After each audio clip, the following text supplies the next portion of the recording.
Chapter 1. This system's a bit shameless. Pop, as the first morning glow rose, a resonant sound emanated from my dantian. I opened my eyes, where two violet lightning-like glimmers flashed briefly before vanishing, and my lips curled upward unconsciously. Phew! Finally, broke through. First level of the illusion-shattering realm. They say even the sect leader is only at the creation realm, while I've already broken through to the illusion-shattering realm. That should make me the mightiest existence in the demon sect, right? I wasn't originally from this world. 10 years ago, I transmigrated into this bizarre and strength-worshipping fantasy realm, becoming an inner sect elder of the demon sect, and even obtained a system. I thought I was destined to reach the pinnacle of life, having emperor-level experts serve as my attendants, and empress-level beauties massaging my feet. Yet this system's loading speed was unbelievably slow. After 10 full years, it still hadn't finished loading. I have no choice but to rely on myself. For 10 years, I never stepped out of my door, cultivating in low profile and steady growth, while also mastering various side professions related to cultivation such as formations, alchemy, and artifact forging. Finally, today my cultivation broke through to the shattering illusions realm,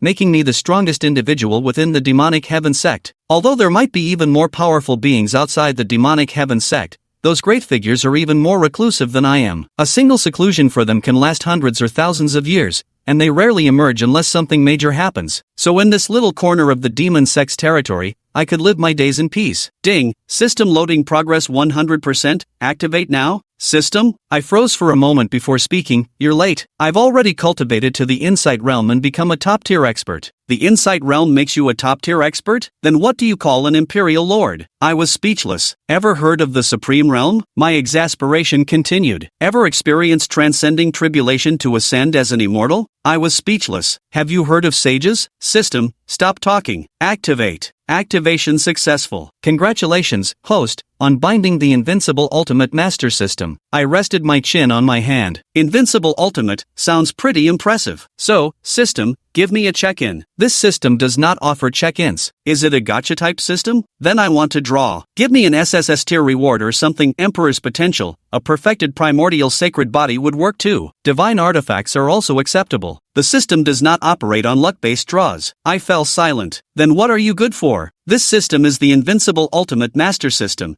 and its main mission is to recruit disciples. Would it still be possible for me to unbind now? Once this system binds, it binds for life, no unbinding allowed. Damn it all! I was fuming with rage. This system was downright outrageous. Not only did it take 10 years to activate, but it turned out to be a master cultivation system, forcing me to teach disciples? What kind of joke was this? I didn't walk step by step to where I am today just to become a tool for teaching disciples. As if sensing my anger, the system responded, this system's mission is to recruit disciples. When your disciples improve their cultivation, you will gain equivalent cultivation progress. When your disciples comprehend techniques, you will automatically master them as well. Hiss! Instantly, my scalp tingled. Hearing this explanation, I understood the true meaning of invincible supremacy. This was downright monstrous. If I take on just one disciple, whatever cultivation achievements they make would be mirrored in me. Then what's the point of cultivating myself? I could just keep recruiting disciples, let them do all the hard work, while I lay back and passively accumulate cultivation and technique mastery. If I took in 1 billion disciples, even if they were all ordinary people, as long as their cultivation improved even slightly, it would add up, and I could instantly gain immense cultivation power. Consider this. For one person to cultivate into a great emperor is as difficult as climbing to heaven. It demands not only 1 in 10,000 talent but also extraordinary luck. Yet, for someone to improve their cultivation slightly is quite simple. As if seeing through my thoughts again, the system prompted, this system does not accept trash. Only disciples rated S-class or above will be recruited. What level qualifies as S-class? At minimum, the potential of a great emperor. Please help me unbind this. The bearing of an emperor? What a joke! How many in this vast world could possibly possess the bearing of an emperor? Among 100,000, no, 1 million people, there might not even be one. What use is this system to me? The system hastily replied, the system will automatically search for S-rank geniuses, the host merely needs to accept them as disciples. At the foot of the Tianma Sex Mountain,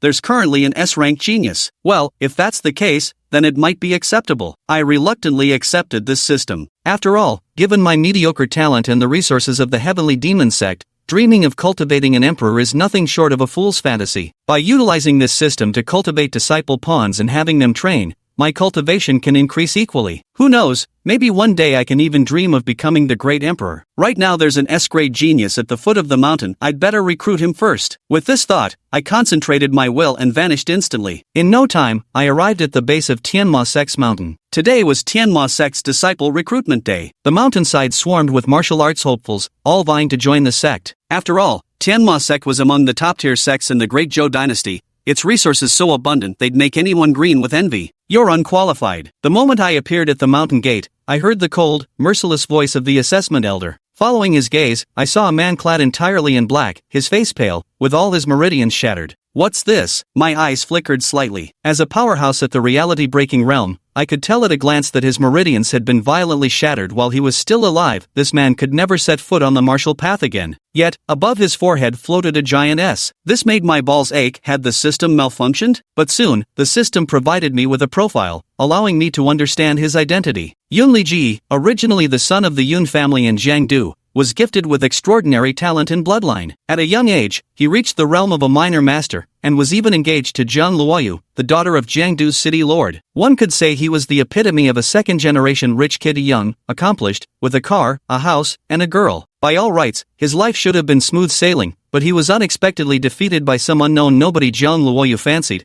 and had all his meridians shattered. Naturally, the Yun family wouldn't let it rest. They mobilized the entire clan to take revenge, only to be wiped out in one fell swoop. Yun Liji was then exiled from Jiangdu, forbidden from ever setting foot there again. This guy, could he have messed with the child of destiny? My lips twitched with an inexplicable sense of foreboding. Chapter 2. There's something wrong with this master system. Isn't he just a villain? If I take him in, won't I be making enemies with that child of destiny later? As the saying goes, fortune favors the bold, master. Don't chicken out now. Though antagonists may have poor luck, their talents are never lacking. How else could they become stepping stones for the child of destiny? That makes so much sense. I think I'll reward you with a name. From now on, you'll be called Wong Kai, Lucky Fortune. Fortune? What an auspicious name that promises boundless prospects. Many thanks for this gracious naming, master. I nodded silently, clasping my hands behind my back as I walked toward the mountain gates. Fortune had a point. Even a stepping stone villain for the protagonist would be no ordinary character. Anyway, my plan was simple. Lie low with him, develop discreetly, and focus on cultivating my skills safely within the Heavenly Demon sect. As long as I didn't reach the pinnacle of power or provoke that favored child of destiny, I'd stay out of harm's way. Yun Ligay still struggled with resentment. A man who had never committed any wrongdoing in his life, yet had his betrothed snatched away and his entire family slaughtered. How could such a deep vendetta ever be laid to rest? Elder though I may be crippled with shattered meridians, I've heard the Heavenly Demon sect possesses the legendary spirit rejuvenating pill,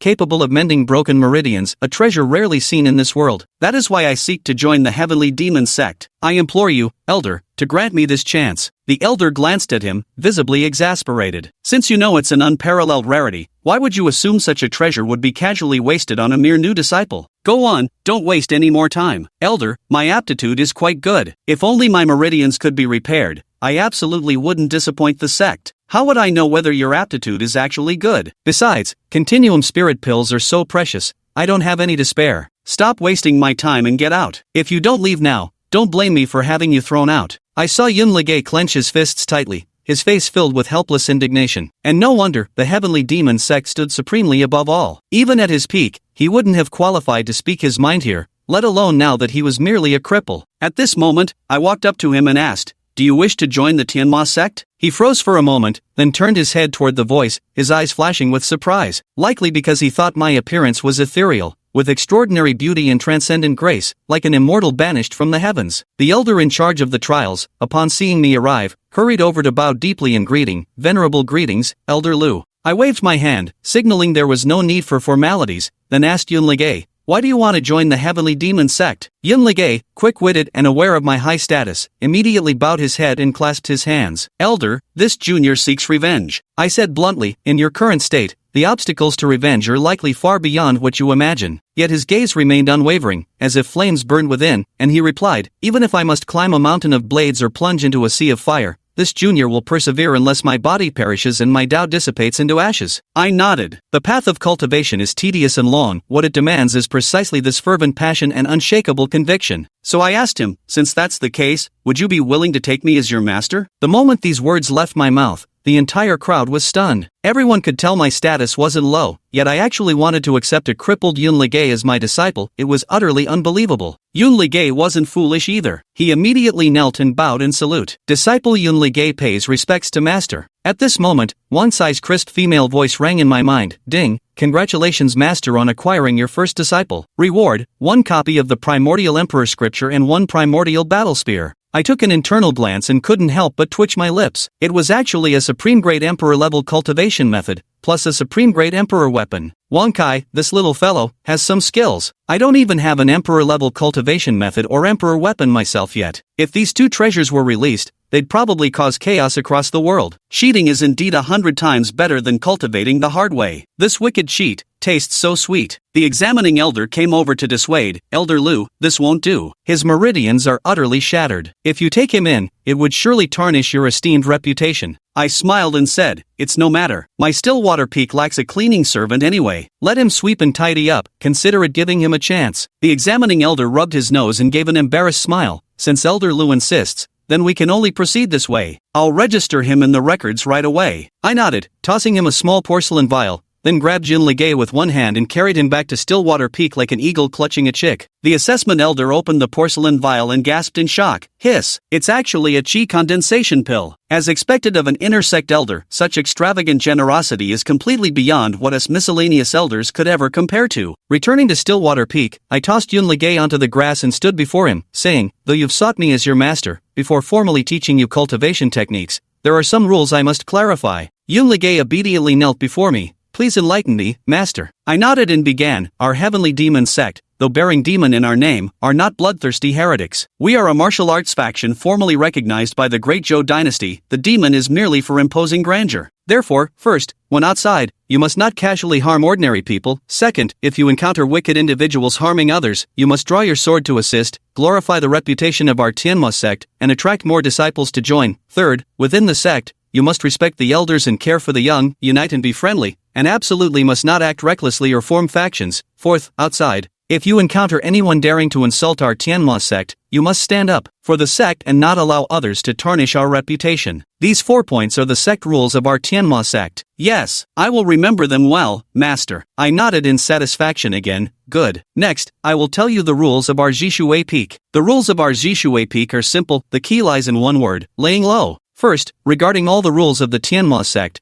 except for the first and third, none of the others need to be followed. Yun Ligay looked utterly speechless as I continued. Secondly, we absolutely must not provoke trouble ourselves. It's best not to stray beyond the boundaries of Zhishui Peak, not to challenge anyone, not to make friends casually, nor to make enemies arbitrarily. Most importantly, never reveal your true cultivation level. Thirdly, if someone truly provokes us and a fight becomes unavoidable, be sure to assess the situation clearly before deciding to act. The key principles are, when facing opponents of the same cultivation realm, it's best to flee. Against those of lower realms, instantly eliminate them with your ultimate technique. After killing them, be sure to obliterate their remains completely. Act swiftly and leave no traces behind. When you can gang up on someone, never fight alone. When you can run away, avoid fighting if possible. Fourth, if you ever find yourself in real trouble, like dealing with some ancient aristocratic family or the like, whatever you do, don't expose my name or address. Yun Ligay's face twitched. It took him a good while to process this before he cautiously asked, Master, aren't martial artists supposed to charge forward bravely, carving through mountains and bridging rivers without hesitation? I scoffed. Have you been drinking too much of that motivational broth? Let me be blunt, most people in this world cultivate step by step, adhering to the law of the jungle. But if you run into a certain kind of terrifyingly unstable existence, even if you're an emperor, you could still perish. Hiss. Yun Ligay sucked in a sharp breath, his eyes wide with disbelief. How could such people possibly exist in this world? Of course there are, and plenty of them. I collectively refer to them as cheaters. Cheaters? That's right. So-called cheaters could be farm boys, menial laborers, or even folks like you who can't even cultivate. They're the most despised, yet drown in heavenly fortune. Stumble upon ancient legacies at flea markets, enter caves only to find emperors' tombs. Dirt poor, yet always loved by beautiful, wealthy women who'd die for them. Even if you far surpass them in strength, you can't kill them. By the time you realize, it's too late, they'll kill you and wipe out your whole family. As the saying goes, one man courts death, the whole family gets free delivery. Boom! Yun Ligay felt his mind violently shaken, his body trembling uncontrollably. He must feel this deeply, for the brat he encountered before was just like that, rising from obscurity to become the one who destroyed his Yun family, even winning the affections of his betrothed. I've found the right master. Yun Ligay knelt on the ground, straightening his posture, his eyes bloodshot as he stared fixedly at Lu Xiaoran, trembling with excitement. Master, you are absolutely right. I will strictly abide by your rules. Without your permission, I won't even take half a step outside Stillwater Peak. Lu Xiaoran nodded in satisfaction, tapped me on the back of the head, and said, "The boy is teachable indeed. In that case, this master can now confidently pass on the cultivation techniques to you." I nodded but couldn't help asking with some confusion, "But master, with all my meridians severed, wouldn't you need to heal them first?" Before my words even faded, I heard him chuckle and say, "Who told you severed meridians mean you can't cultivate martial arts? The great Tao is 3,000-fold, with countless methods of cultivation. Today, I impart to you the primordial emperor's scripture. Cultivate it diligently, and it shall lead you to a new beginning." With those words, he flicked his finger, sending the primordial emperor's scripture shooting toward my brow. With just a glance, my eyes widened in shock, my face filled with disbelief. My heavens, master, this. I was so stunned I couldn't even form coherent words. If he had given me a heaven-ranked cultivation manual, I'd have been just excited, but certainly not terrified. Yet he actually gave me an emperor-ranked manual, a top-tier emperor-ranked cultivation manual at that. This is the supreme divine technique capable of cultivating one into an emperor, a treasure so rare even emperors would covet it. And master just casually gifted it to me? I feel like I'm dreaming. Lu Xiaoran gave me an exasperated sidelong glance and said, "Look at you getting so worked up over a mere emperor-ranked manual. Hurry up and focus on your cultivation. I'm off to refine some pills. ZZZZT. Instantly, my scalp prickled as every hair on my body stood on end, as if electric currents were scraping across my skin. An imperial-grade cultivation technique, a rare treasure no less, was actually dismissed by my master as just some trifle. If even imperial-grade techniques are beneath his notice, how terrifyingly powerful must he be? I stood frozen in place for dozens of seconds. When I finally regained my senses, I immediately put on my most solemn expression and said, "Master, this is too valuable. This is an imperial-grade cultivation technique." Before I could finish, he waved his hand impatiently. "No more nonsense. Don't dither like some woman. If you truly want to thank me, train hard with this technique. Become a powerhouse who will carve his name into history. That would be the greatest repayment." Master. I was deeply moved, too overwhelmed to speak. After a moment, I steeled my resolve and said firmly, "Yes, rest assured, master, I will not fail this mission." Seeing my determination, he nodded with satisfaction, then turned to leave, adding as an afterthought, "Make the most of your time cultivating. Oh, and find some time to build yourself a house." Yes. Once he had left, I immediately clenched my fists, feeling the awe-inspiring majesty radiating from the Emperor-tier cultivation manual. A flame of hope was rekindled in my eyes. "Father, mother, can you see me now? Your son has become the disciple of a peerless master. With his guidance, I will regain my former strength, find that bastard and that vile woman, and finally avenge this humiliation." As I returned to my room, the stern look on my face finally crumbled. My brows drew together into deep furrows, and my heart ached as if it were bleeding. An imperial-grade cultivation manual that was a top-tier imperial-grade technique. I hadn't even practiced it myself, yet I just gave it away. But there was no helping it. I had already skimmed through it with my spiritual sense. The primordial Chaos Emperor scripture required the cultivator to first disperse all their existing cultivation, then shatter every meridian in their body. Only a vessel without meridians could cultivate it. The method was far too painful. Just reading about it once was enough to make me abandon any thought of practicing it. No matter how much cultivation progress Yun Ligay achieves, I'll gain the exact same amount. When he masters the Hunyuan Emperor scripture, I'll master it too. It's just that his talent isn't as strong as mine, so his cultivation will be considerably slower. Whatever, lying back for easy wins is good enough. With this thought, I tossed the materials into the alchemy furnace and began concocting pills. The path of cultivation is long and winding. A single meditation session or pill refining attempt could last several days, even dozens, slipping unnoticed through one's fingers. By the time I finished refining a batch of pills, 7 days had already passed. Inside the alchemy furnace lay a batch of premium Yuanchi pills, 50 in total, their golden radiance almost dazzling to the eyes. These were Earth-grade superior elixirs, a full 2 tiers above the common Qi-gathering pills. Currently within the entire Heavenly Demon sect, no more than 3 individuals could possibly refine such pills. I picked up one pellet and tossed it into my mouth, savoring the taste. Crunch crunch, it tasted like chicken, crispy and satisfying. Excellent, a perfect purity of 100%. Indeed, I am a genius. Even without a cheat-like advantage, I can still refine a vital Qi pill with flawless purity. I learn everything swiftly. The cultivation techniques of the demon sect, I mastered them all in just half a year, comprehending them thoroughly and reaching the pinnacle of proficiency. However, the highest level technique within the demon sect is only earth grade. After mastering these techniques, having nothing better to do, I invested some effort into auxiliary professions like alchemy, formation crafting, and artifact forging. After all, more skills never weigh you down. If this world lacks cheaters, I'm absolutely confident I must be the protagonist without a doubt. After all of this was earned through my own hard work. After consuming the vitality pill, as I circulated my spiritual energy, I suddenly sensed something unusual within my body. How has my cultivation progressed so much? Practicing cultivation techniques, refining pills, forging artifacts, setting up arrays, all could enhance cultivation, with practicing techniques being the fastest, while pill refining and artifact forging were relatively much slower. Yet, my current cultivation had surprisingly reached the first level of the illusion-shattering realm, 40% of the way to breakthrough. You must understand, in just these 7 short days, this speed of cultivation breakthrough has far surpassed the pace at which I normally cultivate through my own techniques. Not to mention, throughout these 7 days, I've solely focused on pill refining without circulating any cultivation techniques. How could my cultivation have increased by such a tremendous amount? Wait a moment. Suddenly, I thought of Yun Ligay. After taking him as a disciple, I receive corresponding cultivation gains whenever he trains. Could this be because of him? Wang Kai. Coming, master. What realm has Yun Ligay reached in his cultivation? Generating Yun Ligay's attribute panel for master. Soon enough, a translucent screen materialized in my mind. Name, Yun Ligay. Gender, male. Cultivation technique, Primordial Emperor Sutra. Current progression, first layer. Cultivation realm, 10th stage innate perfection. Are you kidding me? I couldn't help but shout. He's already reached 10th stage innate perfection? Is this some kind of mistake? Cultivation is supposed to be harder than ascending to heaven. How come for Yun Ligay it's as easy as drinking water? His aptitude shouldn't be stronger than mine. Moreover, the Primordial Chaos Emperor scripture has 10 layers in total, and he's only cultivated to the first layer. That's merely 1/10 of the complete mastery. As if sensing my shock and confusion, Wang Kai explained,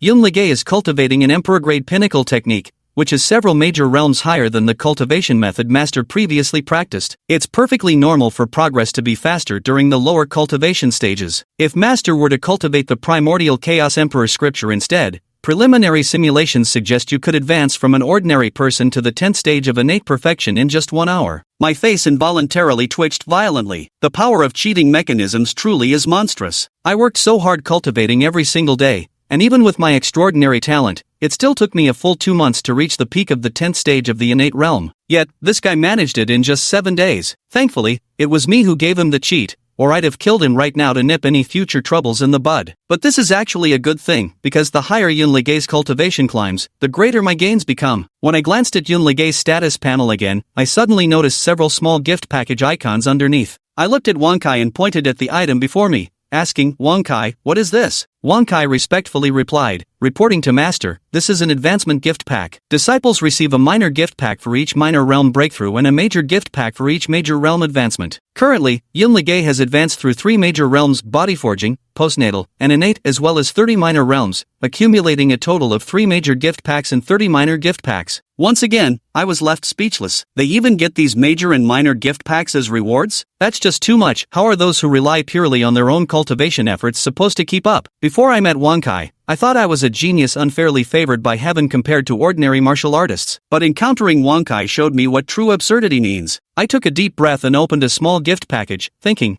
it's just a small package, probably containing some trivial items, right? To my shock, inside were 100 Earth-grade high-quality energy pills. My face full of confusion, certain there'd been a mistake, I opened another small package only to find a single heaven-grade supreme-level Thunderfist technique manual inside. I shouted, Wang Kai, come here. Wang Kai hurriedly appeared, replying, coming.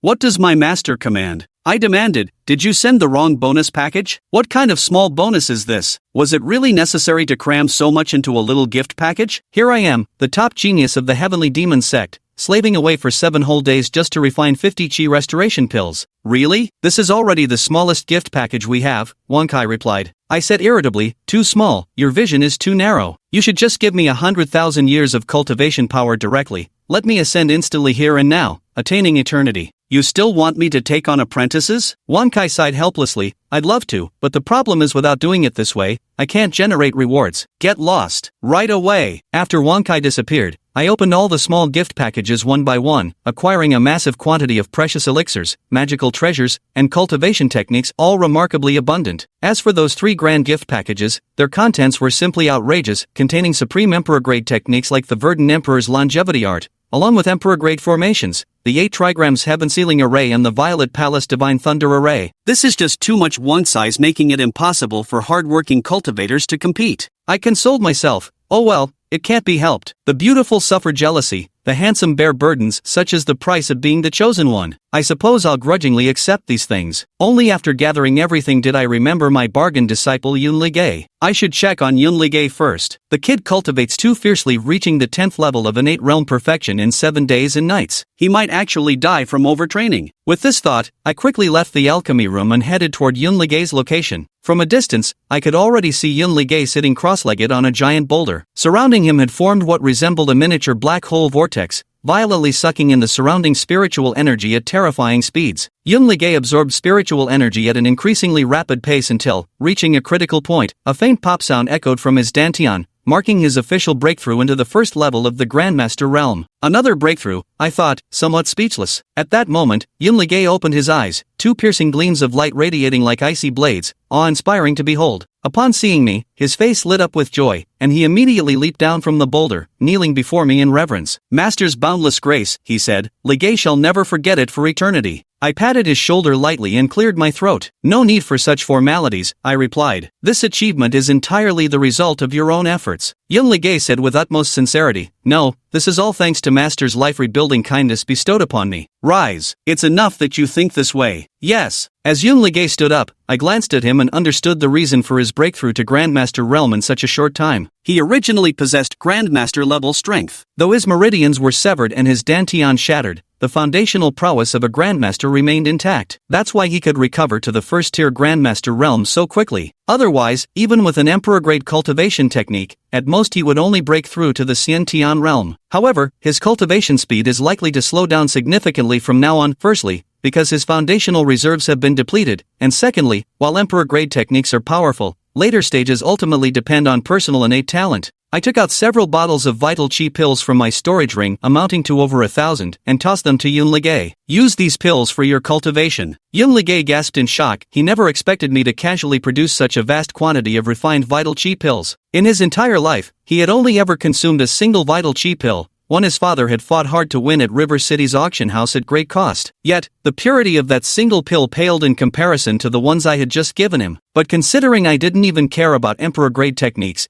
he thought it normal for me to produce these elixirs. I went on to admonish him. What matters isn't the breadth but the refinement of cultivation. Your breakthrough from body tempering, postnatal, prenatal straight to the master realm relied on your accumulated foundation and the power of that supreme emperor-grade technique. Yet you mustn't be greedy for quick progress in cultivation, because the subsequent spirit, mountaincy, soul refining, return to void, creation, shattering illusions, transcending separation, king, emperor, venerable, saint, and emperor realms don't just require cultivation, they demand breakthroughs in spiritual realization as well. The slightest misstep could lead to chi deviation. Yun Ligay replied, understood. Your disciple will obey. In fact, I need to build my own dwelling now. I nodded. Since that's the case, you may choose a spot to build your own dwelling. Meanwhile, I need to repair the formations of Stillwater Peak. With those words, I turned to leave. Yun Ligay quickly offered, Master, this disciple could assist you. I coolly left him with 5 words. You're not qualified yet. His face twitched visibly before he forced an awkward smile. Naturally, he couldn't help. The Imperial-grade Supreme formation I was about to arrange was freshly acquired,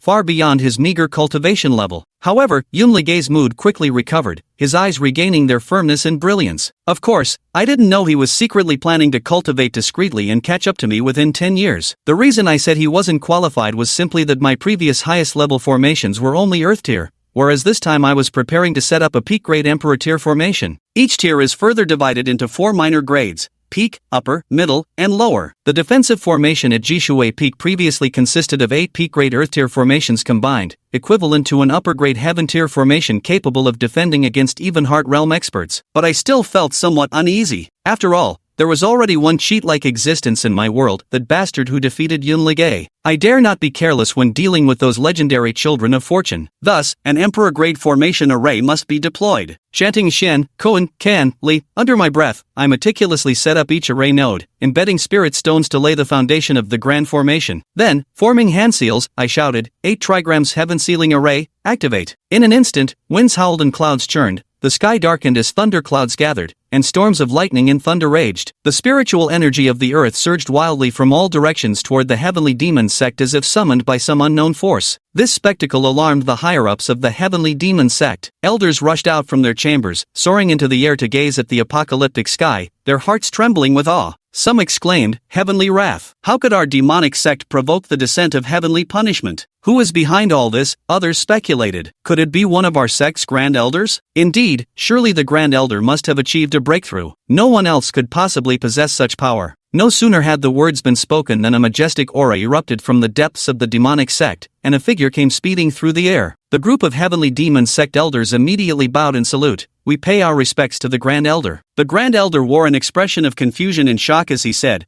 "Who exactly triggered this heavenly might?" The crowd asked with incredulous expressions, "Elder, wasn't this heavenly might triggered by you?" The Grand Elder shook his head repeatedly. "How could I possibly trigger such heavenly might? My cultivation is only at the illusion-shattering realm, far from reaching the level required to summon heavenly power." Everyone's scalp instantly tingled. The one summoning this heavenly wrath wasn't the elder of the heavenly demon sect's Supreme Elder Council? Then who could it possibly be? How could such a peerless expert remain hidden within the heavenly demon sect all this time without their knowledge? Truthfully, their inability to sense it isn't surprising. The 8 trigrams heaven sealing formation is itself a supreme emperor-grade formation. Though I confined it to Jishui Peak, its aura could effortlessly blanket the entire heavenly demon sect, rendering them unable to pinpoint its exact location. Even I was slightly astonished. Never did I expect a supreme emperor-grade formation could provoke celestial wrath, as if heaven itself wouldn't permit such an array to take form lightly, continuously raining down divine pressure in attempts to shatter the formation. But the 8 trigrams heaven sealing array adamantly refused to yield, erupting with its own majestic pressure and gathering the power of the earth to oppose the heavenly might. As the two forces clashed, heaven and earth darkened, and all living beings seemed insignificant as ants, left powerless but to gaze up at their battle. In the end, after a thunderous roar that shook the heavens themselves, the celestial thunderclouds slowly dissipated. The Emperor-ranked 8 trigrams heaven sealing array had driven back the heavenly punishment. This shook me to my core. If merely an Emperor-ranked formation possessed the will to oppose the heavens, then how terrifying must a true great emperor truly be? At this moment, I suddenly wanted to take on a few more disciples, hoping to reach the legendary great emperor realm sooner. Unfortunately, disciples aren't something you can just summon at will. It all depends on luck. Forget it. There's no use rushing this. I might as well practice the Verdant Emperor's longevity scripture. I shook my head and erected a stone tablet at the border of Stillwater Peak, engraved with the words, "Stillwater Peak Restricted Area. Entry forbidden. Mortal peril awaits." Then, I returned to my quarters to begin closed-door cultivation. I didn't set up the other Supreme Great Emperor tier formation, the Purple Firmament Divine Thunder Array. Emperor tier formations are already formidable enough to withstand numerous attacks from Emperor Realm experts, so a single 8 trigrams heaven sealing formation is sufficient to protect Jishui Peak. Moreover, the Purple Firmament Divine Thunder Array is far too dangerous,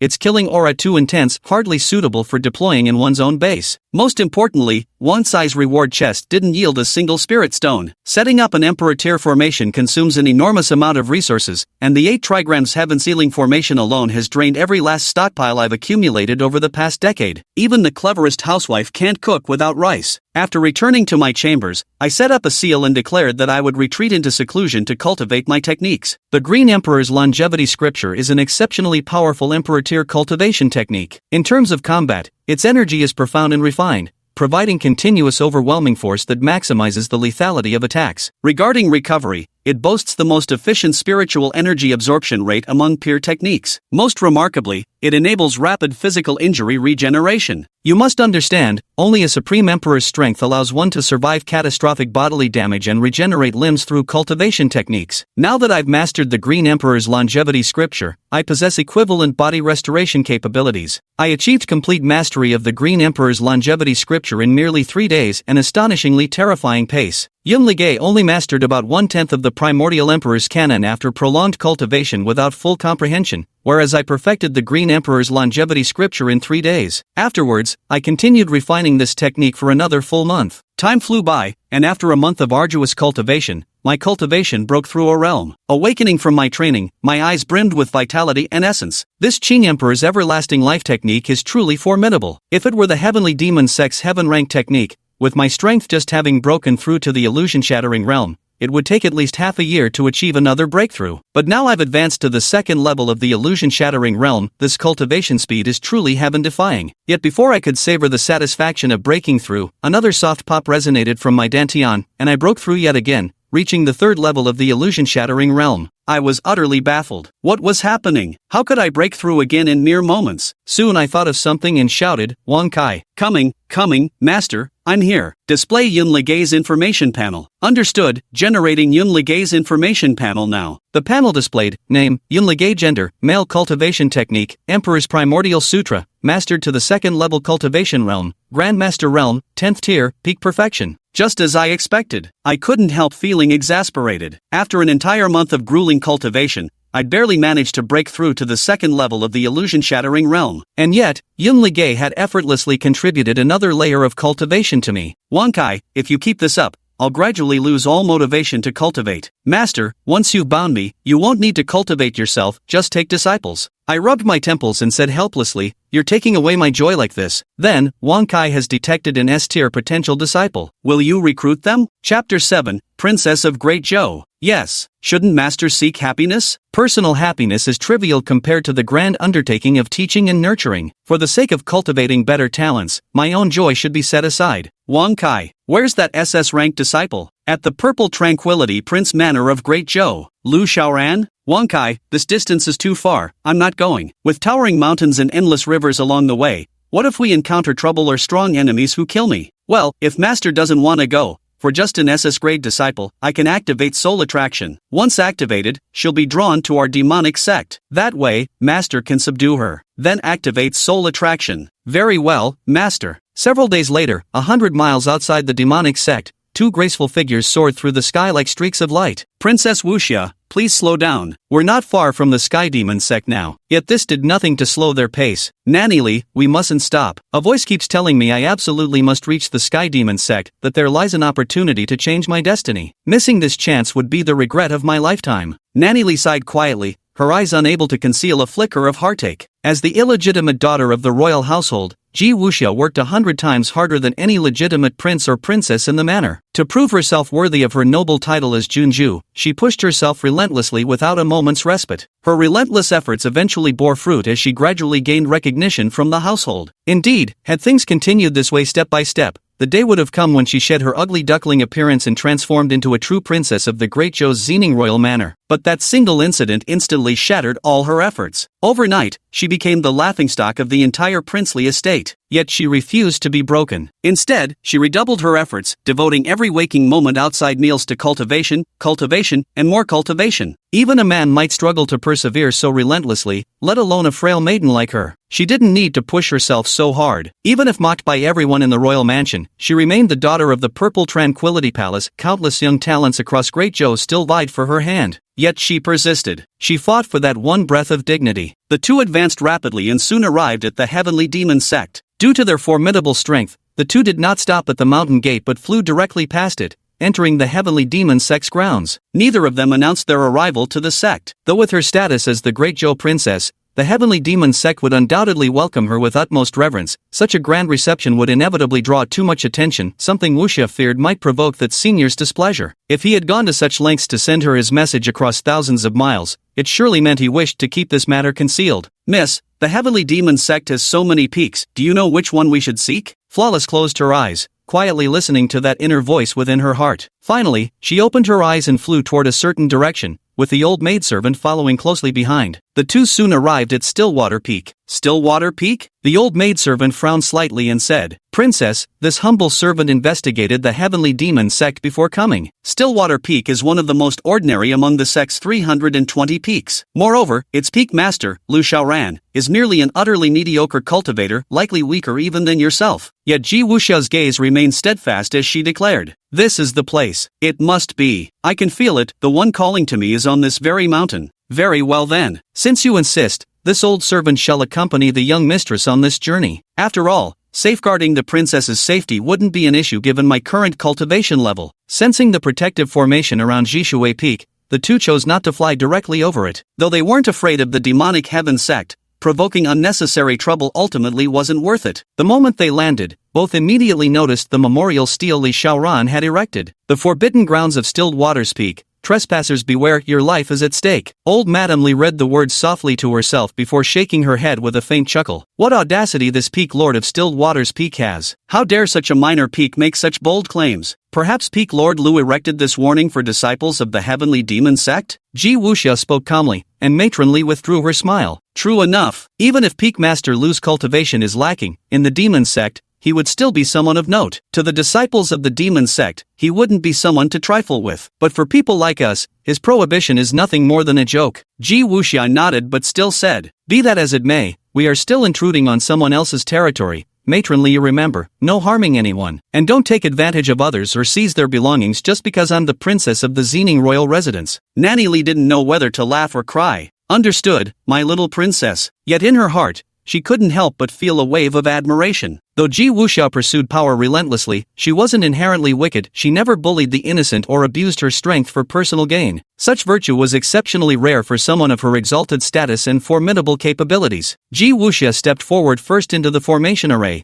with matronly following closely behind. The moment their feet touched the array's boundary, Lu Xiaoran immediately sensed their presence. The 8 trigrams heaven-sealing formation, being controlled by his will, was naturally one with him. Oh, someone actually came knocking. Wankai, the soul tethering of yours is quite handy, like a wireless signal. Give me her profile, let's see who this eminent personage might be. Coming. Wankai immediately generated a dossier for Lu Xiaoran to examine. Ji Wuxia, Peak Spirit Realm Cultivation, illegitimate daughter of the Great Zhou's Violet Peace Prince. In her youth, she wandered among commoners and was betrothed to a young man. Later retrieved by the Violet Peace Prince, her status underwent radical changes. The Violet Peace Prince forcefully annulled Ji Wuxia's engagement. Unexpectedly, 3 years later, the former fiancé came challenging, defeated Ji Wuxia, and made her the laughingstock of the princely estate. This plot sounds so familiar again? Wankai, is this another villain? Can't you be human for once and just find me a child of destiny? Master, those chosen by fate are all arrogant and inherently rebellious by nature. They could never remain subservient for long. Even if you took one in as a disciple, they'd inevitably rise above you one day. Would you really be willing to be their lapdog? Then you'd better be the one to do it. Making Lu Xiaoran play the role of a dog for those brainless, arrogant protagonists who let their lower instincts control their brains and can't move when they see women, you might as well just kill him. After Ji Wuxia and old matronly stepped into the formation,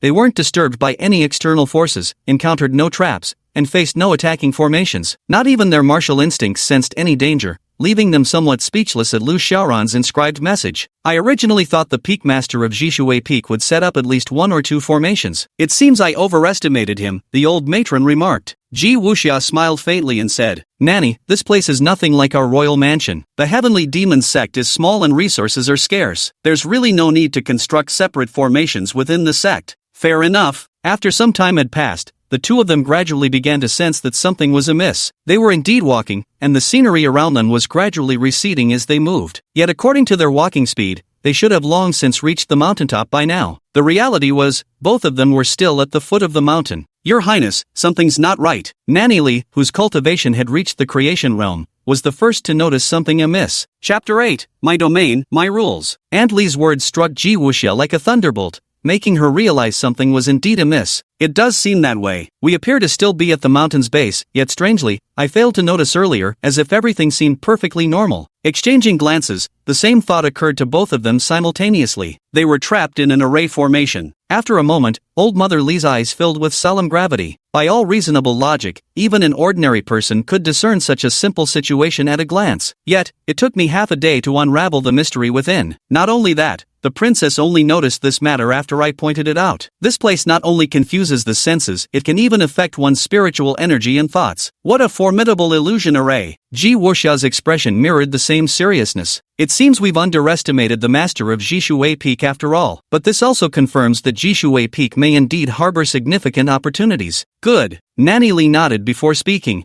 Princess, step aside and let this old woman make her move to break this illusion array. Alright. Ji Wuxia stepped aside as Nanny Li let out a soft shout, circulating her cultivation technique. In an instant, the surrounding spiritual energy surged wildly, being frantically absorbed into her body. Then, with another sharp cry, she struck out with a single palm blow. Mountain-shattering palm. Ha! With a single palm strike, a dragon-like gale tore through the surrounding air, emitting an ear-piercing shriek. Were this palm to land on the ground without obstruction, it would undoubtedly shatter all boulders within a 100-meter radius in a single blow. Yet, the palm strike descended, yet produced no effect whatsoever. It was as if it had silently dissolved into the air, completely failing to manifest as a strike. What? Both men's pupils constricted as a wave of cold dread shot from the soles of their feet straight to the crowns of their heads. Was this an illusion array? This probably goes beyond the scope of an illusion formation, doesn't it? Even direct attacks can be completely neutralized? In fact, the 8 trigrams sealing heaven formation is not an illusion formation at all. It harnesses the power of the 8 trigrams to manifest the primordial elements earth, water, wind, and fire. Any living being that enters it will be instantly immobilized. Whether it's attempting to move or attacking, all actions will be trapped within this confined space. Without strength surpassing the formation itself, there's simply no way to escape. Granny Li wiped the cold sweat from her forehead, forcing herself to remain calm. Princess, fear not. No matter how powerful this formation may be, it's merely a formation of the Heavenly Demon Sect. The strongest within the Heavenly Demon Sect at most reaches the illusion-shattering realm. How could they possibly compare to our prestigious Great Zhou's Violet Peace Palace? This old woman will surely break this formation. Keep going, Granny. After a long while, Granny Li's face had turned as pale as wax. Ji Wuxia also wore a look of utter despair. Nothing worked. Neither attacks nor escape attempts bore fruit, not even when Madame Li employed the secret escape technique of the Purple Tranquility Palace. She still couldn't break free from the formation. More terrifying still, when she tried using the secret treasure bestowed by her father to send a distress signal requesting rescue, even that proved impossible. They were completely trapped, sealed within this tiny pocket of heaven and earth. Had they known how terrifying this formation was, they wouldn't have dared to barge in even with 10 times the courage. At the brink of despair, an unfamiliar voice quietly drifted down from the mountainside. Had your fun yet? The two froze momentarily before looking up toward the voice's source. There stood Lu Xiaoran, hands clasped behind his back, striding gracefully upon the wind. What? Their bodies trembled slightly, their pupils filled with deep shock and wariness. This formation was so powerful that even eldest Matriarch Li, a formidable creation realm expert, couldn't break through, yet Lu Xiaoran could move freely within it. My lady, be careful. This man's cultivation is extraordinarily strong. Matriarch Li shielded Ji Wuxia behind her as Lu Xiaoran approached them. What do you want to do? Lu Xiaoran glanced at her, then fixed his gaze on Ji Wuxia behind her. You've come to my territory, and you're asking what I want to do? Don't you dare act recklessly, we merely wandered here by mistake. Moreover, we're from Prince Xining's mansion of the Great Zhou dynasty. If you dare lay a finger on us, you won't be able to bear the consequences. Madame Li shouted angrily. Lu Xiaoran frowned, and with a sharp slap, he immediately struck a blow. Bang! The tremendous force of the palm strike sent Granny Li flying, slamming her violently into a massive boulder nearby and shattering it to pieces. Lu Xiaoran hated waste. Since a single slap could settle things, he'd never bother with idle chatter. Auntie Li. Ji Wuxia let out a startled cry and immediately cupped her hands toward Lu Xiaoran, saying, Esteemed senior, we apologize for our offense. Please be magnanimous and forgive us. I am willing to make amends. Lu Xiaoran's expression remained calm. This girl had a decent temperament, but he needed to show a bit of his skills to demonstrate his prowess. Otherwise, she might not be willing to take him as her master later. Make your move. Ha! Ji Wuxia froze, somewhat bewildered. Lu Xiaoran's voice came again. Attack, or I'll kill you. Well, then this junior has no choice but to offend. Ji Wuxia hesitated for a moment, gritted her teeth, and drew out a mid-grade heaven-ranked treasured sword. With a flash of cold light, she prepared to thrust it toward Lu Xiaoran. Yet, Lu Xiaoran effortlessly caught the tip of her blade using just 2 fingers. This move was naturally within Ji Wuxia's expectations. Since Lu Xiaoran could instantly defeat Grandma Li, a master of the creation realm, someone like me, merely in the spirit realm, naturally couldn't easily harm him. Therefore, the moment Lu Xiaoran clamped down on the sword tip, Ji Wuxia suddenly retrieved a pill covered in azure blue runes from her storage pouch. Ha! Crushing the pill, a spark of lightning appeared, instantly triggering an explosion of thunder around her. Within a 100-meter radius, lightning crackled wildly, the roaring echoes resembling the screeching of countless birds. This is a protective treasure exclusive to the princes and princesses of the Xining Royal Manor, the heaven-ranked superior grade thunderclap pill. Once crushed, it releases a strike equivalent to the full power of a peak Canly realm expert within a 100-meter radius. Wouldn't such an attack be enough to deal a fatal blow to Lu Xiaoran? Yet, before the lightning even dissipated, Ji Wuxia once again heard that nightmarish voice. TSK, a heaven-grade thunderbolt elixir, as expected from the royal princess of the Purple Radiance Palace, nothing but grand gestures from her. What? Ji Wuxia's pupils contracted sharply, every hair on her body standing on end. How is this possible? Even the Thunderbolt elixir couldn't harm him? Just what kind of person is he? Isn't this the demonic heaven sect? Isn't the strongest of the heavenly demons sect only at the shattering illusion realm? How could they withstand even a thunder shock pill, which carries the full force of a peak transcendent realm cultivator's strike? In truth, within this formation, unless one possesses the power to break the formation itself, harming Lu Xiaoran is nothing but a fool's dream. A moment later, as the lightning completely dissipated, Lu Xiaoran's figure reappeared before her eyes. Without a single hair out of place, not even a corner of his robe was damaged. Ji Wuxia completely fell apart. The next instant, before she could react, Lu Xiaoran curled his middle finger and flicked it against her little head. My turn. Bang! A tremendous force clamped down on her head, instantly causing Ji Wuxia's eyes to roll back as she fainted dead away. Lu Xiaoran blinked in surprise, then awkwardly rubbed his nose. I just broke through 2 cultivation realms in succession. My strength increased too much, I couldn't control the force properly for a moment. After a brief pause, he shook his head again. Forget it. Since I can't have her formally become my disciple within this formation,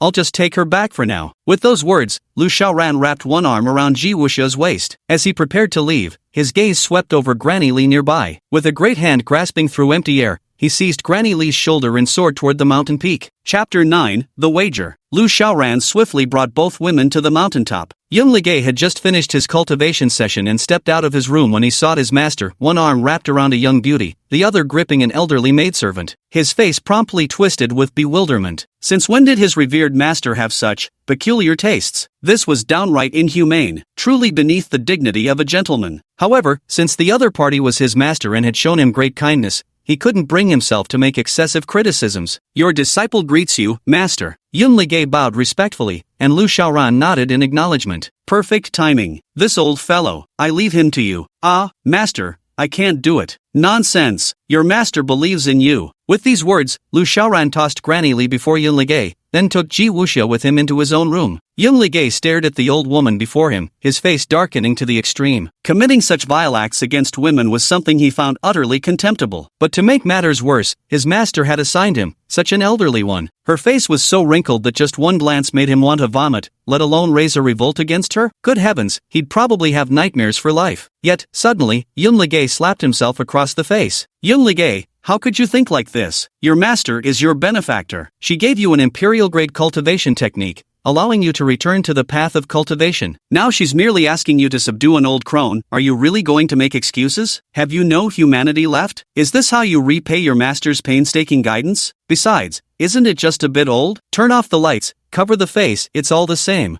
Then, he walked over to old Matron Li and took a look at that aged face. Ugh, I can't handle this. Heaven bear witness, Lu Xiaoran hadn't meant for him to do such a thing, he'd simply told Yun Ligay to keep an eye on old Matron Li. At this moment, he entered his room and fed Ji Wuxia a pill, which quickly brought her back to consciousness. Ji Wuxia swayed slightly as she opened her eyes, seeing Lu Xiaoran's face so close to hers, causing her heartbeat to quicken involuntarily. Good-looking men are as common as the sand on the shore, but exceptionally handsome ones are 1 in a million. However, Ji Wuxia froze for less than a second before snapping out of it immediately. This man is far more than just good-looking, he's an extremely dangerous figure. Thinking of this, Ji Wuxia hastily rose to her knees and bowed before Lu Xiaoran. Ji Wuxia has trespassed into your domain without permission. I beg your forgiveness, senior. Lu Xiaoran glanced at her briefly before speaking in a measured tone. You actually have some sense about you, didn't presume to shout and make demands before me just because of your status. Ji Wuxia's face flushed slightly. This junior seeks to improve my strength but lacks proper guidance. Having no other choice, I came to Jishui Peak to explore. Now that I've disturbed you, senior, I submit myself to your judgment. Then commit suicide. Ah! Ji Wuxia's eyes instantly widened in shock. She never expected Lu Xiaoran to make such a demand. What's wrong? Don't dare to end yourself? Then what's the point of talking about punishment? Ji Wuxia shuddered. That he dared to make such a demand despite knowing her identity probably meant he feared not the Xening royal manor. It seemed she had truly stirred up colossal trouble this time. Ji Wuxia deeply regretted her actions, but she harbored no resentment toward Lu Xiaoran. After all, she was the one who had trespassed onto his territory. Yet, from this moment onward, she would never again strive to pursue the great Tao she coveted. Senior, is there truly no chance left for this junior to make amends? Lu Xiaoran remained silent, his gaze icy as he regarded her. Earlier, within the formation, he had tested the limits of her strength. Now, he wanted to see how much courage this little lass possessed. Seeing his silence, Ji Wuxia realized she had no choice left. Resistance was futile, the opponent was far too powerful. Clenching her fist slightly, Ji Wuxia's eyes flickered with inner turmoil before she reluctantly drew a dagger from her storage pouch. She had no choice. If death was inevitable either way,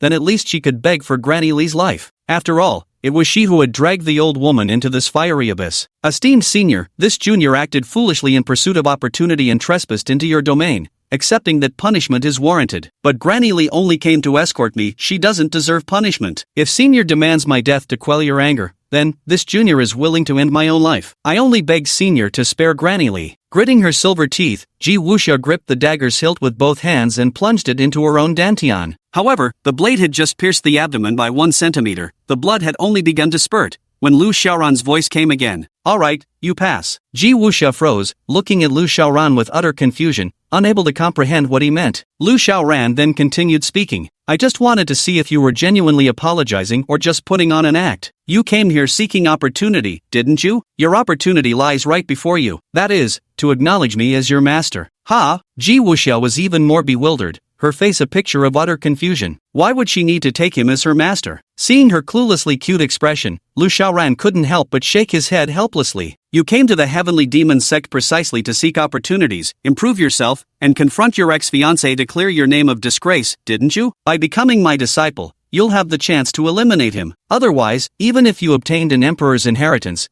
you still wouldn't be able to touch him. Do you believe me? Ji Wuxia's heart suddenly began pounding wildly. Very few knew about her desire to clear her disgrace, though some could probably guess. But how did Lu Xiaoran know about it while residing in the demon sect? Moreover, Lu Xiaoran's words were simply too exaggerated. How dare he even speak of an emperor's inheritance, and claim that even obtaining such a legacy wouldn't be enough to avenge his humiliation? After all, acquiring the inheritance of an emperor would guarantee one to at least become a quasi-emperor, if not an actual emperor. Lu Xiaoran waved his hand, signaling her to calm herself, and continued speaking. Anyway, I've made myself clear. You've only got 2 paths to choose from. First, toil away all your life, running around endlessly, then watch the fiancé who humiliated you, oh no, your ex-fiancé, grow stronger and stronger until he's completely out of your league. Eventually, you'll die full of regrets, even wishing you'd never broken off the engagement. Second, become my disciple, and I'll give you the chance to crush him. I'm not a patient man. You've got 10 breaths to decide. Counting starts now. Ji Wuxia was somewhat speechless. He seemed certain that man would become immensely powerful in the future, so formidable that she'd be utterly drained and helpless against him, though she didn't understand what gave Lu Xiaoran such confidence in saying this. Yet deep down, she also knew she'd never be the favorite in the Xening royal manor, and thus would never have access to their supreme cultivation techniques. It was a middle-grade saint-level technique, her greatest hope, and yet also her deepest despair. This was precisely why she had come to the Heavenly Demon sect, searching for an opportunity. At present, all signs indicated that this Lu Xiaoran before her was no ordinary man, though his words were undoubtedly absurd. Yet, perhaps he could push himself to reach even greater heights, who could say for certain? This was a gamble. Chapter 10, 9 Transformations of the True Phoenix. In Great Zhou, and perhaps across the entire continent, once you took a master, you followed that master for life. Unless the other party is some deranged heretical demonic cultivator, no disciple may ever sever the master-disciple relationship. Moreover, one cannot take on too many masters. To seek another teacher requires prior approval from all existing masters. Forcibly severing the master-disciple bond invites universal ridicule from the martial world. In the realm of martial arts, a master's status is transcendent. If Ji Wuxia agrees but Lu Xiaoran fails to give her what she desires, she'd be getting the short end of the stick. If Ji Wuxia refuses, she'd likely slink back to the Purple Peace Manor in defeat. Yet, Lu Xiaoran's extraordinary nature makes it impossible for her to simply walk away. After a prolonged silence, Ji Wuxia finally made up her mind. She took a deep breath, her gaze solemn as she spoke. I am willing to become your disciple. Lu Xiaoran's strength surpassed the creation realm,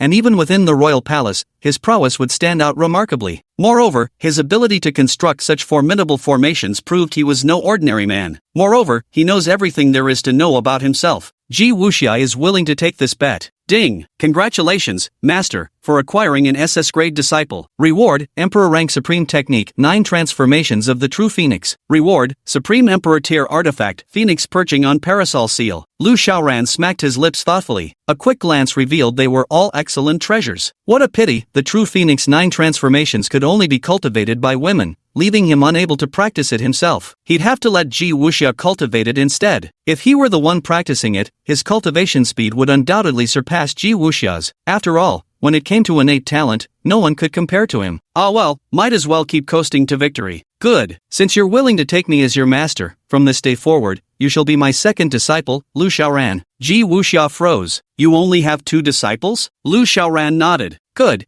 You also have a senior brother named Yun Ligay. Ji Wuxia remained silent, but his expression seemed slightly off. As a peak master of the Heavenly Demon sect, having only 2 disciples including yourself with such low prestige, can you even teach them well? Suddenly, she began to regret her own impulsiveness. Noticing her thoughts, Lu Xiaoran gave a faint smile. Disciples aren't about quantity, but quality. Every one of my disciples is 1 in 10,000. Without the potential to become an emperor, I wouldn't take them in. Ji Wuxia's lips twitched. Here we go again. Seeing her expression, Lu Xiaoran knew she didn't believe him. He couldn't be bothered to explain too much. Explanations would be useless anyway. With a single point of his finger into the void, he transferred the 9 transformations of the True Phoenix directly into Ji Wuxia's forehead. This is the cultivation technique I've chosen for you. As the technique entered her spiritual sea, Ji Wuxia instinctively glanced at it, muttering inwardly, could this really be a heaven-rank technique? She already cultivated a heaven-rank technique herself. There were even several of them. As the princess of the Violet Serenity Royal Manor, she certainly didn't lack such things. Yet, but when she clearly saw the grade of the True Phoenix 9 transformations technique, her beautiful eyes widened instantly, as if she'd seen a ghost. Emperor? An emperor-grade supreme technique? Heavens, am I dreaming? As the most supreme cultivation technique in the entire continent, emperor-grade techniques could be described as rare as phoenix feathers and unicorn horns. Every emperor-grade technique could stir up a storm of bloodshed across the entire continent. Never in her wildest dreams had she dared to hope for an emperor-grade technique. At most, she had occasionally fantasized about that mid-tier saint-grade technique passed down through generations of the Purple Peace Royal Manor. Yet Lu Xiaoran casually handed her a top-tier emperor-grade technique right from the start, completely shattering her worldview beyond anything she could have imagined. Lu Xiaoran watched from the side, secretly observing the expression of his so-called discount disciple, feeling exceptionally pleased inside. You were still doubting me just now you see your master's prowess, don't you? However, before he could relish Ji Wuxia's gratitude, a thunderous explosion suddenly erupted from outside. Bastard, I'll kill you. Master, save me. Hearing this voice, Lu Xiaoran's brows furrowed as he vanished from his spot in an instant, reappearing outside. At that very moment, Grandma Li struck like lightning, her aura as fierce as rolling thunder, resembling an enraged death-dealing Yegsha charging straight toward Yun Ligay. She was a creation realm expert, while Yun Ligay had barely reached the pinnacle of the 10th level of the Grandmaster realm. The gap in strength between them was too vast, she could annihilate Yun Ligay with a single move. Lu Xiaoran's eyes narrowed slightly as his body followed his thoughts, instantly appearing between the two. How could he allow her to kill Yun Ligay? This was his precious disciple, his golden goose. Stop! With a thunderous shout, Lu Xiaoran activated the primordial emperor scripture. His overwhelming aura erupted forth, stirring the winds and clouds while silencing all vegetation as his majestic presence arrived in an instant. Originally, Granny Li, who was no match for Lu Xiaoran in terms of strength, was immediately crushed to the ground by his overwhelming aura the moment he struck. Put! Granny Li spat out a mouthful of blood, kneeling on both knees, yet her eyes remained crimson with rage. What happened? You beasts! I swear I'll kill both of you, you shameless scoundrels. Shameless scoundrels? What scoundrels? Lu Xiaoran was utterly baffled as he turned to look at Yun Ligay. Yun Ligay, on the other hand, replied with a hint of grievance. Wasn't it you, master, who told me to subdue her? I spent so long mentally preparing myself, even vomited up last night's meal, before finally mustering the resolve to act. But who knew she'd wake up the moment I undid just one button? Lu Xiaoran, I told you to watch her, not to attack her. Ha! Yun Ligay first looked innocent, then instantly blushed scarlet right up to the tips of his ears. He had completely misunderstood their master's intention. Damn it! This was beyond embarrassing. The furious matron Li's killing intent had now reached its absolute peak. She actually began forcibly burning her cultivation base to resist Lu Xiaoran's fist intent. You beastly master-disciple pair, even if it costs me my life, I'll cut you down. However, right at this moment, Ji Wuxia's voice suddenly rang out. Nanny Li, stop this. Old Lady Li trembled and turned her head to look at Ji Wuxia, her face filled with anxiety. Your Highness, are you alright? Ji Wuxia shook her head. I'm fine. This matter, it was all a misunderstanding. Now, I've already become Master Lu's disciple. What? Nanny Li's pupils contracted as she stared at Ji Wuxia in utter disbelief. Young mistress, are you jesting with me? Ji Wuxia shook her head with solemn gravity as she declared, this is no jest. From this day forth, I shall be Master Lu's disciple until seas run dry and mountains crumble. Aunt Li was completely dazed. Lu Xiaoran withdrew the power of the Primordial Emperor Sutra, and Aunt Li collapsed onto the ground with a thud. Princess, why? Ji Wuxia glanced at Lu Xiaoran. Apologies, but this concerns my master's secrets. I cannot reveal them lightly. Your Highness, have you gone mad? I am not mad. Nanny Li, you have always cared for me, please believe in me, and believe in my choice. Chapter 11. The master's cultivation is no weaker than an emperor's. Ji Wuxia's words fell like a hammer blow, utterly shattering Nanny Li's worldview. She stared fixedly at Lu Xiaoran, her voice icy cold. It's you! You must have deceived the princess. I'll report to the Purple Tranquility King and have him take your life. The moment she finished speaking, a terrifying glint of murderous intent abruptly erupted from Lu Xiaoran's eyes. Yet before he could make a move, Ji Wuxia surprisingly struck first. A sword aura flashed past, grazing old Madame Li's side. Old Lady Li was utterly bewildered. My lady, have you gone mad? Ji Wuxia said with solemn expression. I'm not mad, old Lady Li. I truly wished to become Master's disciple myself. He is now my revered teacher, and I won't permit anyone to insult or show disrespect toward him, not even you, old Lady Li. I must ask for your understanding. Then, she turned around and pleaded. Master, Nanny Li has watched me grow up and has been my guardian. I beg you, for my sake, to spare her. As for her rudeness, this disciple is willing to bear the punishment in her stead. Lu Xiaoran narrowed his eyes slightly. Normally, anyone who threatened him wouldn't live past half an hour. But no matter what, this was his disciple's first plea to him. Well, consider it spoiling a child a little. Thus, he merely let out a soft sigh. It's fine, I'm not that petty. Thank you, Master. Ji Wuxia let out a sigh of relief and expressed her thanks before quickly walking over to Matron Li's side. She administered a medicinal pill to help heal her previous injuries. Matron Li seemed dispirited and self-reproachful as she whispered, My lady, this old one is useless, unable to save you. You must have been threatened by him, right? Did he threaten to kill me, forcing you to stay behind as a hostage? Ji Wuxia shook her head. Auntie Li, please don't think that way. I truly wish to become his disciple of my own free will. Just believe in me. In a year, no, half a year, I should return to the Purple Peace Palace. By then, you'll see a completely different me. Auntie Li's heart trembled. She could see the determination shining in Ji Wuxia's eyes. If she had been coerced, such a look would never have appeared. Taking a deep breath, Auntie Li could only nod in agreement. Very well, since your Highness insists, this old servant will say no more. But when we return to the royal residence and His Majesty asks, I shall report everything truthfully. Ji Wuxia felt troubled, yet she understood this was Mother Li's duty. With nothing else to say, she could only sigh deeply. Very well then, Mother Li, may you travel safely. And you as well, your Highness. This old servant takes her leave now. With these words, Granny Li couldn't bear to stay another moment and hurried down the mountain to tend to her injuries. Lu Xiaoran wasn't afraid she'd report this to the Purple Ning King either. For one thing, with the 8 trigrams heaven sealing formation in place, there probably weren't many in the entire Great Zhou dynasty who could break through. For another, he was taking Ji Wuxia as a disciple, not as a concubine. Purple Ning Wang wouldn't go so far as to come looking for a fight with him. After Mother Li departed, Lu Xiaoran immediately assumed the dignified demeanor of a master. Alright, cultivation brooks no idleness. Li Ge, explain the rules of the Heavenly Demon Sect in Stillwater Peak to your junior sister,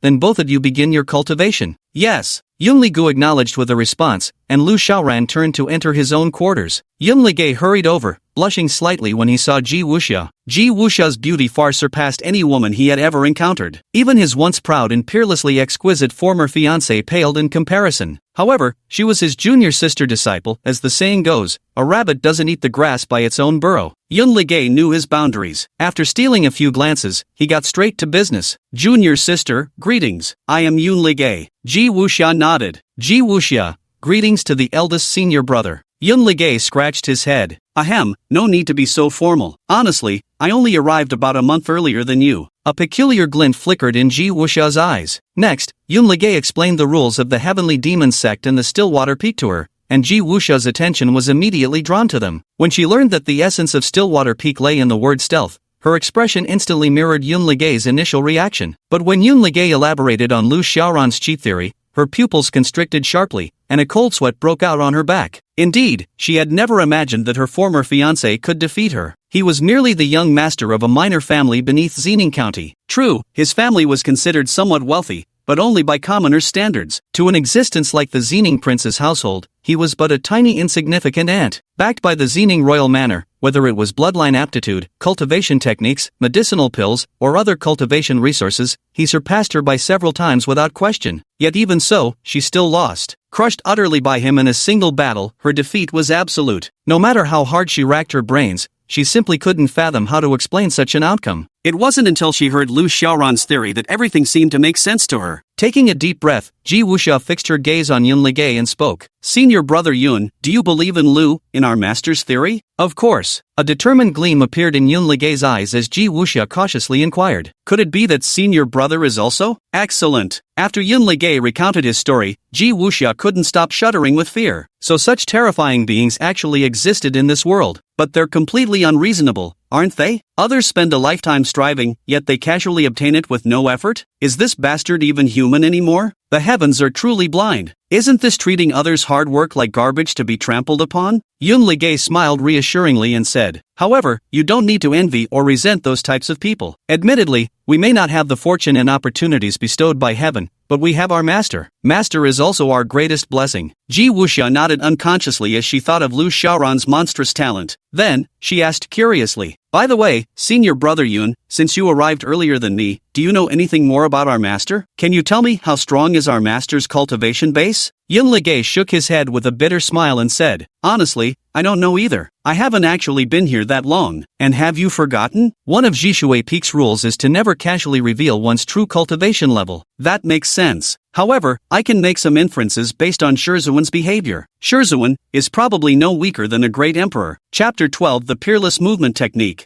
What? Ji Wuxia's heart suddenly began to pound violently. An existence not inferior to a great emperor, what kind of concept was that? Didn't that mean Lu Xiaoran's strength could already be considered unparalleled in the Great Zhou Empire? No, even across the entire continent, he would likely stand at the very pinnacle of martial prowess. Do you have any proof, senior brother? Yun Ligay scratched his head. It's just my speculation. The first reason is that our master immediately bestowed an emperor-grade supreme cultivation technique when he took us in. Since you've also become his disciple, you must have received an emperor-grade supreme technique too, right? Ji Wuxia nodded in agreement. Good. On this point, even Ji Wuxia had to admit the terrifying nature of Lu Xiaoran. Emperor-grade supreme techniques, how many of them could one possess in the entire continent, even as a great emperor? Yet, he casually bestowed them upon his disciple. Such disregard for emperor-grade supreme techniques was already beyond the reach of ordinary people. Second, as you know, the rule of our Zhishui Peak is to stay low-key. Our master has explicitly instructed us to conceal our true cultivation realm and never reveal it. When he effortlessly defeated your attendant, the old maidservant, he demonstrated at least a primordial chaos realm cultivation. And considering his habit of hiding several major realms above that, honestly, I can't imagine his true strength being anything less than a great emperor's. Whoa! Ji Wuxia couldn't help but inhale sharply. She had actually become a disciple under someone whose power rivaled a great emperor's. Even if this particular great emperor was an old sly fox through and through, he was still a genuine great emperor. Seeing Ji Wuxia's astonishment, Yun Ligay didn't find it amusing. Hadn't he been exactly the same as Ji Wuxia, constantly shocked along the way? Now he had long since changed his mindset, no longer feeling astonished but rather overjoyed at having found such a formidable master. Alright, junior sister, I think we should focus on cultivation. Although our master is powerful, he can't protect us forever. We must rely on our own efforts. Ji Wuxia nodded, then took out a small porcelain bottle from her storage pouch, inside which lay 3 vital chi pills quietly. Senior brother Yun, thank you for helping me resolve my doubts. Here are 3 vital chi pills as a token of Wuxia's gratitude. I originally should have given you more, but when I left the royal residence this time, I only brought 30 vital chi pills with me, and I still need them for my cultivation. I hope senior brother Yun won't think it too meager. Of course, she said it like that, but in truth, 3 vital chi pills were already a grand gesture. Even though she was a princess of the Xening royal residence, her monthly allowance included only 10 vital chi pills at most. However, Yun Ligay didn't reach out to take it. Instead, his expression turned somewhat peculiar. Ji Wuxia slightly arched an eyebrow. Senior brother,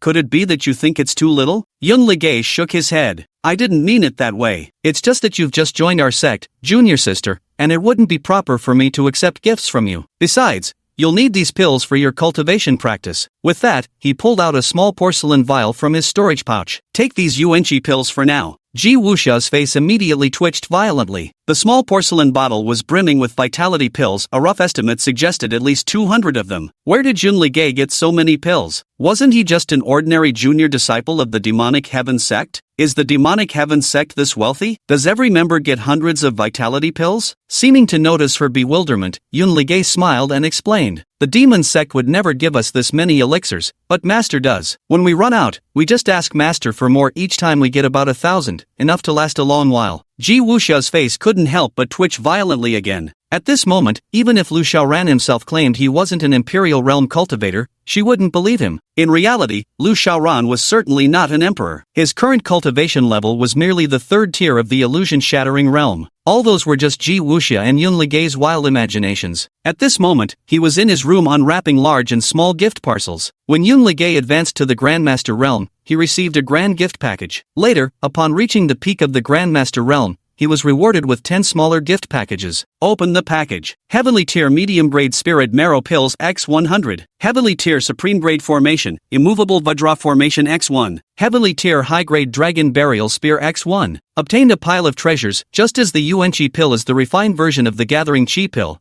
the Spirit Marrow pills are the refined version of the Yuanqi pills. A single Spirit Marrow pill contains spiritual energy equivalent to even 100 vital Qi pills. The other items were similarly extraordinary, all heavenly tier treasures. It seems that as disciples' cultivation levels grow higher, the rewards from the gift packages also become increasingly superior. If they were to reach the Emperor realm in the future, might the packages start yielding Imperial tier treasures exclusively? With this thought, Lu Xiaoran opened the grand gift package. Emperor Grade Supreme Technique, Taishu Chaos Step. The Taishu Chaos Step, a peerless movement technique, increases in speed as one's cultivation deepens. In an instant, one could traverse hundreds, thousands, even tens of thousands of miles. At a certain cultivation level, it could even reverse time and space. Hiss! What a treasure! Lu Xiaoran could tell at a glance the extraordinary nature of this cultivation technique. It's absolutely heaven-defying. I must cultivate it. Not practicing it would be downright ungrateful to Wang Kai for giving me such an incredible gift pack. No sooner said than done, Lu Xiaoran immediately went into seclusion to cultivate the Taishu Chaos Steps. One Qi divides into Yin and Yang, Yin and Yang transform into the 3 pure ones. The 3 pure ones divide into the 4 symbols. The 4 symbols transform into the 5 elements. Time passes unnoticed in cultivation. Before he knew it, an entire month had flown by. After a month, Lu Xiaoran emerged from his deep meditative state. His eyes displayed 2 distinct colors, one white, one black, their unusual radiance brimming with authority, capable of striking awe into the hearts of others. To think mastering the Void Chaos Step took far longer this time than the Empyrean Green Emperor's immortal art. It seems even among Supreme Emperor grade techniques, the Void Chaos Step surpasses the Empyrean Green Emperor's art by a sliver. But for a peerless genius like myself, it's hardly an issue at all. For anyone else, even a minor talent achieving complete mastery of the Void Chaos Step could take years. Yet, Lu Xiaoran accomplished it in just half a month. Such speed was nothing short of heaven-defying. For the latter half of the month, he devoted all his efforts to operating the 2 Emperor tier cultivation techniques within his body to enhance his own cultivation. Over this past month, I've ceaselessly trained in the Void Chaos Steps and the Eternal Life Sutra of the Green Emperor, supplemented by Spirit Marrow Pills. My cultivation should have already broken through to the 4th level of the Shattering Delusion realm. TSK, at this rate,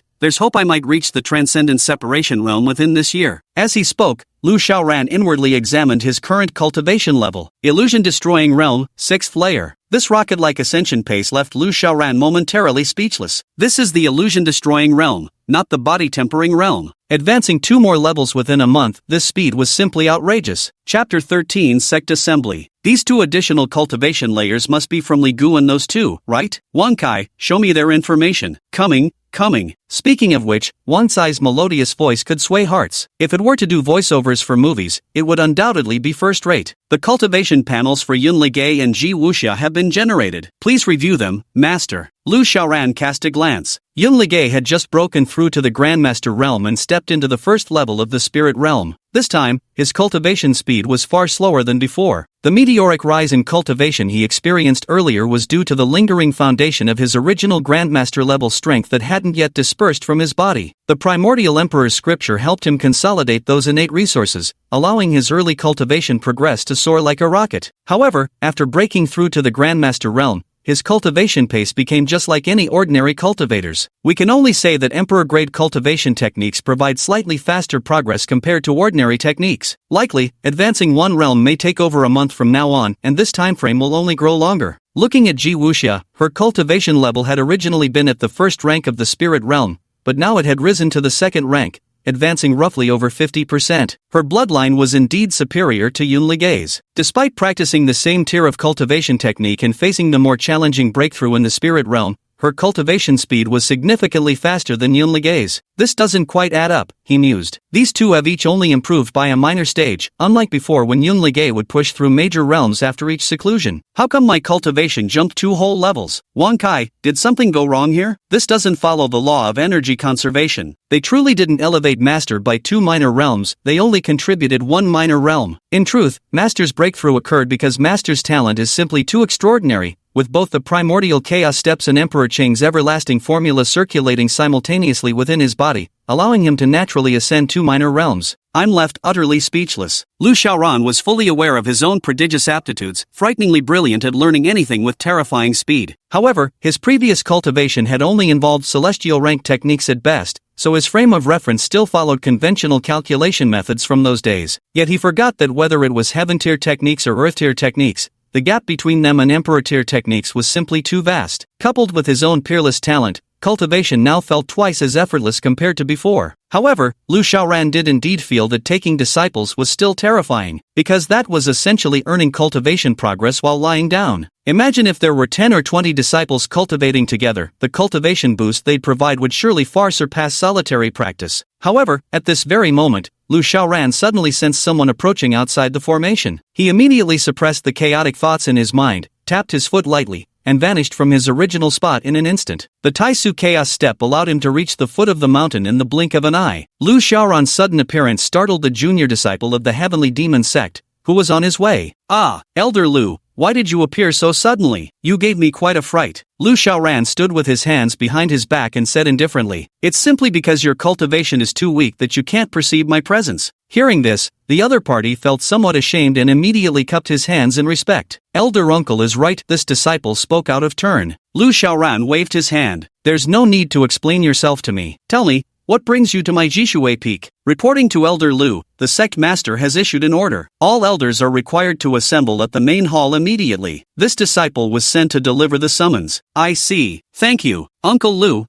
What are you saying? It's truly my good fortune to be able to serve you. MHM. Lu Xiaoran nodded slightly, casually tossing a small vial of elixir before turning to leave Jishui Peak. A flash of envy appeared in the junior disciple's eyes. Truly worthy of being an uncle, such incredible speed. Senior's cultivation must have already surpassed the spirit realm, hasn't it? Then, he looked down at the small porcelain bottle in his hand, and a flash of pleasant surprise instantly appeared in his eyes. It's actually a chi-gathering pill. Senior Uncle Lu is incredibly generous. It seems I must cultivate more goodwill with Senior Uncle Lu in the future to gain his favor. This was also Lu Xiaoran's way of doing things. Did they really think they could survive in this perilous world of fantasy cultivation just by lying low? How naive. Don't be ridiculous. As the saying goes, even if you don't go looking for trouble, trouble will surely come looking for you. Thus, Lu Xiaoran made it his habit to cultivate good relationships wherever he went. Chi-gathering pills were practically child's play for him, utterly worthless trifles. Nowadays, simply refining an entry-level condensing chi pill, the intermediate elixir between chi-gathering pills and primordial chi pills, had become effortless for him. Gathering chi pills are just scraps, so they're perfect for gifting and winning people over. Nothing gives better value for money. Lu Xiaoran swiftly arrived at the gathering spot within the sect, the main hall of the Heavenly Demon Sect. Many elders of the Heavenly Demon Sect had already assembled there. The innermost group consisted of white-haired but youthful-looking old men, veterans of the Heavenly Demon Sect, most of whom had reached the Mountain Sea realm. The limit for ordinary people pretty much ends around this tier. They find it extremely difficult to advance further. What remains is to slowly cultivate, prolonging their lifespans. Living one extra day counts as a win. To put it bluntly, it's not much different from waiting for death. Only by seizing a rare opportunity to break through can they revitalize their vitality and add years to their lives. The group outside appeared relatively younger, some looked vigorous, like men in their 30s or 40s, while others appeared around 30, similar to Lu Xiaoran's age. Among them were some who had entered the Heavenly Demon Sect in the same batch as Lu Xiaoran. However, most of their cultivation levels were in the spirit realm, with a rare few at the late-stage Grandmaster realm. Xiaoran, you're here. As soon as Lu Xiaoran arrived, two figures immediately surrounded him. A man and a woman, the man named Li Daoran and the woman named Lin Jie. Both had entered the Heavenly Demon sect alongside Lu Xiaoran and had gotten along rather well. Seeing the two of them, a faint smile surfaced on Lu Xiaoran's face. Long time no see. Li Daoran smacked his lips thoughtfully. You dare say that? You've been holed up at Stillwater Peak all day, never coming out to play with us. Lu Xiaoran rubbed his nose and chuckled awkwardly, saying, I can't help it. I'm not particularly talented, so I have to make up for it by putting in more time to cultivate whenever I can. Out of the three of us, you're the only one who's always so diligent. Don't get me wrong, are you trying to cultivate your way to becoming an emperor or something? Give it a rest already. With our talents, the best we can hope for in this lifetime is reaching Mountain Sea Realm at most. If we're lucky, maybe we'll barely touch the soul refinement stage. Why push yourself so hard? Aren't you exhausted? Chapter 14 Young people need more hardship training. A man should always have some dreams. Otherwise, what's the difference between him and a salted fish? Even if a salted fish turns over, it's still a salted fish. Li Daoran mercilessly mocked Lu Xiaoran, though of course Lu Xiaoran didn't mind. He had deliberately concealed his cultivation level all along, refusing to compete with others. He only put on that hard-working act for the sake of the show. Lin Jie, standing nearby, shot Li Daoran an annoyed glare. Stop spouting nonsense here. Xiaoran genuinely pursues martial arts unlike you, who's always fooling around and never taking anything seriously. Li Daoran immediately raised his hands in surrender. Alright, I shouldn't have badmouthed Xiaoran in front of you. Lin Jie shook her head and turned to Lu Xiaoran with a serious expression. Xiaoran, don't listen to Daoran's nonsense. As martial cultivators, we should focus on cultivation, strive diligently, and pursue the great Tao. Lu Xiaoran nodded in agreement. I know. By the way, do any of you know why the sect suddenly summoned us? Li Daoran shrugged his shoulders. Who the hell knows? But we're just insignificant trash at the spirit realm cultivation level. Even if something big happens, what does it have to do with us? Makes sense. As he spoke, a tall and refined middle-aged figure emerged slowly from the rear of the grand hall. Dressed in pristine white robes and crowned with a golden jade coronet, his imposing aura was extraordinary. As he appeared, the clamor in the great hall ebbed away like receding tides. The sect master has arrived. Stop talking. Li Daoran tugged at Lu Xiaoran's sleeve, and both he and Lin Jie immediately straightened their posture. Everyone was lined up neatly like kindergartners in the senior class. The demon sect leader glanced below and nodded with satisfaction. With over 200 elders present, each at least a late-stage grandmaster, this gathering represented a formidable force capable of shaking any region of the Great Zhou dynasty. They also symbolize the demon sect's overwhelming might. Esteemed elders, the reason I've summoned you today is actually regarding an event from 2 months ago. As everyone knows, something utterly earth-shattering occurred within our Tianhua sect 2 months back. A supreme expert triggered the wrath of the heavens. Lu Xiaoran froze. The wrath of the heavens? Wasn't that when he had deployed the 8 trigrams sealing heaven formation? The sect master continued. That incident even alarmed our sect's venerable elder. Yet afterward, we never managed to uncover which esteemed senior expert had stirred the celestial fury. However, during the investigation, the Supreme Elder did uncover certain facts. Specifically, the sect's defensive formations have deteriorated from long neglect, which is why someone could come to our Heavenly Demon sect undetected. Therefore, by decree of the Supreme Elder, we must select elders proficient in formations to deploy new arrays and repair the sect's defensive grand formation. Honored elders, is anyone willing? Unfortunately, the response from the crowd was rather lukewarm. This is perfectly normal. First off, making this thing is a huge waste of time. It's like hauling bricks at a construction site. Not only is it exhausting, but the pay is pitiful. Might as well lounge around and nap on my own mountaintop. Secondly, this is an edict from the Grand Elder. Screw it up, and at best you'll get an earful. At worst, you could face severe punishment. The measly spiritual stones you'd earn aren't worth the constant anxiety and responsibility. The sect master couldn't help but slightly furrow his brows and said, with so many elders in our demonic heaven sect, is there truly not a single person willing to contribute to the sect? The elders found it hard to preserve their dignity, and some of the more prominent ones stepped forward to speak. Within our sect, few understand formation arrays. Only those of you here possess such knowledge. Stop hiding your skills and step forward now. In that case, there's no helping it. About a dozen people stepped forward. Among them were Li Daoran and Lu Xiaoran. Li Daoran was famously known throughout the sect as the master of rambling. Whenever he had free time, he loved wandering around aimlessly and had even sought guidance from a few senior elders on the subject of formations. As for Lu Xiaoran, needless to say, as a cautious genius, formations, being a low investment, high return supplementary skill, were an absolute must to master. Therefore, the two of them could not avoid it. The sect master glanced at everyone, first turning to the senior elders and asking, "Elder Wang, Elder Tai, your mastery of formations is among the foremost in our sect. I wonder, would the two of you be willing to take on this critical task?" Elder Wang cleared his throat lightly and replied, "Reporting to the sect leader, this old man has recently encountered some deviations in cultivation and is currently recuperating. It is inadvisable to mobilize spiritual energy, and thus I fear I cannot assist in repairing the formation." Elder Tai's gaze was profound, his expression solemn and grave. "Sect leader, this old man has recently fatally touched upon the threshold of the soul refinement realm and is preparing to focus on breaking through. Therefore, I regret I cannot contribute my efforts to the sect this time." The sect leader raised an eyebrow slightly. Although he suspected the two elders might be lying, there was little he could do about it. They're all senior members of the sect. Even if their cultivation level is low, I'd still have to address them as senior brother when we meet. No way around it. If it were a major crisis for the sect, he could punish them under the banner of sect righteousness. But this is just fixing a formation, a trivial matter. Throwing his weight around would only lose him support. He then turned his gaze to the other elders behind them, but the answers he got from them were much the same as Elder Wang's and Elder Tai's. Even more absurd was the fact that one elder actually declared he was going to the neighboring Mount Clinging sect for a marriage meeting. This infuriated the sect leader so much he nearly jumped up cursing. "Does my vast heavenly demon sect truly not have a single person capable of repairing our protective formation?" Seeing the sect leader growing visibly angry, one elder hastily spoke up. "Master, to be honest, we're all growing old. While we could still handle the task, what happens when we inevitably pass on and turn to dust? I believe this is the perfect opportunity to cultivate the younger generation's skills in formation arts." Lu Xiaoran's heart skipped a beat as another ominous feeling crept over him. Sure enough, the next moment, that elder pointed directly at Li Daoran and himself. Both Daoran and Xiaoran are among the most promising young elders of our sect. Having them undertake this task would provide valuable experience,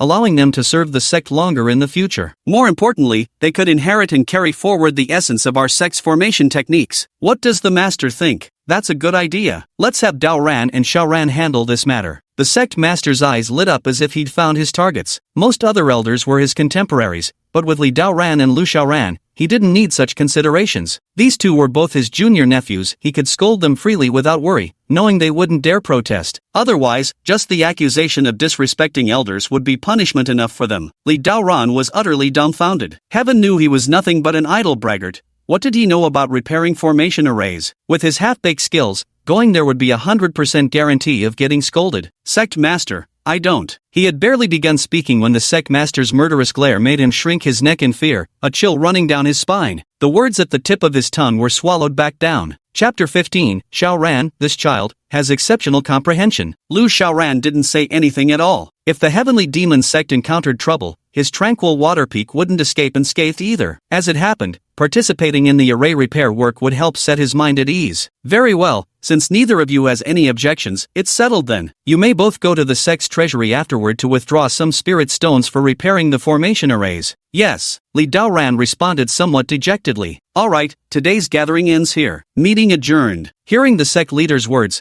the crowd immediately breathed sighs of relief as if their mission had been accomplished, scattering in all directions like startled birds and beasts. Li Daoran gritted his teeth in fury. Those bastards ran faster than rabbits, utterly shameless for their age. Lu Xiaoran tried to console him. "It doesn't matter. Someone had to do it anyway. Aren't you angry? Would anger be useful? I'm honestly at a loss with you." Li Daoran was speechless, while Lin Jie tried to mediate. "Stop your complaining already. What's meant to be will find its way. Since the sect has made its decision, you'd better follow through. Take a page from Xiaoran's book, think about the bigger picture. What else can we do? The sect master has already made the announcement in person. We'll just have to get to work." After grumbling a couple more complaints, Li Daoran followed Lu Xiaoran to the sect's treasure vault. This place housed all the sect's most valuable possessions. The two went directly to the elders' chamber responsible for overseeing affairs. "Greetings, esteemed elders. Ah, Daoran and Xiaoran. Come in, come in. Please have a seat and enjoy some tea. You two undertook the task of repairing the sect's grand formation. Such arduous work deserves great merit." Li Daoran's heart couldn't help but well up with bitterness, yet he still had to summon the courage to speak. "All for the sect's safety." Several people nodded in agreement. "Excellent. Having young disciples like you so wholeheartedly dedicated to the sect is truly a great blessing for our heavenly demon sect." Li Daoran waved his hand. "Esteemed seniors, you flatter me too much. Let's get down to business. To repair the array formation, we'll need spirit stones. May I ask the elders to approve 800,000 top-grade spirit stones for Xiaoran and me, so we can begin the repairs?" Upon hearing this,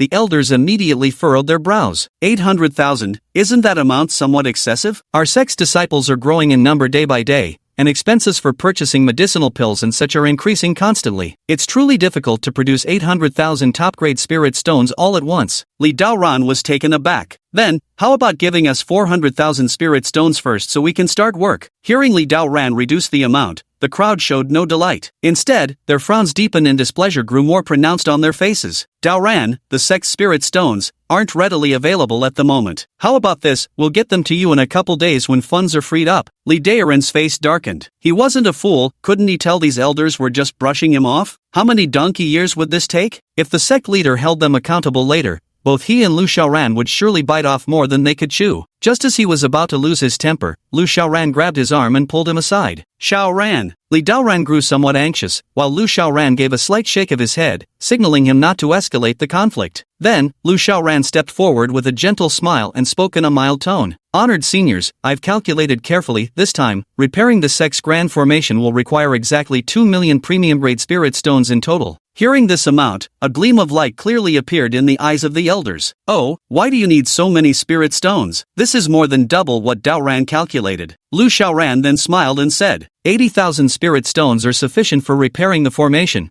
but the elders have worked hard by participating in the design and providing spiritual stones as assistance, so naturally, they deserve some compensation as well. The remaining 120,000 spirit stones are their well-earned reward. At these words, the elders' gazes grew even more pleased. Oh my, Xiaoran, this isn't proper. How could we few accept such generous compensation for our efforts? Lu Xiaoran waved his hand dismissively. Not at all, not at all. Both Daoran and I are newcomers, hardly proficient in formations. Mustn't we rely entirely on you esteemed elders? Their faces flushed with pleasure, wreathed in smiles. Well now, since Xiaoran has put it that way, we can't be stingy either. Here's what we'll do, we'll allocate 2,400,000 premium-grade spirit stones for you too. After all, repairing the formation will require substantial resources. Then we thank you, honored seniors. Don't mention it. We're all working for the sect's benefit. It's only right. Here's 1,200,000 premium-grade spirit stones, please count them. An elder tossed over a storage pouch. Lu Xiaoran swept it with his spiritual sense before carelessly tucking it into his sleeve. Why bother counting? These seniors have overseen the treasury for years. Their ledgers are never wrong. My brother and I will take our leave first to attend to matters. We'll visit for tea another time. Go on then, off you go. After bidding farewell to the elders, Lu Xiaoran turned and immediately dragged away Li Daoran, who stood dumbfounded. Watching their retreating figures, the elders couldn't help but stroke their beards with quiet laughter. I never realized Xiaoran had such remarkable comprehension. In comparison, Daoran falls far short. It seems we should give Xiaoran more guidance and opportunities from now on. Even after leaving the treasure vault, Li Daoran still stood dumbfounded, staring blankly at Lu Xiaoran as if in a daze. Xiaoran, isn't this blatant embezzlement? Lu Xiaoran rolled his eyes. Must you phrase it so harshly? What embezzlement? This is called equitable distribution. Everyone gets to prosper together. But 240,000 spirit stones? My original calculation showed the formation repairs only required 79,000. We even left 10,000 stones as wages for ourselves, yet you went straight for 240,000? 3 times the original amount. Do you have any idea how brutally the sect master would kill us if this got discovered? Lu Xiaoran shook his head speechlessly. You're overthinking it. Actually, no sect is entirely controlled by the sect master alone. Every sect, from its inception, is formed by several founding families working together. Those elders in charge of the treasury are all appointed by their respective families within the sect. Among them, there's even one who belongs to the Grand Elders faction. Do you really think the sect master dare touch them? Moreover, what we're doing isn't embezzlement. We're genuinely working for the sect by repairing the formation arrays. Repairing formations requires spirit stones, doesn't it? As long as our accounts match up, not even the sect master can find any discrepancies. He's not omnipotent after all. Holy crap,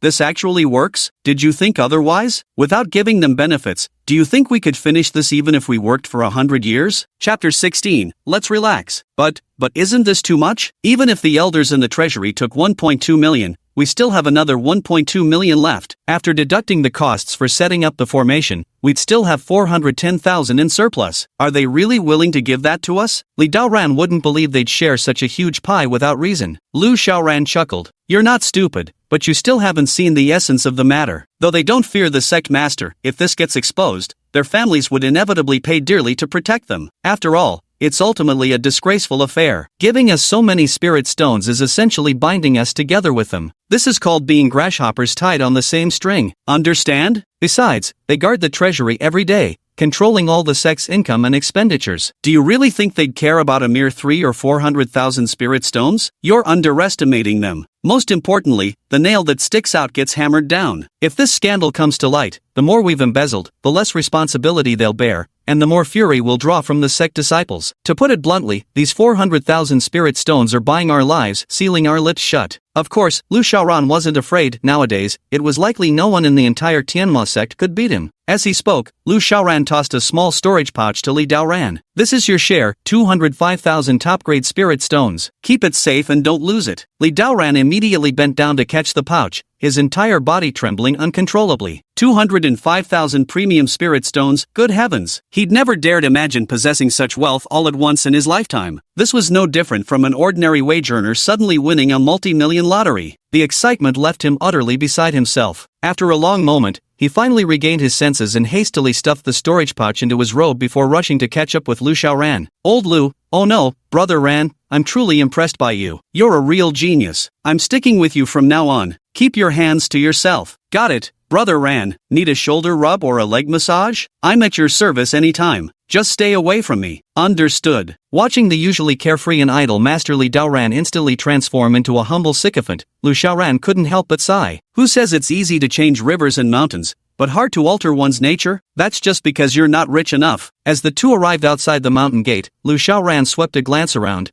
already forming a rough understanding in his mind. The formation arrays of the demon sect are interlocking, arranged in circular patterns that envelop the entire sect. The outermost layer is an illusion array, requiring minimal spirit stones to maintain yet highly effective, capable of warding off mountain beasts, ordinary mortals, and ambitious rogue cultivators alike. The inner layer, however, is a lethal offense array. Once triggered, it delivers fatal strikes without warning and immediately alerts the cultivators within the mountain gates. The third layer is a defensive formation designed to withstand attacks from high-level cultivators. Without special tokens or formidable cultivation strength, one shouldn't even dream of passing through this barrier. These three formations collectively constitute the Heavenly Demon Sect's Mountain Protection Array. Typically, unless one specializes in formations, everyone's proficiency in this field remains roughly similar, just meeting the basic standard of competence. Only those with profound mastery of formations can construct identical arrays with significantly greater power. That's why the demonic sect felt completely at ease sending two youngsters to repair the formation, because everyone's skills were equally mediocre. Lord Ran, what's the plan? Just say the word. Li Daoran bowed deeply with an utterly sycophantic expression, his whole demeanor exuding such shameless obsequiousness that Lu Xiaoran's eyelid twitched uncontrollably. Can you act normal for once? You're making me want to punch you. Hee. After all, I hitched a ride on your good fortune and scored over 200,000 top-grade spirit stones. Of course, I should let you enjoy Emperor-grade treatment in return. Stop fooling around and focus on the task. If we mess this up,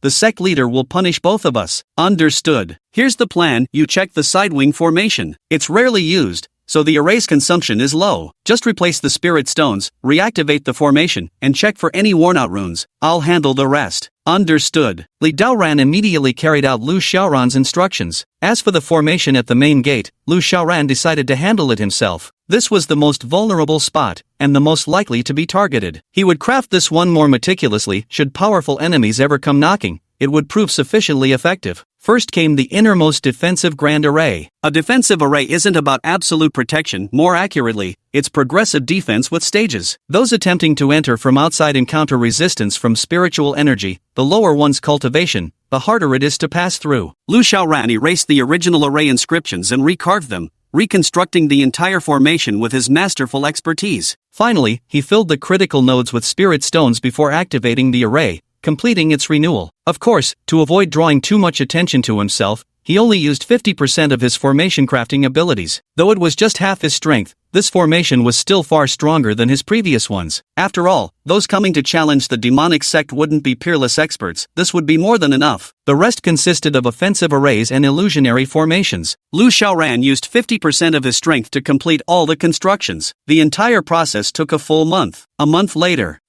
finally finished. Lu Xiaoran tossed aside the stone inscribed with runes, clapped his hands, and his face showed utter relief. Li Daoran came running from a distance, beaming with a smile. Old Lu, it's finally done. Lu Xiaoran nodded. Yeah, it wasn't easy. A whole month has passed in the blink of an eye. By the way, aren't you tired? How are you still so full of energy? What's tiring? Even if it were 10 years instead of a month, I'd do it willingly. Over 200,000 premium spirit stones, enough to last several lifetimes. Wasn't it you who said earlier it'd be better to cultivate at home? Cultivate? Cultivate my ass. Tell me, could you break through even a minor realm if you cultivated for a month? I've been stuck at the third level of the spirit realm for nearly half a year now without so much as a whisper of progress. Even if you did break through, you'd still just be a worthless spirit realm nobody. But repairing this formation array nets you 200,000 spirit stones a month. Doesn't that sound sweeter? Just as Lu Xiaoran was about to retort, a sudden ripple of energy pulsed through his body. He broke through the 7th level of illusion-shattering realm. He hadn't cultivated for a month, yet broke through another level. It must have been due to his two disciples' diligent cultivation that led to his breakthrough. Looking at the smugly Dao Ran before him, he heaved a sigh but ultimately said nothing. This kind of worry, where one's strength improves without cultivation, he might as well bear alone. Why ruin someone else's happiness? Suddenly, Li Daoran stifled his grin, glancing around cautiously. Seeing no one nearby, he whispered conspiratorially, "Old Lu, we've both been working hard for a whole month. How about we go unwind a bit?" Lu Xiaoran slightly raised an eyebrow, looking somewhat puzzled. "Where to?" Li Daoran glanced around once more before leaning closer to Lu Xiaoran's ear. "Pleasure sect." Hiss. Chapter 17, Overexertion. Hearing this name, Lu Xiaoran's face couldn't help but twitch violently. To think it was that kind of place. Are you insane? You dare to go to such a place? If you're tainted by evil qi, no matter how profound your cultivation is, it'll all be for nothing. For martial cultivators, nothing is more feared than being infected by evil qi. Like a poisonous toxin or flesh-eating maggots, it latches onto the bones and gradually amplifies within the human body, ultimately corrupting the mind. No matter how advanced your cultivation may be, you'll slowly turn into a bloodthirsty demon, slaughtering without mercy. Once someone tainted by evil qi is discovered in the Great Zhou dynasty, they're immediately forcibly quarantined for treatment,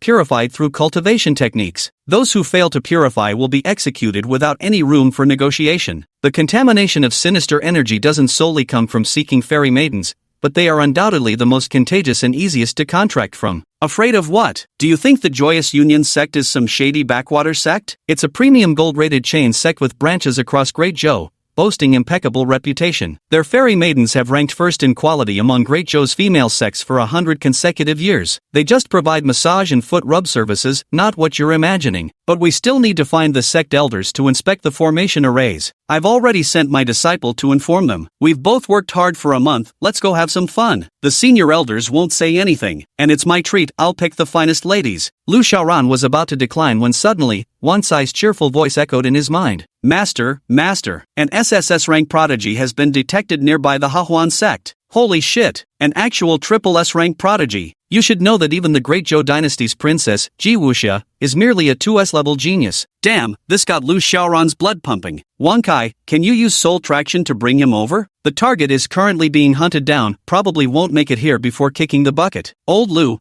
what's wrong with you? Li Daoran was rather bewildered and puzzled by Lu Xiaoran's sudden agitation. They thought Lu Xiaoran must have suffered some kind of shock. Lu Xiaoran simply shook his head and casually pulled out a token. Nothing much, just have your disciple take this token and deliver it to the elders. It's the new control token. Without it, the disciples won't be able to easily leave this formation barrier. With that, he quickly departed. Li Daoran glanced at the token in his hand and chuckled. Quite the act, old Lu, pretending to be all innocent only to bolt faster than I could. With those words, he swiftly dashed after Lu Xiaoran. As for Lu Xiaoran's warning, he paid no heed. It was just a minor array repair, why bother changing the token? Moreover, even if the array had slight alterations, with so many powerful experts in the sect and even a void-shattering realm sect master, couldn't they break through the array? He couldn't wait to head to the Joyous Union sect. Meanwhile, Li Daoran's disciple had already arrived at the Great Hall of the Heavenly Demon sect as ordered. However, at this moment, the hall was filled with elders, but noticeably absent was the sect master. Disciple Qindashan of Elder Li Daoran's lineage, reporting under master's orders. The formation repairs have been fully completed. Oh, I didn't expect Xiaoran and Daoran to complete their task so quickly. The sect master truly has a good eye for talent. But what a pity, he's currently in seclusion and won't be able to inspect their work anytime soon.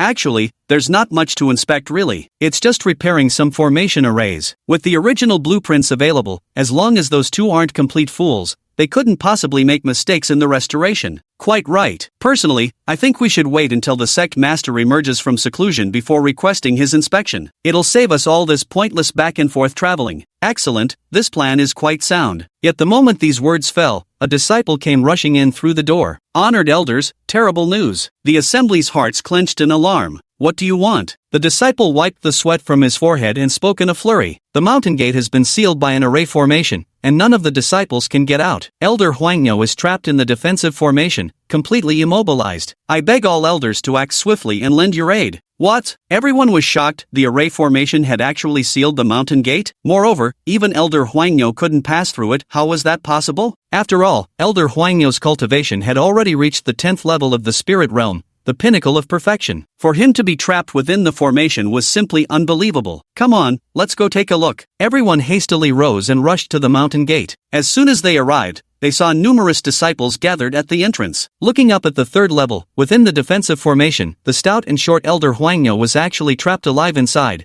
completely immobilized, an utterly ridiculous sight. What's going on here? Many of the lower-ranking elders couldn't discern the profundity of this scene, but some of the more powerful elders understood immediately. My heavens, this formation is actually several times more ingenious than the one set up before. Because the formation is too ingenious, its power has increased by more than double. Therefore, the previous formation tokens are no longer applicable, which is why Elder Yellowox is trapped inside. Holy crap! Was this Daeron's work or Sharon's? This is way too overpowered. A disciple asked somewhat confusedly, Elder, is it really that powerful? The runes of this formation don't seem any different from before. The elder who had spoken shook his head. You're still young, so you can't grasp the profundity of this. To be frank, within our entire Heavenly Demon sect, apart from Elder Daoran and Elder Shaoran, hardly anyone else has achieved this level of mastery in formation arrays. To put it without exaggeration, based solely on this level of formation mastery, the one who constructed this array between the two of them would already be qualified to be directly appointed as the sect's High Chancellor. Hiss! Everyone couldn't help but collectively gasp,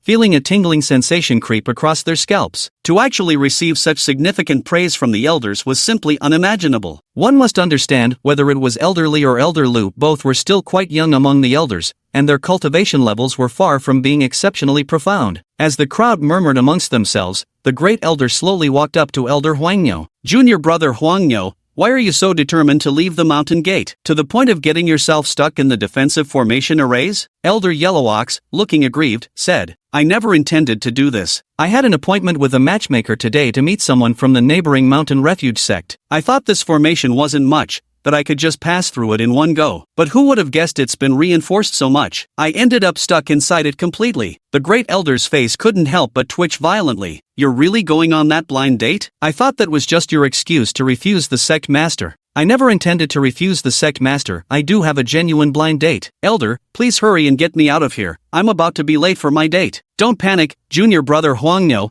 I'll get you out right now. Many thanks, Elder. The great elder took a deep breath, circulating the spiritual energy within his body as he stepped forward and entered the defensive formation. The moment he stepped into the defensive formation, his expression instantly turned grave. An overwhelming force pressed down on him, making him sense something highly unusual. The disciples behind him couldn't help but wear looks of concern on their faces. What's happening to the great elder? I don't know. Judging by his expression, he seems quite grave. Could it be that even he can't get through? The elders chuckled in amusement. You youngsters don't know the immensity of heaven and earth. The Grand Elder is a powerhouse at the creation realm. Passing through this formation won't be a problem for someone of his stature. Chapter 18, Activating the Sect's Life Preservation Teleportation Array. Ah, the realm of creation. The disciples gasped deeply, their eyes brimming with profound reverence. For most of these disciples, whose cultivation barely reached the postnatal realm, the realm of creation loomed like an insurmountable mountain whose summit they couldn't even glimpse. This is in the bag. With the Grand Elder present, this formation would surely be broken. Under the watchful eyes of the crowd, the Grand Elder began making his way toward Elder Huang. His first step was taken with ease, encountering no obstacles. All right. Some disciples in the crowd even let out excited shouts. His second step was slightly hesitant but still steady. Elder, you can do it. Some had already become fans of the Elder. Indeed, just as the excitement reached its peak, with the third step halfway completed, the Elder's foot froze mid-air. Despite his face flushing crimson with effort, it remained impossible for him to advance even slightly. The cheers instantly vanished as the crowd stared at the Elder in bewilderment. Elder, why have you stopped walking? The Elder's face flushed red with anger, trembling uncontrollably. Walk where? I'm trapped in this formation array. What? Everyone present was instantly dumbfounded. The great elder had only taken 2.5 steps, and already trapped? Are you kidding me? Elder Huang began to panic. Elder, please don't joke with me. I'm almost late for my blind date. Blind date, that's all you think about. There are so many female elders in the Heavenly Demon sect you could pursue, yet you insist on going to that mountain-reliant sect. Why must you be so difficult? Elder Huang said with a pitiful expression. The ones in our sect are all too familiar, it'd be awkward to make a move. Besides, none of the older ones are particularly attractive, and the younger ones all look down on me. You ask for so many conditions? You're over 300 years old, what kind of beauty haven't you seen? Of course you have no demands. Besides, you don't even have needs anymore. I'm different. I'm only 120, with endless cultivation ahead of me. I want to find a companion. The great elder's beard trembled with fury as he whirled around and roared at the assembled crowd. What are you waiting for? Go fetch Elder Wang and Elder Tai at once. Both of them were the most skilled in formations within the Heavenly Demon sect. No need to search, we're already here. Elder Wang and Elder Tai immediately emerged from the crowd. Seeing the scene before them, they couldn't help but freeze for a moment before bursting into stifled laughter, failing to contain their amusement. The Grand Elder's face turned completely black. Did you two just laugh? Elder Wang and Elder Tai immediately straightened their faces and said, Brother, please don't misunderstand. The three of us have been fellow disciples for many years. No matter how funny your embarrassment might be, we would never laugh. That's right. The bond between us fellow disciples has been tempered and refined through the test of time. I can't hold it in anymore.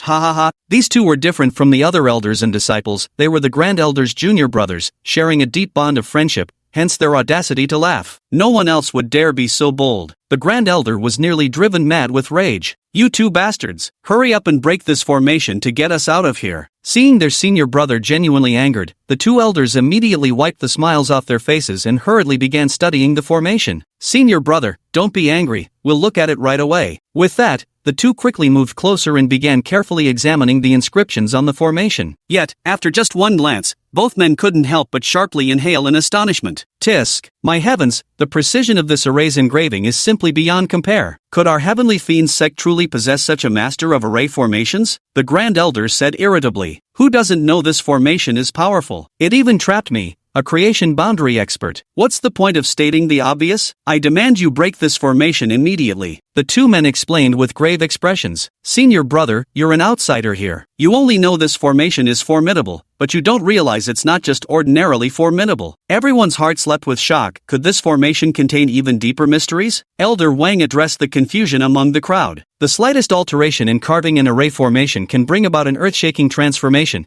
and the quality of the craftsmanship will greatly influence the power of the array. This defensive grand formation is, without a doubt, one of the most sophisticated. Common defensive arrays merely provide passive protection, but this one has developed self-awareness. It adjusts the pressure of the formation based on the intruder's strength, consuming minimal spiritual energy while exerting maximum suppression upon trespassers. If my guess is correct, not even senior brother nor even the sect master would escape unscathed if caught within it. At these words, every hair on everyone's body stood on end in unison. Was this formation truly so terrifying? Even if the sect master came, they would still be trapped within it. Was this some kind of joke? Great sect master, that powerhouse who had broken through the realm of delusion. Junior brother, are you certain? Is this formation truly that powerful? The Grand Elder's heart raced with shock. Elder Wang, however, wore a grave expression as he spoke. Stronger, if anything weaker. I once had the privilege of observing the defensive formation of the Heavenly Sword sect. That formation could effortlessly restrain experts above the third level of the primal void realm. And yet, in terms of inscribed formation patterns, this one is slightly more refined. Hiss! The Great Elder's heart raced with trepidation. Yet he wasn't angry. Instead, his eyes shone with a flicker of excitement. Such formidable array formations. The master who carved these must be an invaluable treasure, someone we must enshrine and revere. Then can you break this formation? Both Elder Wang and Elder Tai shook their heads. I'm afraid not. With our current strength, we can no longer break this formation. Then where are Daoran and Xiaoran? Where are those two brats? The enforcement elder immediately ordered Li Daoran to summon that particular disciple, Chen Dashan, pulling him out from the crowd like an eagle seizing a chick. Hurry up and tell us where your master and your uncle Lu are. Chen Dashan had never seen such a scene before and was so frightened he nearly burst into tears, his words stumbling out in a stammer. Me what? The law enforcement elder directly kicked him in the rear. If you don't speak soon, I'll let you taste the rod. Chen Dashan trembled in fear and immediately spilled everything. I'm not entirely sure either, but I vaguely overheard that my master wishes to invite Uncle Lu to the Joyous Harmony sect for some leisurely relaxation. As these words were spoken, the entire venue instantly fell into stunned silence. The Joyous Union sect. Elder Huan was utterly devastated with rage. These two bastards went off to have fun at the pleasure sect themselves, trapping me here and ruining my matchmaking. I won't let them off easy. The Grand Elder's face darkened completely. Elder Wang asked cautiously, "Senior brother, what should we do?" The Great Elder gritted his teeth and said coldly, "What else can we do? Since only the two of them can undo it, shouldn't we hurry and bring them back? But, we can't leave this place?" The Great Elder clenched his jaw, his face contorted in prolonged struggle, as if making some momentous decision. "It seems we have no choice but to activate the sect's life preservation teleportation array." Chapter 19 Simba's Growth Diary? Everyone's eyes sharpened, their hearts pounding wildly as they struggled to believe what was happening. The sect's life preservation array was a formation only activated during extermination events. It could teleport disciples beyond the sect's territory, allowing escape and preserving a glimmer of hope for the heavenly demon sect's survival. And now, just because of an unknown array set up by either Lu Xiaoran or Li Daoran, we have to activate our life-saving formation just to go out and find someone. At this moment, everyone finally experienced firsthand just how powerful this formation truly was. Meanwhile, Lu Xiaoran and Li Daoran had finally arrived at the Bliss sect. Sects like the Bliss sect specialize in providing relaxation and entertainment services for cultivators. Through a series of heartwarming services like foot baths, massages, singing companionship, they earn cultivation resources. Don't underestimate the Harmony Joy sect. You must understand, a sect's expenditures are enormous. Not only do disciples need to mine spirit stone veins, but they must also undertake external missions to earn cultivation resources, all to sustain the sect's operations, development, and the disciples' own cultivation. Success in this depends not just on luck, but also on strength. Otherwise, even if you were given a top-grade spirit stone vein, you wouldn't be able to hold on to it. However, the ancestor of the Harmony Joy sect, known as the Skeletal Beauty, the Red Jade Immortal, pioneered a different path. She taught women techniques, enabling them to fully utilize their own resources and advantages to create a series of popular services tailored for cultivators. Relying on these methods, they built the sect from scratch without killing or plundering. From a minor faction, the Harmony Joy sect soared to become one of the top sects of Great Zhou, even surpassing the Heavenly Demon sect in strength. Though many cultivators looked down upon them, believing the Harmony Joy sect relied too much on clever tricks, merely trading charm to resolve the resource problems that troubled other sects. Yet this did nothing to hinder the sect's rapid expansion, nor the endless stream of male cultivators eagerly flocking to them. Lu Xiaoran had even suspected for a time that Vermilion Jade Fairy might be a transmigrator. Back then, his decision to lay low and cultivate steadily was also closely tied to Vermilion Jade Fairy, the founding ancestor of the Joyful Union sect. "Welcome, my lords. Come and have some fun." Unlike female cultivators from orthodox sects, the hostesses at the entrance wore revealing outfits that left very little to the imagination. A shoulder-bearing blouse, a flowing miniskirt, high heels clicking, nails polished to a glossy sheen. For female cultivators across the continent who uniformly wore long dresses wrapped tightly around them, the attire of the Harmony Joy sect women was nothing short of shocking and surreal. The moment he arrived, Li Daoran couldn't stop drooling, swallowing hard with his eyes nearly popping out of his head. "Xiaoran, look at those long legs, that slender waist, those lotus root arms so tender and fair. My heavens, now these are real women." Lu Xiaoran couldn't help but let out a slight sigh. Men in this martial arts world, so inexperienced and unrefined, truly deserve pity. These women from the Joyous Harmony sect are indeed dressed rather liberally, but compared to his previous life, they're just wearing normal summer outfits for young girls. In fact, some could even be considered rather conservative. However, with Taoists unable to handle even this level of temptation, it's no wonder the Joyous Union sect remained so popular. The women of the Joyous Union sect were quick-witted. Noticing Li Daoran's expression, they immediately stepped forward, flanking him left and right as they wrapped their arms around his. "Good sir, come in and play with us. Our joyous sect offers the most delightful entertainment." Already mentally intoxicated, Li Daoran completely lost his bearings and nodded repeatedly like a bobblehead doll. "Play? Of course we'll play. Your uncle here came specifically for some fun today. Then today, we must make sure our honored guest fully appreciates the unique delights of our Harmony Joy sect." "Excellent. As long as you serve this uncle well, spirit stones won't be lacking. That fellow behind me is my buddy, take good care of him too." "Understood." The female cultivators smiled seductively, exchanging meaningful glances toward the entrance. Immediately two more enchantresses approached with alluring laughter. However, before they could get close to Lu Xiaoran, they were repelled by his protective aura. "I'm not here to play. I'm just accompanying my friend." With that, he clasped his hands behind his back and walked inward, leaving many female cultivators stunned. How strange indeed today a gentleman comes to the blissful sect and actually resists seeking pleasure. look at him pretending to be reserved. It won't be long before his true colors show. Exactly, men are just like thieving cats, they can't help themselves. Lu Xiaoran naturally heard these words, but he paid them no mind and quietly summoned Wang Kai. Wang Kai, where is this SSS-ranked disciple? Coming. Master, I'm here. Currently confirming the target's location, will transmit the data to you first. In the next instant, a stream of information flooded Lu Xiaoran's mind. File 1, Fang Tianyuan, heir of the ancient ape tribe, supreme genius. Having cultivated for merely 23 years, he has already reached the Mountain Sea realm's first layer. His uncle usurped power, murdered his parents, and now hunts him with troops. A gleam lit up Lu Xiaoran's eyes. This template feels so familiar, it's like the making of Simba. Could it be that this time, I'm finally going to take in a destined protagonist? But the next second, Wang Chai transmitted another document. Document 2, Fang Outyan, uncle of Fang Tianyuan, was originally one of the former heirs of the ancient ape tribe. The chieftain's bloodline of the ancient ape tribe is unique, producing only one heir per generation. However, in Fang Outyan's generation, both he and his older brother, Fang Tianyuan's father, Fang Batian, were born. Due to Fang Outyan's frail physique at birth, he was abandoned by the tribe. 50 years later, Fang Outyan returned in triumph, sweeping through the ancient ape tribe, slaying Fang Batian and his wife, and becoming the new chieftain of the tribe. Damn it! Wang Kai, you never disappoint, never acting like a decent human being. Without even reading the plot, just by looking at the names, Lu Xiaoran could tell that Fang Tianyuan's uncle was the real protagonist. The name Fang Outyan reeked of pretentious arrogance from the get-go. Forget it.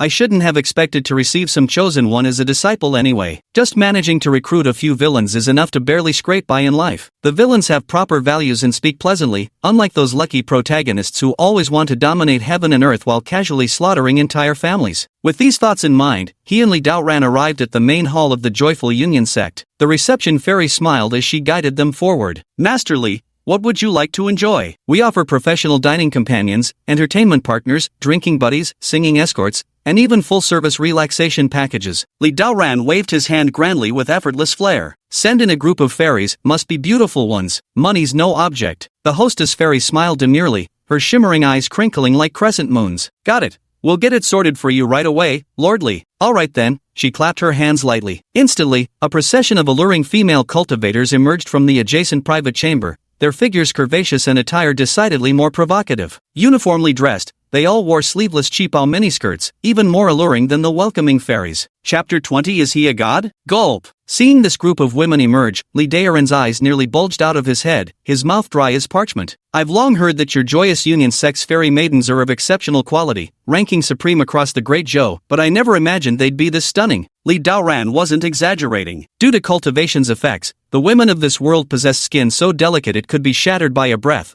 their figures unmatched in perfection. Even these mere reception maidens, if brought to his previous world without retouching or filters, would become top-tier celebrities with just a bit of training. To her surprise, the greeting fairy pursed her lips and smiled. These are actually the cheapest batch we have here. Li Daoran was utterly astounded. What? Even ones looking like this are still just your Joyous Union sect's cheapest batch? Exactly. Our Harmony sect is the most premium service-oriented sect in Great Zhou, offering a wide range of tiers to choose from. There's the 198 low-grade spirit stones option, the 498 low-grade spirit stones 1, and even the supreme tier at 998 low-grade spirit stones. Holy crap! Li Daoran exclaimed, staring straight ahead while gripping Lu Xiaoran's arm tightly, his face alight with excitement as he said, Old Lu, if the 198 ones look this good, then the 998 ones must be drop-dead gorgeous, huh? Lu Xiaoran raised an eyebrow slightly, as if recalling something unpleasant, though he couldn't quite remember what it was. That's good enough. The expensive ones won't necessarily satisfy you either. How could I settle for that? We hardly ever come here, and it's only 998 low-grade spirit stones. At such a bargain, how could I possibly let it slip away? After all, he had just obtained 200,000 high-grade spirit stones, the equivalent of 20 million low-grade ones. How could I possibly care about such a small sum? The reception fairy smiled and said, for the 998 service, we'll need to escort Master Li to our special VIP room upstairs. Instead of answering her directly, Li Daoran turned to Lu Xiaoran and spoke again. Old Lu, you really not going? My treat won't cost you a thing. Lu Xiaoran waved his hand. No thanks, I'm not interested in that sort of thing. Well, I'll just head up by myself then. Go on. You're really not going? Really not going? Don't say I'm not being a good friend, I genuinely invited you. You're the one choosing not to go. With that, Li Daoran scurried off to the third floor in a flash. The welcoming Taoist fairy smiled faintly. Master Lu,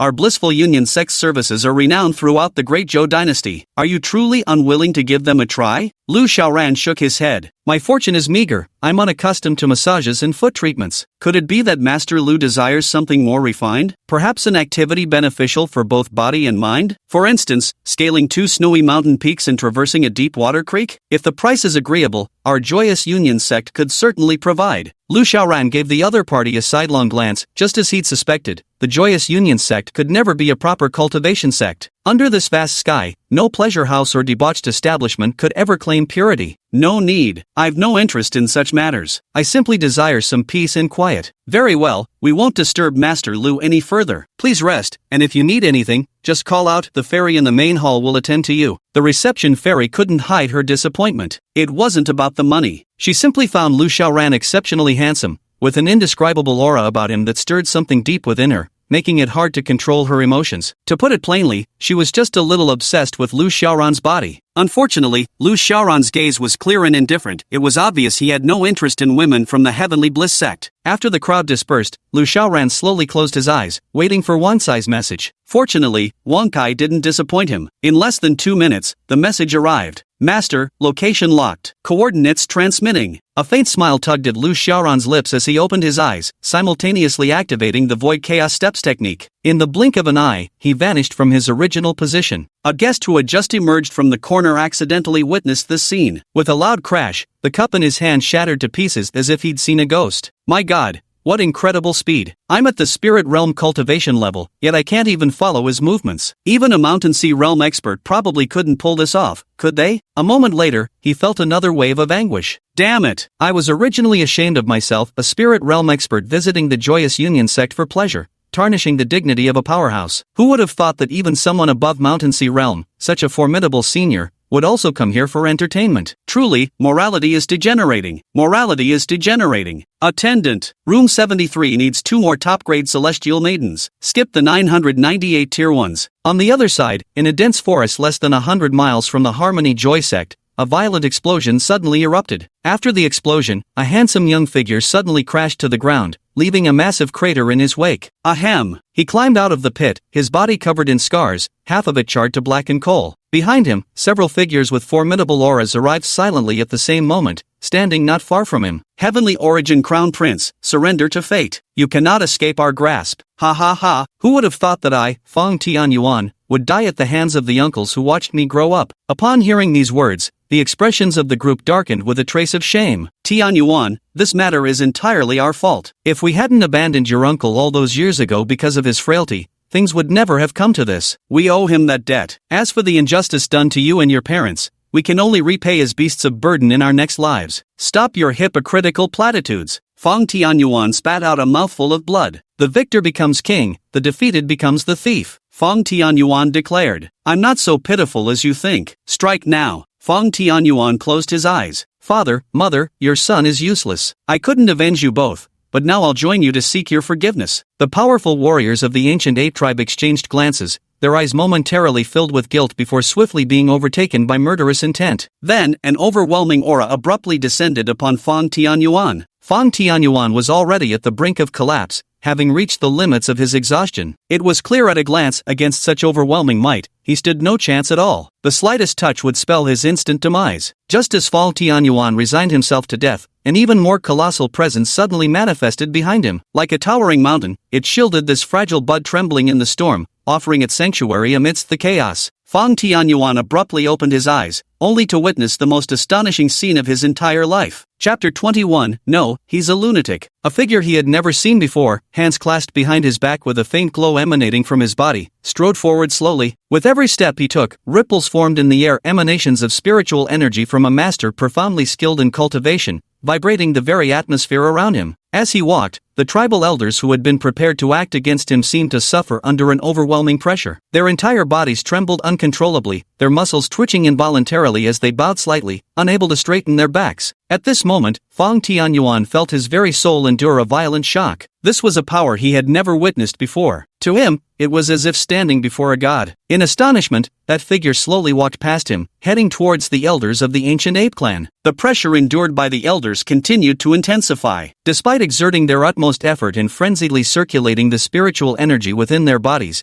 they still found it difficult to withstand. One of the elders, gritting his teeth and straining with all his might, shouted desperately, "May I ask which exalted being you are?" The figure did not respond. The elder shouted again, "Honorable one, we are all elders of the ancient ape tribe with no intention of offending you. We implore you to show mercy." The other party finally spoke, but instead of responding to their words, they directly launched an attack. Thunder Sprint Fist. A single punch unleashed, killing intent erupted. So powerful, the elders' expressions drastically changed. Casting aside all decorum, they simultaneously invoked the ancient ape tribe's secret technique, blood burst teleportation. This lower-grade heaven tier technique sacrifices a drop of vital blood essence to forcibly relocate at astonishing speed. The moment blood burst teleportation activated, the group vanished from their positions with inhuman swiftness. But they were fast, but their opponent was faster. Alas, Lu Xiaoran's Taishu Chaos steps were even faster. With a single thought, he instantly surpassed the entire group. What? The elders' pupils contracted, their breath freezing in their chests. Before they could react, the opponent's thunderous fist had already landed on them. The force of the punch was overwhelming. With just one strike,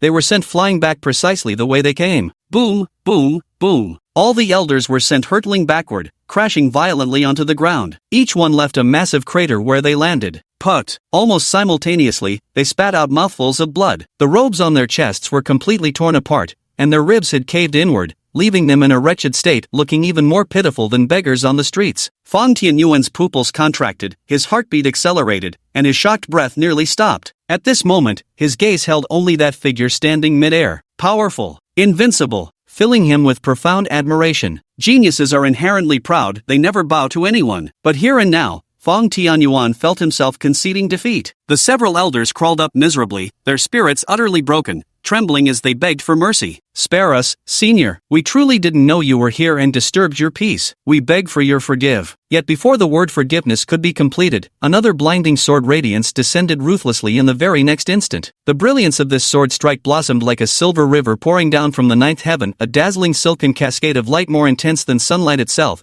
forcing all witnessing it to shut their eyes against its unbearable radiance. Boom! The relentless sword technique struck the elders with unstoppable force, ruthlessly hitting them. The surge erupted, sword energy scattering in all directions. In mere moments, the elders were directly cleaved to death by this invincible sword energy. Even more, the overpowering sword energy continued unabated, forcibly carving an enormous sword scar over 1,000 meters long into the ground. Boom! The earth began to tremble. Fang Tianyuan's heart trembled with overwhelming emotion. What kind of divine being is this? Without uttering a single word, his opening move was a lethal strike. With just 2 consecutive techniques unleashed, he completely annihilated all the pursuing elders. You must understand, each of these elders' cultivation surpassed his own. Each was at the late-stage mountaincy realm, with 6th or 7th tier strength. In the entire Great Zhou dynasty, they would count as a formidable force. Yet, against their opponent, they couldn't last 2 moves before being completely wiped out. Just how terrifyingly powerful was that? How utterly domineering, and how magnificently awe-inspiring. With strength so formidable and convictions so ruthlessly decisive. A true master. This is absolutely a supreme expert, rarely seen in this world. At this moment, the figure had already descended. Fang Tianyuan was about to step forward and kneel in respectful salute to express his gratitude when he saw the figure swiftly stride toward the corpses of those elders. Say, Nair. Fang Tianyuan suddenly felt bewildered, unsure of what the other party intended to do. Don't panic yet. The other person waved his hand, signaling him to remain calm. Just as Fang Tianyuan was puzzling over this, he saw the master abruptly strike out with a series of moves aimed at the corpses of several elders from the ancient ape tribe. Great Vehicle Vajra Fist, Snow-Severing Sword Technique, Invincible Diamond Palm, Tempest Lion's Roar. Countless question marks immediately flooded Fang Tianyuan's mind. What is that senior doing? Those people are already deader than dead. Why would the senior keep using his techniques over and over to smash their corpses into chunks,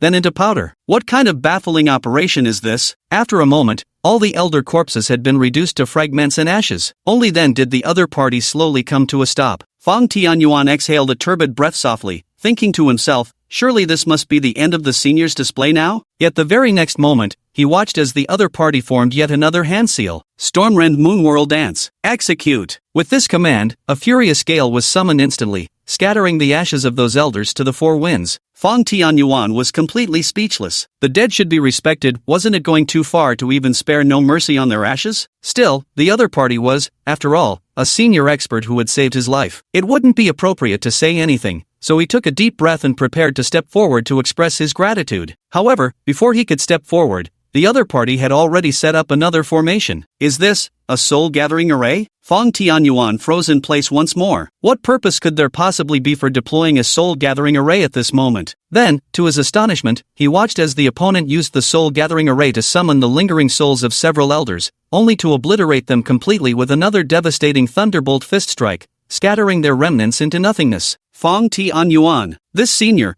couldn't possibly be some kind of pervert, could he? Having finished all this, the visitor finally seemed satisfied, stretching leisurely with a carefree air. There, now we're safe. Fong Tianyuan nearly spat blood in shock. At this moment, all the admiration he'd painstakingly built toward the other party had been utterly destroyed. He was beginning to question his own existence. This guy wasn't divine, he might just be plain insane. No doubt, he was absolutely insane. Only a complete lunatic could reach the second step, yet he had somehow accomplished the fourth. Killing the enemy, destroying the corpse, scattering the ashes, annihilating the soul. Not a single thing was left out. He was already beyond cure. Good heavens! What kind of bizarre existence is this? You're already this powerful, was this really necessary? Not to mention you're far more powerful than them. Let's just talk about them, they're nothing but thoroughly dead corpses, aren't they? Was that really necessary? Was that really necessary? Must important things really be repeated 3 times? Fong Tianyuan's little head was spinning, utterly unable to comprehend the senior's actions. He even felt somewhat frightened and wanted to run away. But pitifully, it was already too late. The other party had already set their sights on him.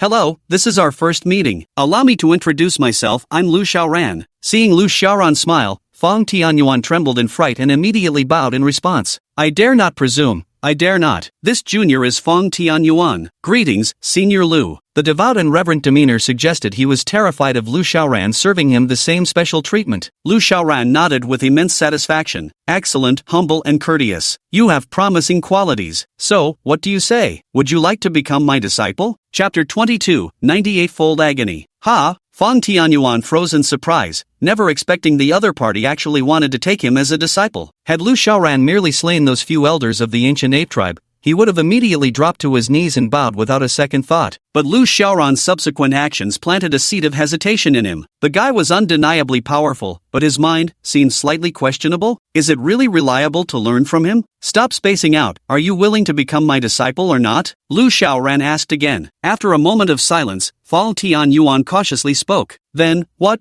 would happen if I refuse to be your disciple? You're not going to do it? That's fine. I, Lu Morin, have always believed in winning people over with virtue. Although Lu Xiaoran's words sounded noble, Fong Tianyuan could clearly sense a powerful surge of spiritual energy gathering in Lu Xiaoran's right hand. This made Fong Tianyuan's face twitch uncontrollably. After what you just did, you don't exactly come off as a good guy, much less someone who wins people over with virtue. If I refuse, I reckon the ancient ape clan would have me served as the main course at my own funeral banquet by next second. Therefore, with no choice left, Fong Tianyuan immediately dropped to his knees. This junior Fong Tianyuan wishes to pay respects to senior as my master. Asterisk ding. Congratulations, master, for acquiring an SSS grade disciple. Reward, Emperor Tier Supreme Cultivation Technique, Indestructible Golden Body. Reward, Supreme Emperor Grade Weapon, Void Shattering Hammer, asterisk. Upon hearing the other's request to become his disciple, Wang Kai rewarded him, and only then did Lu Xiaoran's benevolent smile return. The spiritual energy in his right hand dissipated instantly as he patted the disciple's head and said with satisfaction, Good, truly my fine disciple. You may rise now. Fong Tianyuan finally breathed a sigh of relief and slowly stood up. Master, from which sect do you hail? Your master belongs to the Heavenly Demon Sect. The Demonic Heaven Sect? Fong Tianyuan was taken aback. He had heard of the Demonic Heaven Sect after all. They all operated within this region. But had the Demonic Heaven Sect ever produced someone like Lu Xiaoran? The strongest figures in the Demonic Heaven Sect were reportedly its sect master and a grand elder, but neither of them should have surpassed the 5th level of the Shattering Illusion realm. Yet this Lu Xiaoran before him was clearly neither of those two. With cultivation surpassing his own father, a void-returning realm expert, by far more than just a small margin, he couldn't possibly be at the creation realm. This was undoubtedly a powerhouse beyond the Shattering Illusion realm. Could it be that the demon sect conceals hidden talents and harbors some unknown secrets? Just as he was pondering this, Lu Xiaoran's voice reached him again. Indeed, I am from the demon sect. This is no place to talk. Come,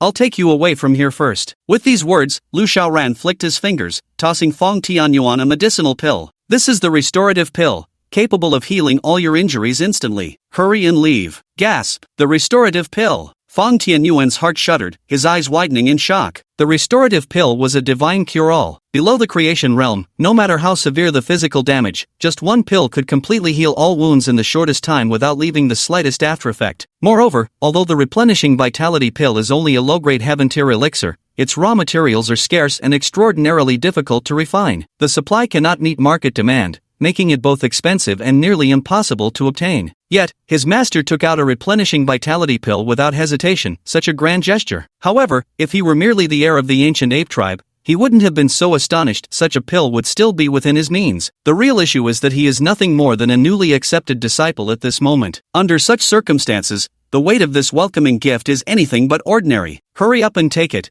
We need to leave quickly before anyone notices. Oh yes, I obey, master. Feng Tianyuan immediately swallowed the vitality restoration pill. As the pill dissolved within him, it brought a refreshing sensation, a warm feeling enveloping his wounds like a clear spring flowing and nourishing them, gradually beginning their healing. Master, where are we going now? Joyful Union Sect. Yes. Lu Xiaoran walked ahead, and Feng Tianyuan immediately followed behind. As soon as the two emerged from the forest, Lu Xiaoran turned around and unleashed another heaven-scorching palm toward the woods, engulfing the entire forest in endless flames. This scene left Feng Tianyuan utterly speechless once more. Is this master of mine actually born in the year of the rat? He's already reduced those elders to ashes and shattered their souls, yet now he wants to burn down the entire forest? Isn't this level of caution bordering on paranoia? But he didn't dare speak ill of his master, though the man might be a bit touched in the head. His cultivation strength was undeniably real. Soon they arrived near the Harmony Joy sect. Lu Xiaoran had Feng Tianyuan wait at a distance with strict orders not to approach, tossing him a piece of cloth to conceal his face. The ancient ape tribe still doesn't know whether you're dead or not, and the Harmony sect is a mixed bag. If your identity gets exposed, it could be dangerous. Wait here while I fetch your martial uncle. Yes. Having experienced previous events, Feng Tianyuan had grown accustomed to his master's caution. In fact,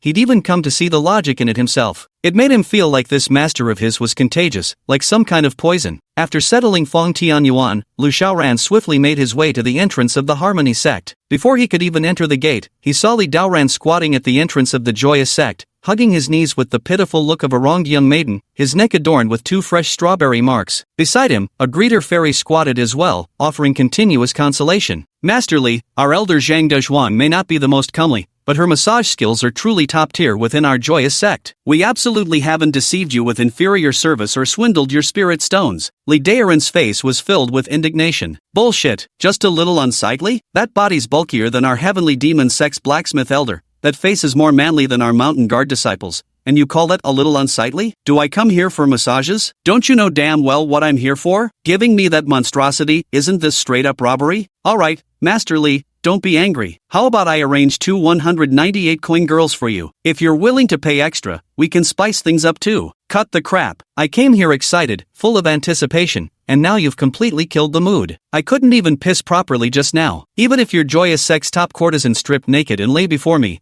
I doubt I'd spare a second glance. What's going on, old Li? At this very moment, Lu Xiaoran's appearance was like a ray of sunlight for Li Daoran, and the floodgates of his tear-filled eyes couldn't hold back any longer. Woo-woo, Lao Lu, you're finally back. Those Harmony sect people are bullying me, woo-woo. Chapter 23, Big Trouble Ahead. Lu Xiaoran was utterly speechless. First, explain the situation clearly. What? They found me an incredibly ugly wife, even uglier than our demonic sex blacksmith and refining master, Elder Huang No. It made me sick to my stomach, and she even left 2 hickeys on my neck. Wah, couldn't you just choose someone else? That woman wouldn't let me leave, saying she finally got her turn with me. I offered to pay full price, but she still wouldn't let me go. Afterwards she even tried to gift me strawberries, and wouldn't end the session unless I accepted. Lu Xiaoran, couldn't you have forced your way out? I wanted to, but that woman was a elder from the Joyous Union sect, a Mountain Sea realm first layer expert. Sob, I was no match for her. Lu Xiaoran looked at the reception fairy, who responded with an apologetic expression. Truly sorry about that. That was one of our Hahuan sect's elders. We disciples have no authority to intervene. If you feel wronged, Master Li, you can file a complaint. Where would I go to file such a complaint? You can go to the Great Zhou Imperial City, to the headquarters of Hahuan sect. But our sect operates proper entertainment venues where we compete in massage techniques rather than personal appearances. There hasn't been any violation of rules, so your complaint likely wouldn't be accepted. Lu Xiaoran, Well, this is truly a monopoly in the making. In the Great Zhou dynasty, other similar sects were mostly minor mountain schools. Those that failed to qualify were often purged by the imperial authorities, leaving the blissful sect virtually unrivaled. So today, Li Daoran was truly like the mute who tasted bitter herbs, unable to voice his suffering. He patted Li Daoran's shoulder and comforted him. Let it go this time. We shouldn't stoop to their level. We'll simply never come back to the Heavenly Joy sect again, Li Daoran said indignantly. Damn right. I'd rather spend my whole life never touching a woman again, catch diseases from some backwater sect, rot away completely, and die in some ditch than never set foot in the Heavenly Joy sect again. Alright, let's hurry back to the sect. We've been out for most of the day, and we still don't know if the formation inspection back at the sect has passed or not. Move! Li Daoran stormed out of the Hahuan sect, and the two of them arrived outside the mountain, where Fang Tianyuan immediately approached. Master! Li Daoran was taken aback. Pointing at Fang Tianyuan, he turned to Lu Xiaoran and asked, Xiaoran, who is this? This is my newly accepted disciple, named Fang Tianyuan. Tianyuan, this is Li Daoran, your martial uncle. Fang Tianyuan immediately cupped his hands in salute and said, Disciple Fang Tianyuan pays his respects to Uncle Master Li. Ah, so it's my martial nephew. TSK, no wonder senior brother Lu took a shining to you, just look at this distinguished appearance. At the very least, you'll surely reach the Mountain Sea realm in the future. Fang Tianyuan's lips twitched violently. He was currently at the first level of the Mountain and Sea realm, but since the other party was an elder, he couldn't expose the truth on the spot and make Li Daoran lose face completely. Thank you for your praise, Uncle Master Li.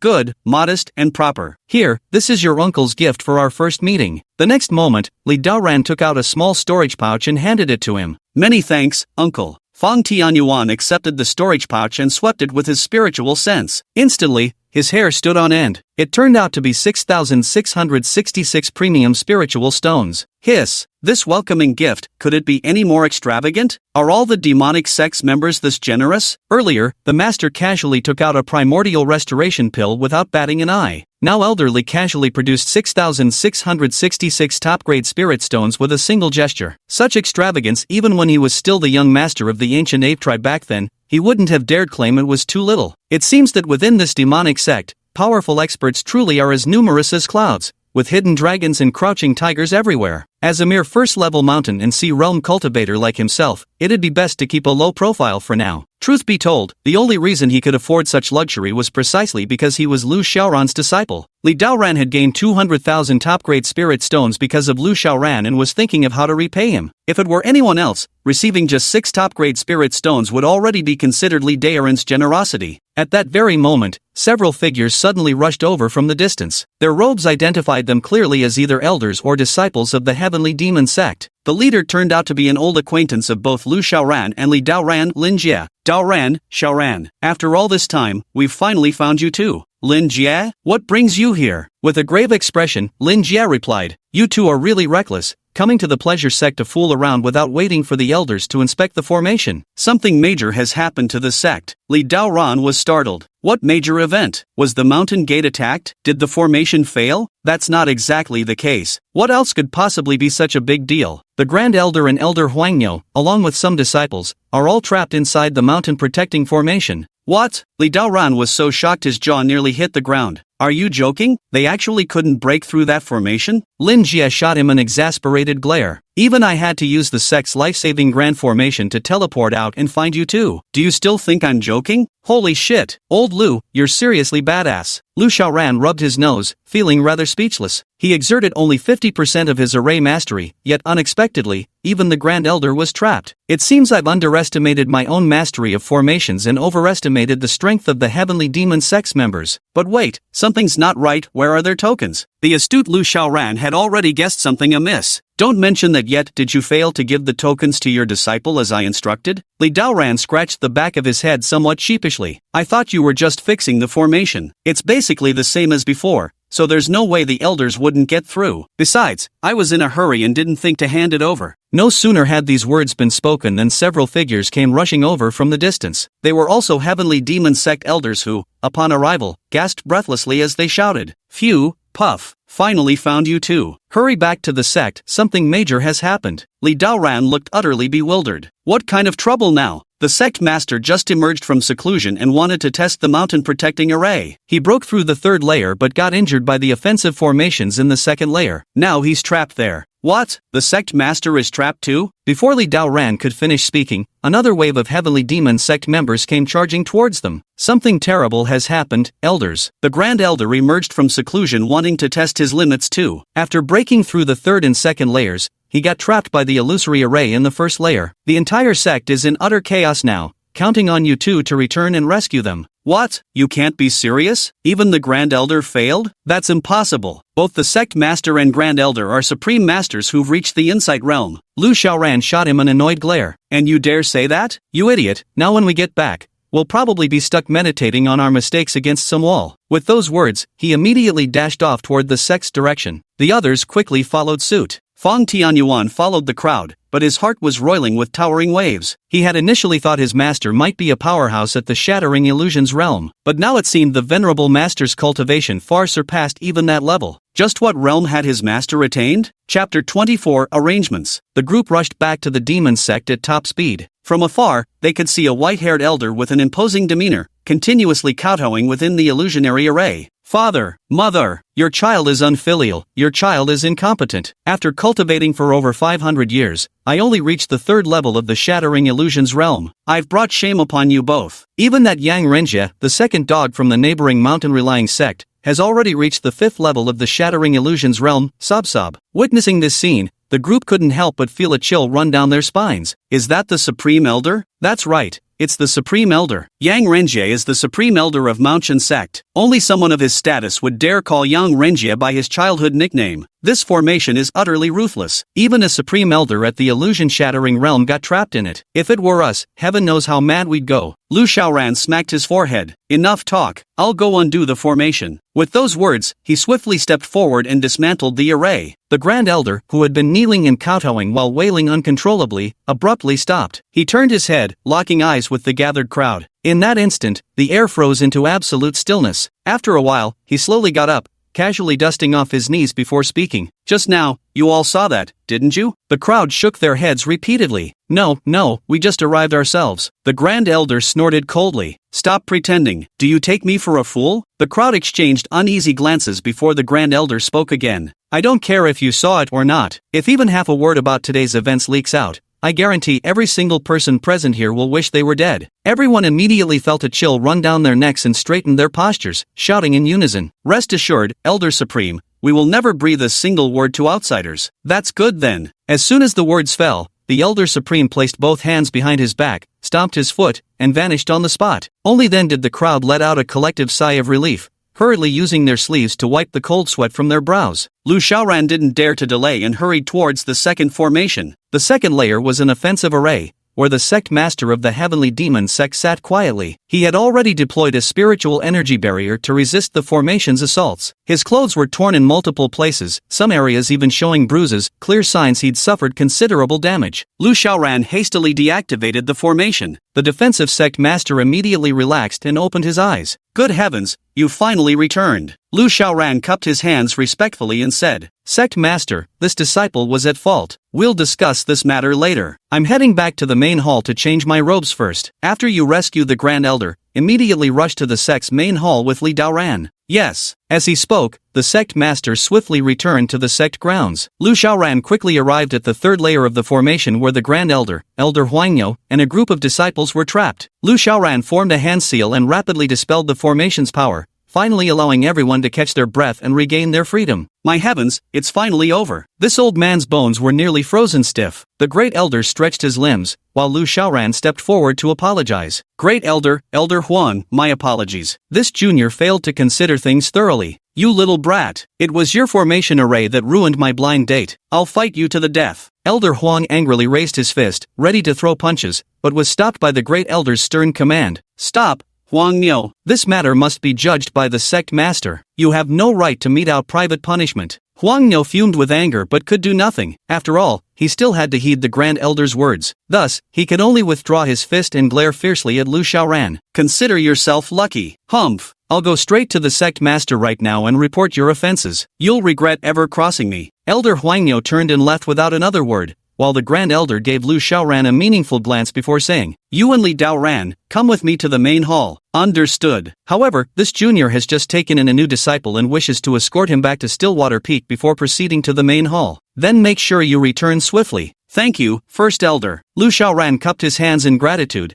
then turned to Feng Tianyuan and said, "Tianyuan, hurry and follow me to Stillwater Peak." As you command. Master and disciple swiftly returned to Stillwater Peak. Yun Ligay was likely cultivating, while Ji Wuxia appeared to be recording some notes. I pay my respects to Master. Seeing Lu Xiaoran approach, Ji Wuxia immediately stepped forward, bowing and cupping her hands in salute. Lu Xiaoran lightly raised his hand in a gesture of support, using spiritual energy to lift Ji Wuxia upright. Your timing is perfect, Tianyuan. This is your second senior sister, Ji Wuxia. Wuxia, this is the disciple I've just taken in, Feng Tianyuan. Consider him your junior brother. So it's junior brother Tianyuan. Junior disciple greets flawless senior sister. After exchanging brief greetings, Lu Xiaoran continued. To make a long story short, this time I may face severe punishment, most likely confinement in the forbidden area of the back mountains for reflection. I probably won't be able to return for some time. If any matters arise, you may seek me at the Sex Back Mountains. In daily life, strictly adhere to our master's teachings and don't casually leave Jishui Peak. Both senior and junior sister couldn't help feeling startled. Master, is it really that serious? Lu Xiaoran gave a bitter smile. After making such a huge commotion, how could everything be fine? The array formation was my main responsibility, repairing it without reporting,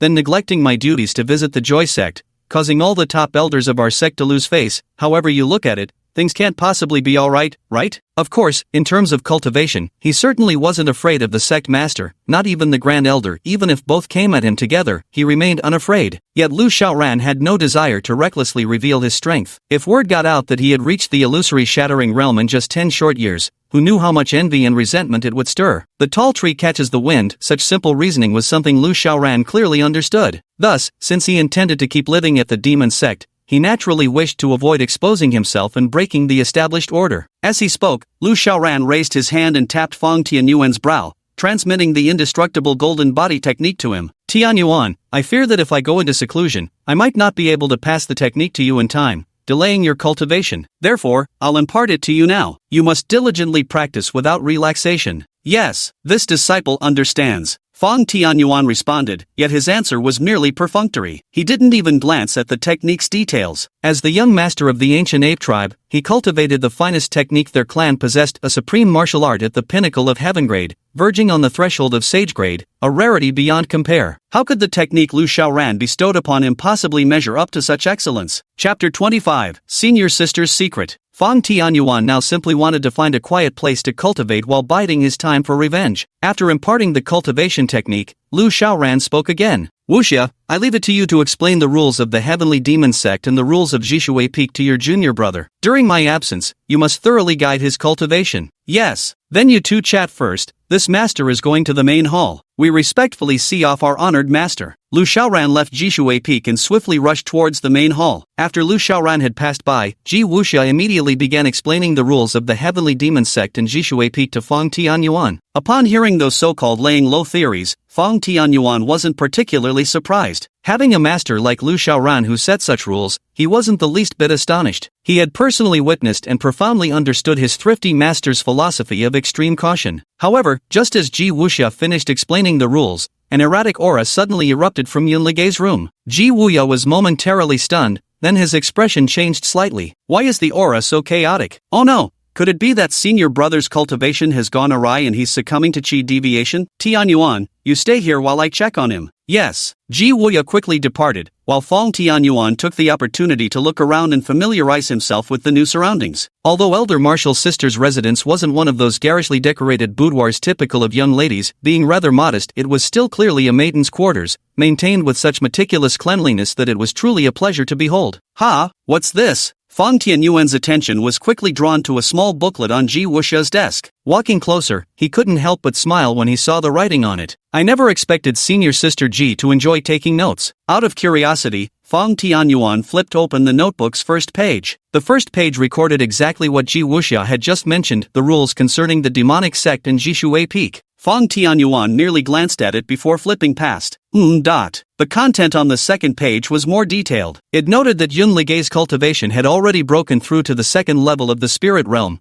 while her own cultivation was currently at the 4th level of the spirit realm. It also recorded the duration of both their training sessions. The speed at which those two are advancing seems a bit too fast, doesn't it? Basically breaking through a minor realm every month. Though they're only minor realms, these are still spirit realm breakthroughs, not those beginner-level body-tempering realm stages. Back when I was cultivating in the spirit realm, even with my father's support, using countless precious medicinal herbs for body tempering, combined with my own diligent efforts, plus having some clansmen transfer their cultivation to me before passing away, it still took me over 2 months on average to advance one minor realm. These two are managing it in just 1 month. That speed is simply outrageous. Then, Fang Tianyuan flipped to the 3rd page. When he read the information recorded in that notebook, his eyes instantly widened, all his hairs stood on end, and he couldn't help but draw a sharp breath. Hiss. Eldest senior brother's cultivation technique, Imperial Grade Supreme, Primordial Chaos Emperor Scripture. Ji Wuxia's cultivation technique, Imperial Grade Supreme, True Phoenix 9 Transformations. What kind of joke is this? How could they possibly possess Imperial Grade techniques, and top-tier Imperial Grade techniques at that? This is impossible, absolutely impossible. Fang Tianyuan repeatedly shook his head. Just the fact that their Imperial Grade techniques is already incredibly rare,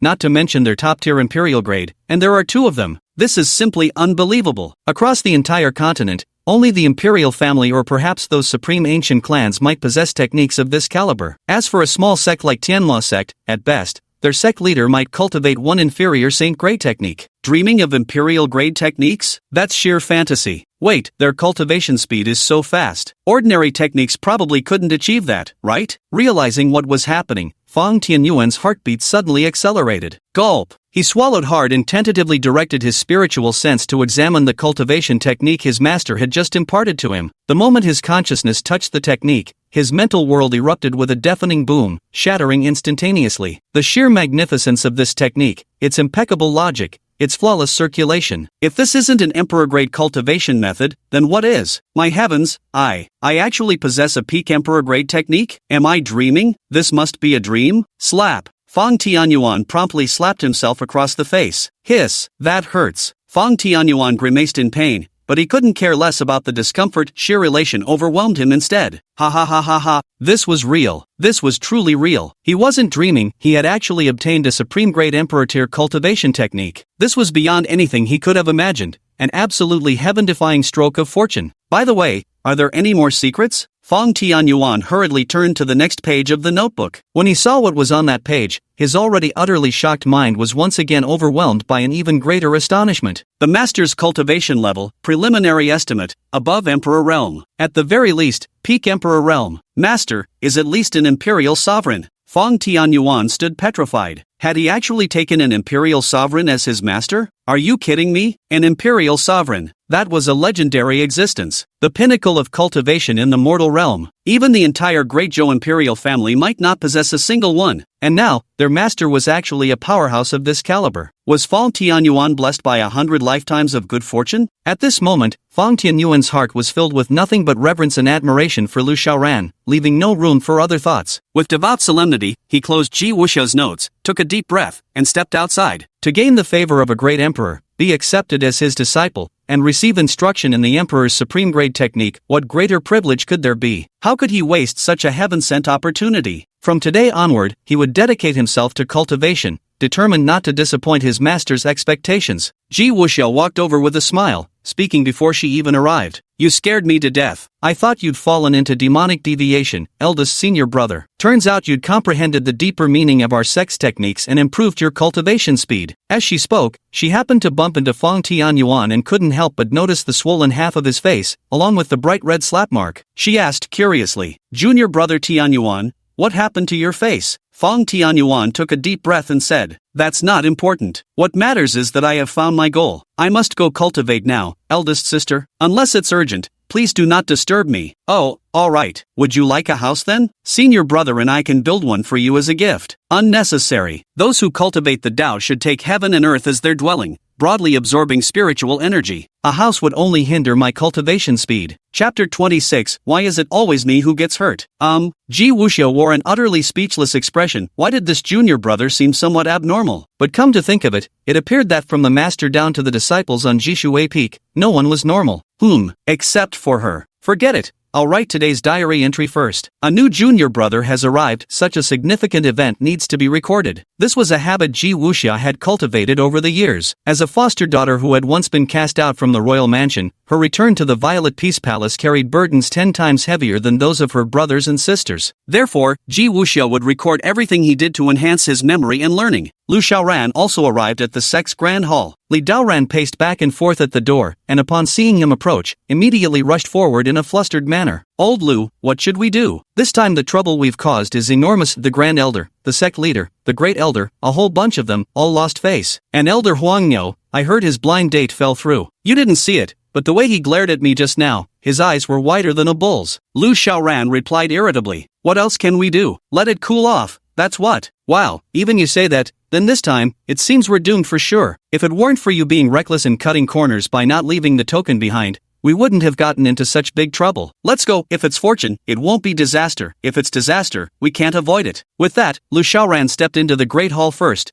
while Li Daoran followed behind with a dejected look on his face. When the two arrived in the hall, all the elders were present. They cupped their hands in salute to the sect master and said, Disciple Lu Xiaoran, greetings to the sect master. Disciple Li Daoran, greetings to the sect master. Upon the high seat, the sect master's expression remained stern. Unauthorized leave of duty, visiting pleasure quarters no less. This has brought shame upon several elders of our sect. Do you too acknowledge your transgressions? I acknowledge my wrongdoing. Since you admit your fault, before passing judgment, I must ask, was the formation completed by the two of you together? Or did one of you accomplish it alone? Lu Xiaoran bowed respectfully and responded. Honored sect leader, the formation was solely my own work. Daoran was responsible for the formations flanking the mountain gate. He bears no connection to this matter. Xiaoran. Li Daoran's eyes instantly reddened, his fists clenched tightly. Actually, the main fault lies with him. If he hadn't taken the token away, none of these subsequent events would have happened. As a result, Lu Xiaoran took it all upon himself without hesitation. What profound camaraderie is this? My good brother, this kindness I shall remember it,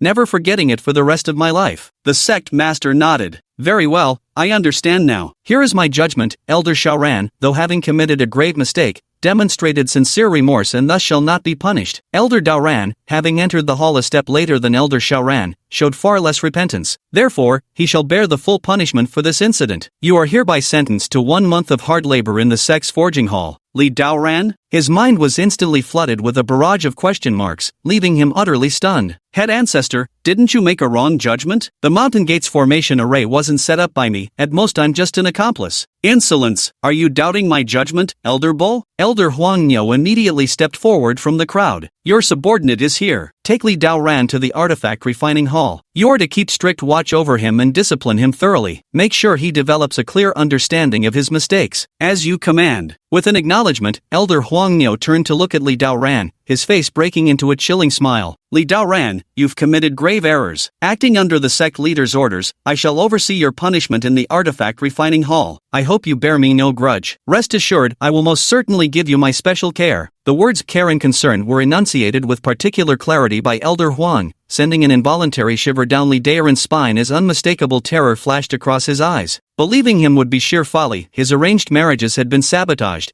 and with his pent-up fury having nowhere to vent, being caught by him now would surely spell certain doom. Clutching Lu Xiaoran's hand desperately, Li Daoran pleaded with utter despair. Old Lu, you can't abandon me now, plead for mercy on my behalf. Sob. If I'm sent to the artifact refining hall for a month, I might not make it out alive. To be honest, Lu Xiaoran never expected such a situation to occur. Initially, he thought it would be better for one person to take the punishment rather than both. After all, 10 years of friendship wasn't worth sacrificing over a life or death matter. He might as well shoulder it alone. At worst, he'd just spend a few years reflecting in seclusion. To think the sect leader would defy expectations by punishing Li Daoran instead of him, this truly caught him off guard. Yet upon reflection, he understood. His profound mastery of formations made him a veritable golden prize. The demonic sect would surely seek to recruit such talent. Why would they ever want to harm him? This incident has offended quite a few elders, and even the sect master has lost face. Without someone being punished, no one will be appeased. So, even if Li Daoran isn't the slightest bit at fault, he won't be able to escape punishment. Having figured this out, Lu Xiaoran couldn't help but sigh and gave Li Daoran's hand a pat. If you need anything, send me a dream. Li Daoran still wanted to say something, but Elder Huang Niu stepped forward with a sinister grin, grabbed him by the collar, and yanked him out like an eagle snatching a chick. Still trying to plead for mercy? Not even Xiaoran, no, not even the Jade Emperor himself could save you today. I'm stripping 2 layers of skin off you no matter what. Li Daoran was so terrified he nearly pissed himself, screaming frantically. Old Lu, save me, save me. Whoa whoa, I don't want to go to the artifact refining hall. I don't want Elder Huangniu supervising me. Plead for me, please. After Li Daoran was dragged away by Elder Huang, the sect master's stern expression instantly vanished. He looked at Lu Xiaoran with a beaming smile and said, Xiaoran, oh Xiaoran, after all this time you've been in our sect, I never realized your mastery of formations was so extraordinary. Truly admirable, even I am left in awe. Lu Xiaoran lowered his gaze modestly and replied, the sect master flatters me. My aptitude in cultivation itself is lacking, so I've spent more time delving into formations. I never expected it would yield some minor achievements. It's far more than just minor achievements, is it? Even the Supreme Elder and I couldn't breach the formation, which shows your strength is truly extraordinary. By the way, Xiaoran, how are you finding your stay at Stillwater Peak? Would you like to relocate to a larger peak? The sect still has a few undeveloped peaks, tall, expansive, brimming with spiritual energy, well ventilated with abundant sunlight, wrapped in auspicious violet mists, and blessed with excellent feng shui. Would you like to pick one? Chapter 27, I'm Master's little cotton-padded jacket. No need, Master. I've grown accustomed to living at Stillwater Peak. Do you not need your own mountain peak? What about a cultivation partner then? The path of immortal cultivation is long and arduous. Having a companion can help alleviate much of the boredom and loneliness. Have you taken a liking to any elders or disciples within the sect? I'll personally arrange the match for you. That won't be necessary either. This disciple is still young and doesn't wish to seek a cultivation partner at this time. TSK, no wonder Xiaoran you've achieved such profound mastery in formation arts. Single-mindedly pursuing cultivation with undivided focus, with such dedication, how could you not achieve excellence? As reward for your merits, this sect leader has decided, from today onward, you shall be promoted to the Heavenly Demon Sect's Elder Council. Lu Xiaoran's mouth twitched. This sect master is finding all sorts of excuses to reward himself. The demonic heaven sect has many elders, but not just anyone can join the Elder Council. Its status is roughly equivalent to a Hall of Fame. Only the most distinguished elders in the sect are qualified to join. After entering the Elder Council, all benefits, including status, will be significantly elevated. Most importantly, every member of the Elder Council will be directly promoted to Grand Elder once the current sect master passes away or steps down. This shows how immensely generous the sect master's rewards to me are. My deepest gratitude, sect master. After joining the Elders Council, Lu Xiaoran no longer needed to refer to himself as a disciple. The sect master merely waved his hand and chuckled. There's no need to be so formal. In the future, if you have any needs, just speak openly. As long as it's within the sect's capability, we certainly won't let you down. Yes, many thanks, sect master. Very well, let us conclude today's matters here. All elders, you are dismissed. We respectfully see off the sect master. The crowd bowed in respect as the sect leader left with a faint smile, while the others immediately stepped forward to offer congratulations to Lu Xiaoran. Congratulations, Elder Lu. This is truly a joyous occasion worthy of celebration. Congratulations on joining the Elder Council, Elder Lu. A torrent of flattery and sycophantic praise rolled in like tidal waves, yet Lu Xiaoran merely responded to each with a composed smile. No matter where you are, if you get promoted or strike it rich, it will inevitably attract a swarm of bootlickers. Lu Xiaoran was well aware of this. At the same time, he also clearly understood why the sect leader valued him so much. It was simply that the sect leader valued his talent in formations and feared he might be poached by other sects, hence the preferential treatment. The world is driven by nothing but profit. Fortunately, he had only revealed 50% of his formation prowess,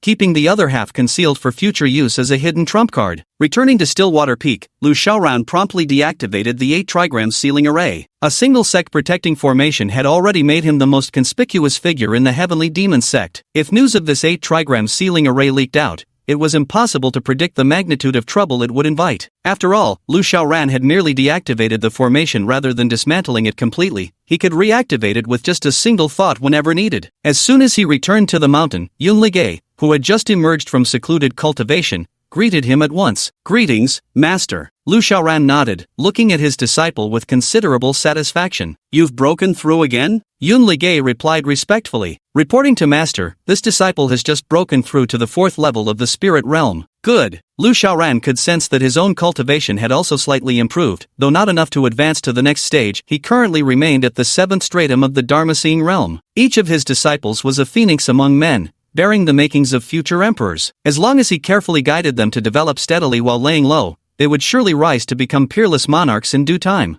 I wonder how powerful my cultivation will be by then. However, that being said, the more disciples Lu Xiaoran takes in, the more trouble he'll have to deal with. Even if disciples like Yun Ligay obey his orders and restrain their anger, giving up revenge, those chosen sons of destiny won't let them off easily. Lu Xiaoran couldn't possibly stand by and watch his precious disciples get slaughtered. Therefore, he must plan ahead and find a way to deal with those cheaters. With this in mind, Lu Xiaoran tossed a pile of Yuanqi pills to Yun Ligay. Here are 5,000 Yuanqi pills. Take them for your junior sister, as well as for the new junior brother I just accepted. Use them to aid your cultivation, all three of you. Master has taken on another disciple? Lu Xiaoran nodded in agreement. Good. His name is Fong Tianyuan, and he's your junior brother. I need to go into seclusion to plan some matters. During this time, the three of you must dedicate yourselves to cultivation and avoid disturbing me unless necessary. Yes. As Lu Xiaoran entered his residence, Yun Ligay's eyes flickered slightly, his thoughts beginning to churn. To think that Master has taken on another disciple within just a few months. The number of disciples at Zishui Peak has gone from 1 to 3. At this rate, my standing in Master's eyes is becoming increasingly precarious. No, as the senior disciple of Zishui Peak, how could I let myself be forgotten by our master? I must become the best disciple in our master's heart. With this thought, Yun Ligay steadied his mind, took a deep breath, and strode purposefully toward his junior sister's dwelling. He had made up his mind, while diligently advancing his own cultivation, he would also assist and push his junior sister and brother to train properly, fulfilling his role as their senior disciple. When Master sees me sharing his burdens like this, he'll surely be deeply moved. Master, no matter how many disciples you take in, Ligay will always be your warmest little cotton-padded jacket. Moments later, he arrived at Ji Wuxia's chamber door and knocked. Junior sister, are you there? The next instant, Ji Wuxia immediately opened her door and bowed with clasped hands. Big senior brother, what brings you here? Yun Ligay, who initially had both hands clasped behind his back, changed to holding just one hand behind his back upon seeing Ji Wuxia, while producing several porcelain bottles containing vital qi pills. Wuxia, these are the vital qi pills I was ordered by our master to deliver to you, to aid in your cultivation. I see. Many thanks, big senior brother. Ji Wuxia accepted the elixir, unable to suppress a surge of warmth in her heart. 1,500 vitality pills. Her master's generosity was truly staggering, and his kindness was undoubtedly genuine. Had this been the Purple Peace Manor, even as the prince's own daughter, she would never have received such treatment. After handing over the elixirs, Yun Ligay returned to his usual stance of clasping his hands behind his back, his expression turning solemn as he spoke. Junior sister, for our sake, Master has truly strained every nerve and forgotten sleep and food. The immense kindness and virtue of our venerable master leave us with no way to repay except through diligent cultivation. Ji Wuxia straightened her expression and solemnly replied, Senior brother speaks wisely. Yun Ligay nodded, then spoke once more. You've been practicing your True Phoenix 9 transformations for quite some time now, haven't you? The master has given you so many elixirs too. With an imperial-grade cultivation technique and such ample supply of vitality pills, what realm have you reached in your cultivation now? A trace of shame couldn't help but surface on Ji Wuxia's face. Chapter 28, The Clown Was Me All Along. Elder brother, to be honest with you, the difficulty of cultivating an imperial-grade technique is truly immense. Although I've never dared to slack off even slightly, ever since joining the sect, the only period when my progress was relatively fast was the first month. After that, although my cultivation speed still far surpassed what it was back in the Prince's Manor, compared to that first month when I had just started learning the True Phoenix 9 transformations, it slowed down significantly. Yun Ligay let out a deep sigh. Indeed, why do you think it's called an Emperor-tier cultivation technique? While its potential achievements are extraordinarily high, the difficulty of mastering it far surpasses ordinary techniques. Master once said that possessing an Emperor-tier technique merely grants you the threshold to step into the Imperial realm. Whether you can truly cross that threshold depends entirely on personal effort and opportunity. After a pause, he spoke again. By the way, you still haven't told me what's your current cultivation realm. Oh, I've already reached the 6th level of the Spirit Realm cultivation. Yun Ligay, what's wrong? Elder Martial brother, is it very low? Well, it's not too bad either. That's good to hear you say so, eldest senior brother. I've been under a lot of pressure, feeling my cultivation is too slow and might disappoint our master. By the way, eldest senior brother, what cultivation stage have you reached now? Me? Well, I'm actually about the same as you. Right, I need to deliver elixirs to our junior brother now, so I won't disturb your cultivation. But Master has also said that cultivation requires balancing work and rest. You should take proper breaks, lest your consciousness can't keep up with your cultivation progress that could lead to qi deviation. I see, I'll remember that. Thank you, eldest senior brother. Yun Ligay nodded and then quickly departed from the scene. Ji Wuxia sighed with emotion behind him and said, I never expected Big Brother's cultivation progress to be so astonishingly rapid. Before, his cultivation was lower than mine, but now he's matched me at Spirit Realm 6th level. It seems I need to put in even more effort. Yunlige, who hadn't gone far yet, stumbled and nearly fell. His face had turned crimson with embarrassment. Damn, I never expected Junior Sister G's cultivation would reach the 6th level of the Spirit Realm. Good thing I ran fast, or I'd have been exposed. Only after traveling a considerable distance from Ji Wuxiao's residence did Yunlige gradually regain his normal composure. Junior Sister G's talent is truly terrifying. Looks like I should lecture her less in the future. If she ever sees through me, the embarrassment would be unbearable. Pausing for a moment, he turned his gaze toward the back mountain. He could distinctly sense someone cultivating there. A faint smile tugged at his lips as Yunlige swiftly darted toward the back mountain. That direction must be where the new junior brother is. With Junior Sister G's exceptional talent, I'm not qualified to guide her, but offering some guidance to you shouldn't pose any problem. Soon, Yunlige arrived at the back mountain, beneath a cascading waterfall. Below the waterfall sat a handsome, robust young man with delicate features, enduring the relentless impact of the turbulent waters. A faint golden energy vaguely shimmered across his body, enveloping him within its glow. With this energy present, no matter how fiercely the waterfall's torrents struck, they couldn't affect him in the slightest. Not even a single strand of his hair was disturbed. Is this junior brother Feng Tianyuan? The cultivation technique he's practicing is so marvelous and his aura so extraordinary, it must be a top-tier emperor-grade technique. The moment these words were spoken, Feng Tianyuan suddenly opened his eyes. Two powerful beams of energy shot straight from his gaze directly toward Yunlige. Yunlige narrowed his eyes slightly, circulating the primordial emperor scripture within him. His formidable aura clashed head-on with Feng Tianyuan's imposing presence. Boom! The tremendous force caused the water's surface to instantly erupt in a massive wave, soaring skyward to a height of 100 meters. The crashing water fell back into the pond, sending rippling waves radiating outward in all directions. TSK, impressive. As expected of a disciple chosen by our master. Just this aura alone surpasses ordinary cultivators. Master? Feng Tianyuan slightly raised an eyebrow, then instantly comprehended. He stepped forward briskly, clasped his hands, and bowed slightly as he said, Tianyuan pays respects to eldest senior brother. This address of eldest senior brother made Yunlige's heart blossom with 100 flowers, swaying in the spring breeze. He waved his hand dismissively. You're too polite, junior brother. Please rise. Thank you,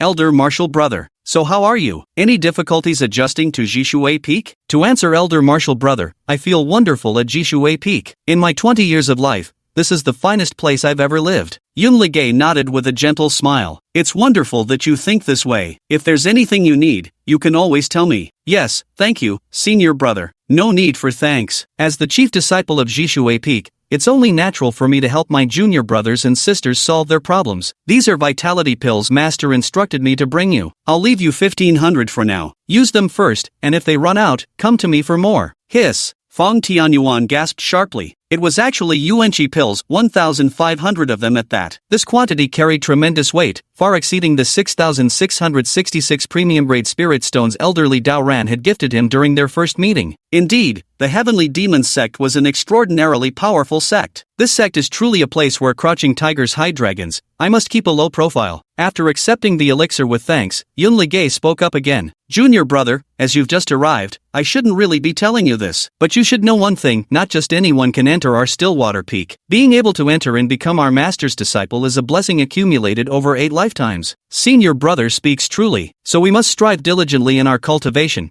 and never fail to live up to the expectations and teachings of our revered master. Absolutely. Since arriving at Jishui Peak, Tianyuan hasn't dared to slack off for even a moment. Every single day is spent cultivating earnestly, to repay master's kindness and recognizing my worth. Yunlige nodded in approval. Good. It's best that you think this way. May I ask what your current cultivation level is? Reporting to senior brother, I am currently at the mountain and sea first layer. Yunlige? Seeing his expression suddenly change, Feng Tianyuan wondered, could it be that my cultivation is too low? But according to senior sister's notes, doesn't it say big brother only has spirit realm cultivation? Oh, by the way, senior sister's notes were all recorded previously, and everyone is practicing emperor-grade cultivation techniques, so their progress far exceeds that of ordinary techniques. Thus, the eldest senior brother might already look down on my measly first-level mountain sea realm now. Thinking this, Feng Tianyuan immediately straightened up and solemnly declared, Eldest senior brother, though my current cultivation is lacking, I promise I will strive harder and absolutely not disappoint our master. Chapter 29, The Avengers.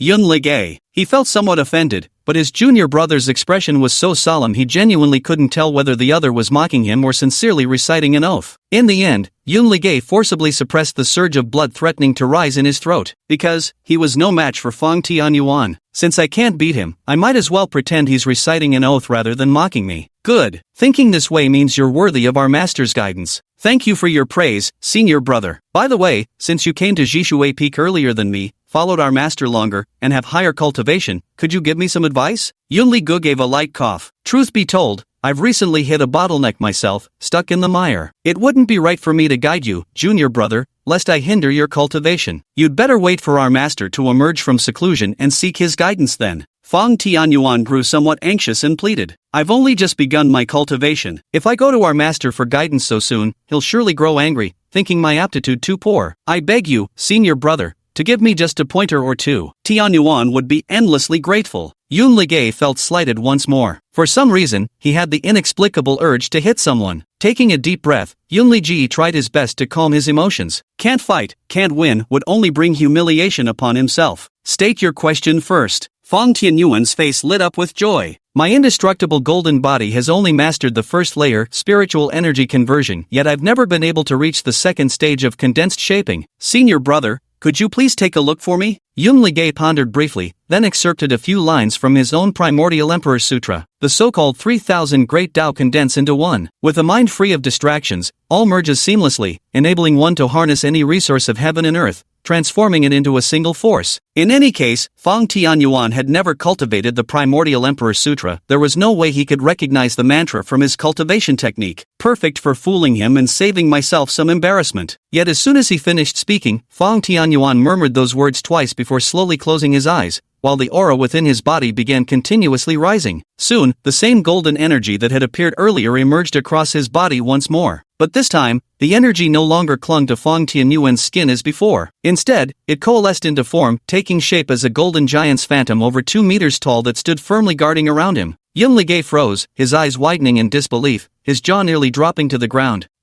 Breakthrough? I just randomly tossed out a couple of lines, and this kid actually broke through? How ridiculously overpowered is that? Should I report this to the master? There's a good chance he's a cheater. He could hardly believe it. This was like something out of a fairy tale, yet it had undeniably materialized right before his very eyes. At this moment, Yun Liji felt reality was so absurd, and himself, so laughable. Turns out, both his junior sister and junior brother were stronger than him in every way. How ridiculous that he had thought to guide and urge them in their cultivation. In truth, wasn't he the one who should be striving harder in cultivation? Yun Ligay inexplicably felt like a clown. Fang Tianyuan slowly opened his eyes, beaming with joy, and immediately bowed to Yun Ligay in gratitude. Many thanks for eldest senior brother's guidance. Tianyuan is endlessly grateful. Yun Ligay's face twitched violently before he finally cleared his throat lightly and said, Ahem, no need to thank me. It's all due to your own comprehension. If there's nothing else, I'll take my leave now. I must return to cultivate. Farewell. Fair. Fang Tianyuan raised his right hand, intending to wave goodbye, but before he could even utter the word well and farewell, the senior brother had already turned and departed with astonishing speed, vanishing from sight in just a few breaths. This made Fang Tianyuan unable to hold back a sigh of admiration. Senior brother, you truly live up to being the chief disciple of our Jishui Peak. Just a few casual words from you helped me achieve a breakthrough. Such power is simply heaven-defying. It seems the Tianma sect truly has hidden dragons and crouching tigers. I absolutely must not leave Jishui Peak lightly, or I might risk losing my life. Yun Liuga, who had already gone quite far, stumbled and nearly tripped over himself. Clenching his teeth against the pain in his chest, he quickly ran toward his own house. This time, he wouldn't break through his seclusion without achieving substantial cultivation results. First, set a small goal, reach the 5th level of the spirit realm within a month, achieve the mountain sea realm within a year, surpass junior sister Ji within 2 years, and overtake little junior brother within 5. Meanwhile, on Lu Xiaoran's side, he was also sorting through his current situation and information. Currently, I've taken in 3 disciples, and all 3 have already offended the Child of Fortune. Reconciliation is impossible, there's only battle. Because, even if I could persuade Yun Ligay and the others to reconcile, those morally corrupt Sons of Fate would never let them off the hook. However, the strength of the Sons of Fate poses a significant problem. The greatest strength of the Sons of Fate lies in their luck and almost invincible destiny. Ordinary people, lacking sufficient luck, would inevitably be countered and killed by them in the end, no matter how strong they were, if they dared to provoke them recklessly. Besides that, there's another issue, the hidden means backing the Sons of Fate. Like an old man missing his little treasure down there. Possibly some demonic overlord reduced to a pitiful remnant of his soul. Or maybe even some undead emperor who reincarnated before fully expiring. While their cultivation might not return to peak condition overnight, such beings always possess secret arts, certain methods to restore themselves to full power in the shortest possible time. Looking at my 3 foolish disciples, they only have a washed-up master like me, no other backer whatsoever. Moreover, while my 3 disciples possess the makings of emperors, the children of fate routinely overpower even those with emperor-level potential. They may have emperor-grade cultivation techniques, but their rivals undoubtedly possess the same. Though their cultivation speed is impressive, the children of fate undoubtedly progress even faster. With just a casual stroll outside, they could stumble upon top-tier rare magical artifacts or heavenly treasures, swallow one and they might soar to immortality on the spot, gaining decades or even centuries of cultivation as easily as drinking water. At street stalls, ultimate emperor-grade weapons priced at 2 spirit stones apiece were basically wholesale giveaways specially arranged for them. Cross-realm battles were standard fare, even villains capable of the same would have to kneel and call them daddy. Lu Xiaoran rubbed his temples fiercely, his face clouded with worry. Damn, this sucks. This was practically like taking a slingshot to fight against the protagonists of Destiny armed with AK-47s. All for nothing. However, Lu Xiaoran would not simply sit back and wait for death. The word waiting for death didn't exist in his dictionary. Thus, Lu Xiaoran took a deep breath and wrote the beginning on the paper before him. The overall combat strategy against the Son of Fortune is codenamed The Avengers. Chapter 30, The Skeletal Demon Sect. The first principle of the Avengers Alliance rules steadiness above all. Given that the Chosen One utterly surpasses the Avengers Alliance in cultivation level, equipment, background, and character, until vengeance is achieved, everyone on Stillwater Peak, myself included, must maintain a low profile, steadily build power, and strive to surpass them through relentless effort. Daily cultivation must last no fewer than 25 hours. Weekly cultivation must span at least 8 days. Monthly cultivation must exceed 32 days. Yearly cultivation must exceed 366 days. Avoid confrontation whenever possible. But if action is unavoidable, ensure complete annihilation, utter destruction of flesh and soul, leaving no chance for resurrection, not a sliver of hope. The second essential rule of the Avengers Alliance, team battles. In accordance with the first code of conduct, and given the perilous nature of the Child of Destiny, all combat must be conducted as team battles. Solo duels are strictly prohibited. Even if a solo duel occurs, several members must strategically position themselves to encircle the opponent from all sides. At the first sign of danger during the duel, an immediate group assault must be launched. Assemble all-around combat units, shock troops, main fighters, support teams, reserve forces, to coordinate tightly and form an inescapable net, ensuring the Child of Destiny has no chance of escape or revival. Note: team battles do not include oneself. The individual serves as the final contingency outside the team battle, acting as the last resort to prevent the complete annihilation of Stillwater Peak. The third principle of the Avengers Alliance rules, information. Given that the Chosen Ones encounter numerous serendipities, every location they visit and every legend they encounter must be thoroughly documented. Where legends exist, valuable items can be presumed to have already been claimed by the Chosen Ones. If the items remain unclaimed, it must be concluded that the Chosen Ones obtained even greater treasures or techniques instead. Since Chosen Ones can transcend tier gaps in combat, our operatives must assess their own combat effectiveness against them by self-deprecating by 2 major realms, while the Chosen One should be calculated as having 2 major realms higher, resulting in an approximate 4-realm disparity. The specific calculation formula states, if the Son of Destiny is at the body refining stage and our member is at the Grandmaster realm, combat is possible with approximately a 10% risk. However, if the Son of Destiny reaches the postnatal stage while our member remains at the Grandmaster realm, the combat risk escalates to 90%. In summary, our members are strictly prohibited from engaging with the Son of Destiny if the power gap exceeds 4 major cultivation realms. The fourth tenet of the Avengers Alliance rules: maintain uniformity in attire and preserve an air of mystery. It's best to prepare some long coats and add accessories like face masks. This way, even if one kills in public, their true identity won't be discovered. After designing this entire code of conduct, Lu Xiaoran finally breathed a sigh of relief. He set down the brush and rubbed his temples. For now, these plans will suffice. I'll add more if anything else comes to mind. Over these past days, crafting various schemes had cost Lu Xiaoran a full fortnight of meticulous effort. Nor could one blame Lu Xiaoran for his caution when dealing with ordinary passers-by. Danger might still arise. How much more so when confronting a heaven-defying Son of Fortune blessed with plot armor? If I had some Chosen Ones of Destiny in my grasp, things would be manageable. It would still be a fair fight between us. But having nothing but villains in my hands, that's just painful. This is pretty much the worst hand imaginable. To turn this around and pull off a glorious comeback, careful planning is absolutely essential, there's no other way. At this moment, the energy within his body suddenly grew restless. After a surge of turbulent fluctuations, his cultivation level broke through once again. False breaking realm, 8th layer. Another realm broken through, excellent. It seems my disciples have been quite diligent. Wang Kai, coming. I'm right here, master. Pull up their information panels for me. Understood. Soon enough, Wang Kai compiled the information panels of all three for Lu Xiaoran. First was Fang Tianyuan's, his cultivation had risen from Mountain Sea 1st layer to Mountain Sea 2nd layer. Next was Ji Wuxia's panel, showing her cultivation had reached Spirit Realm 8th layer. Lastly was Yun Legay's, his cultivation had actually risen from Spiritual Realm 4th layer to Spiritual Realm 6th layer. This left Lu Xiaoran somewhat stunned. What's going on with these brats? Shouldn't cultivation progress slow down the higher one's realm gets? How come theirs is accelerating instead?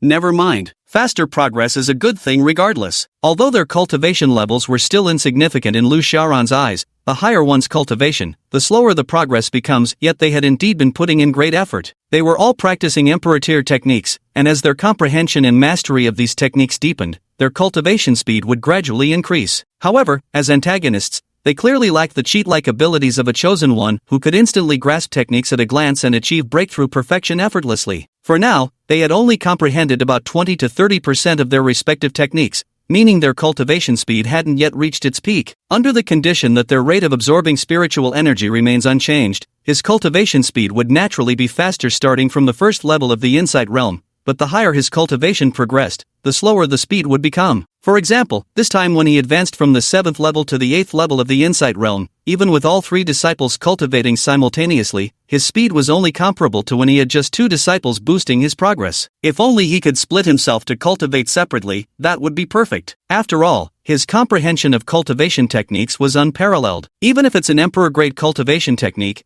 he could fully comprehend it in just a few days, at most, a dozen days or so. Cultivating with techniques comprehended through great perfection insight would undoubtedly progress much faster than Yun Ligu and the others, who only grasped 2 or 3 layers of insight. However, he couldn't rely entirely on his own cultivation efforts. Even with emperor-grade techniques, breaking through to higher realms in the future would still require resources like elixirs and other materials to sustain his progress. At the demonic heaven sect, he certainly wouldn't have access to such abundant resources. Taking in disciples and helping them advance meant he could receive numerous reward packages. This had become his primary source of resources now. Creating clones isn't feasible. It seems the only way to maintain my cultivation speed is to recruit more disciples. Descendants of destiny keep appearing more frequently. At this rate, a batch of emperors might emerge soon. Even if I reach Emperor Realm by then, I still wouldn't be able to contend with them. However, finding disciples with potential to become emperors isn't easy. Perhaps I should start by giving those three proper guidance, helping them gain deeper comprehension of their respective cultivation methods. That way, they'll advance faster in their cultivation. First, I'll open these small gift packages now. Meanwhile, beneath Jishui Peak, as the air twisted slightly, another figure quietly appeared. Our ancestors in the Bone Demon sect were truly clever. 300 years ago, when they helped the Heavenly Demon sect establish the array, they deliberately left a teleportation array at the base of Jishui Peak,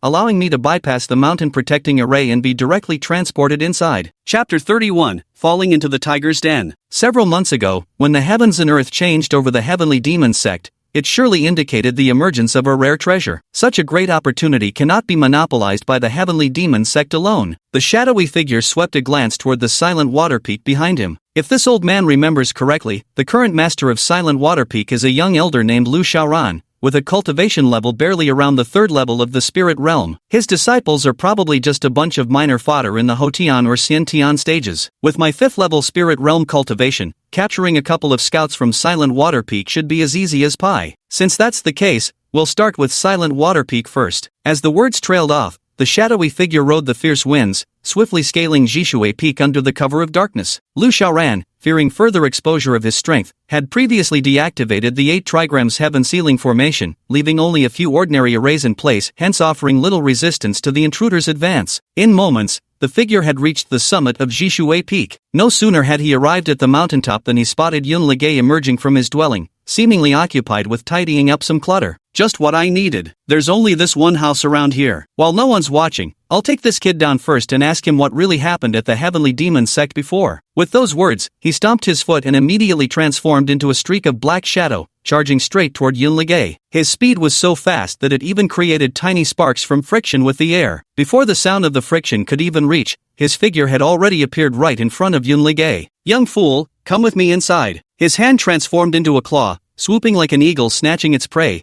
aiming straight for Yun Ligay's throat in an attempt to drag him back to the room. Yet, just as he believed he could successfully bring Yun Ligay back to the room, a sudden, unexpected change occurred. Crack! With a soft sound, Yun Ligay moved like lightning, moving at a speed even he couldn't evade, firmly gripping the assailant's wrist and locking it just 3 centimeters away from his own neck. What? The other man was utterly shocked. He was after all a powerhouse at the 5th level of the spirit realm. How could this man have seized his arm so effortlessly? Not only that, the grip was so immense it felt like trying to pull back his arm from an abyss, completely immovable. "Who are you?" Yun Ligay's icy voice rang out, the murderous tone sending chills down his spine, jolting his frightened consciousness back to normal. The opponent's cultivation had already surpassed the 5th level of the spiritual realm. "Are you Lu Xiaoran?" Yun Ligay frowned slightly. "Daring to utter my master's name aloud? You're courting death." As the words fell, Yun Ligay activated the Primordial Emperor scripture and directly unleashed a Primordial Emperor fist. The tremendous force caused the night air to tremble violently, emitting a piercing sonic wave. The elder of the White Bone Demon Sect's pupils dilated, every hair on his body standing on end. He sensed a lethal threat emanating from that single fist strike. Without daring the slightest carelessness, in this critical moment, he instantly unleashed the Bone Demon Sect's supreme earthgrade cultivation technique, the Bone Combustion Method. This was one of the Bone Combustion Demon Sect's most powerful life preservation techniques. By burning his own bone marrow,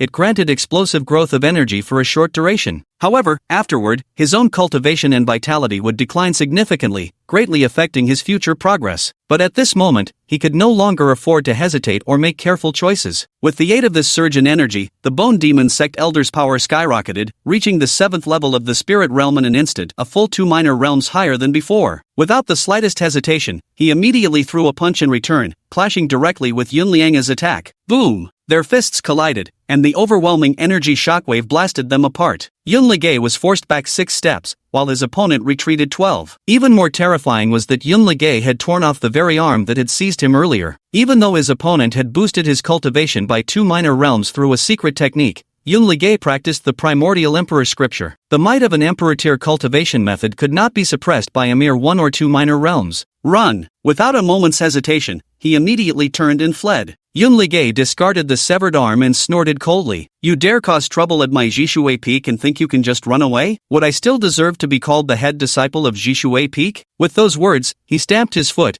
using the recoil to instantly transform into a streak of light as he pursued the fleeing figure. The elder of the White Bone Demon Sect was gripped by extreme anxiety. If Yun Ligay caught up and entangled him, drawing others to the scene, he would be doomed. However, at this very moment, Ji Wuxia also heard the commotion and rushed out of her room. "What happened?" Yun Ligay shouted from behind. "Junior sister, this person is a thief who broke into our Jishui Peak at night. Capture her quickly." "What?" Ji Wuxia's eyes turned sharp as she immediately activated the 9 transformations of the True Phoenix, preparing to strike. Meanwhile, the elder of the White Bone Demon Sect was pleasantly surprised. As Yun Ligay's senior brother, his cultivation level was naturally superior. Ji Wuxia's abilities surely couldn't compare to his. Seizing this opportunity to strike would allow him to capture her, and using her as leverage might even turn defeat into victory. With this thought, far from dodging, he instead accelerated, charging straight toward Ji Wuxia's face. The benefits of the bone-burning technique hadn't yet faded. Currently possessing 7th level spiritual realm cultivation,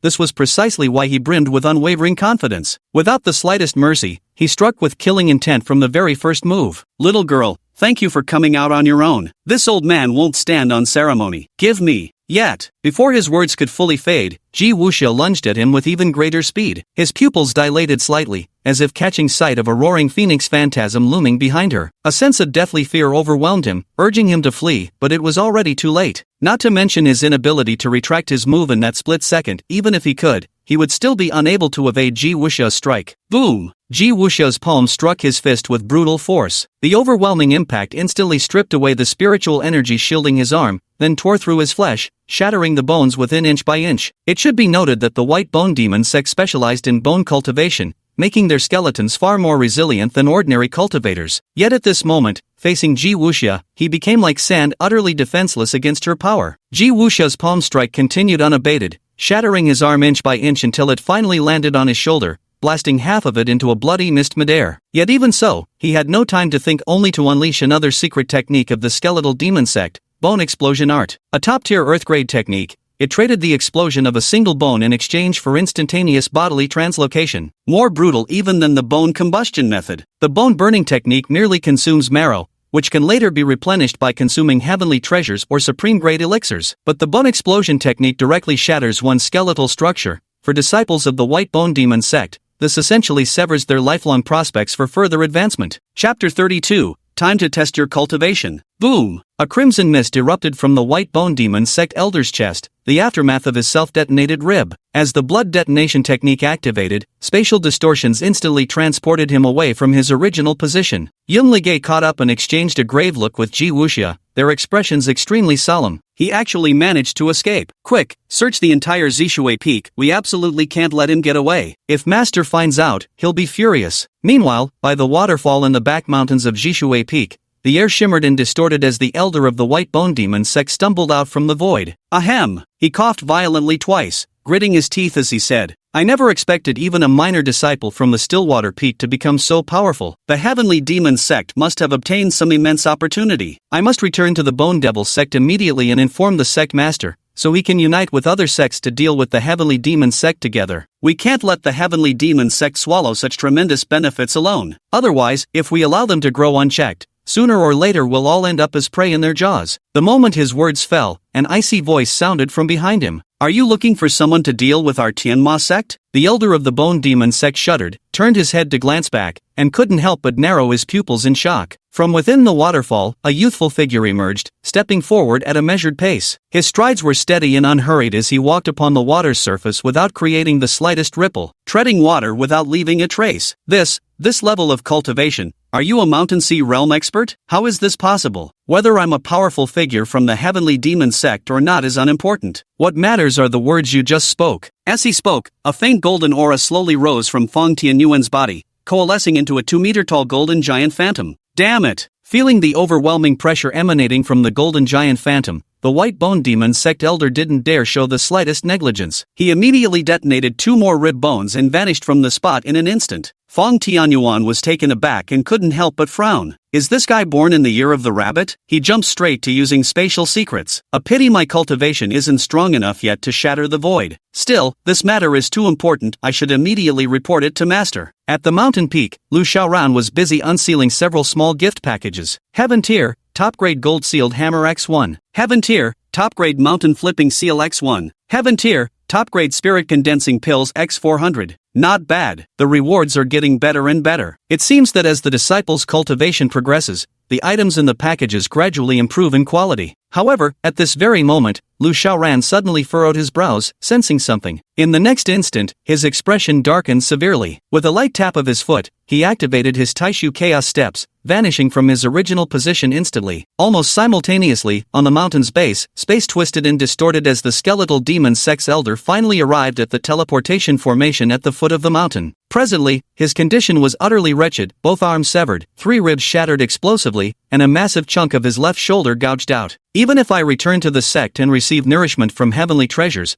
my martial path in this life will hardly make any further progress. That was close. Who would have thought this insignificant Jishui Peak would harbor so many hidden experts? Luckily, I ran fast, otherwise, I might have met my end here today. But in an instant, his face twisted into a sinister grin again. However, the more benefits the Heavenly Demon sect gains, the more opportunities arise for my Bone Demon sect to profit as well. This will also make it easier to persuade other sects to join forces against them. Once I return, it will be the end of the Heavenly Demon sect. Yet, at that very moment, an overwhelming aura suddenly enveloped him. Every hair on his body stood on end, his pupils dilating in shock. This aura, so terrifyingly powerful. He was so powerful that he didn't even know how to describe him. He couldn't even judge the other party's strength, because the sheer pressure of their aura enveloped him completely. But he had already begun to vaguely guess the other's identity. The master of Jishui Peak, Lu Xiaoran. Only Lu Xiaoran could possibly possess such overwhelming aura and power. At this moment, he suddenly realized how laughable he had been, how audacious he was to attempt capturing a hostage from Jishui Peak,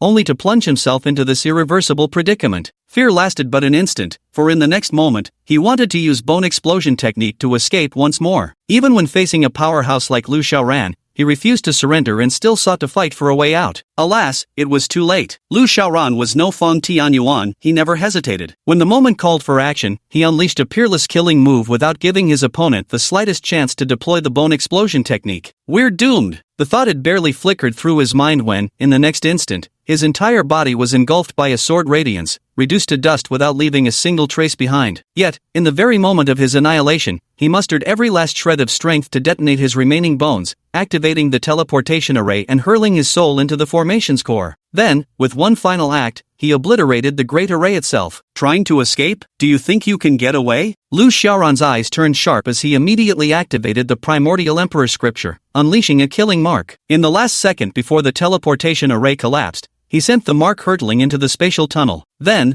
the spatial tunnel shattered completely. At that moment, three figures swiftly descended from the peak of Stillwater Mountain, landing behind Lu Xiaoran. They watched as the formation crumbled and the spatial passage sealed shut. Master, we failed. We let him escape. Feng Tianyuan stepped forward and said, Master, I heard that guy say he comes from the White Bone Demon sect and is returning to report back, so the White Bone Demon sect can ally with other sects against the Heavenly Demon sect. Lu Xiaoran's expression turned ice cold. I've just used the primordial emperor scripture to forge a tracking imprint, sending it through the dimensional tunnel to pursue his soul. He's as good as dead. But this formation array has been hidden here for who knows how long, and we have no idea if anyone previously came to the demonic sect. Yun Ligei's eyes revealed a trace of worry. Master, what should we do? We don't know his purpose for coming to the demonic sect, and none of us were prepared. We've all already exposed our true cultivation levels. Lu Xiaoran clenched his fists, the killing intent in his eyes intensifying. Careless me, now thieves have set their sights on me. He withdrew the A-trigram's heaven-sealing array out of concern that the sect might discover his true strength, never expecting it would instead give the White Bone Demon sect an opening to exploit. However, the fact that the White Bone Demon sect had established a teleportation array within the Heavenly Demon sect proves they had long held ambitions toward this sect. Moreover, this formation array lay precisely beneath his Stillwater Peak. For all these years, he had secluded himself on Stillwater Peak, never venturing beyond his gates specifically to avoid the outside world. Yet he remained uncertain whether the Bone Demon sect had discovered his secret. But even if they hadn't noticed before, they undoubtedly would now. The secrets of Stillwater Peak would inevitably provoke envy once they became known. The temptation of an emperor-grade treasure is enough to destroy the entire sect. Moreover, his disciples were all villains in fate. Those sons of destiny would surely not spare them. If this were to be exposed, the consequences would be unimaginable. Taking a deep breath, Lu Xiaoran turned to glance at the trio and said, It's been quite some time since you started cultivating at Stillwater Peak. Now is the time to test your progress. Chapter 33, Annihilation of the White Bones. The three were startled. Master, do you mean? Lu Xiaoran strode toward the mountaintop, covering 10,000 paces with each step. The secret of Jishuwei Peak must never leak. I'll return to make preparations. Wait for me here. Tonight, not a single soul from the White Bone Demon sect shall remain. Hiss. The trio felt their scalps prickle with terror. Our venerable master intends to exterminate the White Bone Demon sect altogether? This is absolutely insane. We're actually going to wipe out an entire sect? Although the Bone Demon sect's strength can't compare to the Heavenly Demon sect,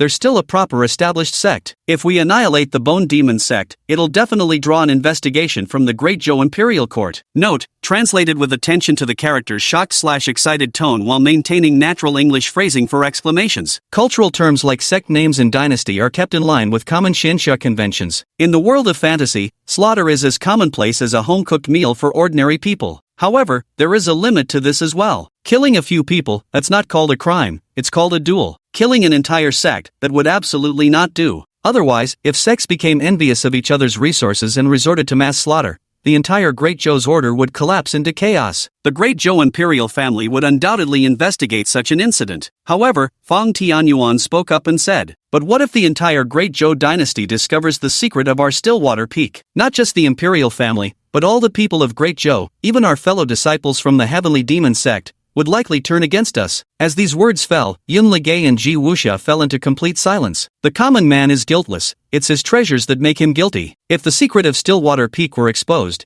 it would undoubtedly draw increasing attention from more and more people. And once the exposure reaches a certain level, should the secret of the emperor-grade cultivation technique prove impossible to conceal, the four of them would become the coveted targets of every soul across Great Zhou. At this moment, even Ji Wuxia, who was relatively kind-hearted, dared not indiscriminately show sympathy. It was true that she was kind, but she wasn't a fool. This matter wasn't just an issue limited to Jishui Peak. If her emperor rank cultivation technique were exposed, it might even implicate the Xening royal manor. No one could resist the temptation of an emperor rank technique. That is the most fundamental path to reaching the imperial realm. 1,000 miles beyond the Heavenly Demon Sect, within the main hall of the White Bone Demon Sect, the sect master sat high upon the grand throne, while several elders of the sect knelt on meditation cushions below. The dimly lit space carried an eerie, unsettling atmosphere. The sect master caressed the emerald ring on his finger, his gaze profound as he looked toward the distant direction of the Heavenly Demon Sect. Elder Qin Xian has already set off for the Heavenly Demon Sect to gather intelligence. He should return within a day or two. Notify the entire sect. All disciples must be fully prepared. Once Elder Qin Xian brings back favorable news, we'll join forces with neighboring sects to pressure the Heavenly Demon Sect. The spoils must not be monopolized by the Heavenly Demon Sect alone. The sect master speaks wisely. We've already instructed our disciples to remain on standby, ready to assemble at a moment's notice. At your command, we can march on the Heavenly Demon Sect anytime. That's most reassuring. The White Bone Demon Sect leader's eyes flickered with calculation. Annihilating the Heavenly Demon Sect was certainly not an option. The Great Zhou imperial family would never permit such infighting among sects within their territory. However, if he allied with several sects to besiege the Heavenly Demon Sect and only targeted its upper echelons without causing widespread slaughter, the imperial family might conveniently turn a blind eye. This was an unavoidable situation. The Heavenly Demon Sect had long been among the most powerful factions compared to its neighboring sects. A few days ago, another strange phenomenon appeared in the Heavenly Demon Sect. Surely they've obtained some great opportunity. If the Heavenly Demon Sect is allowed to continue growing unchecked, it will inevitably further encroach upon the living space of other sects. The nearest mountainback sect might be strong enough to not fear the Heavenly Demon Sect, but the White Bone Demon Sect can't afford such confidence. Since its founding, the White Bone Demon Sect has always been far inferior to the Heavenly Demon Sect. Let the Heavenly Demon Sect grow any further, and the centuries-old legacy of the White Bone Demon Sect might even face annihilation. And he would never allow such a thing to happen. Indeed, at that very moment, the teleportation array at the center of the Grand Hall suddenly lit up. Everyone's eyes flickered as they fixed their gaze on the teleportation array. The next second, Elder Qin Xian's soul broke through the formation and materialized in the hall. The crowd instantly narrowed their pupils in shock. Elder Chen, what happened? Qin Xian's spirit was listless, but he paid no heed to his wounds and hastily uttered, Sect Master, the Heavenly Demon Sect has indeed obtained a tremendous opportunity. Before I could even scout properly upon arriving, I was severely wounded by disciples from the frozen water peak of the Heavenly Demon Sect. Nearly every one of them possesses cultivation at the spirit realm or above. Previously, the outside world only knew of Lu Xiaoran, the peak master of frozen water peak, as having roughly spirit realm third layer cultivation. The crowd erupted in uproar. What? Every disciple of Frozen Water Peak is at the spirit realm? Good heavens! Frozen Water Peak is just a minor subsidiary peak of the Heavenly Demon Sect. How can they be this terrifying? If so, how formidable must the other peaks of the Heavenly Demon Sect be? Sect Master, the Heavenly Demon Sect concealed their disciples' cultivation levels. This is clearly malicious intent. The Bone Demon Sect Master gripped his armrests tightly, murderous intent flashing in his eyes. How dare you, Heavenly Demon Sect, concealing your sect disciples' cultivation and reducing our Bone Demon Sect Elder to mere soul fragments? Do you still regard our Bone Demon Sect with any respect at all? If Elder Chen hadn't risked his life to infiltrate and investigate, we'd all still be kept in the dark. The elders once again erupted in furious outcry. They may not truly wish to guard the White Bone Demon Sect, nor genuinely intend to oppose the Heavenly Demon Sect, but with the sect war raging, they'll certainly find opportunities to reap benefits from it. Every individual will act based on their own interests. Sect Master, we absolutely must not let the Heavenly Demon Sect off lightly. Excellent, we must storm the Heavenly Demon Sect and demand answers about this matter. Yet at that very moment, a sudden imprint shot out from the formation array, instantly striking Elder Qin Xian's soul. No, Sect Master, help! Elder Qin Xian let out a terrified scream, but before he could finish his plea, the imprint violently detonated. Boom! The deafening explosion sent violent tremors through the minds of everyone in the Grand Hall. The overwhelming force triggered spiritual energy vibrations, sending shockwaves rippling through the hall. Many nearby individuals were even knocked off their feet. As the turbulence settled and dust gradually cleared, the previously fervent crowd instantly fell into complete silence. All eyes remained fixed on that massive crater, with not a single person daring to mention crusading against the demon sect anymore. That single mark actually blasted out a massive crater in the entire Grand Hall. Keep in mind, this was a floor cast from mystic bronze, not just mirror smooth, but capable of absorbing spiritual energy. To damage it, one would need at least soul return realm strength. And yet now, it had been cratered by that pursuing mark emerging from the teleportation array. His strength has probably already reached the creation realm. Chapter 34, Did you truly believe you were invincible? The cold moon shifted as midnight passed, and several figures suddenly appeared at the foot of the white bone demon Sex mountain. Who else could it be but Lu Xiaoran and his 4 disciples? Yun Ligay and the other 2 were experiencing their master's power for the first time, a single step spanning 1,000 miles, so overwhelmingly formidable it defied all explanation. At this moment, their hearts grew even more unshakably certain. Their master must surely be a great emperor. After all, who else but a great emperor could possess such speed? Upon reaching the foot of the mountain, Lu Xiaoran gazed at the summit with a stern expression and said, "Tonight, I will completely annihilate the White Bone Demon sect,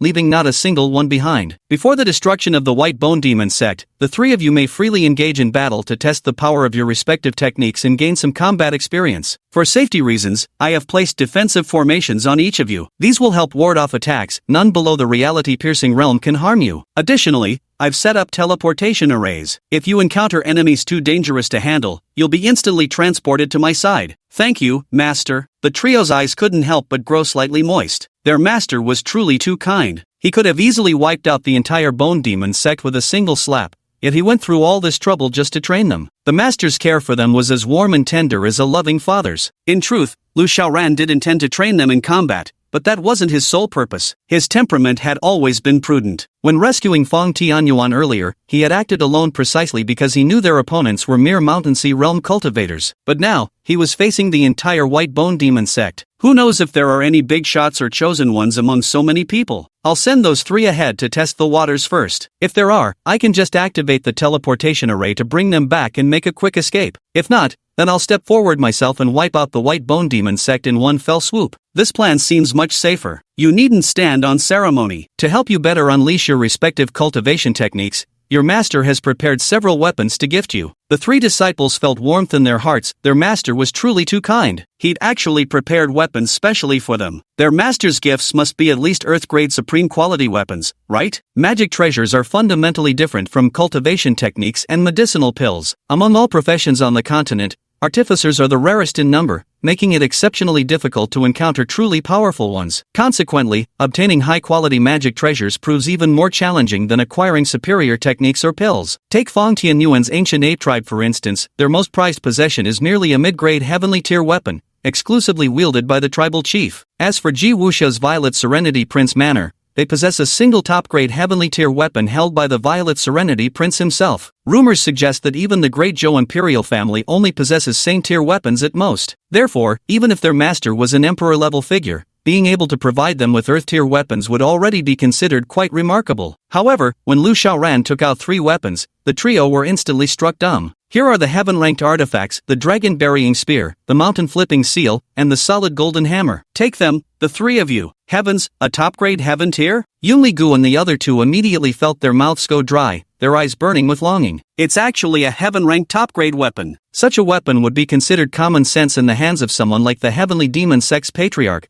while they wouldn't even dare to dream of obtaining it themselves. Who would have thought the master would casually wield a heaven-grade supreme weapon? As expected of our master, this is simply too formidable. The 3 men held their weapons as if embracing lovers, gazing at their respective arms with deep emotion and excitement. Yet moments later, Yun Ligay was the first to regain his composure. "Master, if you give all these fine weapons to us, what will you use instead?" Lu Xiaoran waved his hand. "You're still young and your cultivation levels are low. You need powerful weapons for self-defense. As for me, I can just use any random one, Master." The eyes of all 3 individuals were truly tinged with red this time, becoming blurred by a glistening layer of moisture. Their master was genuinely, incredibly kind to them. Such fine weapons, all given to them, while I'm left with trash-tier equipment. Although, given master's strength, whether he uses equipment or not makes no difference. But this gesture truly comes from the heart. It's genuinely touching. Yun Ligay wiped away his tears, his gaze resolute as he said, "Master, rest assured. Even if it costs me my life, I will fight desperately to slay the disciples of the White Bone Demon sect,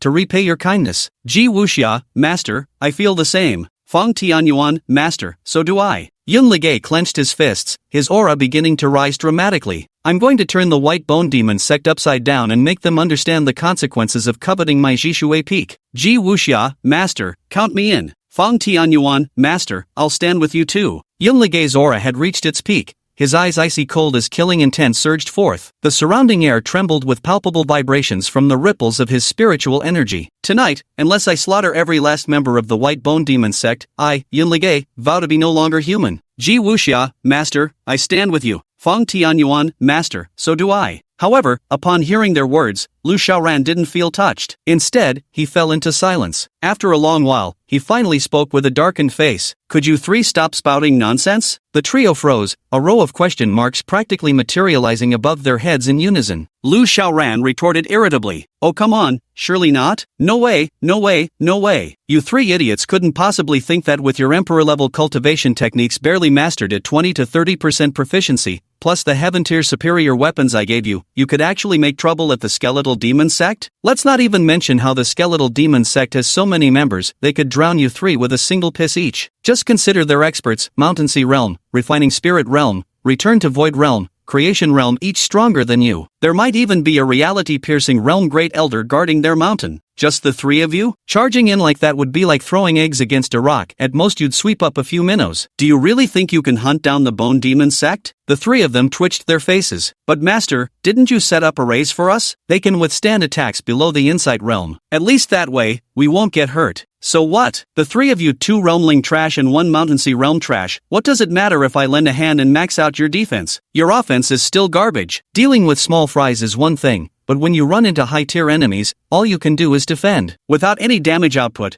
how's that any different from a tortoise scratching an itch? Chapter 35, Our Master is just too cautious. The three apprentice brothers stared blankly at Lu Xiaoran, their expressions resembling those of enthusiastic kindergartners ready to go out and play, only to have a bucket of cold water poured over their heads. Then, Master, are we still going up the mountain or not? Of course, but first we need to set up some arrays. Set up arrays? Indeed. We'll arrange an immovable Vajra array, a mind-confusing maze array, and a heaven barrier-breaking array. These three formations are all heavenly-grade supreme arrays. The immovable Vajra array can significantly reduce the enemy's speed. The mind-confusing maze array can drastically impair their judgment. The heaven barrier-breaking array can severely weaken both their offensive and defensive capabilities. When these three arrays overlap, they can essentially suppress the entire Bone Demon sect's cultivation realm by one major level for a period of time. Whoa! The three couldn't help but gasp in unison. Yunlige couldn't restrain himself from commenting, as expected of our master, to conceive such an ingenious method. With this, the entire Bone Devil sect has effectively become our personal training ground. Coupled with our ability to slay foes above our cultivation level, their resistance will be utterly futile. Ji Wuxia, Master, you're the absolute best. Feng Tianyuan, Master, you're the absolute best. Enough talk. I'll start engraving the array patterns now. The three of you are to replenish the spirit stones into the array's core formations. With those words, Lu Xiaoran tossed a storage pouch to the trio. Inside are 30,000 premium-grade spirit stones. Make sure to place them in each array node without missing a single one. Yes, the Master-Disciple Quartet sprang into action at once. Lu Xiaoran employed his Taishu Chaos steps to accelerate his movement, engraving array patterns with his full carving prowess at maximum capacity. Meanwhile, Yun Liuba and the other two followed closely behind, systematically placing spirit stones into each array node. They encircled the entire Bone Demon sect completely without leaving a single gap, ensuring the entire sect would be trapped with not a single soul slipping through. Having completed all preparations and returned to the sect's main gates, Lu Xiaoran's gaze turned frosty as he finally spoke. Remember, this is merely a trial. Fight if you can win, flee if you can't. Yes, since you understand, then kill. With that single frigid word uttered, the eyes of Yunlige and his two companions instantly sharpened. In unison, the three stepped forward, advancing toward the mountain gates of the White Bone Demon sect. Lu Xiaoran watched the retreating figures of the three, narrowing his eyes slightly as he murmured to himself, with the formations I've placed on them,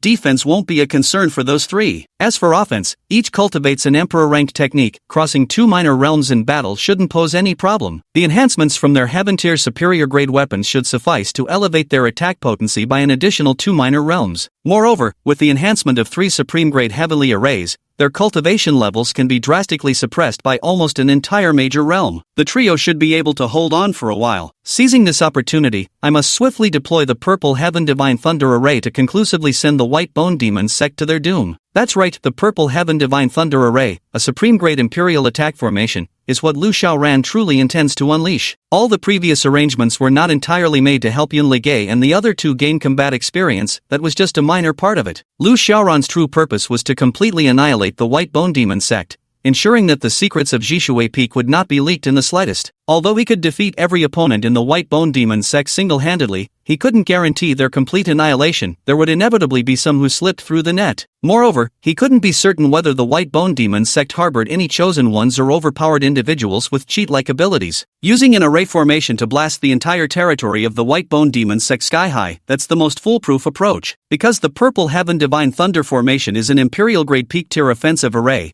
its deployment requires considerable time, and its activation also has a prolonged preparatory period. Moreover, the aura of an Imperial-grade formation is overwhelmingly powerful, unlike Heaven-grade formations, ensuring the Bone Demon sect would detect it instantly upon sensing. That's precisely why Lu Xiaoran sent Yun Liuge and the other two to divert their attention. If no one can lure them in and they manage to escape, what's the use of setting up an array? It would just be a waste of spirit stones. At this moment, Yunlige and his two companions had already arrived before the gates of the White Bone Demon sect. The disciples guarding the mountain gate of the Bone Demon sect were the first to spot the figures of the three intruders. "Halt! Who are you people?" "Those who will take your lives." Yunlige stomped his foot heavily, transforming into a streak of light as he flashed before the group. Activating the Primordial Emperor scripture, he raised his hand and unleashed a Primordial Emperor fist. The fist shadow descended like a tiger charging down a mountain, releasing an earth-shaking roar through the air before landing upon the Bone Demon sect disciples with unstoppable force. Boom! With just a single punch, it sent several people flying, smashing them heavily against the mountain gate behind,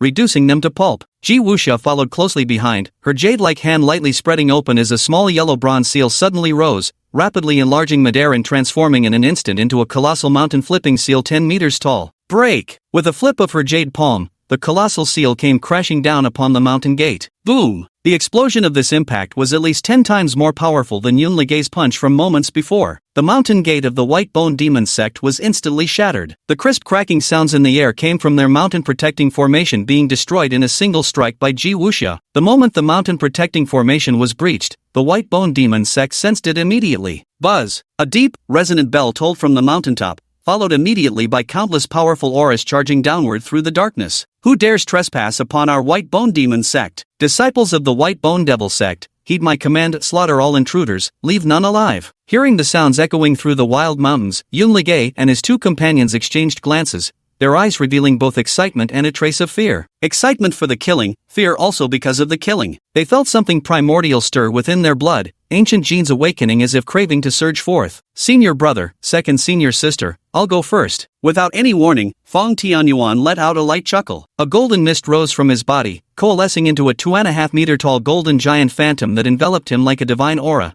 making him appear as if a celestial deity had descended. Then, with one powerful stomp that shattered the mountain rocks beneath his feet, his body transformed into a golden bolt of lightning as he shot straight toward the mountain peak. Yun Lige spit to the side in annoyance. "Little junior brother, you're playing dirty." Before Ji Wuxia could react, he flicked his right hand and summoned the dragon-burying spear, swiftly giving chase. Ji Wuxia was half a beat too slow to respond. By the time she realized what was happening, the two had already flown miles away. Yet she wasn't angry, instead, she merely let out two cold laughs. "Heh, are all you men so shameless? Two big trotters." While cursing, the true Phoenix 9 transformations were already spinning wildly within her. Screech! With a phoenix cry that pierced the heavens, a 5-meter-tall phantom of a phoenix emerged behind Ji Wuxia. With a single thought, she shot skyward at a speed at least twice as fast as the others. Chapter 36 Extreme Extravagance. Under the dark night sky, a streak of light, like a falling star, plummeted into the crowd, instantly blasting a massive crater into the mountainside. Fierce winds howled, boulders shattered, and sand swirled through the air. With just one strike, countless disciples of the White Bone Demon sect met their end. Ji Wuxia held the mountain-toppling seal in hand while operating the true Phoenix 9 transformations technique at maximum speed. The phoenix silhouette behind her continuously flapped its wings, unleashing gusts of sharp wind waves like machine gun fire, sweeping across the battlefield. The mountainside reverberated with violent explosions amidst waves of agonized, gut-wrenching screams. Not only that, but Ji Wuxia kept hurling her mountain-toppling seal repeatedly. Each throw obliterated another disciple of the White Bone Demon sect instantly upon impact. "Shameless wench, how dare you run rampant? Do you truly believe my White Bone Demon sect has no one left to face you?" Just as Ji Wuxia was reveling in the slaughter, a terrifying aura suddenly erupted from the left flank. It belonged to a spirit realm elder. The moment his attack was about to land on Ji Wuxia, a cold glint shot through the darkness at the mountain's base. Like a dragon, the spear pierced straight through his chest, pinning him alive against a boulder. "Sorry junior brother, looks like I was a step faster." Yun Lige flashed a mischievous grin as he stepped forward, drawing his dragon burial spear to join the fray. Feng Tianyuan arrived shortly after, though his expression was visibly sullen. The indestructible golden body attains the Tao through sheer force, supremely unyielding and yang-aligned. Its power far surpasses the primordial Emperor Sutra, though at the cost of drastically reduced speed. Frustrated beyond measure, he could only channel all his fury onto the disciples and elders of the White Bone Demon sect, each devastating sweep of his gold hammer effortlessly pulverizing multiple sect members. This is a massacre, a one-sided slaughter. With all advantages in their favor, Yunligay and her two companions rendered by Guemo sect's mid to low-tier elites utterly defenseless. The trio wielded their weapons like reapers scything through wheat. As Bai Guemo sect disciples and junior elders fell in waves,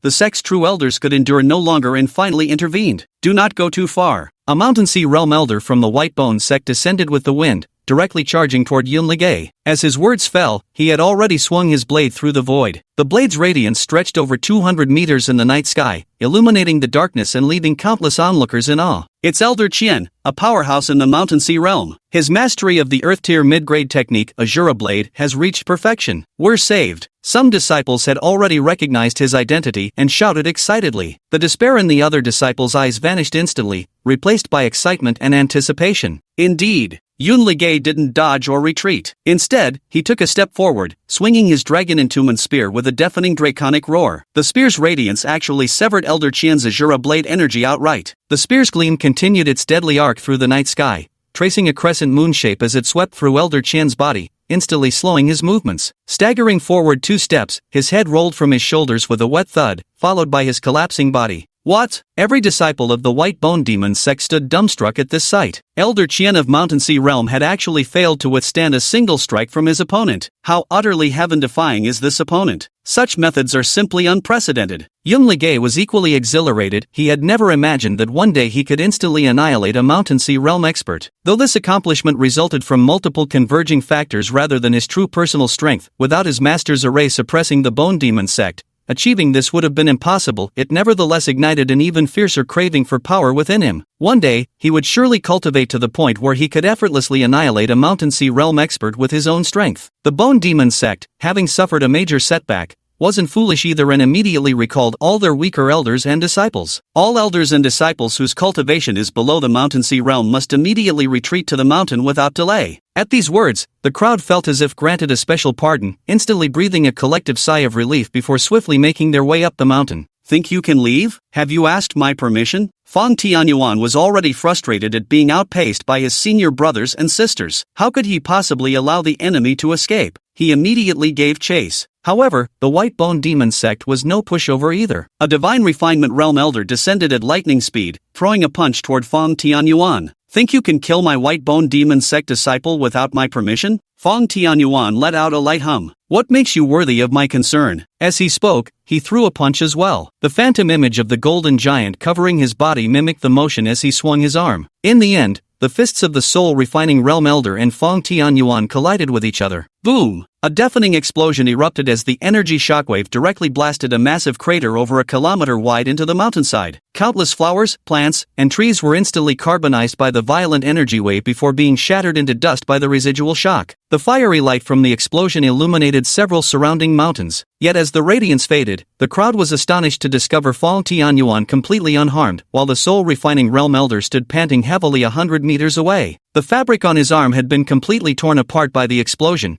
and the blood vessels beneath ruptured under immense pressure, leaving his arm bleeding profusely. How could this be? Every member of the White Bone Devil sect was horrified. Elder Yun was a mid-stage Divine Refinement Realm cultivator. How could he have been defeated? Impossible. The opponent's aura didn't seem that powerful at all. Elder Yun coughed lightly, his expression solemn as he said, "Someone has set up an array to suppress my power. Although my cultivation is at the 2nd level of spirit refinement, the strength I can currently unleash is only at the 2nd level of Mountain Sea Realm. But the opponent's aura is also at the 2nd level of Mountain Sea Realm." Elder Yun's gaze was profound, staring fixedly at Feng Tianyuan. Because his cultivation technique is also extraordinary, it must be at least a saint-grade technique. When cultivators are of equal level, his explosive power surpasses mine by several times. What? Every member of the White Bone Demon sect froze in that moment, their pupils contracting sharply, their scalps tingling with terror. The opponent actually possessed a cultivation method above the saint rank. It must be known that within the entire Great Zhou dynasty, only the royal family and higher powers possessed saint rank techniques. Other sects almost never had them, with the strongest among them reaching only heaven rank peak grade at best. Yet for the White Bone Demon sect, their strongest technique was merely a single heaven rank superior grade method. After Elder Yun finished speaking,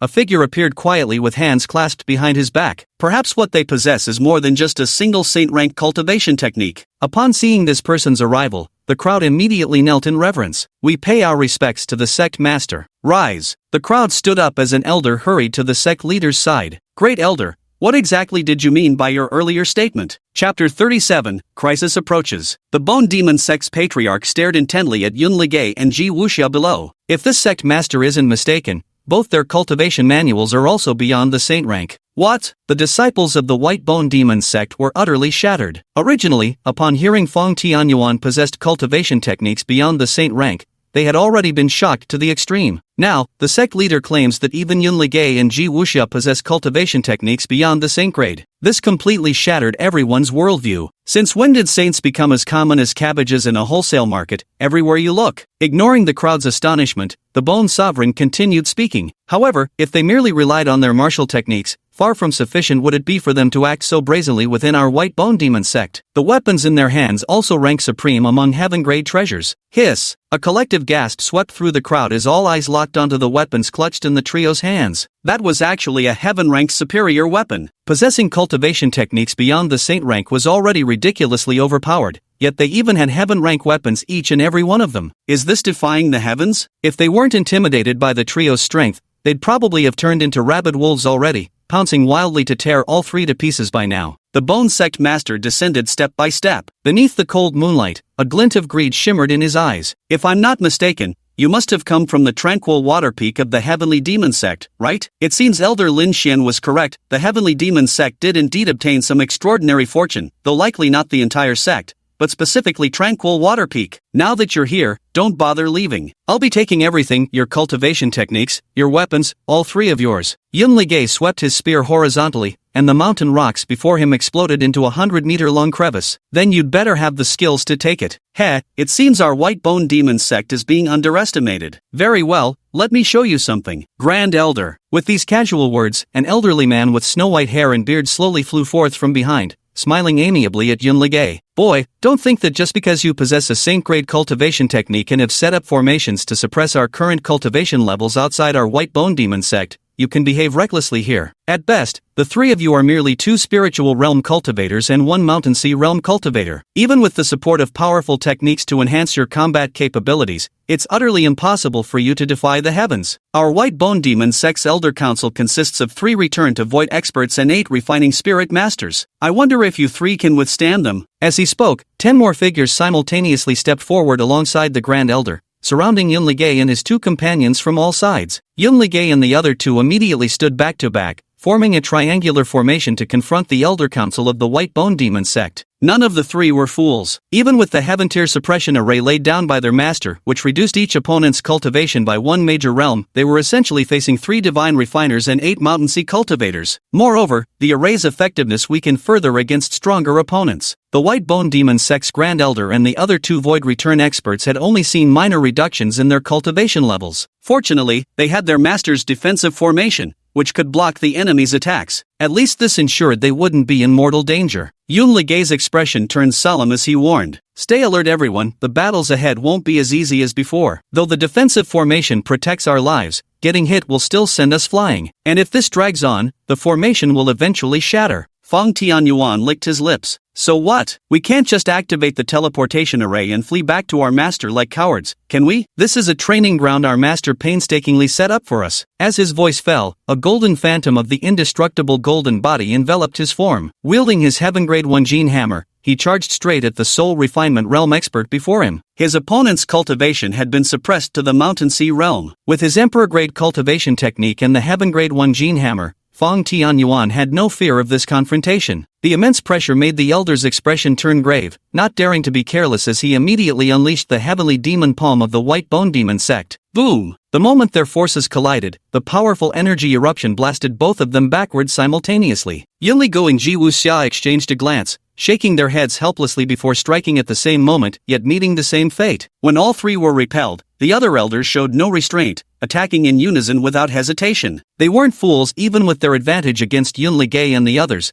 They didn't want any unnecessary surprises. Every elder was a vital resource to their sect. If any mishap occurred, it would be a devastating blow to the White Bone Demon sect. Nearly at the same instant, more than 6 attacks rained down upon the trio. Boom, boom, boom. The overwhelming force blasted all 3 back to their original positions. This time, it was their turn to create craters where they smashed into the ground. However, the 3 quickly crawled out of the pits, though panting heavily, they emerged completely unharmed. Huff, huff, misjudged that. Never expected them to become such a handful when they outnumber us. The 3 exchanged glances, somewhat exasperated. Their attempt to show off had failed. There was no help for it after all. Their cultivation foundations were simply too weak. The only reason they had made it this far was entirely due to their master's array support, along with the might of an Emperor-tier cultivation method and a Heaven-tier high-grade weapon. If it had been a one-on-one fight against a Divine Transformation Realm cultivator, with their opponent suppressed by a full Major Realm, they might have had a chance. But when the opponents outnumber us, there's truly no way around it. The White Bone Sect Master slightly narrowed his eyes. How intriguing. To think you still have a defensive formation on you. Judging by its quality, it could probably even withstand the might of a Creation Realm cultivator. It seems the master behind you is no ordinary figure. I wonder though, can it endure an attack from the illusion-shattering realm? With these words, the White Bone Sect Master stepped forward in person. Damn it, retreat now. Yun Ligay sensed impending danger and shouted in alarm, preparing to activate the teleportation array. However, the Supreme Elder of the White Bone Demon sect and his cohorts had already anticipated this move. They launched simultaneous attacks that disrupted spatial energy, rendering the teleportation array inoperable. Damn it! Yun Ligay spat in frustration as all 3 companions' expressions darkened. The next instant, the White Bone Sect Master's palm strike landed squarely upon the trio. Boom! All 3 were sent flying simultaneously. The powerful shockwave directly shattered the defensive formations around them, sending them crashing heavily to the ground as each involuntarily vomited a mouthful of fresh blood. The suppression formation could no longer inflict significant effects on the skeletal sovereign. At this point, it merely reduced his cultivation by 1 or 2 minor realms at most, without even dropping beneath the illusion-shattering realm. This disparity in cultivation levels made the gap between the 3 opponents overwhelmingly vast. There was simply no way to withstand it. Chapter 38. Your vision is too narrow. Their defensive formation is broken. Quick,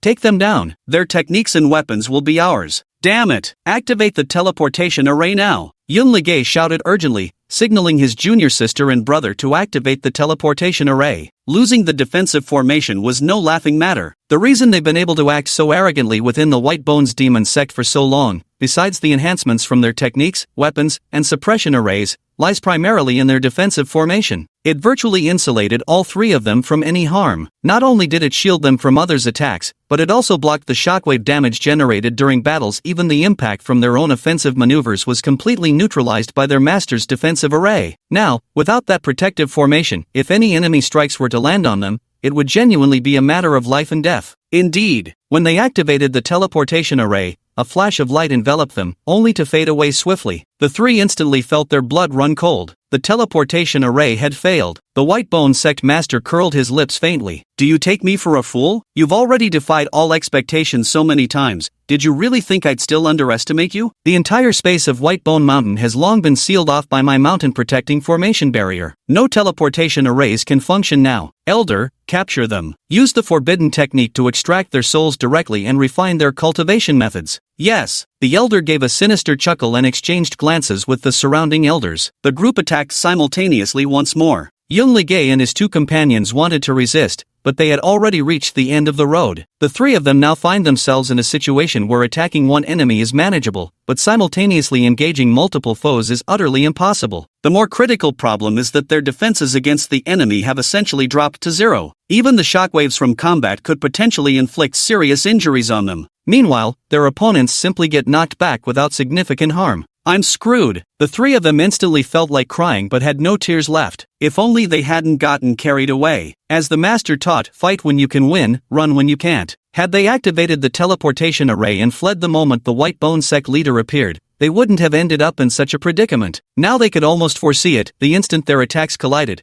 the violent shockwave from the battle would instantly blast all 3 of them into severe injuries. The attacks of the White Bone Demon Sect's elders drew closer and closer. That brief second was agonizing, torturous, as if it stretched into an eternity. The 3 of them frantically activated their cultivation techniques to resist. Though the shockwave would still inflict harm, the instinctive urge to survive compelled them to strike back. However, Just as the attacks from both sides were about to collide, a tremendous force suddenly yanked at their necks, pulling all three of them backward in an instant. You three little rascals, daring to exchange blows without defensive formations, aren't you afraid the shockwaves might blast you to pieces? Upon hearing that familiar voice, tears instantly overflowed from their eyes. In their lives, they felt for the first time how truly wonderful it was to be alive. Master! The trio called out Master with profound tenderness, their voices brimming with childish grievance and a hint of coquetry. Yet Lu Xiaoran paid them no heed. The indestructible golden body activated, and a golden aura suddenly surged on his arm, forming a massive phantom arm of gold. Then, he reached out with a single grasp into the void. The overwhelming force instantly drained all the spiritual energy ahead, its power undiminished before colliding head-on with the assault launched by the Elder Council of the White Bone Demon sect. Crack! With a crisp snap,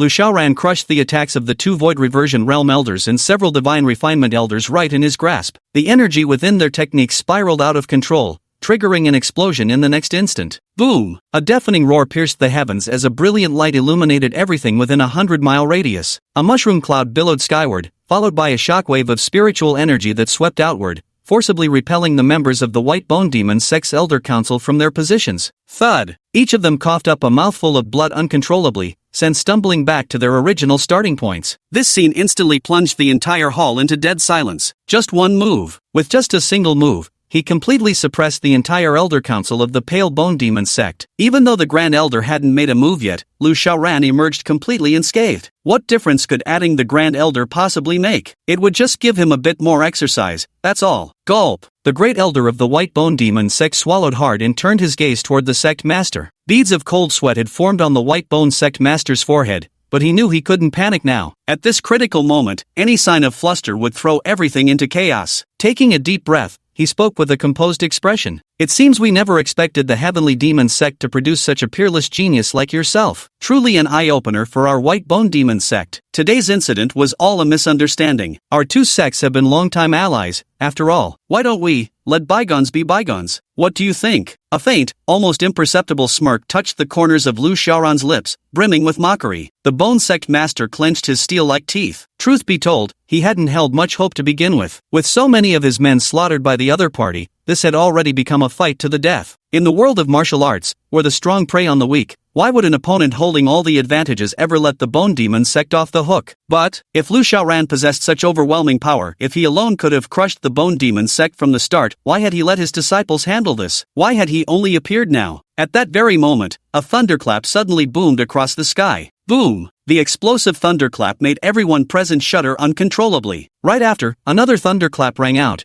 Then gradually the thunder grew more frequent as clouds veiled the starry sky. What did you do? The White Bone sect master's eyes instantly turned frosty. Lu Xiaoran shrugged, revealing a warm smile. Nothing much. I just set up an extermination array around your White Bone Demon sect. Any living being within its confines will be annihilated. What? The White Bone sect master gasped, his pupils constricting sharply. He understood. He finally understood what Lu Xiaoran meant by going through all that trouble to have his three disciples come and cause such a ruckus. He was buying time. His goal wasn't just to destroy the White Bone Demon sect, but to annihilate every last member of it. That's why he never showed himself. He was setting up an all-encompassing, no-mercy killing array. At this moment, the Bone Sect Lord truly felt the terror of Lu Xiaoran for the first time. This man was practically a demon, the kind that once encountered, would pursue you relentlessly until death. However, he refused to simply surrender and instead issued a threat. I admit your earlier array formation was indeed impressive, capable of suppressing the combined might of my entire Bone Demon sect. But that suppression is only temporary. Do you really think a mere killing array can wipe out my Bone Demon sect? You must be overestimating yourself. Today, if even a single disciple of mine escapes and reports this incident to the Great Zhou Imperial Court,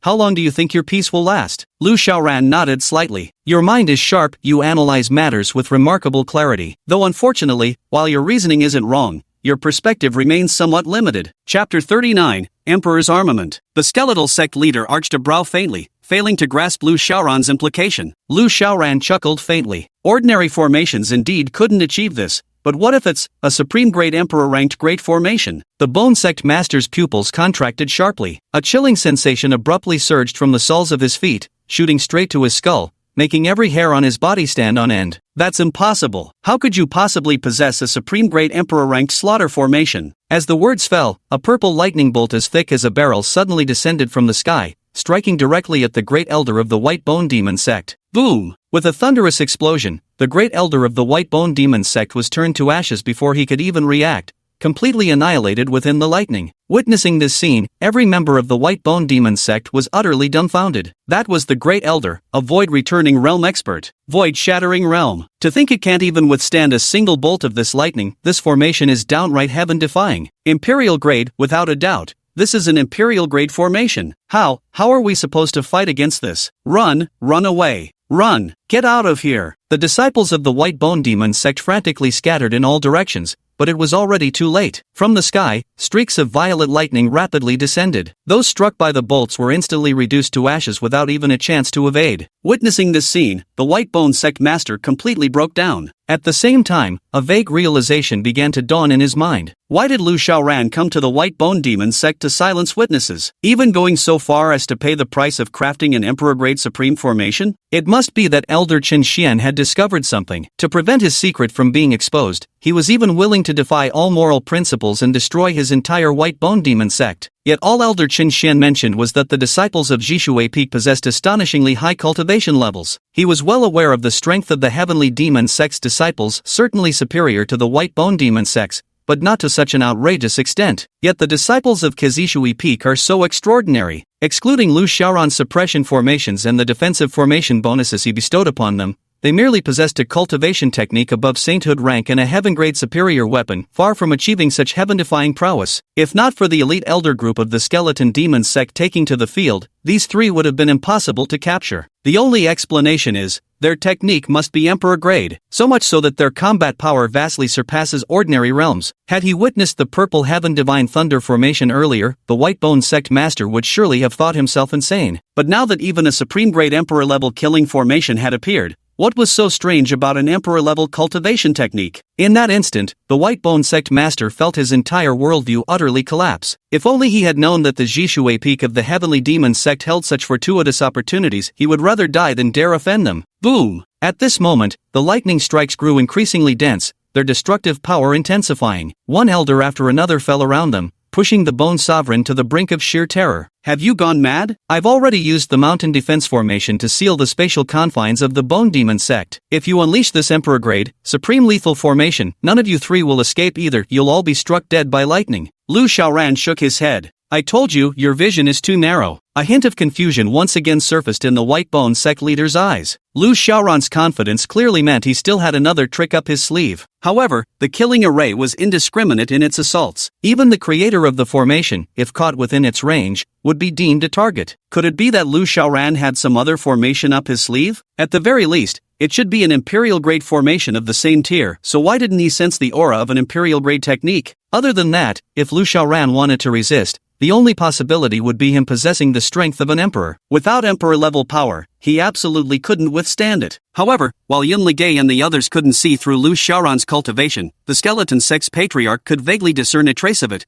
as Lu Xiaoran was currently channeling his spiritual energy at full force. He could clearly sense that Lu Xiaoran's cultivation was at the late-stage primal chaos realm. He couldn't pinpoint the exact level, but it definitely wasn't the separation realm. How could he resist an Emperor-grade Supreme formation with just this level of cultivation? What is it? What kind of trick is this? Just as his mind was racing wildly, Lu Xiaoran suddenly raised his right hand in a leisurely manner. The 9 transformations of the true phoenix surged violently within him, manifesting a phoenix apparition 100 times more formidable than Ji Wuxia's. Screech! As the phoenix phantom emerged, its cry echoed through the heavens, the sheer intensity of its aura shaking the skies and earth. Simultaneously, it drew the attention of the Violet Heavenly Thunder formation. In an instant, countless bolts of violet divine thunder madly descended toward Lu Xiaoran's head. All present paled with terror. A bolt of violet celestial lightning of this magnitude could likely vaporize Lu Xiaoran and his 2 companions in a single strike. At that very moment, a small seal suddenly flew out from the palm of Lu Xiaoran's right hand. It was carved with patterns of drifting clouds and phoenix motifs. As Lu Xiaoran raised his hand, the object instantly expanded, its aura overwhelming. The phoenix upon it seemed to come alive, gliding effortlessly among the floating clouds. Boom! Hundreds of bolts of lightning from the Violet Heaven Divine Thunder array bombarded the mark,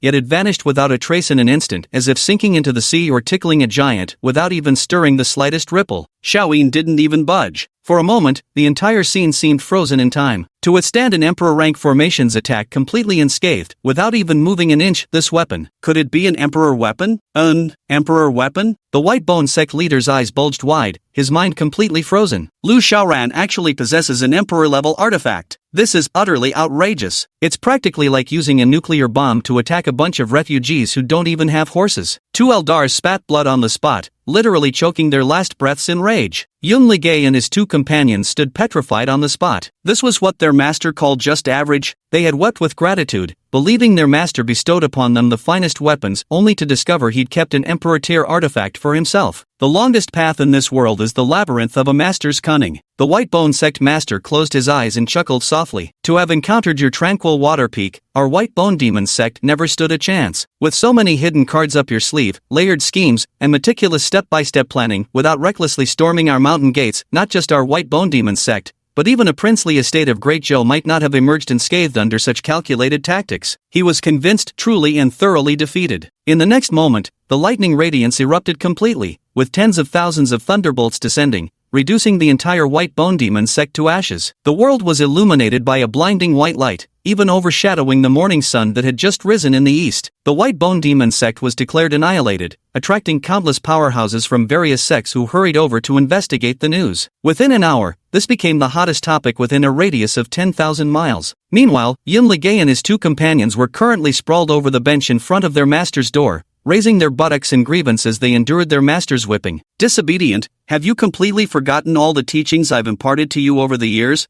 Chapter 40, Li Daoran's Grand Plan for Revenge. How many times do I have to tell you? If you can win the fight, fight. If you can't, run. But what do? You rush in even when you're outmatched. Do you really think you're the chosen protagonists or something? Are you all invincible cockroaches? If you were truly favored by fate, you wouldn't have gotten humiliated by others and come running to me to become my disciples in the first place. Lu Xiaoran was absolutely furious. Fortunately, he arrived just in time as the Elder Bone struck, otherwise those three would have been severely injured, if not killed. They were only meant to go on a trial to buy some time, yet they stubbornly insisted on fighting to the death. Why can't they just play along? The three of them obediently lay across the long bench, letting their master whip them. Lu Xiaoran whipped Yun Ligay and Fall Tianyuan first, saving Ji Wuxia for last. But let me tell you, there's a world of difference between men and women. Whipping Yun Ligay and Fall Tianyuan was like striking stones, all hard resistance. But whipping Ji Wuxia was like hitting an inflated ball, every lash bounced right back. This made Lu Xiaoran unable to resist lashing out two more strokes of the whip.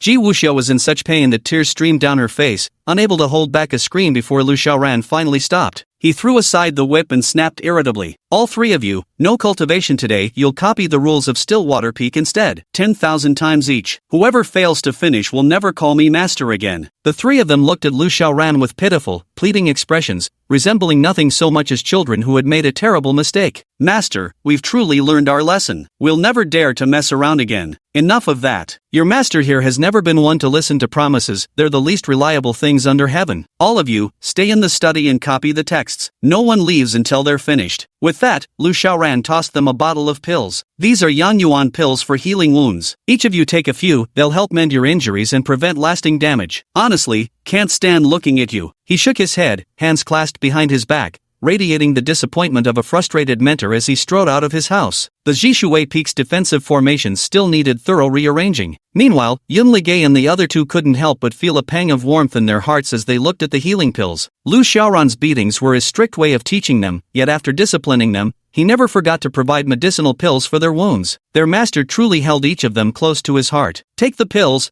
then copy the scriptures. Yun Ligay was the first to swallow the pill, then immediately began copying the books. Ji Wuxia went second, followed by Fong Tianyuan. None of the three lagged behind. By this time, Lu Xiaoran had already arrived at the foot of Stillwater Peak and began setting up formation arrays. For the outermost layer, a detection array will suffice. Once someone approaches, I'll be alerted immediately. After all, most visitors to Stillwater Peak are from the Heavenly Demon sect. Only on rare occasions might others come. Attack formations on the second layer, that way, if I detect anyone, I can control the assaults remotely. Only after meticulously setting up these two layers of formations did Lu Xiaoran finally allow himself a sigh of relief. Above all, he still possessed the most crucial 8-trigram heaven sealing formation, ready to activate at a moment's notice, sufficient to safeguard Zhishui Peak. Previously, to avoid revealing his true prowess to the sect, he had deactivated the 8-trigram heaven sealing formation, leaving an opening others exploited. Now, Lu Xiaoran was like a startled bird, seeing enemies in every shadow. He modified all the formations to be remotely controlled, activating them instantly upon detecting any intruders, a reliable safety measure. Just as he finished, Lu Xiaoran wiped the sweat from his brow when a disciple called from the foot of the mountain. Elder Lu, by the sect leader's order, all elders are to assemble in the main hall immediately. Understood. Lu Xiaoran tossed the disciple a bottle of minor qi gathering pills, then took a single step and vanished in the blink of an eye. Even though people hadn't arrived yet, he had already vaguely guessed what the matter might be. If nothing unexpected happened, it must be something related to the destruction of the White Bone Demon sect. After all, this matter was far too significant. Moreover, since the White Bone Demon sect was located so close to the Heavenly Demon sect, the latter couldn't possibly treat it lightly. Soon, he arrived at the sect's grand hall. As soon as he reached the entrance, Lu Xiaoran spotted Li Daoran, who had only been forging for a few days yet had tanned considerably, looking as if he'd been baking under the sun by the sea for half a year. The stark contrast between his darkened skin and the pale underneath was clearly visible along his neckline. Xiaoran, woo, I finally get to see you. Ah, what happened to you? Lu Xiaoran was utterly shocked. Li Daoran wore a sorrowful expression as he spoke. You're the one to talk. Elder Huangyou's blind date got ruined, and he took out all his fury on me. Damn it, that old tortoise worked me to the bone, forcing me to labor day and night. Just a few days of that nearly killed me from exhaustion. Then how did you get out again? I heard something big happened at the White Bone Demon sect. The sect lifted all disciplinary measures on the elders and summoned everyone to the main hall for a meeting. Right now, I'm the only one left being punished, so they ended up lifting my penalty too. That's good. What's so great about it? My delicate skin is gone forever. Xiaoran, you're clever. Think of a way for me to get back at them. I swear, if I don't take revenge, I'm not human. Li Daoran clenched his fists, grinding his teeth, the fury in his eyes practically erupting. Lu Xiaoran rubbed his nose. Well, I really don't have any good ideas about this. After all, you know as well as I do that Elder Huangyou has already reached the 10th level of the spiritual realm. He's stronger than both of us. Fighting him is out of the question. Unless we find someone even stronger, someone who can help you deal with him, even stronger than Elder Cattle, and able to help me deal with him? Li Daoran lowered his head, pondered for a moment, then suddenly his eyes lit up as he immediately gave Lu Xiaoran a thumbs up. Brilliant, absolutely brilliant, truly worthy of Xiaoran. Your mind is indeed sharp. Straight away, you thought of killing with a borrowed blade. I've got a plan now. Do you have any ideas? Lu Xiaoran was somewhat curious, while Li Daoran stood with his hands behind his back, grinning darkly, and said, Heaven's secrets cannot be revealed, but just wait for my good news. Ha. This time, unless I make that old turtle Huangyou experience the most wonderful thing in this world, I'll take his family name. With that, Li Daoran strode into the great hall. Lu Xiaoran shook his head. Who knows what nonsense he's up to now?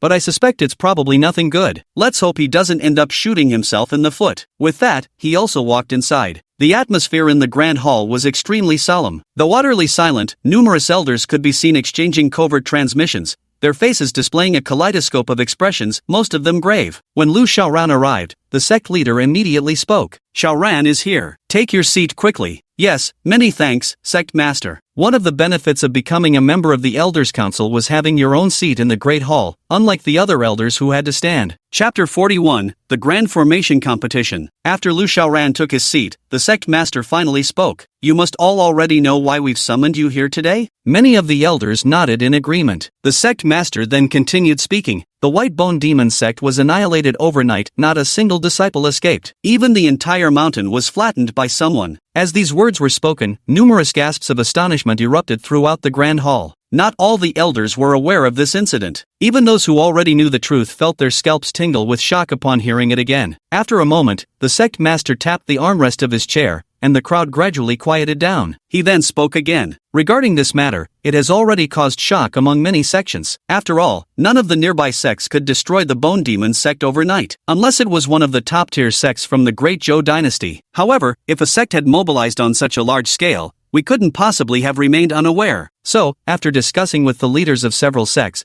we speculated that the Bone Demon sect likely offended a supreme expert. This person possesses unimaginable power, at least a powerhouse above the Canli realm. Hiss! The crowd couldn't help but collectively gasp in shock. In this region, there actually appeared a powerhouse at the Canli realm. Doesn't that make him an unrivaled presence? Bear in mind, the strongest cultivator among the nearby sects was only Elder Yang Renjie from the neighboring Kaoshan sect, who had reached the 5th level of the Powang realm. Instantly, panic spread through the crowd, everyone fearing the day they might encounter that peerless master and meet their doom. In the entire grand hall, only Lu Xiaoran remained unfazed, because he alone knew the truth behind it all. Given these circumstances, therefore, I must emphasize that any elder or disciple of our heavenly demon sect must avoid conflicts with anyone during this period. If a conflict arises, you will bear full responsibility, even if you are hacked to pieces. The heavenly demon sect will not lift a finger to help you. Moreover, with such a major incident occurring, the imperial family will likely send investigators soon. All disciples of our demonic heaven sect must claim ignorance and avoid drawing fire to ourselves, understood? I understand. That settles it. Alright, everyone, the above points cover today's assembly. Go back to your respective peaks and relay this to your disciples. Meeting adjourned. Until the sect leader announced the adjournment of the meeting, the elders continued discussing as they walked out. This incident will likely remain the talk of the town for at least several days. Just as Lu Xiaoran was about to leave, the sect leader called out to stop him. Xiaoran, wait a moment. There's something I need to discuss with you. Yes. Lu Xiaoran halted his steps as the sect leader smiled kindly and said, have you had any needs lately? I noticed you've been staying at Jishui Peak all this time and rarely come down. Lu Xiaoran responded, my aptitude is lacking, so naturally I should work harder. While I'm still young and full of vitality, I ought to focus on improving my cultivation. The sect leader nodded in satisfaction. Excellent, it's perfect that you can think this way. For those who cultivate martial arts, apart from innate talent, the most important quality is diligence. After a pause, he slightly raised his eyebrows and deliberately asked, by the way, Xiaoran, have you ever thought about improving your strength more quickly? Lu Xiaoran frowned slightly. Of course I do, but rapid power advancement isn't that easily achieved. Nor is it so difficult. With some rare heavenly treasures and materials, a bit of refinement could save you considerable cultivation time. Lu Xiaoran froze momentarily, then faintly began to understand something. The sect master probably intended to bestow him with celestial treasures. However, the sect master wouldn't be so benevolent as to simply give him treasures without reason. Does the sect leader have any tasks for Xiaoran to undertake? The sect leader cleared his throat and smiled with narrowed eyes. As expected of Xiaoran, the elders have long praised your quick wit. You truly are exceptionally astute. After a brief pause, he spoke again. It's like this, have you heard of the Black Tortoise sect? Lu Xiaoran nodded. Of course I've heard of it. The Black Tortoise sect is one of the top-tier sects in our great Zhou dynasty, boasting not only numerous experts but also mastery in alchemy and formations. Many of the Great Zhou's mountain sect's protective barriers are commissioned by the Black Tortoise sect. The sect master nodded in satisfaction. Very good. You've grasped it thoroughly. This mystic martial true sect is currently preparing to host an array formation conference, inviting many sects proficient in array formations from the Great Zhou to discuss techniques. If one can shine brilliantly at this conference, they will receive exceptionally generous rewards. Lu Xiaoran's face immediately twitched uncontrollably. He had no desire whatsoever to attend some damned array formation conference, much less stand out there. What kind of joke is this? His lifelong motto as a man was simply, play it safe. If he were to go to the Xuanwu True sect and make a name for himself in one battle, wouldn't that just invite a heap of trouble? Wherever he went thereafter, at best, people might respectfully address him as Grandmaster Lu. At worst, they'd outright challenge him to a duel. You're that Grandmaster Lu renowned for your profound mastery of formations? Come on then, let's exchange a few moves. What if I accidentally kill someone in front of a crowd again? I'd probably become public enemy number 1 in an instant. Sect Master, to be honest, my mastery of formations is just passable. There are plenty in the Black Tortoise True sect who are stronger than me. Let's not go. Wouldn't it be embarrassing if we performed poorly? The sect master patted Lu Xiaoran's shoulder. I believe in your abilities. You'll definitely achieve a high ranking at the competition. It's settled. If you perform well, aside from the Black Tortoise True sect's rewards, our heavenly demon sect will give you an additional prize. Lu Xiaoran's face darkened, a wave of bitterness welling up in his heart. He didn't want any rewards, all he wanted was to develop discreetly. Damn it, if I'd known earlier, I should have only utilized 1/10 of the formation's power when setting it up, not half its capacity. He had vastly overestimated the demon sect's formation mastery, and now, he's landed himself in such a massive mess. Famous to men what fattening is to pigs, nothing good ever comes from standing out. But forget it, since the sect leader has always treated me well, I'll just go through the motions. After arriving, just display a fraction of your formation mastery, enough to scrape a middling rank and muddle through. After all, the demonic sect had nurtured him for so many years, it was only right to repay them a little in return. With this in mind, he can only cup his hands respectfully toward the sect leader and say, in that case, I'll follow the sect leader's arrangement and do my best when the time comes. Good. Then next month, we'll go together. To ensure your performance at that time, you should refrain from cultivation this month and focus entirely on practicing formations. Strive to achieve the best results at the Grand Assembly. I'll instruct the treasury to allocate you 300,000 top-grade spirit stones for your training. My deepest gratitude, Sect Master. Chapter 42. Could Uncle Masterly actually be a hidden master? Lu Xiaoran left the Great Hall and headed straight for the sect's treasury to collect the spirit stones promised by the sect leader. Since there's no escaping anyway, might as well stash the goods in my own pocket first. Last night, when dealing with the White Bone Demon sect, it would have been great if we could have looted their treasury. Though it might not compare to the Heavenly Demon sect's vault,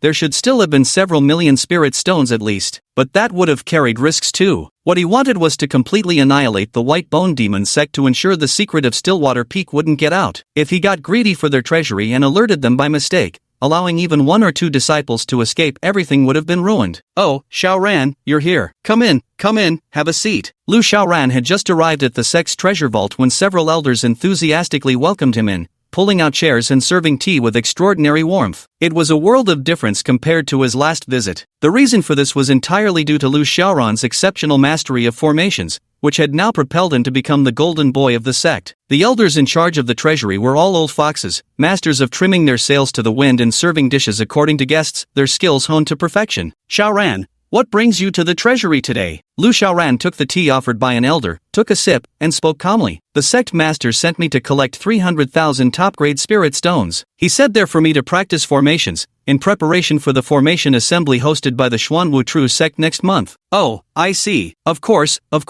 We'll fetch them for you right away. Soon, the elders prepared a small pouch for Lu Xiaoran. Lu Xiaoran hefted the storage pouch in his hand, sensing something amiss with its weight. A quick sweep with his divine sense revealed, wow, a full 800,000 top-grade spirit stones inside. Well now, that was more than twice the amount the sect master had promised. Esteemed elders, there seems to be some discrepancy here. The sect master specified only 300,000 top-grade spirit stones for me, yet you've given me 800,000. What if the sect master finds out? Before he could finish speaking, one of the elders waved his hand dismissively and replied with a light chuckle. Don't worry, the numbers are correct. We indeed only took 300,000 spirit stones from the treasury. The remaining 500,000 were pooled together by us as a congratulatory gift for Xiaoran's successful election to the Elder Council. Lu Xiaoran modestly declined, saying, "How can this be? How could I possibly let the elders go to such expense for my sake? It's nothing, just a small token of our appreciation." Then, I'll take it.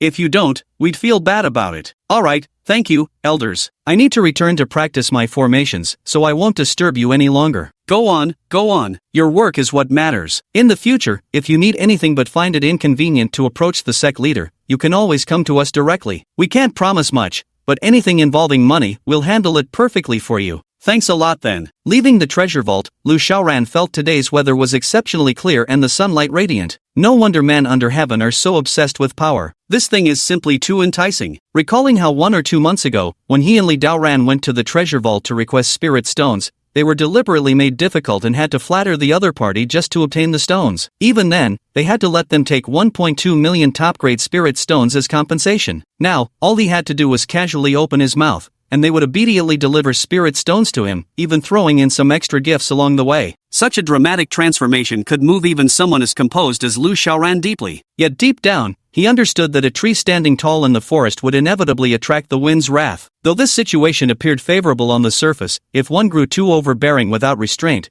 there was no telling when a scheming adversary might stab them in the back. So, it's still best to keep a low profile. Before Lu Xiaoran could return to Jishui Peak, Li Daoran had already arrived at the peak. Old Lu, come out quickly. I have some tremendous happiness to share with you. However, at this moment, only Yun Ligay and the other 2 disciples were on Jishui Peak, copying the peak rules in the study. Hearing this voice, Ji Wuxia couldn't help but frown. Who is this person? How utterly rude, daring to address our master directly by his surname. Yun Ligay spoke up. Judging by the voice, it must be Uncle Li Daoran from Qishir Peak. Fang Tianyuan chimed in from the side. It's him, Ji Wuxia said coldly. Even so, how dare he address our master so casually by surname? Just who does he think he is compared to our esteemed master? Fang Tianyuan shook his head with a grave expression. Senior sister mustn't underestimate him. Uncle Master Li is actually an extraordinary powerhouse. Back when I first sought apprenticeship, I met him, and he casually gifted me 6,666 premium-grade spirit stones as a welcoming present. Just think about it, if he were some insignificant minion,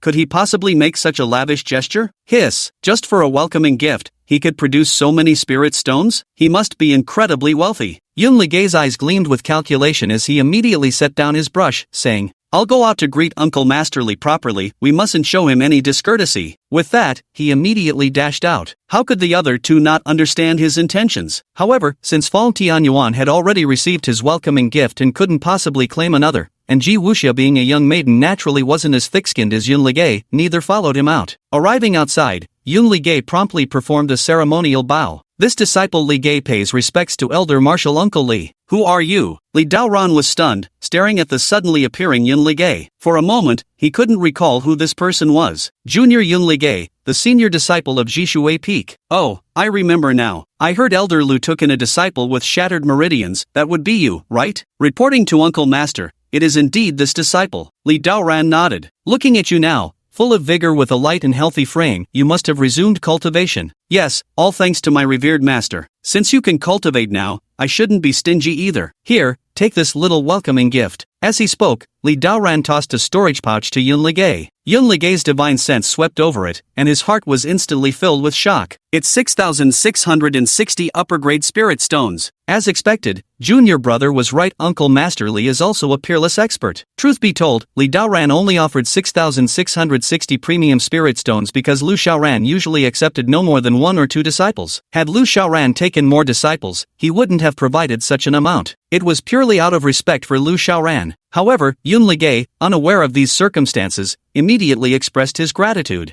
Thank you, Uncle Li. MHM. Li Daoran nodded slightly. By the way, where's your master? Chapter 43, The Jinx Li Daoran. In reply to Uncle Master Li, my master hasn't returned yet. That makes sense. Your master was kept behind by the sect leader for discussions, probably won't be back for quite a while. Never mind then, I won't wait for him. I'm in fine spirits today, think I'll go find someone to spar with for a couple moves. Yun Ligay felt a flicker of longing. An expert capable of sparring with Uncle Master Li must surely possess remarkable cultivation, right? Hearing this, Li Daoran felt immensely pleased. High cultivation isn't what matters, we compete primarily in technique and endurance, not cultivation level. But let me tell you frankly, no matter how deep her waters run, even if they're mighty rivers, your uncle here only needs a single spear to pin them all in place. Gasp! Uncle Master is incredible. Yun Ligay couldn't help but inhale sharply. After a brief pause, he quickly recovered and spoke. Uncle Master, I also specialize in spear techniques. Could you teach me a move or two? You? Li Daoran sized up Yun Ligay. It's not that it can't be done, but your uncle here is currently playing in the deep end. A young pup like you wouldn't be able to handle it. Going there would basically be asking to get slaughtered. Yun Ligay immediately straightened his expression and said, Uncle, even though I can't go to the deep end right now,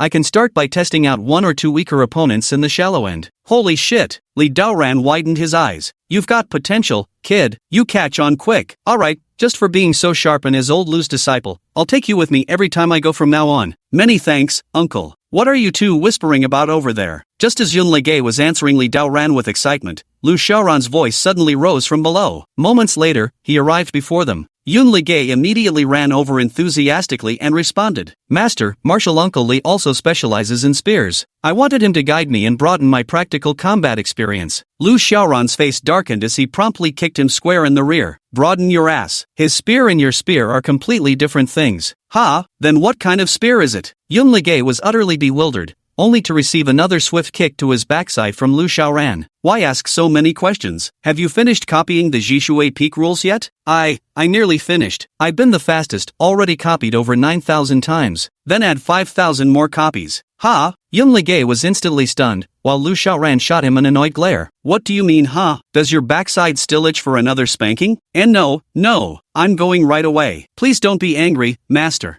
Yun Ligay immediately pulled his head in like a turtle and obediently scampered back to the study room. Then, Lu Xiaoran shot Li Daoran an annoyed glare. If you dare lead my disciple astray again, don't blame me for being impolite. Li Daoran shrugged, wearing an aggrieved expression as he said, What's it got to do with me? He was the one who insisted on going with me. Cut the crap. Lu Xiaoran retorted irritably, clasping his hands behind his back as he strode toward his house, with Li Daoran quickly catching up. Old Lu, don't be mad, I was just kidding. Even if he really wanted to go, I wouldn't dare take him without your permission. Good that you realize it. He. Aren't we like brothers? We're practically sharing a gourd already. Do you think I don't know your temper inside out? The two entered the living room and sat down. Soon enough, Ji Wuxia came over carrying 2 cups of tea. The moment Ji Wuxia appeared, Li Daoran's eyes widened in astonishment. Though it's true that most women in the martial world possess fair skin and striking beauty due to their cultivation, some stand at the very pinnacle of aesthetic perfection. Ji Wuxia belonged to this rarefied category. Whether it's her figure, beauty, or the aura she exudes, none of the fairies from the Joy sect can compare to her. Old Lu, now I finally understand why you never go to the Joy sect. Turns out you've been hiding a beauty in your golden house. Ji Wuxia's face flushed red, while Lu Xiaoran said with annoyance, "Don't talk nonsense. This is my second disciple, Ji Wuxia." "Ha!" Li Daoran exclaimed in surprise,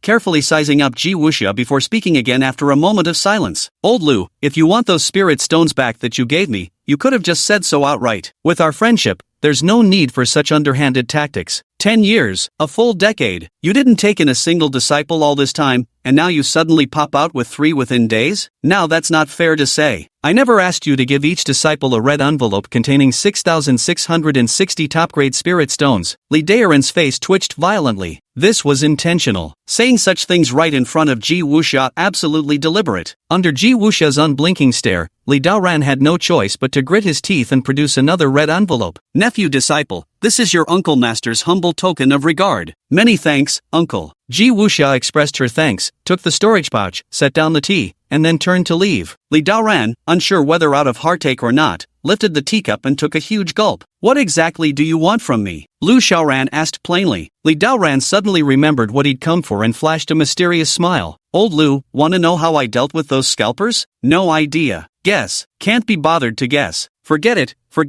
you're no fun. I'll just cut to the chase. I took him to the Joyous Union sect, and then what happened? I booked the 998 premium package." "You mean that female elder from the Joyous Union sect, Zhang Dazhuang, who forcibly planted 2 strawberries on your neck?" Yes, that's the one. Let me tell you, after I took him in and directly requested Zhang Dazhuang, I dropped him off and ran for it. I reckon that scalper must be completely exhausted by now. You're truly despicable." Lu Xiaoran was utterly speechless, while Li Daoran was so delighted his eyebrows danced with glee, as if finally vindicated after years of humiliation. "He deserved it. After all, he bullied me so badly. If the sect master hadn't pardoned me in advance, I might have been tortured to death by him. That was also your fault for ruining his blind date. Whatever, it's already done anyway." Yet, just as Li Daoran was beaming with delight, a rough voice suddenly rang out. "Elder Lu, are you home?" Hearing this voice, Li Daoran, who had been in high spirits, instantly changed his expression. "That voice, it's Huang Niu. Damn, how'd he get back so fast? Old Lu, shit's hitting the fan, quick. Find me a hiding spot. Huang Niu's furious right now. If he sees me, he'll probably chop me to pieces." But just as he stood up, Elder Huang Niu's stout, short-legged figure came charging through the door with massive strides. "Ha, Elder Lu, I hope you won't be angry at me for dropping by unannounced." "Oh, Li Daoran, you're here too." Li Daoran shuddered from head to toe, nearly pissing himself in terror. Chapter 44, the Master begins his lecture. Elder Huang, let's talk things through properly, no need for violence. This frail body of mine couldn't possibly withstand your enthusiasm." Old Huang's eyebrows knitted together. "What kind of talk is that? Why would I lay hands on you? I should be thanking you properly instead." Li Daoran? Seeing his puzzled expression, Elder Huangniu chuckled and said, "Thanks to you, I was able to get together with Dazhuang. I was just planning to properly thank you." Li Daoran's face couldn't help but twitch violently. "Ha, Senior Huang, don't tell me you're actually together with that ugly, masculine old woman?" Ox Huang's face darkened. "What old woman? That's my sweetheart, the honey of my life. Considering you were the one who brought us together, I'll let this slide. But don't speak nonsense in the future." Li Daoran was utterly dumbfounded. He had originally intended to mess with Huang Niu,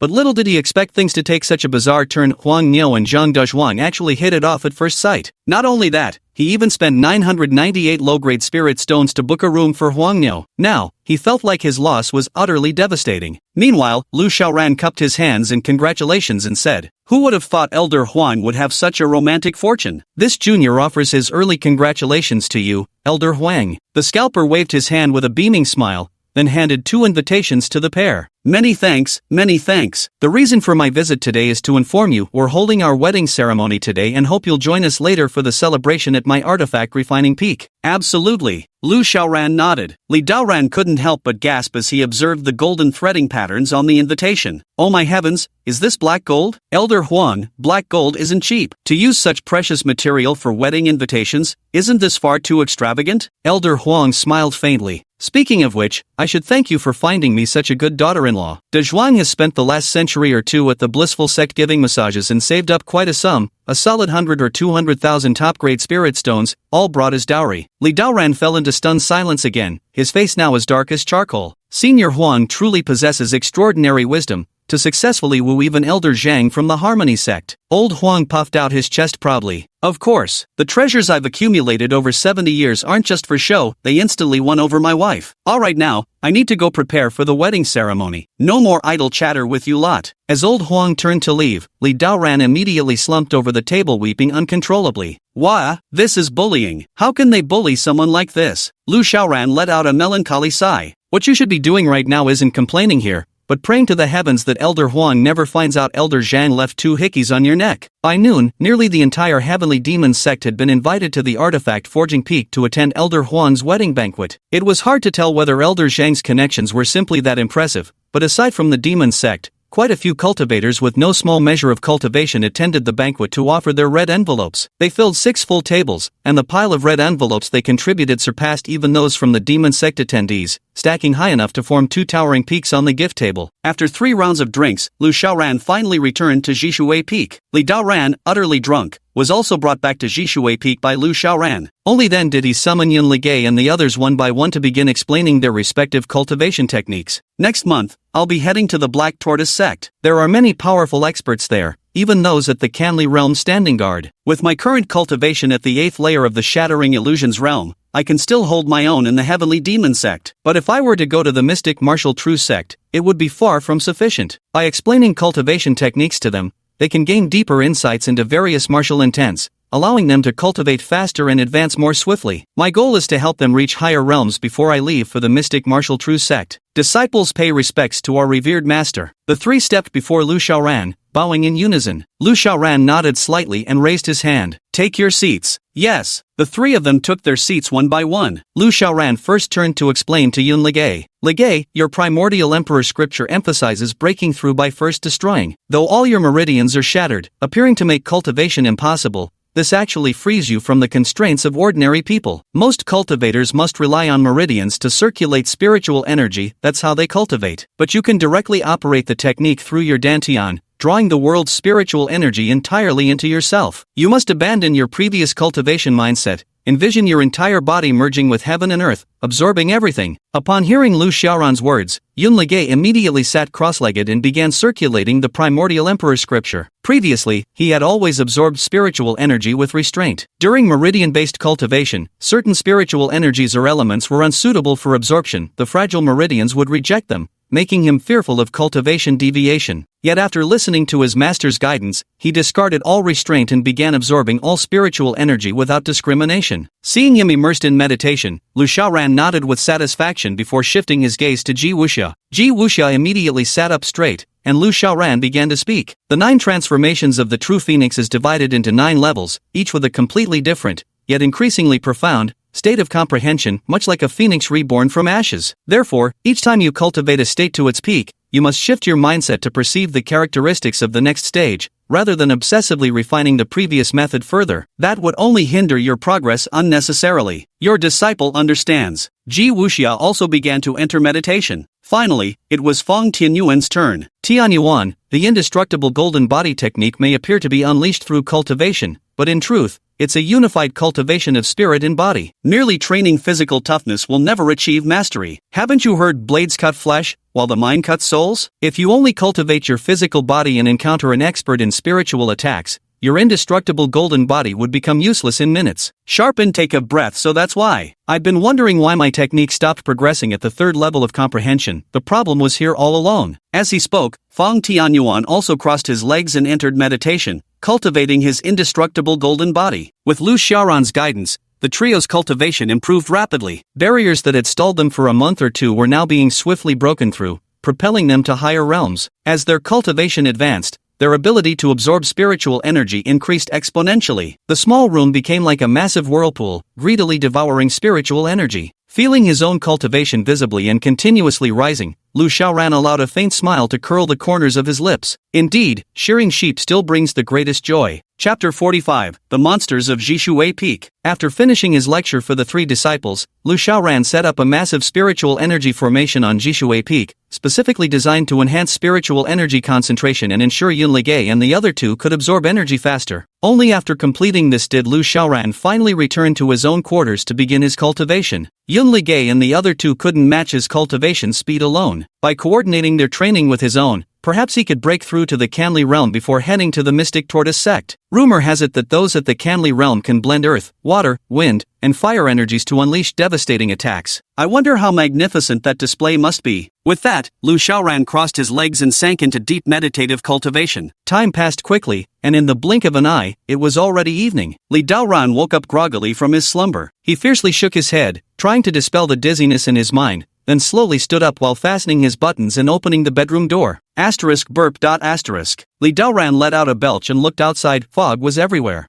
Why is there fog? The environment at Jishui Peak isn't great, not as good as my own summit. Muttering to himself, Li Daoran stepped outside. A chill swept over him, but instead of feeling cold, he absorbed it into his body, leaving him strangely refreshed. Li Daoran froze, snapping abruptly awake. He rubbed his eyes hard and stared ahead. Holy shit! This isn't fog, it's spiritual energy. It's so densely concentrated it's formed mist. Old Lu must have set up an array, right? He's really going all out for cultivation. Li Daoran walked down the mountain with his hands clasped behind his back, muttering to himself. I wonder what Lao Lu keeps training so hard for every day. We're all ordinary people, just going through the motions is enough. Without talent, no matter how hard you train, you'll never reach that level. No sooner had his words faded than he spotted a figure standing proudly with a spear amidst the white mist. That silhouette looks somewhat familiar. Isn't that Lao Lu's eldest disciple, Yunligei? Tisk, it's so late and he's still practicing outside. Quite diligent indeed. Old Lu's disciple shares his exact temperament. Li Daoran sighed quietly and remarked. Yunligei, this child, it seems his meridians were once completely shattered by someone. Even though old Lu helped mend them, he'll never achieve anything remarkable anymore. If his cultivation can break through to the second or third layer of body tempering stage now, that would already be quite impressive. Just as they were speaking, Yunligei suddenly opened his eyes. 2 streaks of electrical light shot forth, piercing straight toward a nearby tree. Close on its heels, the spear thrust out like a dragon.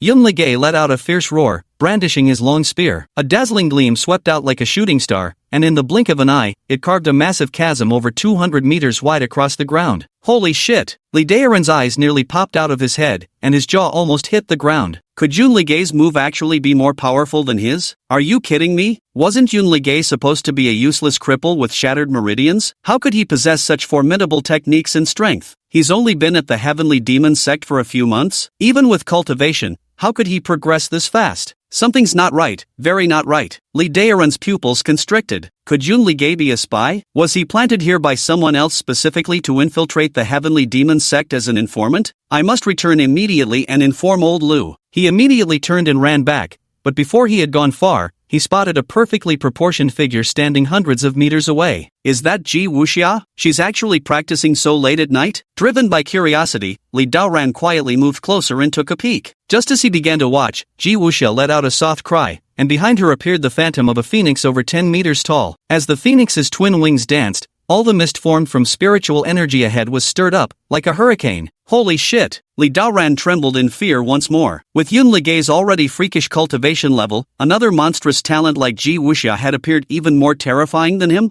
Run! Not daring to be the slightest bit careless, he immediately fled toward Lu Xiaoran's house. At that moment, accompanied by a deafening explosion, a small house not far away was abruptly shattered by a golden light moments before Li Daoran witnessed a colossal golden giant stepping out from within. The aura emanating from him actually surpassed his cultivation by an entire major realm, reaching the mountain and sea realm. Good heavens! Series of terrifying blows completely shattered Li Daoran's composure. With a staggering step, he was literally scared unconscious. Who knows how long it had been, maybe moments, maybe ages, when Li Daoran faintly heard some sounds by his ear. Only then did he groggily awaken from his deep slumber. Is Uncle Li alright? Will he die? It should be fine, after all, Uncle Master Li isn't an ordinary man either. When Li Daoran slowly opened his eyes, the first sight that greeted him was none other than Yun Liuge and his 2 companions. 8 pairs of eyes met, and the air grew momentarily still and silent. After what felt like an eternity, Yunligei finally mustered what he thought was a friendly smile and stepped forward to speak. Uncle Master Li, are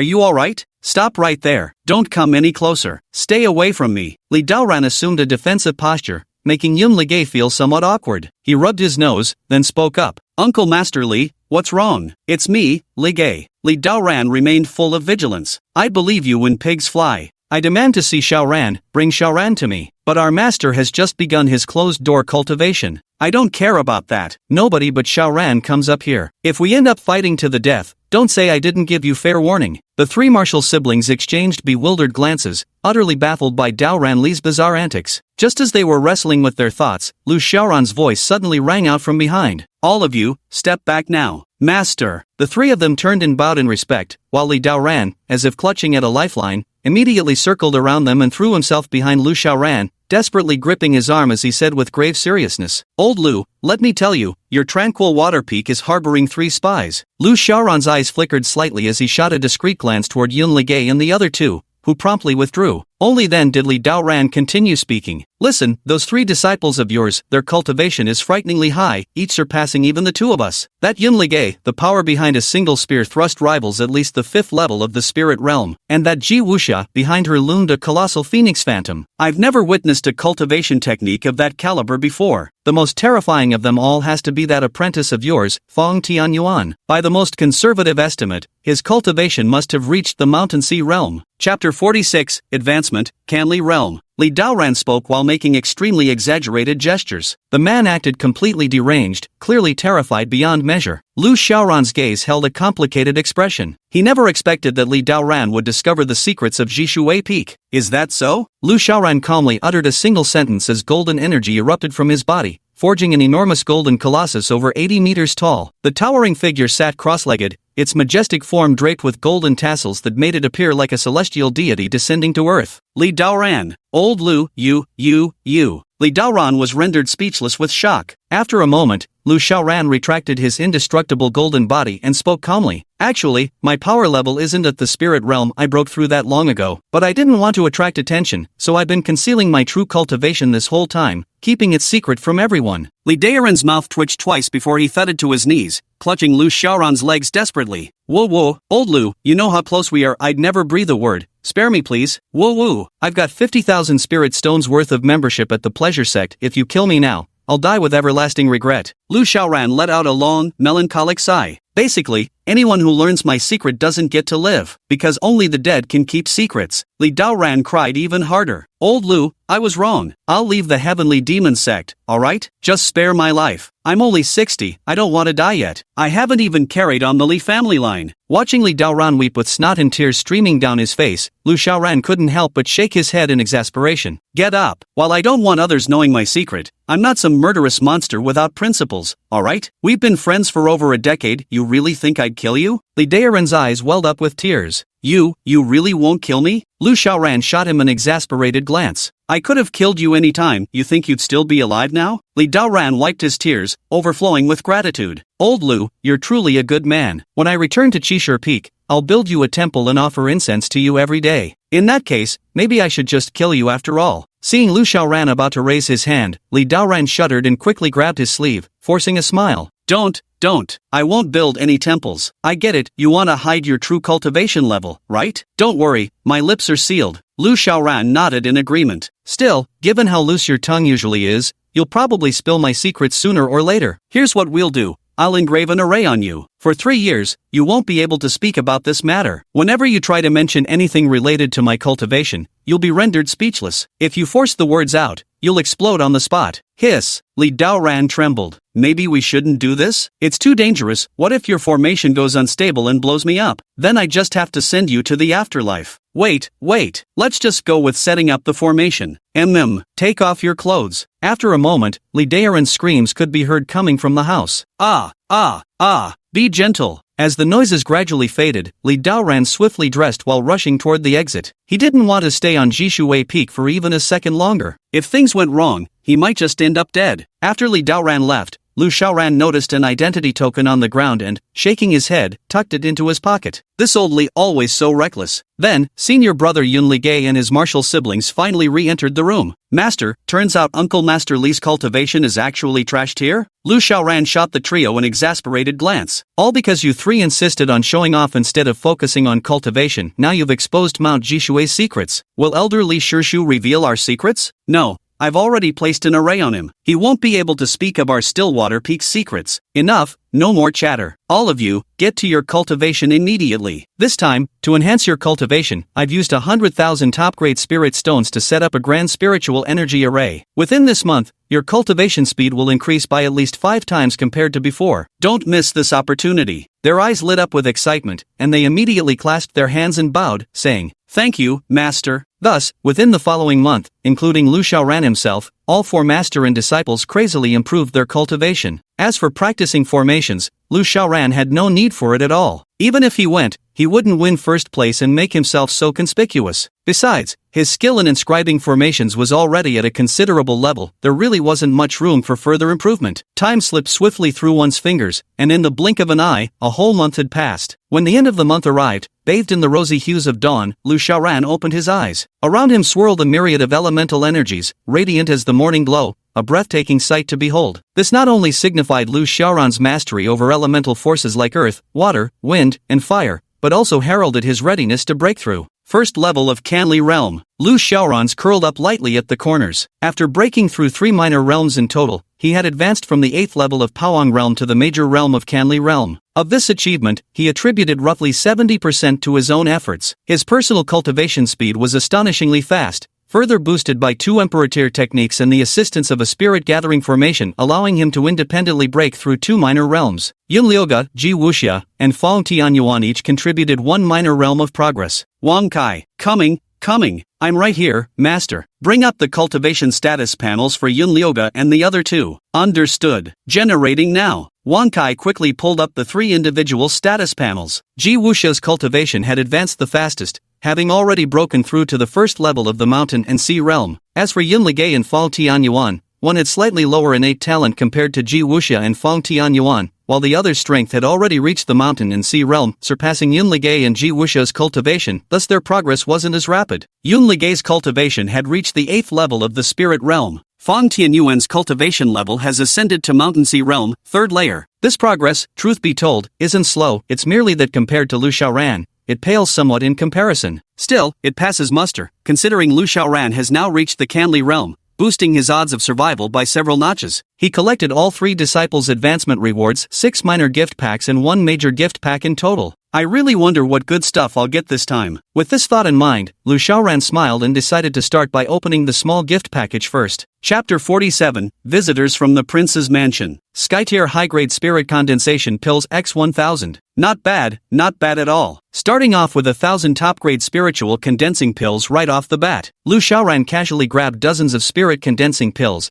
crunching them like jelly beans between his teeth, then immediately resumed opening gift packages. Heavenly Tier Top-Grade Lingxiao Sword X1. Heavenly Tier Supreme Grade Fire Lotus Armor X1. Heaven Tier Supreme Grade Thunder Collapse Formation X1. Heaven Tier Supreme Grade Qian Yuan Pill X600. Same Tier Low Grade Swift Wind Shadowless X1. Not bad at all. I actually drew a Same Tier Low Grade Cultivation Technique, along with several Heaven Tier Supreme Grade items. Even the number of Heaven Tier High Grade items has doubled compared to before. It seems that as my disciples' cultivation improves, the rewards from the gift packs keep getting better and better. These items were mostly useless to Lu Xiaoran himself. Take Swift Wind without Shadow for example, it's merely a movement technique, nowhere near as powerful as his Chaos Steps of the Grand Void. Yet it's a same tier technique. While worthless to Lu Xiaoran, it's an extraordinarily rare treasure for his disciples. When disciples grow stronger, so does Lu Xiaoran's cultivation. In that sense, these items become indirectly valuable. Now, onto that grand gift package. Lu Xiaoran clicked directly. Imperial Grade Supreme War God Scripture. Wow, War God Scripture, just the name alone sounds badass. Lu Xiaoran immediately began reviewing the War God Scripture's cultivation technique traits. War God Scripture, an Emperor Grade Supreme technique. When activated, it allows the user's cultivation to continuously rise during battle. As long as the technique is maintained, the growth won't stop. This skill can also be simultaneously applied to others. Damn impressive. However, Lu Xiaoran wasn't exactly thrilled. Wang Kai, come out. Coming, Master.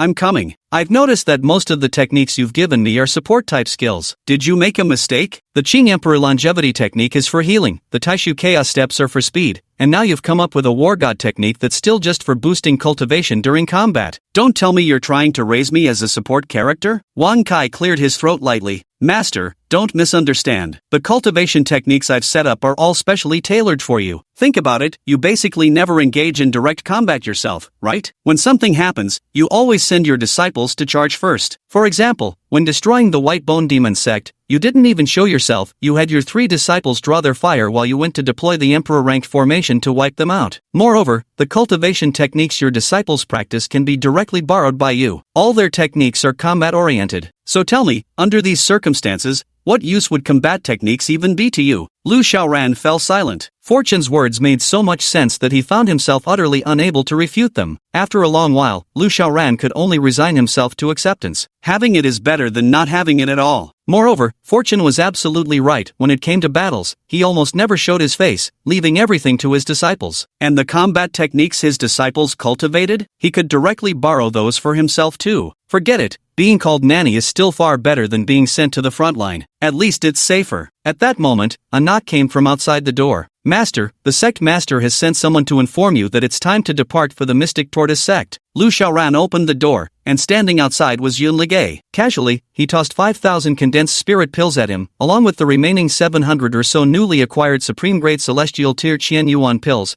throwing them all to him in one go. I'll be heading to the Profound Tortoise sect now and will probably be away for a while. During this time, you must focus diligently on your cultivation. Yes. Moreover, the cultivation techniques you've practiced until now have all been combat-oriented. Now, as your master, I shall teach you a movement technique, Swift Shadow Gale. Yun Ligay's body trembled slightly as he immediately bowed at the waist with cupped hands and said, "Thank you, master. By the way, there's one more thing I'd like to report." Go on. This morning, Junior's sister went down the mountain. Lu Xiaoran narrowed his eyes slightly. Why did she leave the mountain? Why wasn't I informed? I'm not sure about this, but just the other day, I saw someone delivering a letter to Junior's sister. So I casually inquired within the sect and found out that the Great Zhou Imperial family has already sent people to investigate the Bone Demon sect. The one in charge of the investigation is none other than the Prince of Xining's heir, Ji Wushang. Master, could Junior's sister possibly? Before Yun Ligay could finish speaking, Lu Xiaoran's expression suddenly turned cold. She's your junior sister. Don't make baseless assumptions. Yes, disciple understands my mistake. Apart from having excellent aptitude, all the disciples Wang Kai selected also possessed sound moral principles. If there were any backstabbing scoundrels among them, Wang Kai certainly wouldn't have allowed them to join in the first place. Hence, when it came to character integrity, Lu Xiaoran held considerable trust in Ji Wuxia. However, although your junior sister won't betray us, we can't rule out the possibility that the Xining royal manor might give her trouble. You and Tian Yuan should go meet her halfway. Yes. Lu Xiaoran nodded before activating his void chaos steps, arriving at the sect's grand hall. He chose not to intervene personally for 2 reasons. First, he wanted to avoid unnecessary entanglement. Second, Ji Wuxia was a princess of the Xining royal manor,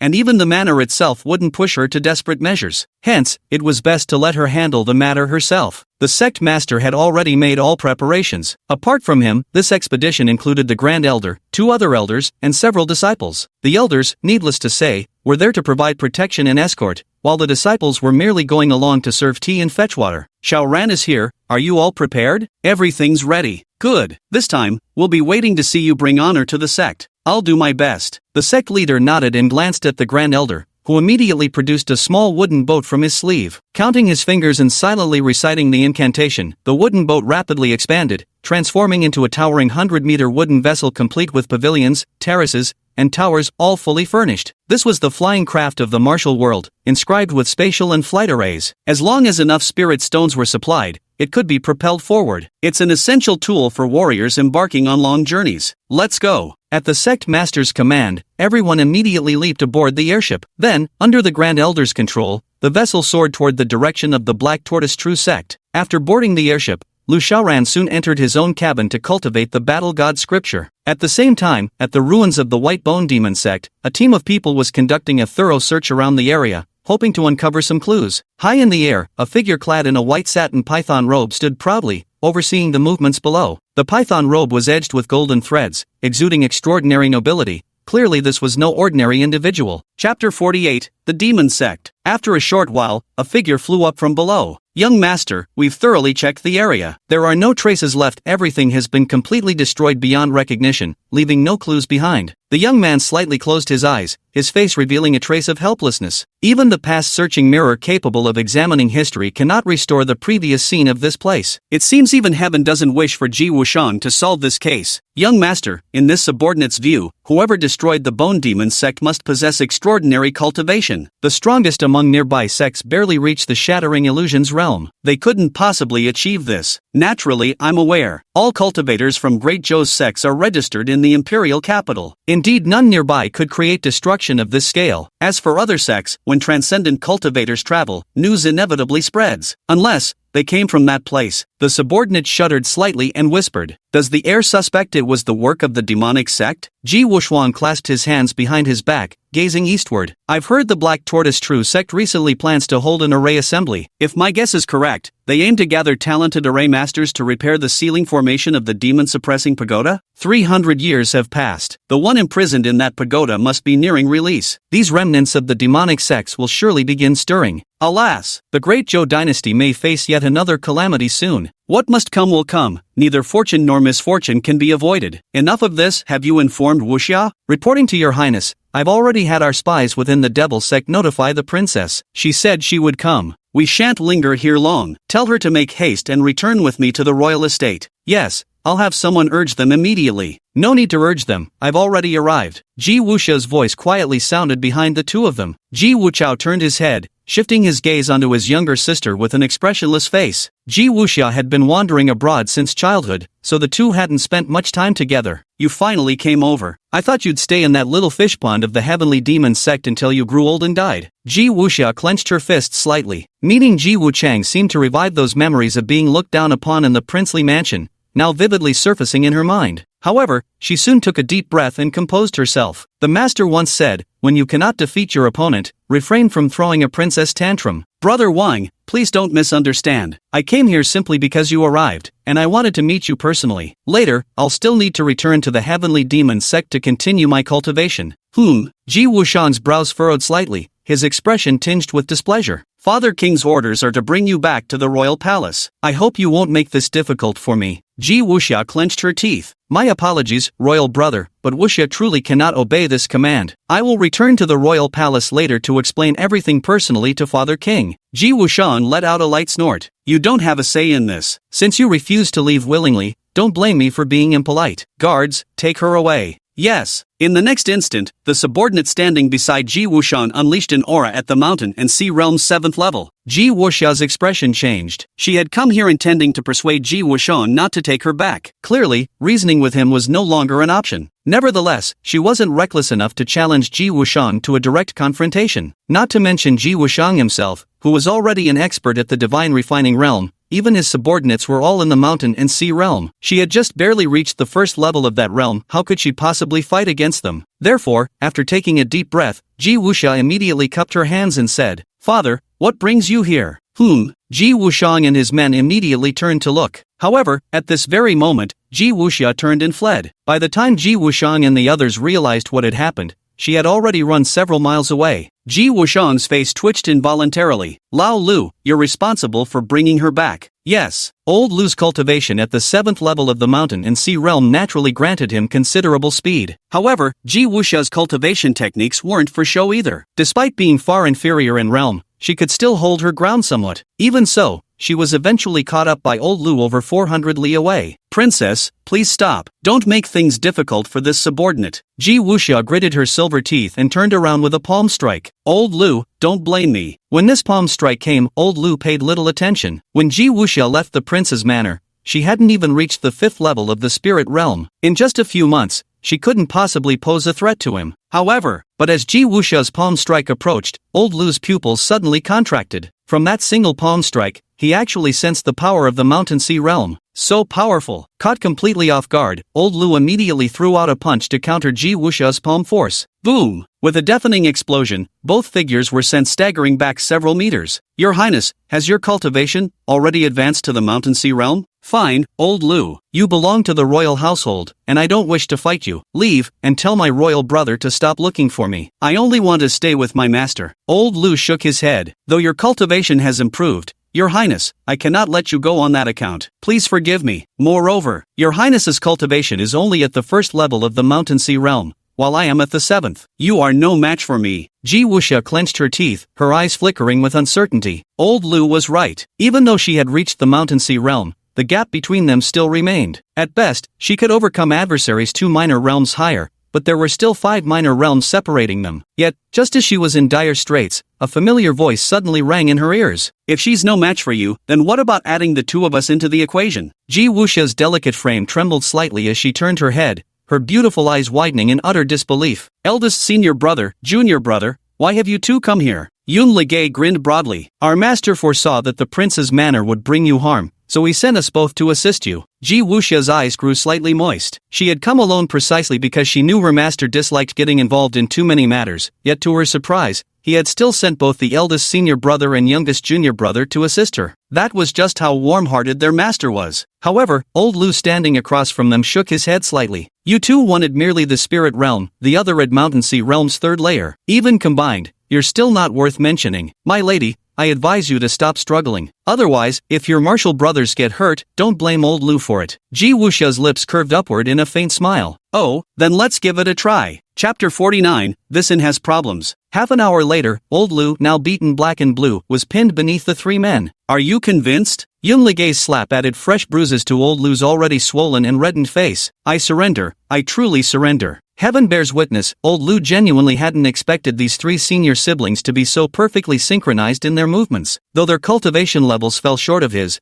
their coordination left him utterly defenseless against their combined assault. Especially that junior brother of the princess, he's like a damn tortoise shell. My attacks barely even itch him, yet his attacks are crushingly heavy. In a one-on-one fight, he wouldn't have wrecked me this badly. The problem was him tanking all my attacks up front while the princess and her senior brother kept blasting me from behind until I couldn't even fight back. And the sickest part? All 3 of them absorbed spiritual energy at insane speeds, attacking non-stop without even pausing to catch their breath. To make matters worse, they even consumed heaven-grade condensed spirit pills right before his eyes to boost their spiritual energy and enhance their attack power, ultimately causing this old vessel to capsize in a new ditch. If you've taken your beating, then scram back home. And don't you dare bother our little junior sister again, got it? I can certainly return, but, Your Highness, how am I supposed to explain this to the Crown Prince? Ji Wuxia responded with a cold sneer. I don't care, that's your problem. And if you dare come after me again, even if you drag me back to the royal manor, I'll tell father that you assaulted me. I suggest you think twice about your actions. Old Lu. He wanted to cry, but it was too shameful, so he held it in. I understand, my lord. All right,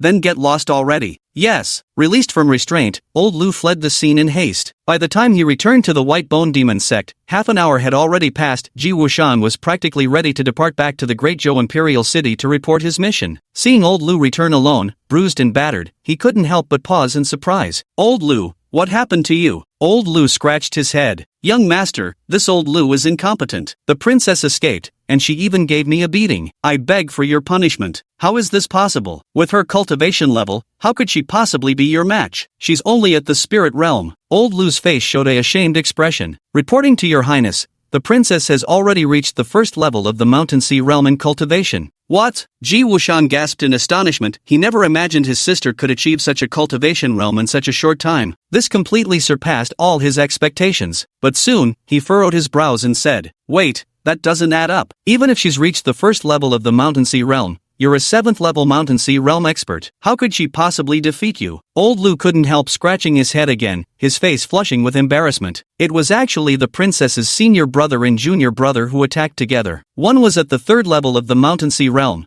and the other was at the 8th level of the spirit realm. Though their cultivation isn't particularly high, their coordination was flawless. I was outmatched and ended up subdued by them. Ji Wuxian fell into deep thought. Wuxia's cultivation has progressed so rapidly, and by cooperating with her martial brothers, she could even defeat someone above her level. It seems the master she's apprenticed to is truly extraordinary. Ji Wuxian didn't consider the possibility of special cultivation techniques. Unlike the skeleton demon sect, which was located near the heavenly demon sect and thus aware of how overwhelming that heavenly phenomenon had been, Ji Wuxia had initially learned about the supernatural phenomenon at the heavenly demon sect through hearsay. Moreover, old Lu was only cultivating a mid-grade earth-rank technique. If my sister was practicing a heaven-rank technique, the three of us working together in perfect coordination might just stand a chance to defeat him. As for heaven-rank techniques, Ji Wuxian wouldn't even bat an eye at them. Your Highness, should we continue pursuing the princess now? Ji Wuxian fell silent for a moment, then shook his head. Forget it. If she's unwilling to return, forcing her would only backfire. Besides, Father King's purpose in having me bring her back was simply to enable better cultivation. Now that she can cultivate just as well here, why should I still insist on taking her back? On the other side, as dusk deepened, the heavenly demon sect's flying vessel ceased its journey and descended upon a small town. The fog grows heavy at night, making navigation difficult. We'll stay in this town tonight and resume our travels tomorrow. At the Grand Elder's words, everyone disembarked from the vessel. This was a bustling town frequented by traveling merchants,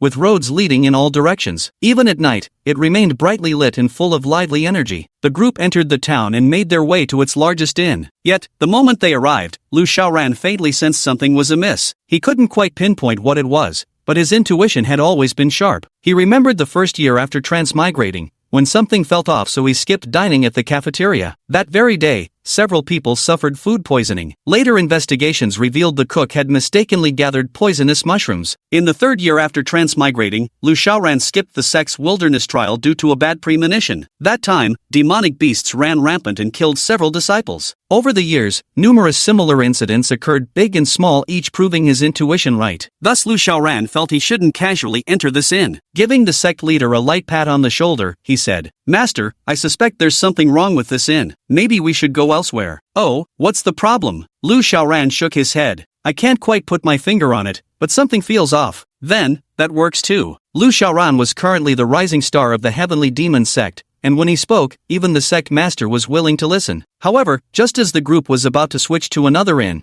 another party arrived at the same establishment. Seeing them about to leave, one couldn't help but speak up with a mocking, sarcastic tone. Well, if it isn't our friends from the Heavenly Demon Sect, since you're already here, why not step inside? This is the finest inn in town. Could it be you can't afford it?" Everyone abruptly halted their steps and glanced back over their shoulders. The sect master's expression was frosty as he said, "Wu Fengyun, I never expected the Heavenly Sword sect to show up as well." Wu Fengyun stroked his beard lightly and smiled. "Of course we'd come. When the Black Tortoise True sect beckons, how could our Heavenly Sword sect dare refuse them? But come to think of it, Brother Chen, since you're already here, why are you leaving so soon? Surely it can't be that you're actually broke?" The sect master's face darkened. "You're the one who's broke. Your whole family's broke. Let's go in. We're getting the best room." With those words, the sect master strode straight inside. Lu Xiaoran was completely baffled. He tugged at the Grand Elder's sleeve and said, "Grand Elder, why did the sect leader react so strongly? Does he have some grudge against the Heavenly Sword sect?" Chapter 50, A Rogue Establishment? The Grand Elder's gaze turned icy. "Xiaoran, you're mistaken. It's not just the sect leader who holds a grudge against the Heavenly Sword sect. Our entire Heavenly Demon sect bears enmity toward them." Gasp. "Really? How come I've never heard of this before?" Lu Xiaoran was utterly shocked. The elder let out a long sigh. "These are all matters of ancient history. Naturally, you younger generations wouldn't be very familiar with them. Back in the days, the founding ancestor of our Heavenly Demon sect and the founding ancestor of the Heavenly Sword sect were inseparable companions, sharing the same bed when they slept and the same couch when they rested. Every morning at the crow of the rooster, they would rise together to practice cultivation. Later, when both had mastered their cultivation, they decided to establish two sections. Our Heavenly Demon sect's ancestor, being more cultured than the Heavenly Sword sect's founder,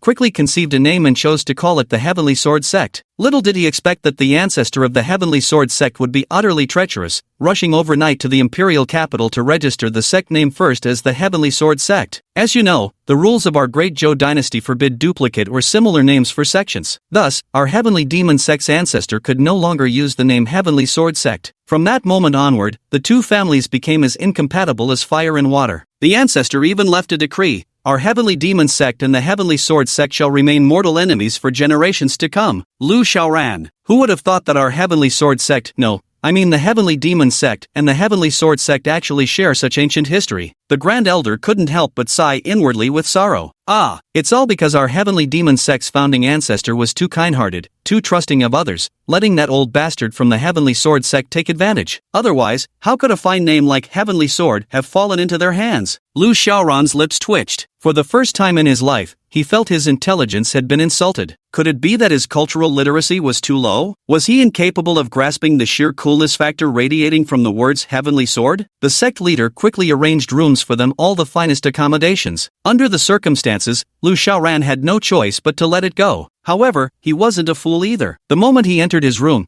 he carefully inspected everything inside to confirm there were no hidden arrays or traps. Only after setting up 7 or 8 defensive arrays himself did he sit down cross-legged to continue practicing the War God Scripture. Once the War God Scripture reached its perfection, he'd be able to cultivate 3 techniques simultaneously during each session, multiplying his cultivation speed exponentially. This cultivation session lasted until evening when someone knocked on his door. Elder Lu, the sect master requests your presence for the meal. Lu Xiaoran awoke from his meditation and responded, "Understood. I'll be right down." When he descended, he was surprised to discover 2 groups had already ordered the dishes. But what was utterly astonishing was that both sects actually ordered an entire table of dishes for each member. That's right, every single person got their own full table banquet. The Heavenly Demon Sect occupied the left side, while the Heavenly Sword Sect took the right. It was as if they were engaged in a culinary standoff. Other sects or travelers didn't dare offend either the Heavenly Demon Sect or the Heavenly Sword Sect, so they could only stand and watch from the corners, seething with silent anger. Lu Xiaoran's face was full of exasperation,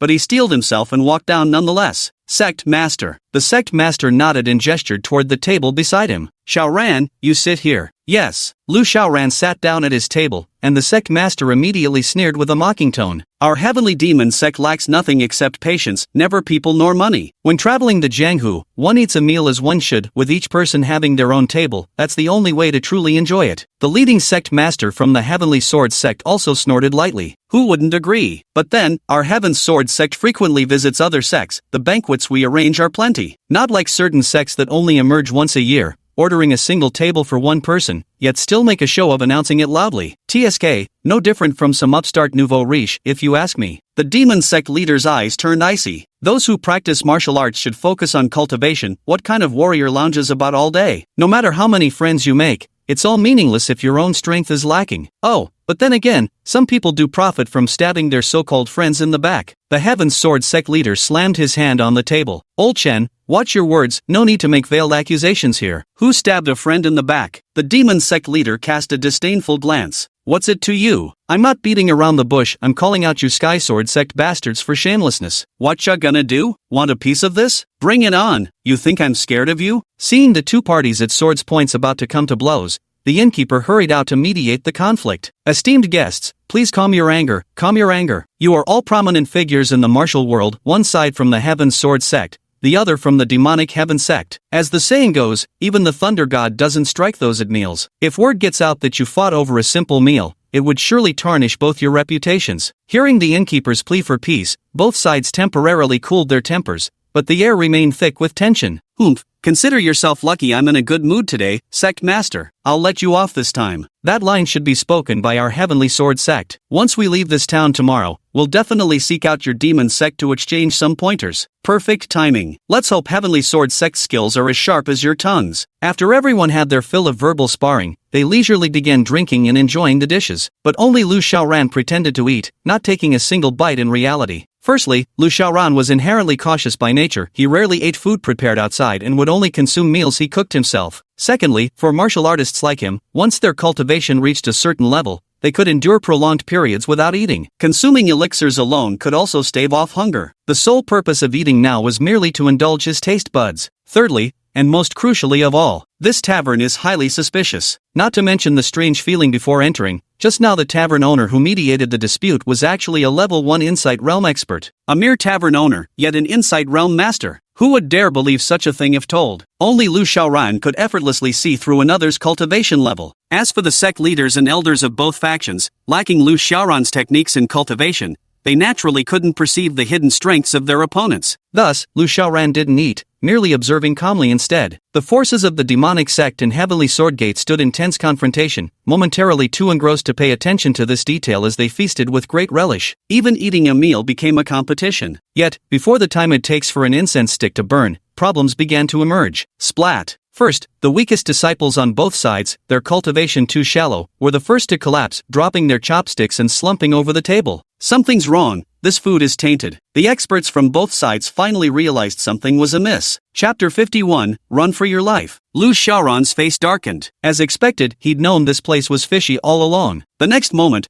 countless black-clad cultivators with skull emblems on their chests emerged from all floors of the tavern. An intense aura of malevolence radiated from their bodies. It was a confluence of defiled energy, baleful qi, killing intent, and all manner of negative forces. Those possessing such sinister energy differed from ordinary martial cultivators in their complete disregard for any boundaries, murder included. Ordinary cultivators also killed when necessary, including Lu Xiaoran and his disciples, but they maintained self-control, choosing when to take lives. Those tainted by this malevolent energy, however, could no longer restrain their murderous impulses. They would gradually lose their humanity, descending further down the wicked path until ultimately becoming nothing but mindless slaughtering machines devoid of independent thought. However, despite this, those who wish to tread the path of evil remain numerous. Because the speed of demonic cultivation is extremely fast, far surpassing orthodox methods, and the process is simple: killing, absorbing others' cultivation power, and so on, all can rapidly elevate one's strength. Many without talent, hopeless in martial arts but desperate for power, are easily tempted. Had Jun Ligay not encountered Lu Xiaoran before, he too might have chosen to fall into the demonic path. Demons have emerged in the world,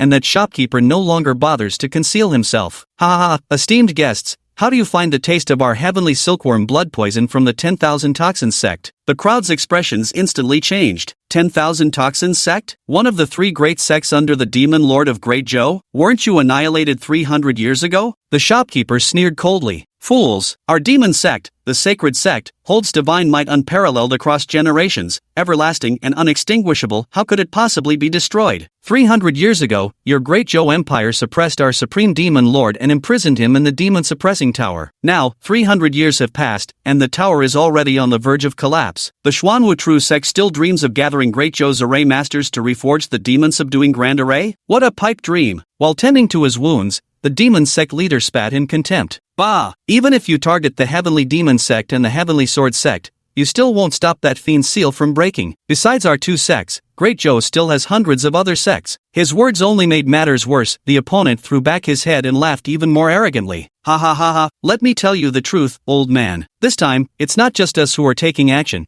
And it isn't just your two sects we're targeting. Our demon sect's holy faction, along with the other two great factions, are moving simultaneously. At best, only 20 or 30% of you righteous cultivators will make it to the Black Tortoise True sect. Everyone's expressions darkened upon hearing this. If what he said were true, then the situation at the Black Tortoise True sect would be dire indeed. Enough! The heavenly silkworm blood poison has taken effect. Your cultivation has been greatly suppressed. We'll send you on your way now. Attack! At the command, the disciples of the 10,000 Poison sect launched a coordinated assault. The demonic sect leader and others wore grim expressions, but they knew to strike at the leader first, charging straight toward the innkeeper. The Heaven Sword sect leader, setting aside their feud for the moment, joined forces with him to surround their foe. After all, both of them were poisoned by the heavenly silkworm blood toxin, and their strength was temporarily impaired. If they didn't join forces, they might truly perish here. How violent could a battle between Powing realm experts possibly be? The moment the two sides clashed, the entire tavern was instantly shattered and collapsed under the force of their shockwaves. Then, the experts from both sides leaped into the air, engaging in a fierce mid-air battle where blows were exchanged relentlessly, indistinguishable between friend and foe. The Grand Elder tossed Lu Xiaoran a magical artifact and said, "Xiaoran, this is the sacred spirit robe,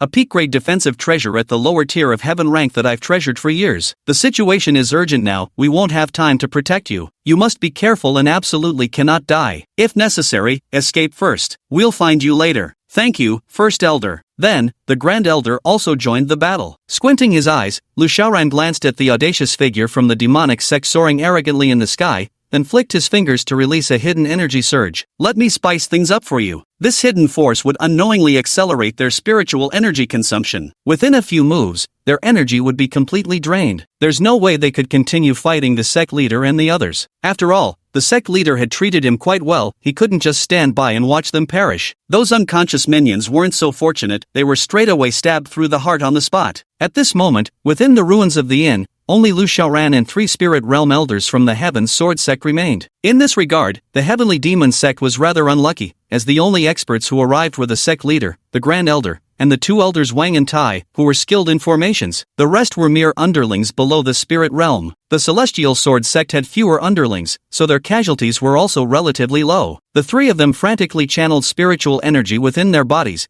detoxifying themselves while shouting at Lu Xiaoran. Friends from the Heavenly Demon sect, we are currently ambushed by the demonic sect and in grave danger. Let's put aside our past grievances and join forces to resist these vicious demonic sect cultivators first. What say you? Lu Xiaoran didn't respond when called. The group felt stunned, they'd just seen Lu Xiaoran standing there moments ago, so why was there no reply now? Could he have been killed by someone? Out of curiosity, the trio glanced back and were instantly petrified where they stood. It turned out that Lu Xiaoran had already turned into a streak of light, fleeing at breakneck speed. Judging by the distance, he had probably started running away before they even began speaking. Damn it! You accuse our Heavenly Sword sect of being shameless, but I say your Heavenly Demon sect is the most disgraceful of all. Lu Xiaoran, who had already escaped far away, couldn't help but roll his eyes. You idiots, it's your own fault for not running away, and now you're blaming me? If your IQ isn't up to par, maybe you shouldn't be roaming the martial world. Your mom's calling you home for your last meal. Truthfully, with Lu Xiaoran's strength, running was never necessary. But he had publicly claimed to only possess Ling realm cultivation. If he were to reveal his true power in front of everyone, it would undoubtedly cause major trouble. Earlier, merely exposing half of his array carving skills had gotten him dragged by the sect leader to participate in the Mystic Turtle sect's array convention. If he were to reveal his full strength now, who knows how much more trouble would come his way. So of course he had to run. Moreover, to match his current cultivation level, Lu Xiaoran didn't even use the Void Chaos steps, he simply fled at an ordinary spirit realm cultivator's speed. After all, he'd already secretly drained the demonic sect elder's strength using hidden energy techniques. Plus, with the sect master being at the Shattering Illusions realm, even while suppressed by poison, he could still unleash power equivalent to the 10th stage of the creation realm. There were still the sect master of Heavenly Sword sect, the Great Elder of Heavenly Demon sect, Elder Wang, Elder Tai, and a group of other sect elders over there. No need to worry. He didn't need to be concerned about the safety of the sect leader and the others at all. All he had to do was escape a bit farther, then execute the Tai Su Chaos step to instantly teleport to a safe place, and all problems would be solved. Perfect. But just then, a sharp glint suddenly shot toward Lu Xiaoran from behind. This fierce ray possessed extraordinary momentum, astonishing speed, and overwhelming force. Even a spiritual realm expert caught off guard by this strike would inevitably stumble. Unfortunately, Lu Xiaoran had now reached the Canly realm. To him, this attack was like a child's water gun. With a slight sidestep, Lu Xiaoran effortlessly evaded the onslaught of this vicious ray. Boom! The next instant, a thunderous explosion erupted ahead. Lu Xiaoran narrowed his eyes slightly and halted his stance. Behind him, 5 figures with auras no weaker than the spirit realm were rapidly closing in under the cover of night. Chapter 52, When you spot trouble, take a detour instantly. As the 5 assailants charged forth with murderous intent, their deadly strikes about to land in the next second, Lu Xiaoran abruptly raised his right hand. Hold on a moment. The 5 men froze, stopping right in front of Lu Xiaoran. It wasn't Lu Xiaoran's imposing aura that startled them at such close range, he had nowhere to escape, so they were simply curious to see what trick he was trying to pull off. Lu Xiaoran cleared his throat lightly, his face filled with bewilderment as he asked, I have a question. Clearly, I've already run away, and I ran so far. There are still 3 elders from the Heavenly Sword sect back at the inn. Why aren't you going after them instead of chasing me? The 5 opponents exchanged glances and burst into laughter. Ha ha ha, do you think we're fools? Those 3 elders from the Heavenly Sword sect haven't run away, but there's only 3 of them. Even if we stayed and killed all 3 together, how much credit could we each claim? But chasing you is different. Killing you alone means the 5 of us can split the credit equally, it's much more worthwhile. Lu Xiaoran was utterly stunned. These days, even villains have such high IQs? This guy's intelligence must be at least 80. This just doesn't make sense, does it? Sure enough, he wasn't the chosen protagonist after all. Any villain a protagonist encounters would have their IQ plunge off a cliff. Enough, you've said your piece. Time to hit the road. The 5 men sneered, their auras swirling as they prepared to unleash their techniques. Yet, they had barely begun their opening stances when, in the next instant, Lu Xiaoran threw a single punch toward the 5 of them. A single punch, an utterly ordinary fist, devoid of any apparent mystery. Yet, that single punch instantly sealed their consciousness, plunging them into darkness and utterly obliterating them before they could even react. A fist strike at the Canly realm level immediately reduced the spiritual realm cultivator to scattered ashes. After throwing the punch, Lu Xiaoran shook his head. Tisk, while intelligence has improved, strength must keep pace. No matter how high your IQ, if your combat power isn't on the same level, it's just delivering yourself to death. No sooner had these words been spoken than a violent explosion suddenly erupted from the direction of the town. The overwhelming shockwave instantly flattened the entire settlement in a single sweep. Even from dozens of miles away, Lu Xiaoran could feel the sheer intensity of that strike, though it posed little threat to him personally. Extending his divine sense to scan the area, he confirmed that the demonic sect elder was gone, most likely having just self-destructed. The sect master and the others are fine. It seems all the remaining demonic sect remnants in the town have been dealt with. This must be related to that hidden force I unleashed earlier. Otherwise, the sect master and the others might not have been able to withstand that demonic sect elder. At the very least, they wouldn't have been driven to such desperation so quickly, forcing them to choose self-destruction. But now that the crisis has been resolved and the sect master and his group are unharmed, there's no need for me to cover my face and rush back to assist them. Lu Xiaoran smacked his lips. Looks like that fight got pretty intense. Good thing I was clever enough to keep my distance beforehand. Otherwise, surviving such a massive explosion would have been impossible to explain to the sect master. But this is also a great opportunity. Without an airship, it'd take at least a month to reach the Xuanwu True sect from here. I'll take this chance to find a cave for cultivation. Then in about a month, I can unleash the Taishu Chaos Steps and reach the Xuanwu True sect in just a few incense sticks worth of time. With this thought, Lu Xiaoran immediately took off running. Since he had already left the town and no one could see him, Lu Xiaoran no longer needed to conceal his strength. He could freely employ the Taishu Chaos Steps to depart from this place. The direction he headed was eastward, ensuring that a month later, he wouldn't have to rush against time. By utilizing his movement technique, within just the time it takes for an incense stick to burn, Lu Xiaoran had already traversed countless miles. Only when he felt he was sufficiently far from the town did he finally come to a stop. Phew, I'll find a cave to cultivate right here. Yet the moment he landed, several auras came rushing toward him from the distance. The foremost aura belonged to someone at the 5th level of the Divine Refinement realm,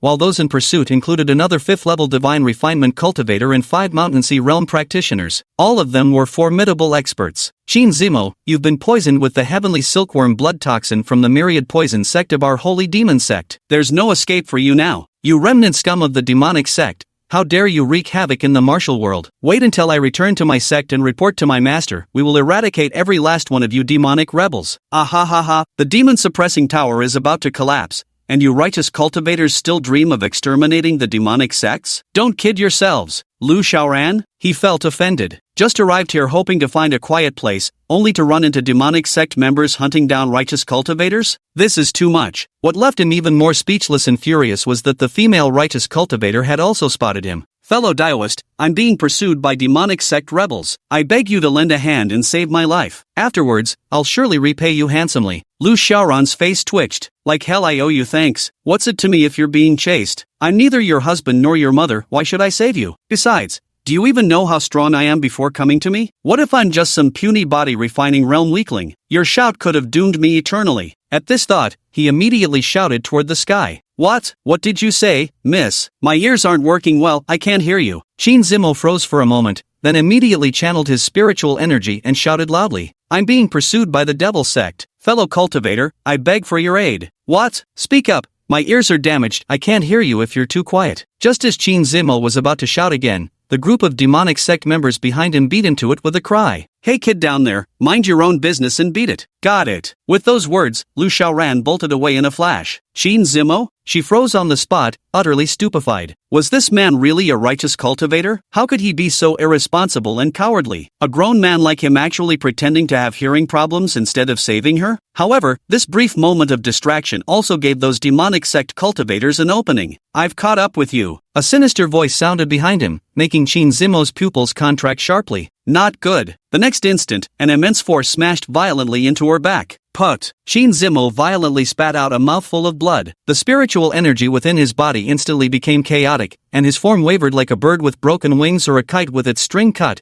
swaying unsteadily as he plummeted downward. She's done for. Press the advantage, kill her. Seeing the demon sect members closing in to suppress her, Qin Zimo gritted her silver teeth and pulled out a jade slip from her sleeve. Master, this unworthy disciple can no longer fulfill my filial duties. Please forgive me. The next instant, her gaze suddenly turned sharp and resolute. Then, she directly crushed the jade slip in her hand. As the jade slip shattered, several beams of murderous light erupted from within. Sensing the killing intent contained within those beams, the demonic sect member's pupils abruptly constricted. Not good. Retreat quickly. She's holding a secret treasure in her hands. Everyone wanted to flee, but the distance was too close, there was simply no way to avoid it. They could only watch helplessly as the light engulfed them. Chapter 53, Once upon a time, there was a cat. Boom! Just as Lu Xiaoran arrived at the next location, a deafening explosion erupted from where he had stood moments before. The shockwaves made the entire mountain forest tremble, with raging winds scattering in all directions as trees and grass bent outward. Facing the oncoming gale, Lu Xiaoran shrugged his shoulders. Good thing I ran fast enough. Playing the hero to rescue a beauty was out of the question, that was the protagonist's script. One misstep could easily lead to a repay saving my life by marriage trope,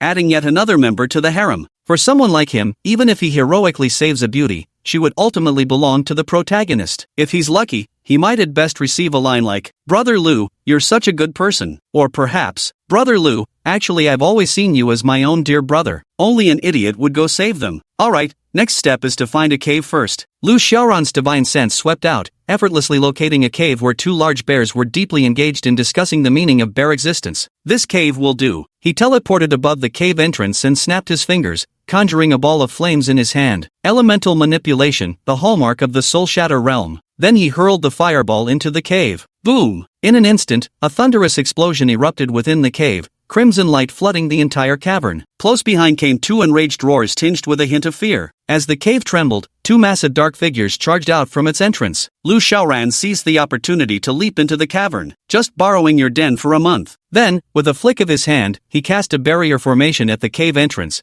leaving the two bears to roar futilely as they couldn't breach the array. The two bears caused a ruckus for a full hour before finally retreating in frustration. Lu Xiaoran took no chances. He added several more protective formations to completely seal off the cavern, then set up a powerful spirit gathering array before finally entering cultivation mode. 3 days later, Lu Xiaoran had finally fully comprehended the divine battle art to the peak of its profound meaning. Huff! He exhaled a turbid breath, his eyes now even brighter, shimmering with arcs of lightning, both awe-inspiring and extraordinarily captivating. Now that I've completely mastered the divine battle art, there are 3 supreme-grade emperor-level techniques I can cultivate simultaneously. The first is the Qing Emperor's Eternal Life technique, the second is the Chaotic Steps of the Great Void, and the third is this newly mastered divine battle art. Practicing all 3 together, just how fast will my cultivation progress accelerate? In high spirits and about to consume some elixirs before entering meditation to further enhance his cultivation, Lu Xiaoran's divine sense automatically detected the presence of a lifeform at the cave entrance. What is this? He tapped into his divine sense to scan the area, only to freeze slightly in surprise. The lifeform turned out to be none other than the female cultivator he had encountered a few nights ago, Qin Zimo. Why would she be here? The current Qin Zimo was clearly severely injured. Not only were her clothes in tatters, but her body bore numerous wounds, and she had even lost consciousness. Lu Xiaoran couldn't help but feel conflicted. If he just left them at the entrance like this, what if pursuers came and incidentally discovered him? That would be disastrous. After thinking for a while, Lu Xiaoran suddenly slapped himself. What's there to think about? Lu Xiaoran, oh Lu Xiaoran, at a time like this, you're still hesitating. Thinking this, Lu Xiaoran immediately rushed out of the cave, grabbed Qin Zimo's legs with both hands, and dragged her to a nearby valley as if hauling a dead pig. Phew, this should do it. As long as I drag her far enough from the cave, even if pursuers come, they won't be able to find my hideout. After completing this task, Lu Xiaoran smiled with satisfaction, turned around, and ran back to his cave to resume his cultivation. Time flew by, and in the blink of an eye, a whole week had passed. Lu Xiaoran's cultivation had also improved from the first level of the Canli realm to over 90% of the next stage, just a fraction away from breaking through to the second level of the Canli realm. A surge of delight crossed his face. Practicing 3 supreme-grade Emperor tier techniques simultaneously indeed yields significantly better results than cultivating just 2.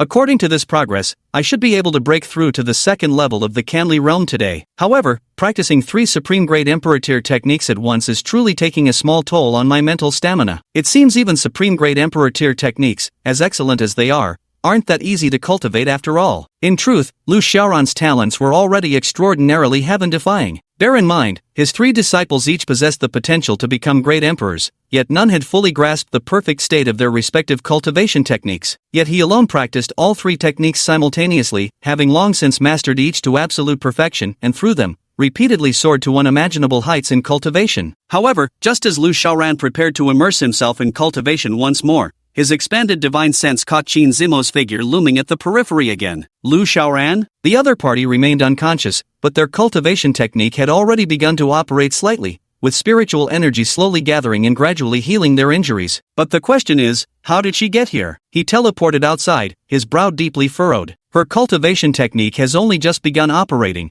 and her spiritual consciousness hasn't even awakened yet. In theory, she shouldn't have had the strength to crawl all the way here. Could it be ghosts at work? However, with a quick glance around, Lu Xiaoran found no trace of any cultivators nearby. Never mind, let's throw him a little farther this time. With that thought, Lu Xiaoran grabbed Qin Zimo's ankles again and dragged him along like a dead pig, hurrying off into the distance. The rugged mountain path left Qin Zimo, who had just barely begun to recover, battered anew with countless hidden injuries. This time, Lu Xiaoran directly dragged her to the valley next to the neighboring one. After tossing her into a patch of grass, Lu Xiaoran clapped his hands and teleported back to the cave to resume his cultivation. A week later, Lu Xiaoran awoke from meditation once more, his cultivation having made a breakthrough. Canli Realm, 3rd layer. He was originally at the first level of the Canli Realm, with over 90% of his cultivation, almost equivalent to the 2nd level. Over this past week, his cultivation skyrocketed, pushing him straight to the 3rd level of the Canli Realm. Lu Xiaoran's lips curled into a faint smile. Likely, it's Li Gu and the other two who made breakthroughs again, boosting my cultivation significantly and allowing me to break through to the 3rd level of the Canli Realm in one go. Not bad at all. The feeling of getting something for free is truly not bad. But, Lu Xiaoran hadn't even had a second to rejoice before his expanded divine sense once again darkened his expression. The next instant, he found himself outside the cave entrance. As it turned out, Qin Zimo had appeared before his cave entrance yet again. Though still unconscious, the cultivation technique within her body continued operating autonomously, healing much of her injuries. Could there truly be ghosts in this valley? But that can't be. Even if ghosts existed, they'd flee in terror from my Canli Realm cultivation level. Chapter 54. So it was you too. Lu Xiaoran furrowed his brows, yet couldn't make heads or tails of the situation. However, having encountered such bizarre incidents repeatedly back to back, he might as well find a tofu block to slam his head against if he continued turning a blind eye. Glancing at the motionless figure lying on the ground, vague clues began surfacing in his mind. Then, Lu Xiaoran grabbed her ankle with one hand and dragged her down the hillside. This time, he didn't pull her far, just dug a pit at the foot of the slope beneath the cave, tossed her in, buried her, stamped the soil flat, and placed a large rock on top. It wouldn't kill her. A martial artist's life wasn't nearly so fragile. Once her injuries healed somewhat and she regained consciousness, she could easily break free from the earth. The reason Lu Xiaoran didn't kill her was simply because she hadn't provoked him. While it's true he was decisive in battle, like when he annihilated the entire Bone Demon sect overnight by activating an Emperor-grade formation without hesitation. But that was because the Bone Demon sect had offended him first, and moreover, discovered the secrets of Stillwater Peak. They'd even dared to make moves against the Heavenly Demon sect. For an ordinary person who held no grudge against him and was unaware of his secrets, Lu Xiaoran wouldn't resort to silencing them. He had his own moral boundaries. He was no bloodthirsty monster, after all. With that done, Lu Xiaoran casually cast another formation. Not a sealing formation, merely a detection formation. This way, if anyone dared to lay a finger on her, he would know instantly. Of course, it would be best if no one disturbed him, allowing him to peacefully complete the remaining half-month of cultivation before reuniting with the sect master and others at the profound martial true sect. Thus, Lu Xiaoran returned to the cave to continue his cultivation,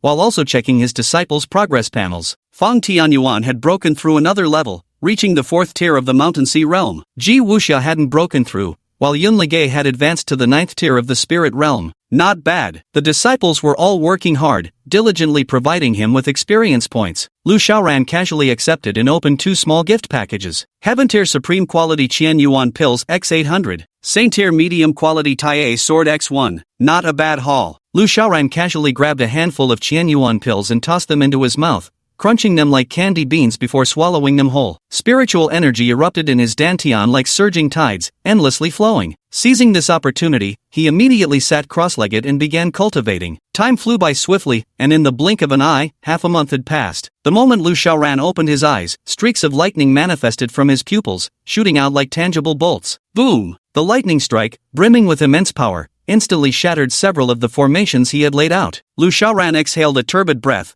gazing at the sunlight streaming into the cave. A faint smile curled at the corners of his lips, his heart unusually light and content. 4 levels into the Canly realm. Not bad. This month of seclusion has been quite rewarding for me. I've advanced from the first level of the Canly realm to the 4th. The disciples contributed roughly 20% of 1 level's worth of cultivation, while I cultivated the remaining 80% myself. With this level of cultivation, I should be in a fairly secure position within the Xuanwu True Sect. Just at that moment, Lu Xiaoran suddenly sensed an anomaly in his formations. He couldn't help but narrow his eyes slightly. "You bastard! Let's see just what kind of holy being you really are." With a cold snort, Lu Xiaoran stomped the ground heavily, vanishing from his original spot. In the next instant, he appeared at the cave entrance. Lu Xiaoran's abrupt appearance provoked 2 terrified howls from the shadows. Then 2 pitch-black, furry figures immediately turned and bolted, faster than startled rabbits. Lu Xiaoran's lips couldn't help but twitch violently. He never expected that the ones who brought Qin Zimo to him would actually be those 2 bears he'd chased out of the cave. Had these 2 beasts actually cultivated into spirits? They even knew to deliver a beauty to him, probably hoping he'd return their cave to them. He shook his head and glanced down at the mud-covered Qin Zimo, feeling utterly speechless. This girl's resilience is truly remarkable, almost comparable to a protagonist favored by destiny. Despite being battered to such a state, she still hasn't died. Judging by the speed of her internal energy circulation, she'll probably wake up before long. We met by chance, which can be considered fate. Normally, I should lend a hand, but I'm someone who keeps his distance from women and dislikes getting too involved with them. I hope you understand. I have matters to attend to, so I'll take my leave. If you survive, consider it the heavens' mercy. If you don't wake up and end up as a wandering spirit in the underworld, don't blame me. Farewell." With those words, Lu Xiaoran stood up and walked away. The moment he turned his back, Qin Zimo, lying on the ground, fluttered her lashes and slowly opened her eyes,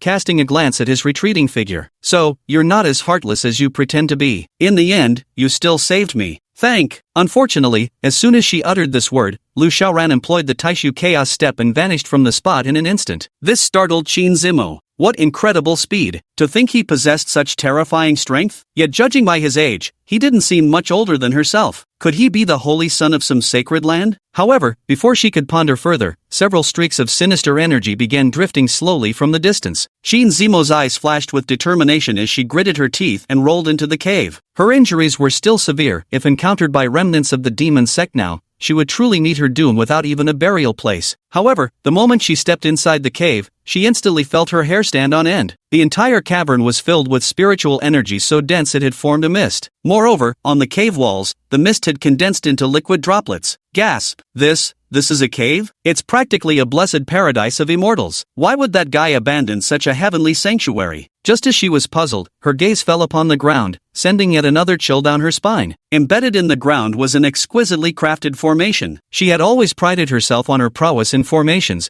believing she ranked among the top of the younger generation in the entire Great Zhou dynasty. Yet, at this very moment, the sight of this formation completely awed her. The craftsmanship of this formation even surpassed that of her own master. And her master was indeed one of the top-ranked array formation masters in the entire Great Zhou dynasty. The spirit stones within this formation are nearly depleted of their spiritual energy, and the formation is on the verge of collapsing. It seems that it must have been crafted by that fellow from earlier. No wonder he abandoned this place. Originally just an ordinary cave, he transformed it into a paradise comparable to a heavenly grotto through this single formation. Such methods truly seize the wonders of heaven and earth. Chapter 55, The Pot Calling the Kettle Black. After a moment of profound shock, Qin Zimo suddenly snapped back to reality. By the way, now that I'm severely injured, I can use this formation to aid my recovery. It's killing 2 birds with 1 stone. With this thought, Qin Zimo immediately took out some spirit stones from her storage bag, replacing the nearly depleted ones Lu Xiaoran had used, reactivating the grand formation. In the next moment, she felt an overwhelming surge of spiritual energy rapidly converging toward her. Hiss! At this instant, Qin Zimo's heart swelled with a renewed sense of admiration for Lu Xiaoran. So powerful! To think he could arrange even the most basic spirit-gathering formation at such an extraordinary level. Just how formidable must this man be? What's more, someone so powerful had been watching over her for who knows how long. At this thought, Qin Zimo's fair cheeks involuntarily flushed with a rosy hue. Lu Xiaoran remained unaware that Qin Zimo had awakened, or that she was using his spirit-gathering formation to heal her injuries. If he had known it would turn out like this, he would surely have destroyed that spirit-gathering array. Little did he know that he had already planted such an important impression in Qin Zimo's heart. Mainly, he thought Qin Zimo was unconscious and probably wasn't even aware of his existence. Moreover, those two bears had distracted him, making him forget to dismantle the array. After reaching the fourth level of the Canli realm, Lu Xiaoran's speed when executing the Taishu Chaos step was noticeably faster than before. To say he could cover 10 miles in a single step would not be an exaggeration. Do not underestimate this feat. Consider that a martial artist's speed far surpasses that of an ordinary human. While a normal person might take just one step in a second, Lu Xiaoran likely took innumerable steps in the same brief moment. Crossing hundreds of miles in a single second became as effortless as plucking something from a bag. Therefore, in less than the time it takes to burn an incense stick, Lu Xiaoran arrived at the Xuanwu True sect. Upon his first visit to the Xuanwu True sect, Lu Xiaoran couldn't help but marvel. So huge! The Tianma sect was already quite large by scale. It was probably no smaller than a county town on Earth. But compared to the Xuanwu True sect, it was like a dwarf standing before a giant. The Xuanwu True sect's territory here was already comparable in scale to an international metropolis on Earth. The entire area was enclosed by a massive 100-meter-high city wall, inscribed with formations that served both defensive and offensive purposes. Each main gate was guarded by cultivators, while anti-flight formations in the sky prevented easy aerial passage. Within the walls, every imaginable type of shop could be found. Spirit stone exchange shops, demon beast exchange shops, weapon vendors, pill stores, lined up row upon row, a dazzling sight to behold. Among them, not all were disciples of the Black Tortoise True sect. Many were from smaller sects, or even homeless rogue cultivators whose sects had been destroyed. However, as long as they paid a certain fee, they could enjoy the protection of the Black Tortoise True sect and conduct business within its territory. Through this model, the Black Tortoise True sect could continuously absorb fresh blood, among whom were no shortage of exceptionally talented individuals. As for ordinary people, if they wished to join a sect to cultivate, they would naturally prioritize a major sect like the Mystic Martial True sect. Thus, just like the siphon effect created by big cities,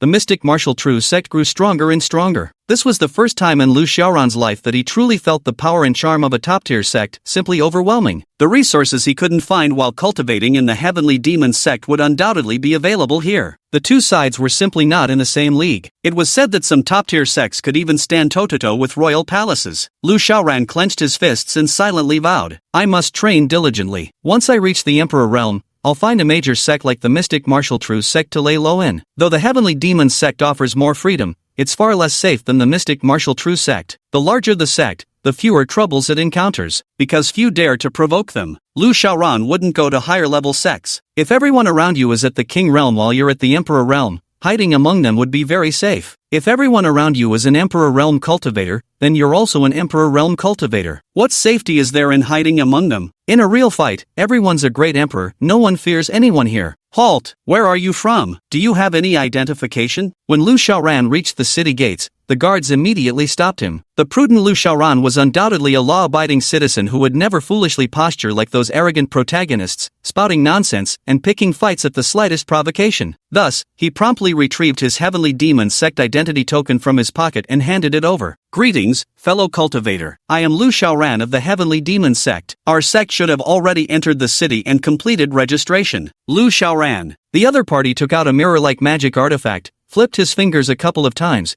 and quickly found Lu Xiaoran's recorded information. "Information confirmed, you may enter." "Thank you. Additionally, may I ask where the array convention is held?" "South of the city. There are road signs along the way." "Thank you." Lu Xiaoran expressed his gratitude and entered the city. Following the signs, he quickly arrived at the venue of the array convention in the southern part of the city. After asking for directions, he soon found the location of the Tianma sect. Coincidentally, the Tianma sect turned out to be neighbors with the Tianjin sect. Before he even arrived, he could already hear the voices of his own sect leader and the opposing sect's leader quarreling with each other. "Wu Fengyun, your Tianjin sect only managed to fluke its way to the 80th rank. What's there to gloat about? So what? It's still an 80th place finish, which is vastly better than some sect languishing in 100th place. Wouldn't you agree? Bah! If it weren't for our Heavenly Demon sect's elder Lu Xiaoran currently being missing, do you really think we'd only be ranked 100th? Old Chen, you're talking nonsense." That night at the tavern, your Heavenly Demon sect lost disciples, but our Heavenly Sword sect also suffered heavy losses. How conveniently fortunate for you that all your casualties just happened to be formation masters. Wu Fengyun, I swear I'll fight you to the death today. Do you believe I'll slit your throat right now? Sect leader Chen was furious enough to stomp in rage, while sect master Wu Fengyun wore an expression of utter disdain. "Even if you chop me to death, our Heavenly Sword sect will still rank 80th,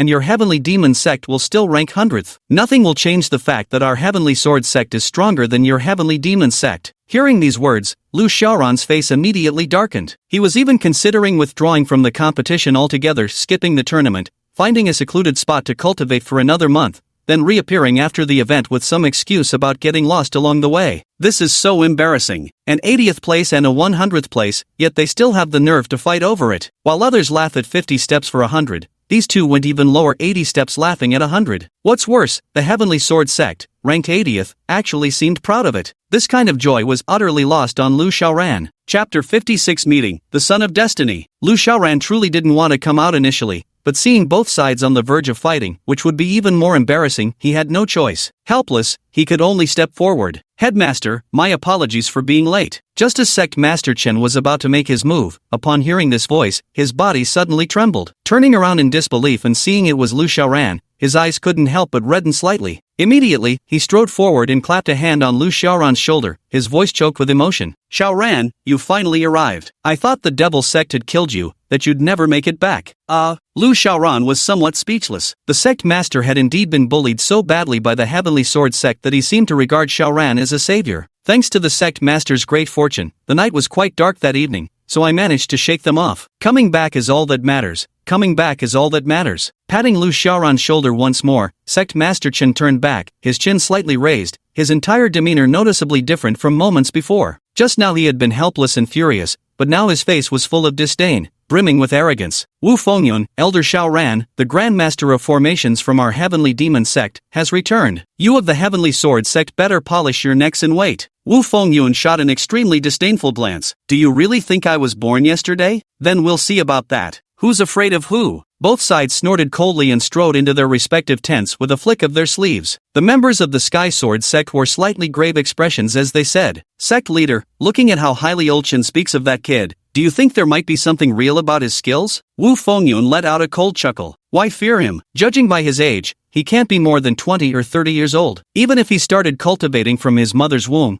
he couldn't have achieved much at that age." After a pause, he wiped the cold smile off his face and said solemnly, "However, you make a fair point. Though I'm not sure what Chen is scheming, he's no arrogant fool either. I'll begin my meditation now and wait for the array conference to commence today. Then I'll make the Heavenly Demon sect eat humble pie." On the Heavenly Demon sect side, after Lu Xiaoran was ushered into the tent, the Grand Elder immediately presented him with a cup of spirit-infused tea. Lu Xiaoran felt somewhat overwhelmed by the unexpected courtesy. "Grand Elder, you're too kind. I could have served myself." The Great Elder shook his head and placed the spirit tea into Lu Xiaoran's hands. "It's our fault for not protecting you well, leaving you to wander outside for a month. This cup is our collective apology to you." "Absolutely not. All of you are my elders, you mustn't stand on such ceremony with me." "No, this is necessary. This cup of tea isn't just an apology, it also represents our hope that you'll help us wash away our past humiliation." Hearing this, Lu Xiaoran had no choice but to accept the spiritual energy tea. However, instead of drinking it, he first asked, "Is our Heavenly Demon sect really in such a dire state? I remember Elder Wang and Elder Tai's attainments and formations weren't weak at all. How could we lose so badly to the Heavenly Sword sect?" The sect master shook his head with a sigh, while the other elders' expressions darkened as well. At this moment, the Great Elder spoke up. "To tell you the truth, Elder Wang has passed away in that small town." "No way." Elder Wang's cultivation had already reached the divine refinement realm. In reality, Lu Xiaoran had long noticed that Elder Wang's aura was no longer present here. The spiritual sense of a karmic separation realm 4th level cultivator was no joke. But life is like a play, it's all about acting. He's currently playing the role of a minor spirit realm underling. The crowd let out a collective sigh. Originally, when we joined forces to deal with that 10,000 poison sect elder, it wasn't so bad. But who could have predicted that at the end of his rope,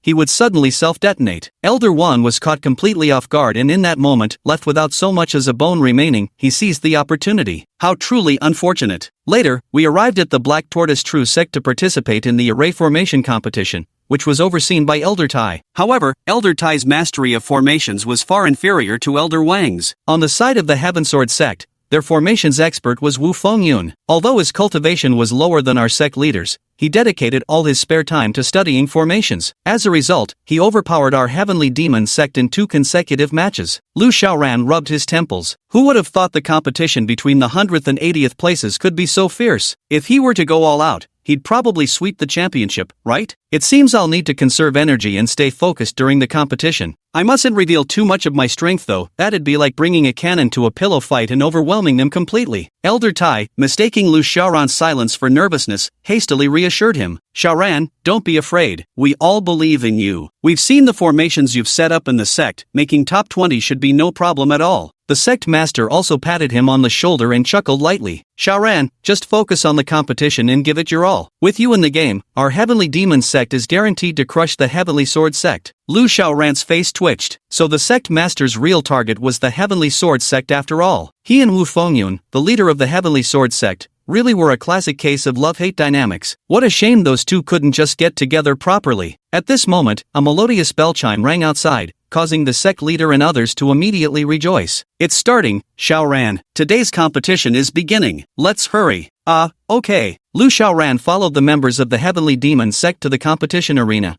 where he noticed many announcement boards erected beside the venue. Displayed on them were the rankings of various sects, along with comprehensive standings. The ranking of the Heavenly Demon sect was 101 in the first match, and 99 in the second, averaging exactly 100. However, Lu Xiaoran's attention was not on the Heavenly Demon sect, but on the name at the top of the list. Xiao Bei, hailing from River City, unaffiliated with any sect, with a peak cultivation level at the 10th tier of the spirit realm, he had taken first place in both previous matches. Lu Xiaoran's heart skipped a beat. This name seems somewhat problematic. Xiao, isn't this one of the standard 4 surname types for protagonists with cheat abilities? From Jiangcheng, with no sect affiliation and relying solely on himself, he actually cultivated to the peak of the 10th level of the spirit realm? Damn it, could this bastard be that trash from a minor family who suddenly rose to power, slaughtered Yunliuga's entire clan, and even stole his fiancée, the cheat? Shame Yunliuga isn't here, otherwise he could confirm it for him. However, just as Lu Xiaoran was pondering this, the crowd had already begun to erupt in excitement. Look, it's Master Xiao. Master Xiao truly lives up to his reputation as an extraordinary talent among men. Despite his youth, his mastery of arrays is already so profound, his future prospects are limitless. Hearing this extremely familiar line, Lu Xiaoran didn't even need to look at the person or ask Yun Ligay, he was already certain in his heart. Cheater. Absolutely cheating. Chapter 57, this flavor hits different. Normally, the Chosen One wouldn't be treated this way. Because the Chosen One would be looked down upon, people's inherent bias would drive them to fawn over others instead, overlooking or even humiliating the real Chosen One. But once the Child of Fortune demonstrates their true strength,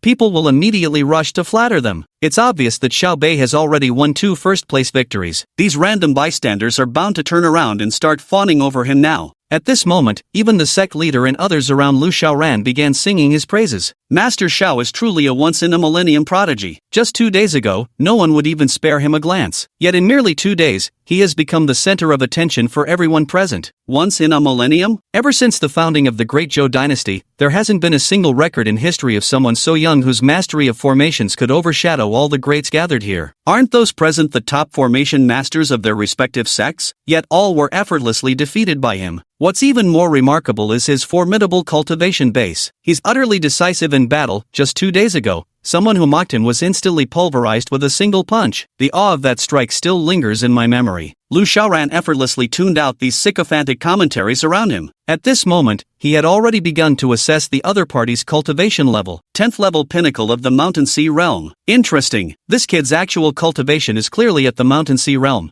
Yet he disguises himself as being in the spiritual realm. Combined with the fact that a child of destiny can typically fight above their level, his true combat power must reach at least the 10th level of the refinement realm. That's just in terms of cultivation. Beyond that, his methods must be endless and varied. It seems I should find a way to gather more information about him. Lu Xiaoran silently reaffirmed his decision in his mind. This Xiao Bei is an extremely dangerous individual who must be placed on the Avengers execution list. He has already reached the 10th level of the Mountain Sea realm. Given more time, he'll likely advance to the 10th level of the Divine Refinement realm. Once he reaches around the 10th level of the Void Return realm, combined with his ability to fight across realms and his growing arsenal of techniques, even I might soon find it difficult to deal with him. However, unless a thorough investigation confirms it, Lu Xiaoran wouldn't act against him yet. As if sensing someone's gaze, Xiao Bei's eyes briefly swept in this direction. His gaze met Lu Xiaoran's head-on. In that instant, a golden arc of electricity flickered briefly across his pupils before vanishing. A trash-level third-tier spirit realm cultivator? Afterwards, he dismissed Lu Xiaoran with his glance without another thought. It seems a mere trash at the third level of the spirit realm isn't even worth his attention. Lu Xiaoran rubbed his temples speechlessly at this kind of dragon-proud sky-style arrogance. As expected of a child of destiny, the swagger was truly on point. With just one glance at him, he was immediately tossed to the back of the mind. Not even worth a second look, as if he were some insignificant, minor character. Yet the truth was, even after using an exceptionally powerful pupil technique,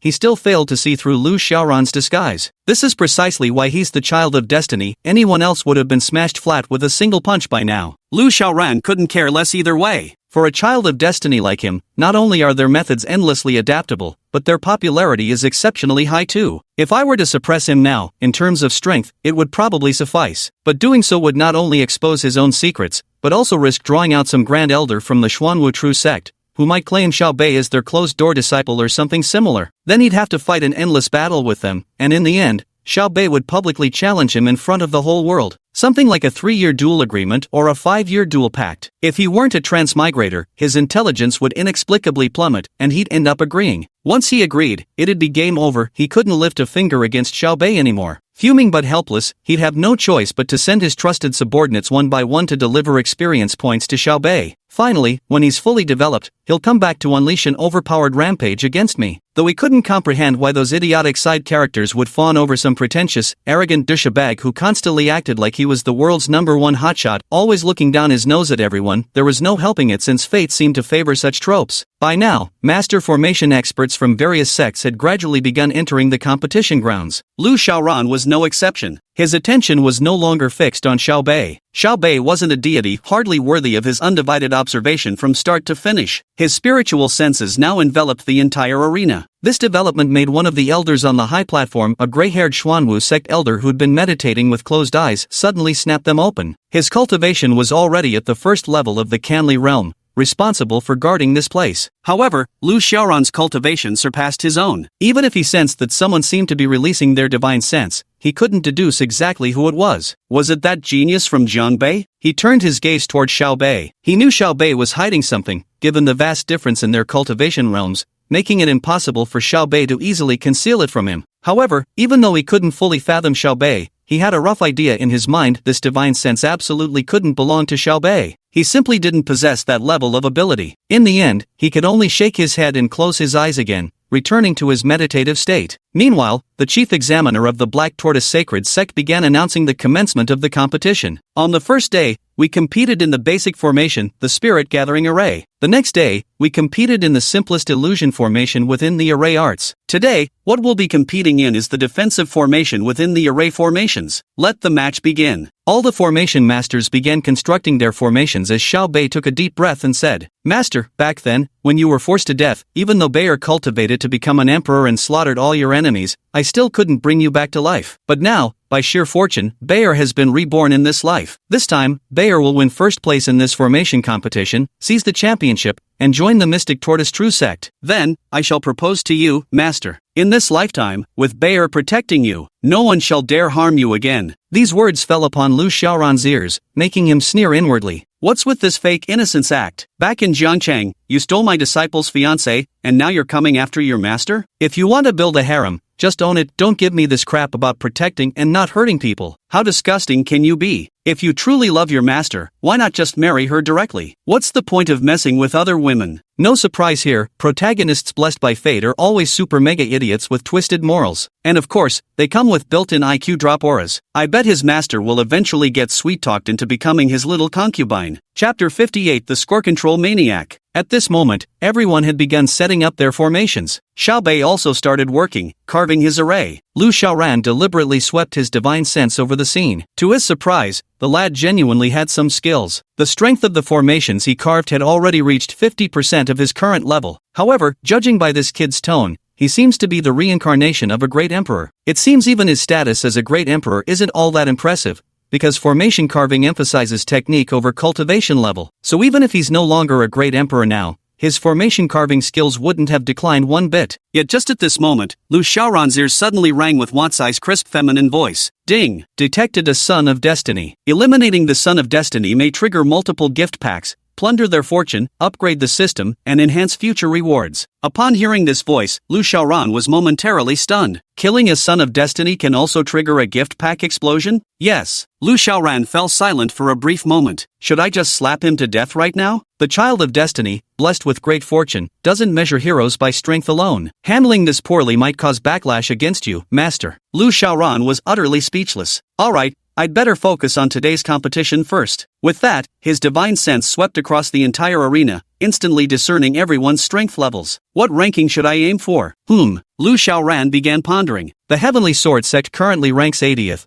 but Wu Fengyun might have something up his sleeve. Today, he's bound to try and steal the spotlight again, likely pushing hard to break into the 70s. Yet, Lu Xiaoran had no desire to stand out. Then I'll just aim for 30th place, not too strong, not too weak. Just an upper mid-tier result. That'll make the sect leaders happy without drawing too much attention to me. With that in mind, Lu Xiaoran began adjusting the intensity of his strokes as he carved his formation masterpiece. On the competition field, the occasional roars of tigers and cries of dragons could be heard. These were the sounds produced by the top-ranking formation masters, whose formations were so close to perfection that they seemingly came to life, drawing gasps of admiration from many spectators. The entire competition lasted for 1 hour, yet Lu Xiaoran took only about 2 minutes to complete his task. The rest of the time, he spent dozing off. As soon as the final bell rang, he promptly stepped forward to submit his work. Finally, it's over, he sighed. Stretching lazily, Lu Xiaoran followed the crowd as they exited the competition grounds. The sect master and others immediately stepped forward, offering warm concern. Xiaoran, you've worked hard. How did it go? Lu Xiaoran nodded. It's okay. So, how confident are you about your ranking? I can't really say for sure, but it shouldn't be too bad. That's good. That's good. The results will be out soon. We just need to wait a moment. MHM. Lu Xiaoran had barely let out a soft MHM when the sarcastic voices of the Heavenly Sword sect members echoed in everyone's ears again. Sect Master, how did you perform today? Not bad. I was in a good mood today and performed at my absolute best. Gasp. Sect Master, you were only operating at 80% of your strength those previous 2 times. With your full power unleashed today, you'll probably break into the top 70 rankings. The members of the Heavenly Demon sect glared at them with undisguised annoyance. What are you showing off for? Just wait till the results come out, then we'll see who gets the last laugh. Speak of the devil. As soon as he finished speaking, 2 disciples of the Black Tortoise True sect stepped forward to post the proclamation. The Profound Martial sect was always a major school of formations. They could easily assemble 10 examiners who could complete the review in less than a minute. The results are out. Someone shouted, and everyone rushed over quickly. Sect Master Chen and the others immediately gathered around as well. Wow! First place is still Master Xiao, as expected. Master Xiao is truly unrivaled. Amid the crowd, countless praises for Xiao Bei rose once more. The fervor of bootlickers never extinguishes. The members of Heavenly Sword sect swept their gazes briefly before quickly fixing their eyes on the lower tier positions. The middle and upper tiers weren't even worth considering. Their sects simply lacked the strength to compete there. Sect Master, it's 69th place. Ha ha ha ha. A sharp-eyed elder had already spotted their sect's ranking first. Wu Fengyun followed the direction he pointed and immediately exhaled in relief, soon breaking into a delighted smile. His hard training from yesterday has indeed not gone to waste today. With this, the Heavenly Demon sect is likely to be completely crushed beneath him, with no chance of turning the tables. Hurry, find out where the Heavenly Demon sect is located. Everyone quickly began searching for the Heavenly Demon sect's whereabouts. Not a single one of them could compare. Not even 120. Not even among the top 90 were they ranked. Just as everyone was straining their eyes to search, Wu Fengyun suddenly felt someone tap him on the shoulder. He turned back and glanced, just in time to meet Sect Master Chen's face wearing a feigned smile. What are you doing? Sect Master Chen struggled to suppress his laughter and said, Brother Wu, can't you find our Heavenly Demon sect's ranking? A pang of unease struck Wu Fengyun's heart as vague forebodings stirred within him. What exactly are you trying to say? Sect Master Chen gritted his teeth, his face turning ashen from stifled laughter, then pointed upwards. You need to look higher, at that upper middle section. See it? Following his pointing finger, Wu Fengyun and the others turned their heads to look, instantly petrified on the spot. 30 names. Are you kidding me? That punk Lu Xiaoran actually made it to the 30th spot? That little brat? He looks like some snot-nosed kid who's barely 30 at most. Brother Wu, honestly, before Xiaoran went on stage, I really did tell him to maintain good relations between our two sects, to go easy and not take it too seriously. Unfortunately, he just had to exert that tiny bit more force. My apologies, but in one move he ended up leaving your Heavenly Sword sect far behind in the dust. Wu Fenyun's face twitched violently, the veins on his forehead bulging. He really wanted to throw a punch, but this was the Xuanwu True Sect's territory, he had to show them some face. Otherwise, if the Xuanwu True Sect were to take offense, it wouldn't be something he could easily bear. The other elders of the Tianjian sect could all sense Wu Fenyun's fury. They restrained their auras and held their breaths, glancing cautiously at their sect leader. Sect leader, what should we do now? Wu Fengyun clenched his fists, gritted his teeth, and swatted away Elder Chen's hand before turning to leave. With a cold voice, he added, "Back to the Tianjian sect.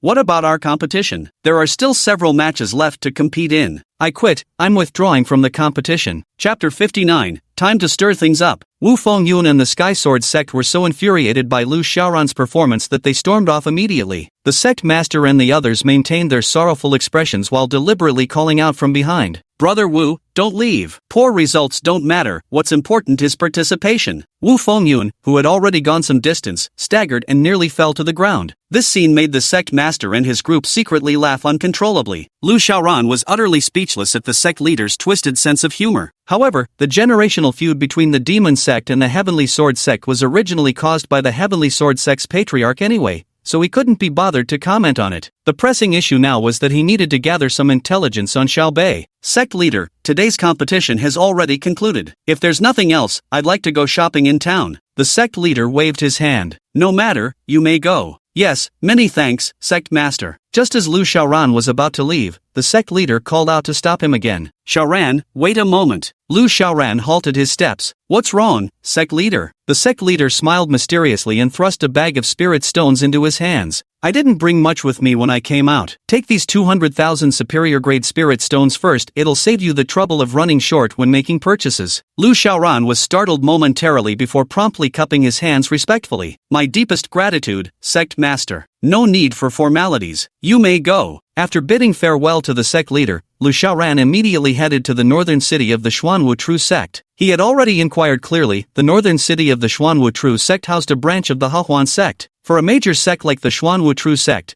its internal commercial ecosystem is already highly developed. It's only natural to introduce entertainment-oriented industries like the Joyful Union sect. In other words, only top-tier entertainment establishments like the Joyful Union sect, the Great Zhou's premier pleasure houses, could possibly operate branch locations within the Xuanwu True Sect's territory. "Young master, you seem unfamiliar. Is this your first visit to our Joyful Union sect? Please, come right inside." As soon as Lu Xiaoran arrived, one of the hostesses at the entrance ushered him in warmly. "May I ask your esteemed name?" "Li." "So it's Master Li. Master Li, what would you like to play with today? What kind of celestial beauty are you looking for?" "I'm not here to have fun today. I want to buy some information." The world believes the Harmony Joy sect is the most dissipated sect in Great Zhou, merely earning spirit stones by serving other cultivators. But in reality, that's not the case. If they relied solely on serving other cultivators, the Harmony Joy sect would eventually be replaced one day. The Joyous Union sect possesses another exceptionally significant method, one so valuable that major sects not only refrain from harming them but actively seek frequent collaboration. This is the Joyous Union sect's information network. The Joyous Union sect is Zhou Dynasty's foremost information broker.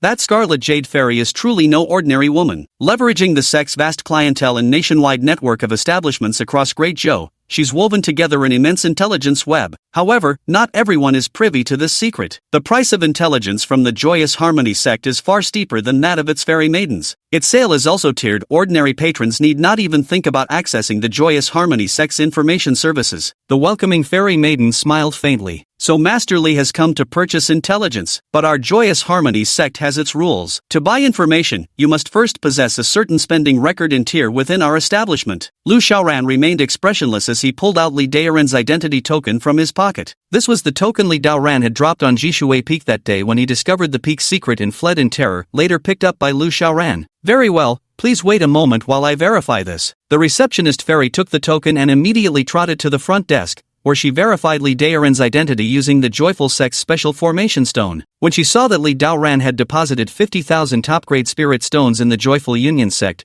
her eyes nearly popped out of her head. Rich indeed. The next moment, she hurriedly cradled the token and jogged back over. Master Li, my deepest apologies for not realizing you're a distinguished patron of our joyful union sect. Lily, Alan, quickly serve Master Li some tea, the finest immortal grade tea. Lu Xiaoran waved his hand dismissively. No need, I'm in a hurry and have other matters to attend to. Just get me the information I requested, I need it urgently. Deduct whatever amount needed directly from my token. Certainly, may I ask who you'd like us to investigate? Jiangcheng, Xiaobei. Understood, I'll proceed with the investigation right away. It should take around the time it takes for 2 incense sticks to burn. As you're our VIP client, please feel free to relax in our second-floor private lounge where complimentary massage services and light refreshments await you. No need, but please make your investigation as thorough as possible. Okay. Lu Xiaoran was quite uncomfortable with the woman's coquettish tone. The fairies of the Joyous Union sect were all professionally trained, their methods for dealing with men were endless. If they went into a private room, there was likely some veiled service waiting, and he had no desire to get involved. At the same time, at the northern gate of the Black Tortoise sect, as a merchant convoy entered, several figures clad in black robes quietly slipped away from the procession. The Xuanwu sect's Grand Assembly of Formation Masters is underway now. We must seize this moment to infiltrate their ranks unnoticed. Once we blend in and participate in reconstructing the demon-suppressing towers formations, we'll be able to insert our demonic heart triple formation, the culmination of our sacred demon sect's devoted research. That will mark the day of the demon sovereign's return. First, disguise yourself, find a few people to kill, take their appearances through disguise, and change identities before proceeding. Yes. As they spoke, the group blended into the crowd. Time flew by, and over at the Blissful Union sect, Lu Xiaoran had already obtained the information. Master Li, these are the documents you requested. May I ask if you require any further assistance? Not for now. Thanks. You're welcome, it's our pleasure, Master Li. Take care, and please visit us again. Lu Xiaoran left the Joyous Union sect and immediately attached his divine sense to the records. Xiaobei, son of the Xiao family in Jiangcheng, aged 28, originally possessed cultivation at the postnatal realm. For reasons unknown, his cultivation skyrocketed to the 5th level of the spirit realm in a short time, annihilating the prestigious Yun family of Jiangcheng. He also won the affection of Jiang Luoyu, daughter of Jiangcheng's city lord and the former fiancé of Yun Ligu, the Yun family's eldest son. Vince Xiao directly filtered out this nonsense. An emperor's rebirth, annihilating the local most powerful family to complete the rise, showing off while slapping faces, and incidentally picking up a girl. Wasn't this just standard procedure? What he wanted to see was what happened afterward. Once bought a rusty, low-grade yellow tier spear from a street vendor in Jiangcheng and was mocked for it. I see, a divine emperor tier weapon specially supplied to the chosen one for just 2 spirit stones. Once participated in an adventure at a royal tomb in Mount Chiyun. Got it. Obtained the entire glorious legacy of an imperial realm expert. At a certain auction, he had once spent a fortune to purchase a fragment of an ancient cultivation technique. I see, he's obtained an emperor-grade technique, and judging conservatively, he's already managed to restore it into a complete technique through sheer serendipity. Chapter 60, Crush Him. Lu Xiaoran analyzed Xiaobei's current strength and cultivation level while walking with his head lowered. Before long, he found himself in a narrow alley.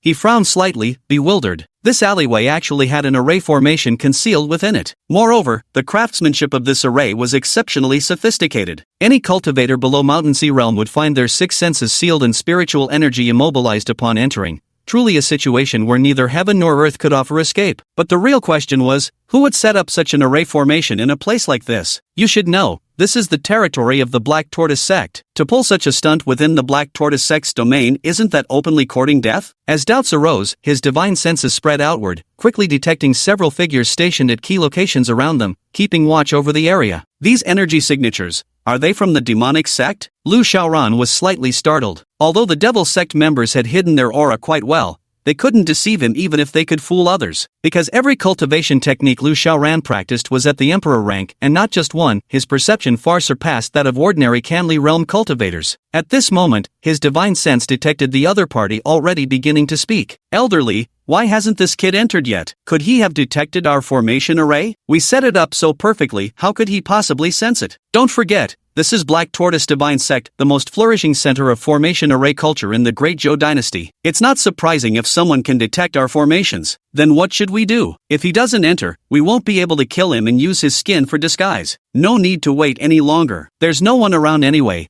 and his cultivation is only at the spiritual realm. Attack him and push him into the formation array. Once he enters, everything will be under our control. Attack together. Elderly spoke, and several figures simultaneously turned into blurs as they darted straight toward Lu Xiaoran's back. Their speed had reached its absolute limit. There was no way Lu Xiaoran could evade them. Yet, just as they thought they could effortlessly apprehend him, Lu Xiaoran quietly turned his head. His body remained motionless, only his head turned, his jet-black eyes locking intently onto them. The advancing group froze instantly, their pupils constricting as every hair on their bodies stood on end. Lu Xiaoran actually knew they were following him? How did he do that? He hadn't even glanced backward. No time for this now, this guy was clearly no ordinary opponent. Retreat! This was Elder Li's last remaining thought. Yet just as he was about to summon his subordinates to make a swift retreat, an overwhelming pressure descended upon him without allowing any resistance, instantly subjugating him completely. Immediately afterward, deafening explosions suddenly erupted beside both his ears. Bang bang bang! Elder Li was so terrified his soul nearly fled his body,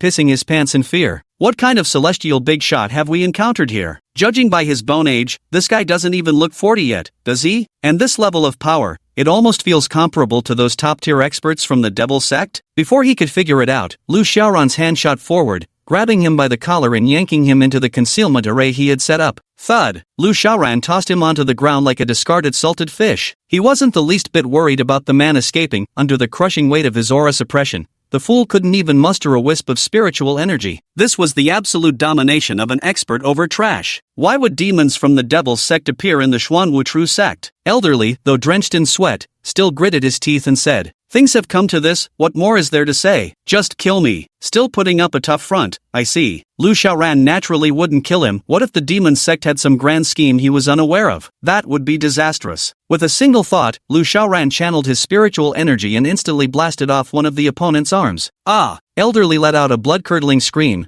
beads of sweat the size of soybeans dripping from his forehead as his face turned deathly pale. Are you gonna tell me or not? You've killed me! Elder Li gritted his teeth and roared once more. But Lu Xiaoran remained unhurried. With a mere thought, he obliterated Elder Li's other arm. Ah! Elder Li let out another piercing scream, gnashing his teeth as he cried, "I've only got 2 arms and 2 legs, how long can you keep torturing me? Even if you torment me to death, make me suffer unimaginable agony, scatter my soul to the winds, I'll never reveal the sacred sex plans. You'd better save your effort, just kill me and be done with it." Ignoring him, Lu Xiaoran activated the Divine Emperor's Eternal Life Technique. A towering Emerald Emperor's phantom materialized behind him, its verdant radiance washing over Elder Li. In the blink of an eye, his severed arm grew back anew. What? Elder Li's eyes widened in sheer astonishment, his mind overwhelmed with shock. Such methods, just who is this guy? These techniques defy the heavens themselves. Before he could even process the thought, Lu Xiaoran instantly blasted off both his arms again, then used the Qing Emperor's longevity art to restore them, only to destroy them once more. This cycle repeated endlessly, subjecting Elder Li to dozens of rending, soul-crushing agonies within a mere minute. Elder Li completely broke. "I surrender! I surrender!" Lu Xiaoran rolled his eyes. "You said you couldn't speak?" Elder Li flushed crimson with embarrassment. He didn't want to surrender, but who could endure such sheer monstrous strength like yours? With methods like that, no one in this world could stand against you. This is no longer as simple as grinding someone's bones to dust, you're repeatedly lashing them,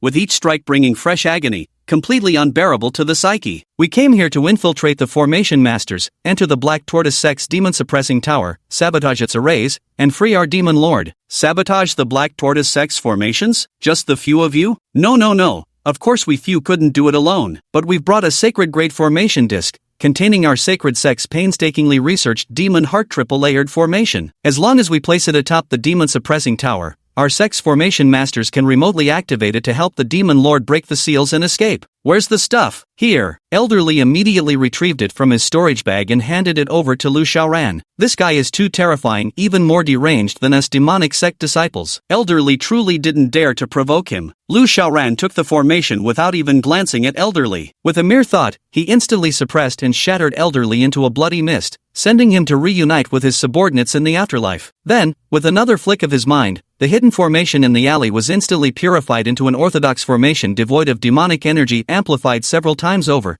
now imperceptible even to Canli realm experts. Then, Lu Xiaoran finally began to study the formation disc. Chapter 61. I walk without changing my name. I sit without altering my surname. Now that I've reached the Canli realm, killing those low-level cultivators is as simple as a mere thought. I can directly detonate their souls without even needing to set up a soul-gathering formation. Much more convenient. Muttering to himself, Lu Xiaoran analyzed the formation disk with his divine sense. Saint rank lower grade is saint rank lower grade. No need to pretend it's pure saint rank. In an instant, his divine sense analyzed and activated the formation disk. A small formation materialized on it, no larger than a palm, yet the power emanating from it was impossible to ignore. Not bad. This formation qualifies as saint rank middle grade, condensed into such a small disk. Their mastery of formations must be exceptional. With formations, the greater the grade, the stronger the power, yet their true strength ultimately depends on the skill of the formation master. For example, when it comes to the same formation, the higher the quality of the engraved runes, the more skilled the formation master is. For formation patterns of the same level, the smaller the formation, the higher the skill of the formation master, as this demands far greater dexterity and precision in execution. During competitions like Lu Xiaoran's, everyone used tools with standardized sizes, same dimensions, same type of formation arrays, making it purely a test of carving skill. The reason for the varying rankings in each match stems from another issue, the type of formation used. Even for the same formation master, one might excel in illusion formations but struggle with defensive formations,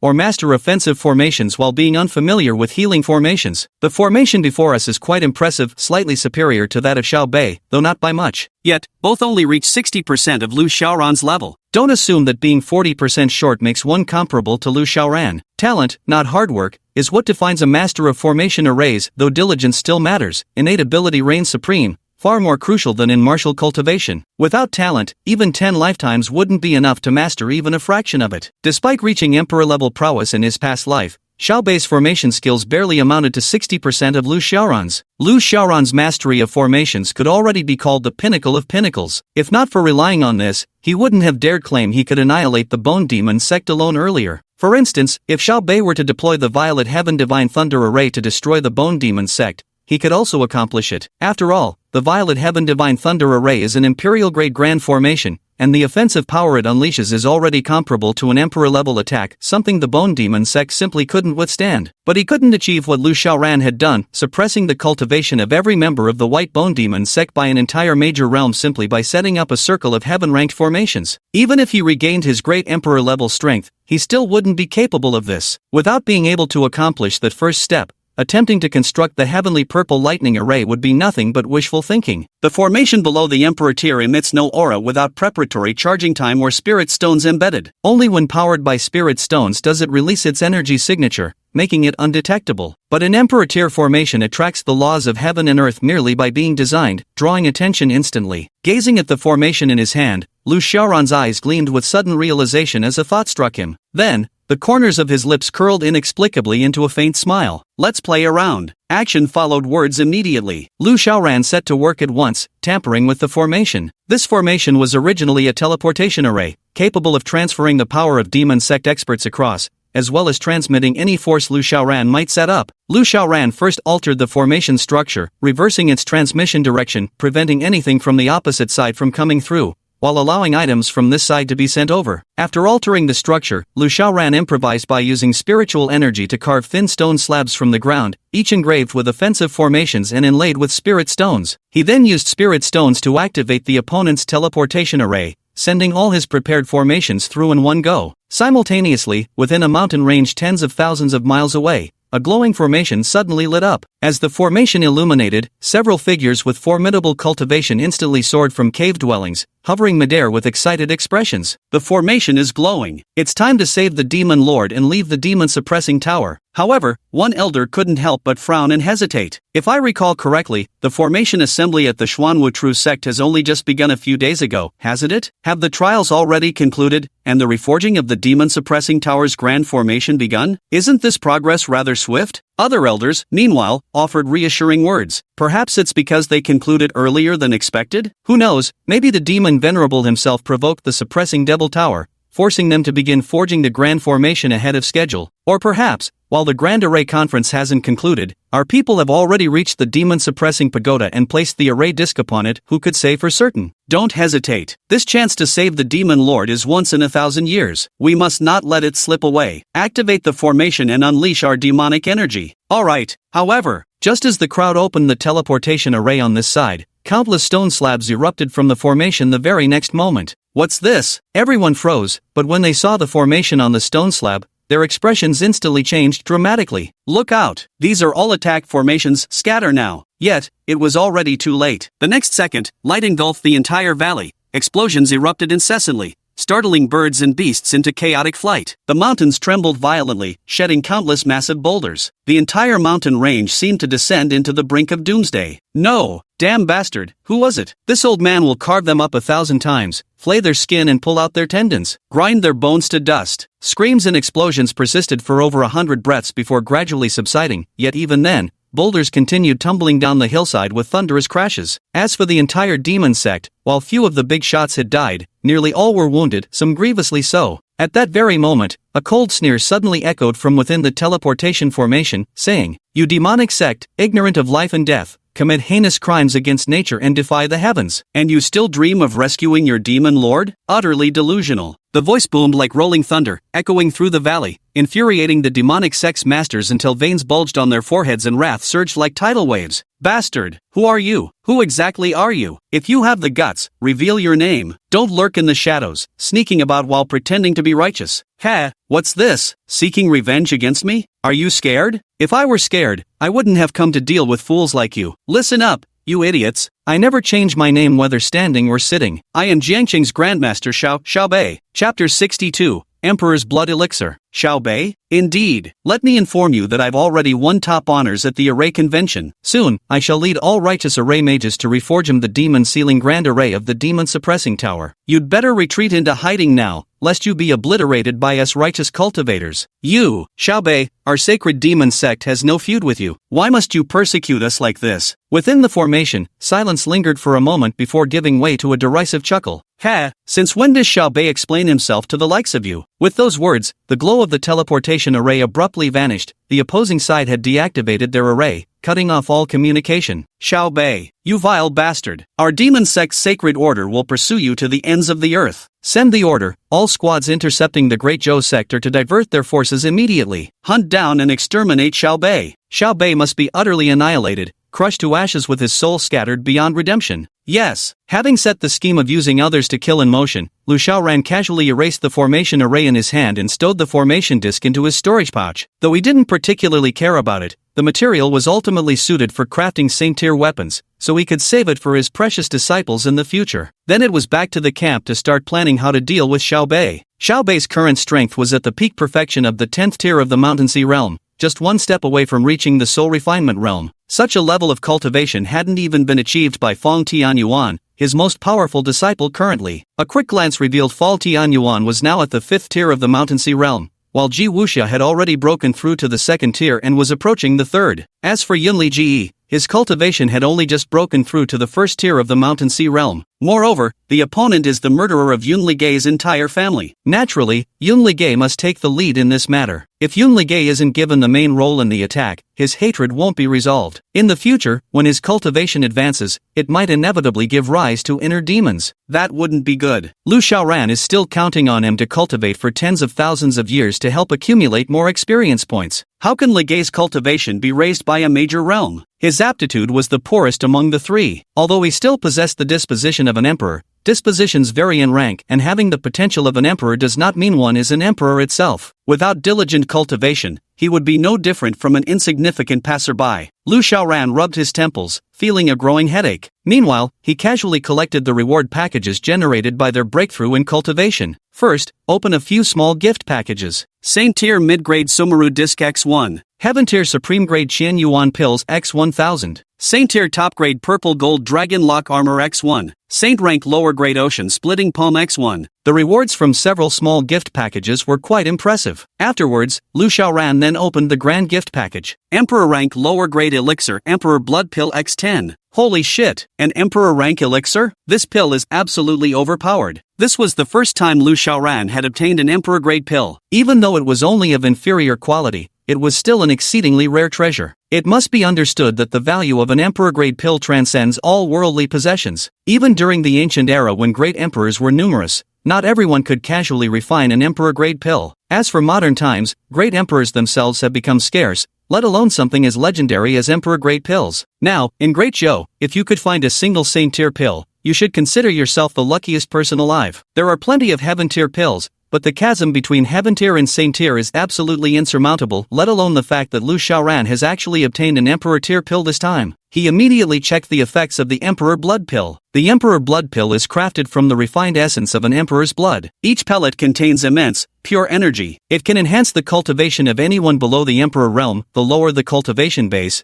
the greater the boost, and vice versa. It has no toxic side effects whatsoever. However, each person can only consume one pill in their lifetime. Ordinary pills might damage meridian channels or cause cultivators to become overly reliant on them. When the cultivation technique can't fully consume the pill's energy, it accumulates in the body over time, leading to detrimental effects. But the Emperor's Blood Pill carries no such concerns. It is refined from the essence blood of those who have already ascended to become martial emperors. This essence blood not only contains pure energy but also helps those with inferior physiques cleanse their marrow and refine their essence. Moreover, since it embodies an emperor's martial insights, it ensures warriors don't just gain cultivation strength without advancing their realm. This is the Emperor's Blood Elixir, the very reason it's ranked as a lower-tier Emperor-grade treasure. The pity is, a person can only consume one such pill in their lifetime. Still, it's quite remarkable as it is. If one could consume them endlessly, this medicine would be far too overpowered. Imagine if some imperial family with multiple emperors started capturing rogue emperor-level cultivators at random,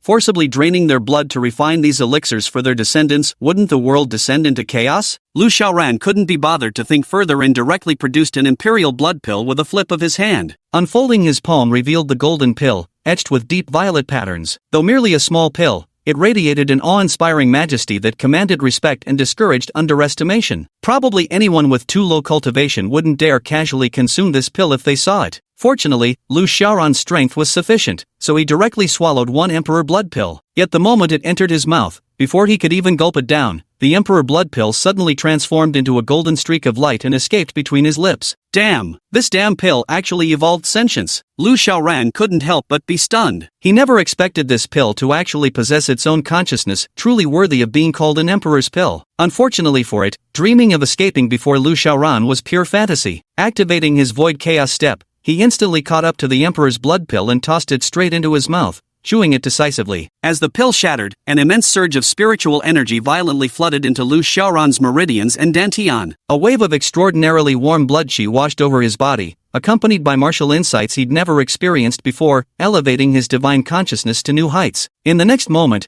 the cultivation power within Lu Xiaoran's body suddenly began to surge violently. Breakthrough! Conley Realm 5th Layer. Conley Realm 6th Layer. After consecutively breaking through 2 minor realms, it finally came to a stop. Lu Xiaoran exhaled a turbid breath, feeling immensely refreshed in his heart. This cultivation advancement is so exhilarating, no need to train, yet it directly boosts one's strength. Moreover, it doesn't affect one's foundational realm in the slightest, preventing any risk of cultivation deviation or qi deviation. With this thing, if Li Gu and the others consume it, wouldn't their cultivation soar instantly? In that case, Li Gu should finally have the strength to contend with that Xiao Bei. And since they've taken medicinal pills to boost their cultivation, my own cultivation will advance yet again. Doesn't that mean I've essentially found a loophole for exploiting the Emperor's Blood Pills? Speaking of which, is it really impossible to take 2 Emperor's Blood Pills? I've still got so many left, might as well try one and see. Chapter 63. So your name is Lu Xiaoran. The moment the second Emperor's Blood Pill was consumed, an overwhelming surge of spiritual energy erupted violently. Lu Xiaoran's body once again began to absorb energy frantically. His cultivation surged once more, but the rate of increase was far inferior to before, with much of the spiritual energy dissipating on its own. Nevertheless, in the end, he barely managed to break through to the 7th level of the Canli realm. It turns out that the Emperor Blood Pill isn't something one can only take once in a lifetime. Rather, its effects gradually diminish with subsequent uses. After consuming a few, it becomes less effective than ordinary pills. Perhaps it's because the Emperor's Blood Elixir has already completed refining and transforming the body's essence and marrow. Taking more would just be a waste. Lu Xiaoran rubbed his temples. If only I had listened and not taken that second pill. If I'd found a disciple and given it to them instead, they would have perfectly refined the Emperor's Blood Pill's potency on first use. Then, as the disciple's cultivation improved, so too would his own. Took a beating this round. Lucky, next time can you put more Emperor Blood Pills in the lucky draw? Or something similar, pills that boost cultivation? No can do, master. Items are all randomized, no tampering allowed. Those are the rules. I'll help you kill one more chosen one. Master, you're making this very difficult for me. 2. Forget it. Counting on you is pointless. If you really had that capability, you could just directly upgrade me to max-level invincibility. Lu Xiaoran stopped dwelling on the matter of the Imperial Blood Pill and began his own cultivation. Over the following days, his routine was largely the same: participate in a competition, secure a fixed 30th place, then return to his room to cultivate. This cycle repeated itself until 10 days later, when Lu Xiaoran's cultivation level advanced once more, reaching the 8th layer of the Canli realm. It must have been due to his disciples diligently cultivating and contributing to his progress. However, Lu Xiaoran remained humble and handled everything with his usual composure. After 10 days of effort, the array conference finally concluded successfully. Without any surprise, it was naturally that Xiao Bei who stood out from the rest and secured first place in the array competition. Lu Xiaoran didn't have much of a reaction to this. It was mainly because he didn't want to become famous himself. Otherwise, even if he let Xiao Bei win a few rounds first,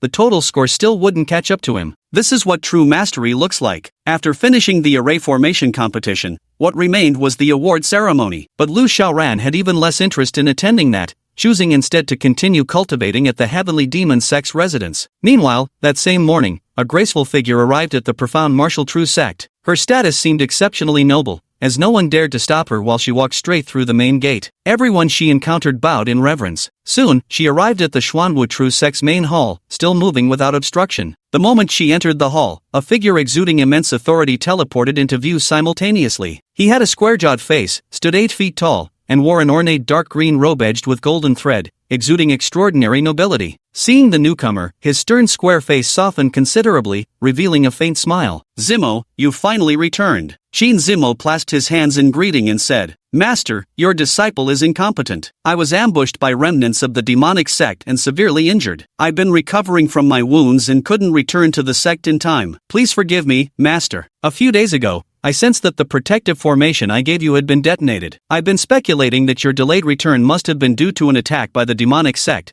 but I didn't expect it to be this severe. Truth be told, Master, I nearly didn't make it back alive this time, but I was fortunate enough to encounter a kind-hearted fellow cultivator who came to my rescue. Only by their intervention did I manage to survive, recover from my injuries, and return to see you, Master." "Oh, from which sect is this cultivator? Do you know their name? Such a life-saving grace deserves proper gratitude from our mystic tortoise true sect." Qin Zimo thought of that handsome face, her fair cheeks involuntarily flushing slightly. Disciple doesn't know who he is. He didn't mention his name or background. Actually, after I detonated the protective formation, I fell unconscious. When I woke up, he was already gone. Presumably, it was he who saved me and stayed by my side, tending to me until the spiritual energy in my body began circulating normally again. "I see. If you have the chance to meet him in the future, you can thank him then. Your return is perfectly timed. The formation competition has just concluded, and the award ceremony is about to begin. Take a look at this list, and later, accompany me to present the awards." "Yes." Qin Zimo acknowledged her master's words, accepting the roster from his hands before carefully surveying its contents. She hasn't been here these days, and many people don't recognize her. If the wrong person gets awarded during the ceremony, that would be quite awkward. So, we should check the name list booklet in advance, the Xuanwu sect master said with great interest. This year's array formation conference has been much more exciting than previous years. We've actually encountered a formation genius. His innate talent for formations is extraordinary, and his mastery runs deep. One might almost say his skills are nearly on par with yours. Given more time to cultivate, he might even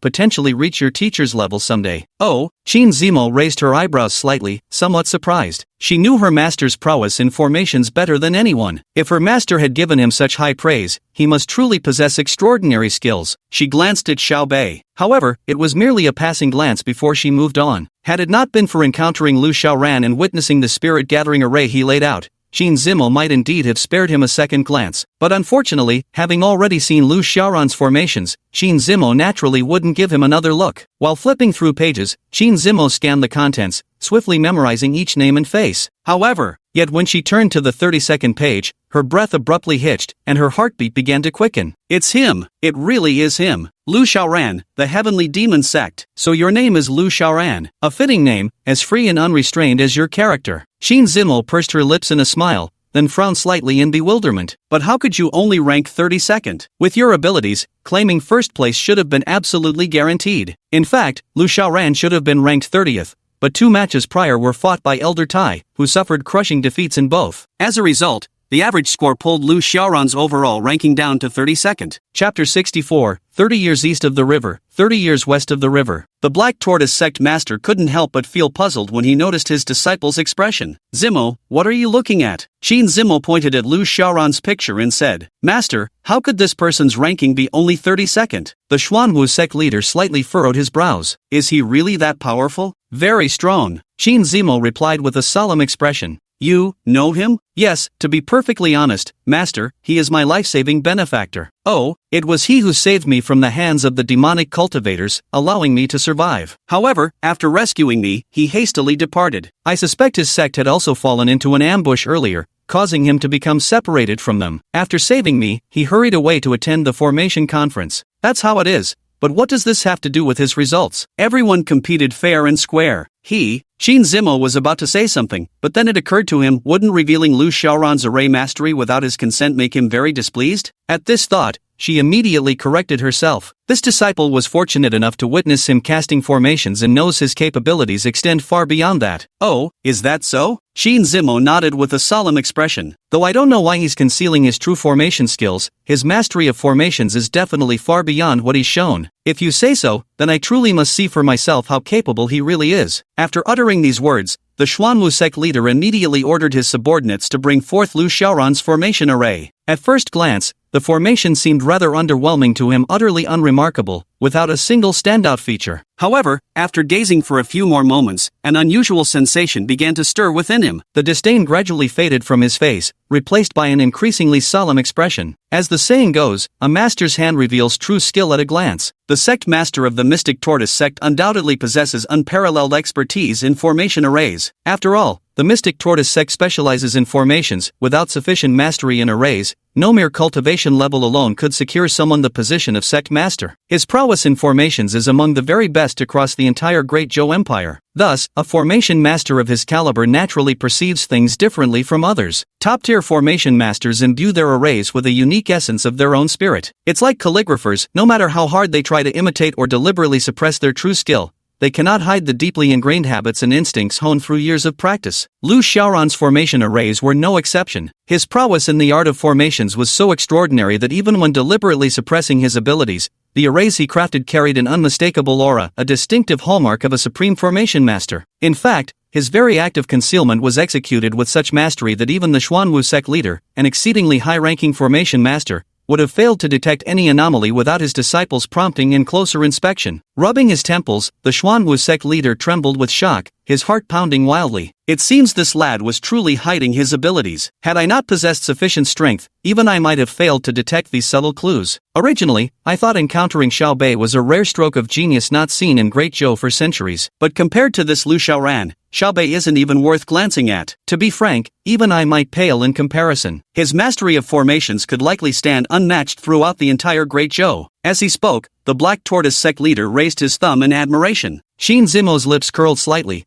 her fair face tinged pink, brimming with delight as if someone had praised her own possession. But she deliberately feigned ignorance and asked, Master, surely this is an exaggeration? The Xuanwu sect leader shook his head. It truly isn't an exaggeration. His mere illusion array nearly fooled even me. With such skill, doesn't that prove he surpasses me? Tell me, how many individuals in the entire Great Zhou dynasty possess array mastery superior to mine? Lu Xiaoran's mastery of arrays is undoubtedly unparalleled in the Great Zhou dynasty. After receiving her master's repeated confirmation, Qin Zimo's heart grew even more delighted. However, she didn't forget to remind him, but Master, he probably doesn't want others to know about his array mastery. You absolutely mustn't reveal this, or I'll never forgive you. Listening to his precious disciple's somewhat unusual tone, the profound martial sect leader froze momentarily, then responded with a mix of amusement and exasperation. You care so much about his affairs, girl, could it be you've fallen for him? Ha! Qin Zimo instantly turned bright red, shaking her head repeatedly as she said, Master, don't talk nonsense. I just want to repay him for saving my life, that's all. Oh, so that's how it is. The heart of the Xuanwu sect leader soured with bitterness. Judging by his beloved disciple's expression, how could it merely be repayment for saving her life? Ah, daughters grow up and hearts wander far. Qin Zimo felt a pang of guilt, not daring to meet her master's gaze. To say she didn't harbor feelings for Lu Xiaoran, such a claim would be pure fantasy. Because to her, Lu Xiaoran wasn't just a hero who saved a damsel in distress, he was also a genius with unparalleled mastery of formation arrays. Just as men are drawn to beautiful women, women too are drawn to powerful men. This is an eternal truth. The Black Tortoise Sect Master spoke again. However, this child is an exceptionally talented formation genius. Even if they are obscure now, one day their name will undoubtedly shake the world. You should still strive to build a good relationship with them. Remember, fortunes change like the river flowing east and west. Never belittle the youth for their current poverty. Fortunes change with the tides, 30 years east of the river, 30 years west. Never scorn the youth's poverty. Master, those words of yours carry such profound meaning. The patriarch of the Black Tortoise Sect shook his head with a mix of amusement and exasperation, saying, "That wasn't my line, I'm just borrowing it." It is said that these were the words spoken by a man to whom Princess Ji Wuxia of the Xining royal household was once betrothed during her time wandering among the common people. At the time, when Ji Wuxia was reclaimed by the royal household, the vast difference in their statuses made it impossible for the royal family to allow the marriage to continue. Thus, they chose to offer the man generous gifts in exchange for his withdrawal from the engagement. However, the youthful man, feeling deeply insulted, angrily shouted these words. Within just 3 short years, he indeed defeated Ji Wuxia, earning himself great fame. His words also spread far and wide, becoming a motto cherished by many young aspirants. So that's how it is. At that moment, the sound of a bell rang out in the distance, signaling the imminent start of the award ceremony. Qin Zimo promptly spoke up. "Master, I'll go change my clothes first. The ceremony is about to begin."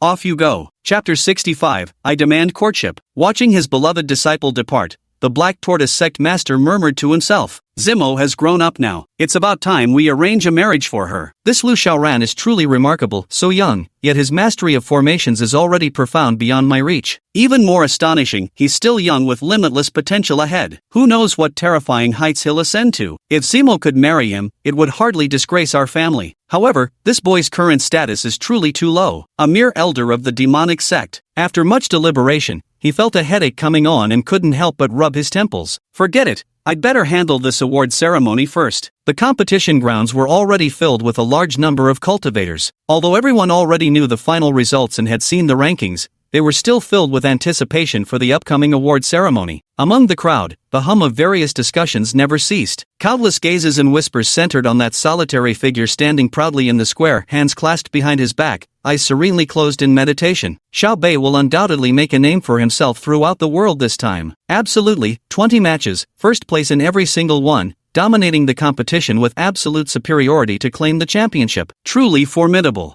Most importantly, he's still just a young man now. Just imagine how much stronger he'll become after cultivating for a few more decades. There's no telling what heights he'll reach. How terrifying. What a shame I didn't befriend him earlier. If I had, just a few pointers from him now could have given me enough bragging rights to last 2 centuries. Hearing these voices, the newly arrived Black Tortoise Sect Master couldn't help but sigh with emotion. These people's vision is truly too narrow. To be so astonished by someone as insignificant as Xiao Bei. Little do they know, Xiao Bei isn't even worthy to carry Lu Xiaoran's shoes. If they were to learn just how monstrously powerful Lu Xiaoran truly is, I wonder if their jaws would drop from sheer astonishment. With a pitiful expression plastered across his face, he didn't even consider how utterly shocked he had been upon learning about Lu Xiaoran's mastery in formation techniques. The corner of his eye swept over Xiao Bei, who stood out like a crane among chickens, and he couldn't help but shake his head, a trace of disappointment flashing in his gaze. Before this, no matter where he looked at Xiao Bei, he found nothing but admiration. Be it cultivation or formation expertise, neither was something an average person could hope to match. He had already discerned that Xiao Bei had concealed his true cultivation level. His actual strength had reached the 10th level of the mountain and sea realm. At that time, he even harbored the thought of taking Xiao Bei under his wing and making him his second disciple. But now, for some reason, when compared to Lu Xiaoran, he suddenly found Xiao Bei quite unexceptional. Lu Xiaoran, with his monstrous true strength, remained so low-key, never striving, never competing, just quietly learning. Only someone like him could become an unrivaled top-tier genius, right? As for this Xiao Bei, while he's decent in most aspects, his only flaw is that arrogant attitude of his,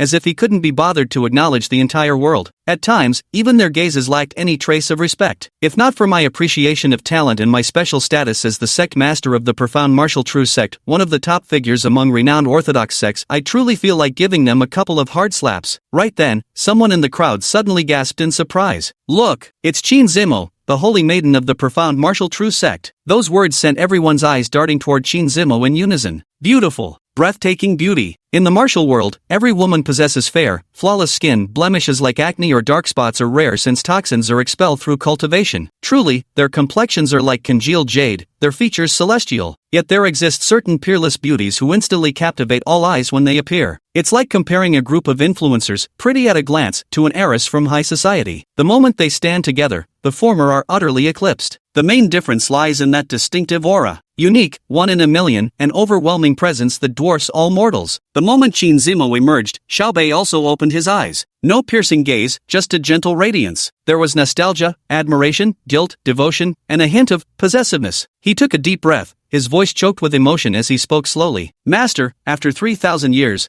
Xiaobei has finally seen you again. His eyes grew slightly red, but his gaze gradually hardened with determination. In this lifetime, Bayer will stay by Master's side, accompanying you through the trials of the mortal world. I swear no one will ever lay a finger on you again, and the Black Tortoise sect, I'll protect it for you. Just wait and see. Up on the high platform, a Black Tortoise sect elder had already begun delivering a speech. Though it was full of official buzzwords, surprisingly, quite a few people were listening intently, like the Heavenly Demon sect Master Chen and several elders, all standing straight with rapt attention. Luckily, Xiaoran managed to clinch the 32nd spot. The top 50 will receive rewards from the Black Tortoise sect. Soon, our Heavenly Demon sect will also take the stage to claim our prize. The elders held hands, trembling with excitement. Receiving this award before nearly every sect in the Great Zhou dynasty carried extraordinary significance. They had already held a special meeting last night and decided that Xiaoran's certificate must be framed upon their return, prominently displayed in the Heavenly Demon sect's main hall where all visitors could see it when other sect elders came visiting. As their excitement peaked, the Black Tortoise sect's elder finished his ceremonial speech and began the official award presentation. Now, I announce that the award ceremony officially begins. Let us welcome the first place winner of this formation conference, Xiaobei from Jiangchang,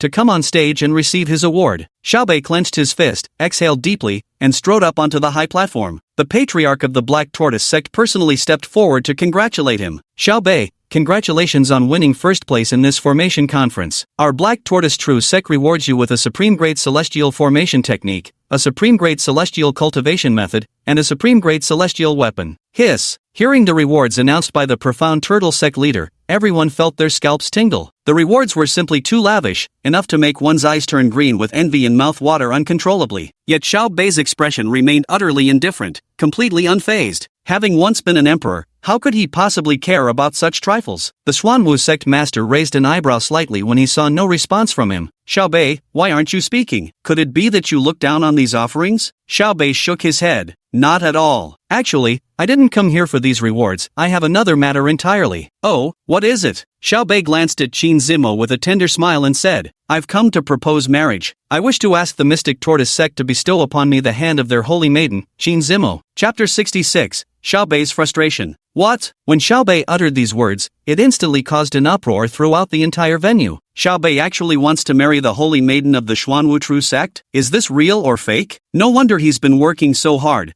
winning first place in every match. So his true intention was to win the beauty's favor. But considering Xiaobei's exceptional talent, even the Xuanwu True sect might not necessarily reject him, right? Everyone knows well that in the martial world, innate talent is an exceedingly rare treasure. Xiaobei's mastery of formations is nothing short of godlike, surpassing all his peers among the younger generation. Hardly anyone can rival him. In the future, he might very well become the most celebrated formation master in the entire Great Zhou Empire. Thus, his desire to marry Qin Zimo isn't just idle fantasy. Qin Zimo and his master, the sovereign of the Black Tortoise sect, couldn't help but feel surprised. Neither the master nor his disciple had expected Xiaobei to make such a request. However, if this had been before meeting Lu Xiaoran and witnessing his formation's mastery, the Black Tortoise sovereign might genuinely have considered Xiaobei's proposal. He might have taken Xiaobei under his wing as a disciple, then arranged his marriage to his own apprentice, a double celebration that would also secure a formidable successor in formations for the Black Tortoise sect in the future. As for Qin Zimo, since she hadn't met Lu Xiaoran, her heart wouldn't be swayed,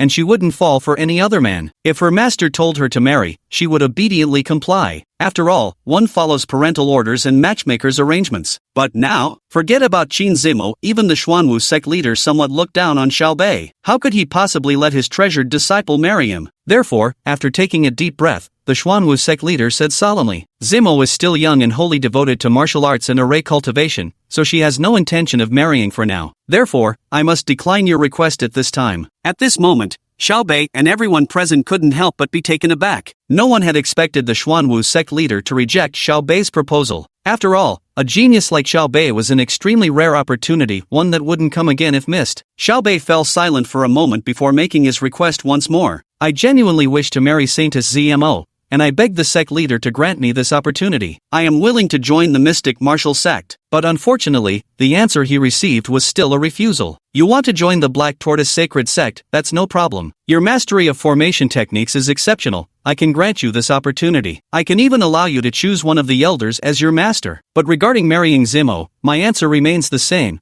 She currently has no desire to marry. Denied twice in a row by the sect master, a flash of coldness flickered in Xiao Bei's eyes. He is the reincarnation of a great emperor. Even though he may no longer wield that title now, the pride of an emperor still remains within him. But this mystic turtle sect leader had repeatedly rejected him, which truly made him somewhat furious. However, he was no longer an emperor now. His cultivation had regressed to only the 10th level of the Mountain Sea realm. Confronting the opponent directly would be far too reckless. If he were still an emperor, he wouldn't care whether you were master's master or his grand teacher. He would have long since slapped you dead with a single strike. Still, even so, Xiao Bei wouldn't simply give up. He was utterly determined to claim his master, so he naturally wouldn't fail to prepare backup plans. The next moment, another snow-white figure came treading on the wind. Before the person even arrived, a light chuckle was already heard. He. Sect master, there's no need to be so hasty in refusing. In truth, Zmo has been cultivating for 30 or 40 years now. One might say it's about time he found a Dao companion. Who is this guy? So arrogant? How dare he speak to the sect master like that? Someone in the crowd couldn't help but voice a question,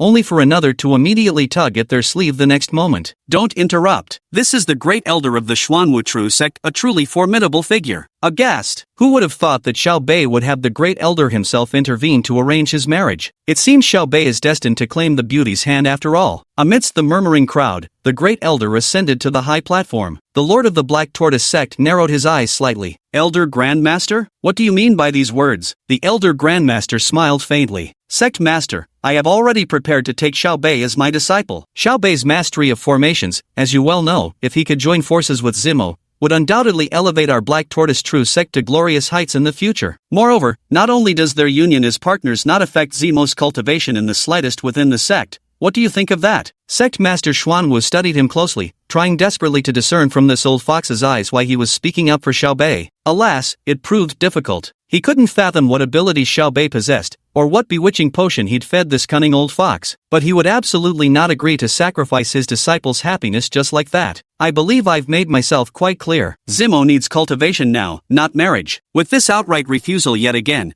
both the Grand Elder and Xiao Bei couldn't help but narrow their eyes. 3 times, 3 refusals were enough to show where the sect master's heart truly lay. They couldn't fathom why the sect master would refuse Xiao Bei again and again. By any measure, he was an outstanding candidate. The spectators below were equally bewildered. The Grand Elder glanced at Xiao Bei and let out a faint sigh. If the sect master is unwilling, then so be it. This old man has been presumptuous. The Black Tortoise sect master snorted lightly. Enough. The award ceremony must continue. Step aside quickly and don't delay. Yes. The Grand Elder obediently retreated to the side, whereupon the Black Tortoise sect master cast a cold gaze at Xiao Bei and said, Xiao Bei, do you still want your reward or not? If this continues, I'll consider it as you forfeiting your rights voluntarily. No prizes will be issued to you after this. Xiao Bei's face involuntarily twitched violently. He wanted to kill someone right then and there. Never in his wildest dreams had he imagined he'd be dealt such humiliation one day. The shame of today would undoubtedly be branded onto the pillar of his lifelong disgrace. But there was nothing he could do, for the current him was merely reborn, a mere cultivator at the Mountain and Sea realm. He needed these resources to help improve his strength. Therefore, no matter how grudging he felt, he could only shake his head with a sigh and say, I choose to accept the reward. The Black Tortoise sect master personally delivered several reward treasures into his hands one by one. After completing the reward ceremony, he coldly dismissed him without sparing any face. You may step down now. Chapter 67. When faced with choices, first eliminate the options. Upon hearing the Black Tortoise sect master's words, a glint of cold light flashed through Xiao Bei's eyes. Without answering the sect master, Xiao Bei turned on his heel and descended the stairs. With his temperament, he would never stoop to flattering the Xuanwu sect master. Though he was once an emperor, and though that title is no longer his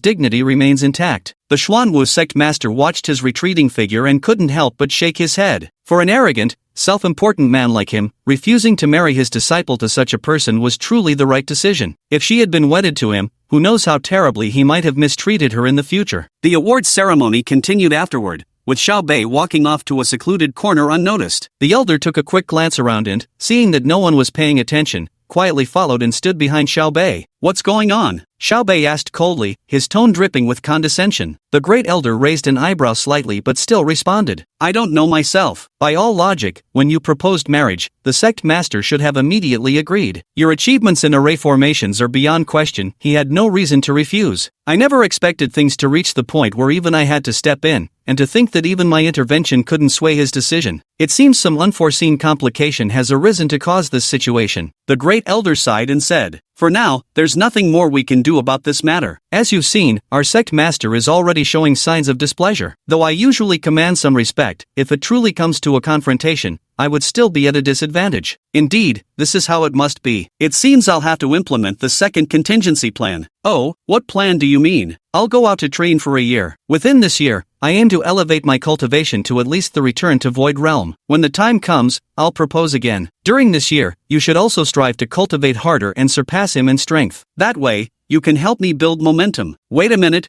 weren't you supposed to help me break through to the King Realm first? If I reach the King Realm, my influence within the sect would grow stronger, and I could persuade the sect master to marry Qin Zimo to you, couldn't I?" "Humph. Your talent is too poor. There's no way you can reach the King Realm in such a short time. It's more reliable for me to go out and train first." "You!" The Grand Elder faintly showed signs of anger. "Xiao Bei, you went back on your word. This old man has already helped you. You promised that if I assisted you, you would help me break through to the King Realm." Xiao Bei shot him an extremely disdainful glance. "You did help me, yes, but you didn't do the job properly. Therefore, it doesn't count as fulfilling your end of the bargain. Furthermore, don't speak to me so arrogantly. You secretly practiced the demon sect's forbidden techniques, resulting in evil energy festering within you. Only I can save you now. If you ever dare to be disrespectful in my presence again, forget whether I'll help you or not. If I ever feel displeased, I might just expose your secrets to the world. A Grand Elder like you could be dead within moments." With these words, Xiao Bei slowly walked outside. "Keep an eye on Qin Zimo for me. Inform me immediately if there's any unusual activity." Watching Xiao Bei's retreating figure, the Grand Elder clenched his fists as killing intent gradually filled the air. "That damn Xiao Bei actually dares to threaten even me, treating this elder like a dog. For now, I'll let you strut about arrogantly. Once I've expelled this demonic energy from my body, it will be your death day." Lu Xiaoran, who had been cultivating in the Heavenly Demon Sect's camp all this time,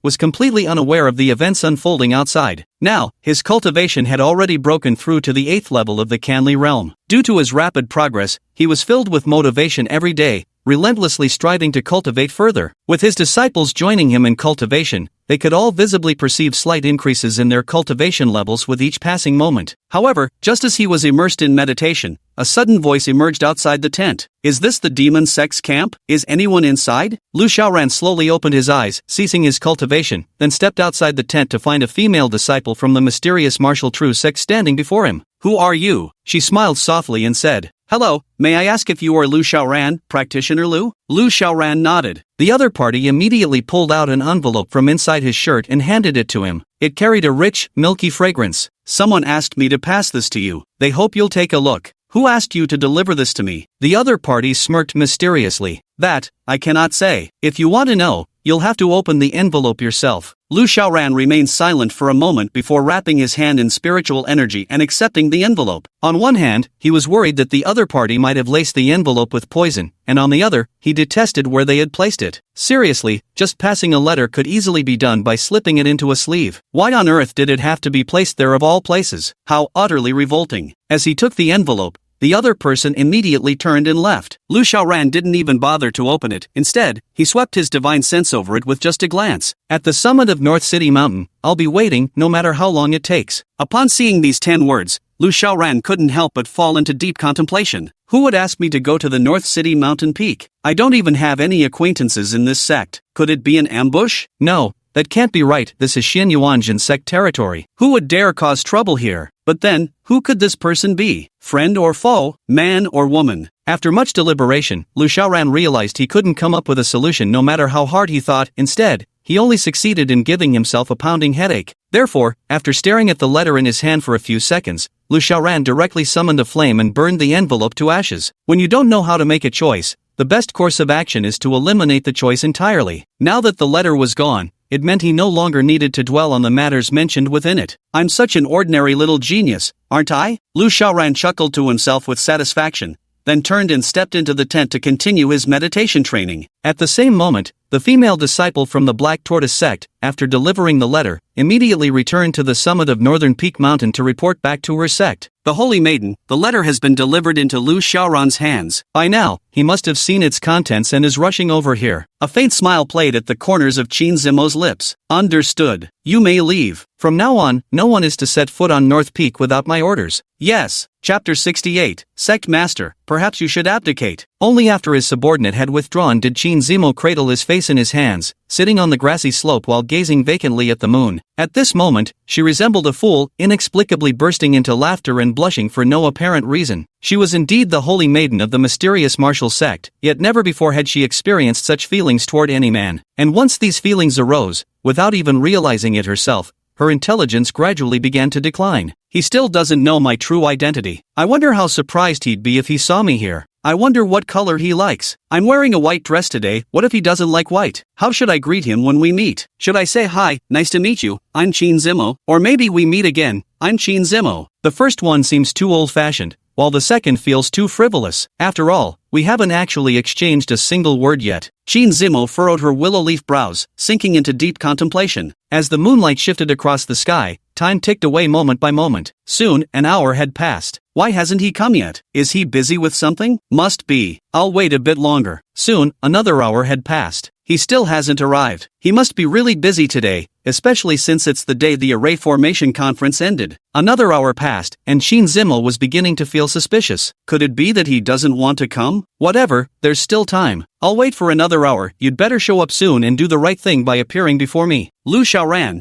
what exactly are you up to? Even if you had social engagements, surely they should be over by now? Dawn is almost here. Should I go back? But what if he arrives and doesn't find me? Fine, I suppose I'll wait a little longer. As the moon set in the west, a sword-like ray of light split the veil of dawn on the eastern horizon, heralding the arrival of purple morning mist. Qin Zimo still cradled her small head in her hands, gazing absent-mindedly at the sky. Just then, a rustling sound suddenly came from the grass behind her. Xiaoran, you're here. Qin Zimo abruptly stood up and turned to look, only to see the disciple from the Xuanwu Tru sect who had been delivering messages for her. All the anticipation on her face instantly turned to disappointment. Unfair. Feeling blue. Mushrooms everywhere. Hold it in. After all, these are subordinates watching. If tears fall now, the shame would be unbearable. The person looking at Qin Zimo's face saw it had darkened to the color of charcoal, and his heartbeat involuntarily began to race. What wrong thing had he done? Why did the Saintess's expression look so terrible? Would the Saintess kill him? Saintess, Your Grace, let's go back. The sky is already light. Qin Zimo stared intently at her and said, Did you actually deliver my letter to Elder Lu of the Heavenly Demon sect or not? Ha, of course I did. How could I not carry out your commands with my utmost effort, Holy Maiden? I personally handed it to him. Qin Zimo rested her chin in her hand, her delicate brows tightly knitted. That's strange. Since you've already delivered the letter to him,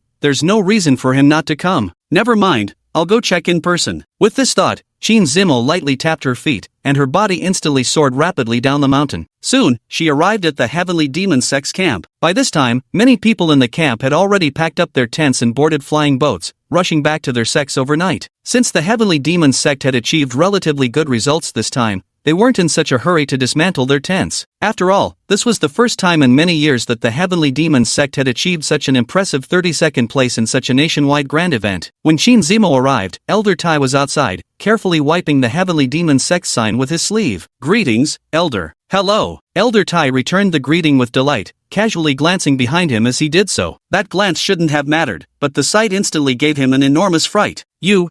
Aren't you the Holy Maiden of the Black Tortoise Sacred Sect? Qin Zimo responded with a faint smile. That's right, it's me. What's the matter? Oh, nothing much. What brings you to our Heavenly Demon sect's camp? Nothing in particular. I was hoping to meet your sect's elder Lu Xiaoran. Is he currently in the camp? Oh, yes. I'll go call him for you right away. With that, Elder Tai swiftly dashed into the tent. "Leader, something terrible has happened. Sect Leader Chen and the others were just preparing to pack their belongings and set off back to the demon sect today. When they saw Elder Tai suddenly burst in, all flustered and shouting, they couldn't help but feel surprised. Elder Tai, why are you in such a panic?" Elder Tai tightly gripped Sect Leader Chen's arm and said, "Elder, there's a person outside asking for Xiaoran. Guess who it is?" "Who was it?" "It's the Holy Maiden of the Xuanwu True Sect, Qin Zimo." "What? Saintess Qin?" The crowd was stunned. "Are you telling the truth or lying?" "The absolute truth, truer than pure gold. She's right outside the door, just check with your divine sense if you don't believe me." Everyone immediately scanned with their divine senses, and upon confirmation, were utterly stunned. Indeed, it was none other than Qin Zimo. Why would she come looking for Xiaoran? Could there be some unspeakable secret between her and Xiaoran? The great elder's eyes flickered incessantly. "Let's stop guessing here and hurry to inform Xiaoran. Tell him to go out and greet them." "Right, notify Xiaoran quickly." A group of old men immediately rushed to Lu Xiaoran's curtain to call for him. The fabric of these tents is inscribed with formations, making them harder than concrete. Each small room is actually quite well concealed. "Xiaoran, come out quickly." Lu Xiaoran had already sensed their presence outside his door. The instant the elders called out, he withdrew the formation and lifted the tent flap. "Esteemed sect leader, are we heading back?" "I have nothing to pack, we can leave at once." Sect Master Chen gave a light cough. "They haven't come to leave, someone outside is asking for you." "Someone's looking for me?" Lu Xiaoran was perplexed. "Who was it?" "You'll understand when you go out there." Lu Xiaoran grew increasingly puzzled. Why were the sect leader and the others being so mysterious? Nevertheless, he still stepped out of the tent. The sect master and others immediately began whispering behind his back. To think the Holy Maiden of the Black Tortoise sect would personally come looking for Xiaoran. It seems their relationship is anything but ordinary. The Holy Maiden of the Black Tortoise sect holds an exalted status and will likely become their sect master in the future. Her friendship with Xiaoran is tremendously beneficial for our heavenly demon sect, but Xiaoran's current position is too lowly, which might invite ridicule. It seems we should find a way to elevate his status. Yet he's already a member of the Elder Council, there's no higher position left to promote him to. Just as everyone was frowning in deep thought,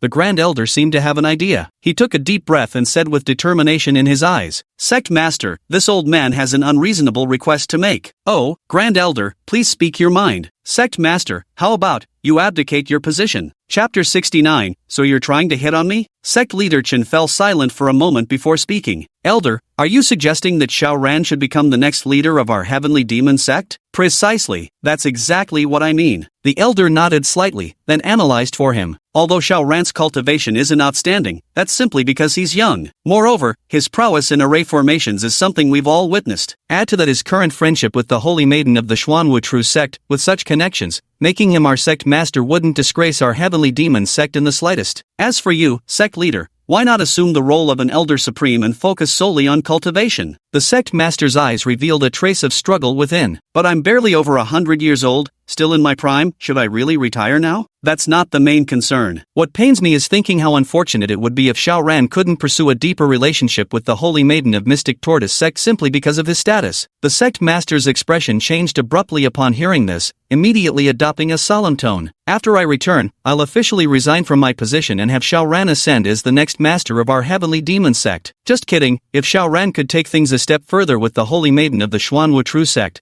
how many times stronger would the demon sect become? For the sake of the demon sect, why even bother being sect leader? He should just step down and become an elder instead. It seems that in his lifetime, he might finally witness the rise of the demon sect. After Lu Xiaoran stepped out of the tent, he naturally caught sight of Qin Zimo. He couldn't help feeling somewhat stunned. Could it really be you? Lu Xiaoran never would have guessed the other party turned out to be Qin Zimo. He still had some impression of this girl. Back when she nearly died in front of her own cave, she was abandoned by herself each time, only to be returned by two bears. After finally burying her, the bears dug her up again and carried her back to the cave entrance before eventually leaving on their own. Never expected this guy to show up here of all places, and even managed to find her. Qin Zimo flashed a mischievous smile. "What's the matter? Surprised to see me here?" Lu Xiaoran nodded slightly. "I must admit, I am." By now, several people nearby had started turning their gazes in this direction. "Isn't that the Holy Maiden of the Black Tortoise sect? What's she doing here? Who is she talking to?" That seems to be Lu Xiaoran from the Heavenly Demon sect. His performance in this competition was barely acceptable, mostly hovering around 30th place. Lu Xiaoran slightly furrowed his brows. He hadn't expected her to actually be the holy maiden of the mystic tortoise true sect. This explained why she had managed to find him. Still, women are nothing but trouble. The moment she appears, everyone starts looking my way. This could easily make me notorious. Is there something you need? If not, please leave. I need to start packing. Our heavenly demon sect will be returning soon. Ah, is your heavenly demon sect leaving so soon? Lu Xiaoran nodded slightly. Of course. The competition is over. What reason do we have to stay? We aren't involved in constructing the demon ceiling grand array. Only the top 20 participants are needed to assist in building the demon ceiling grand array.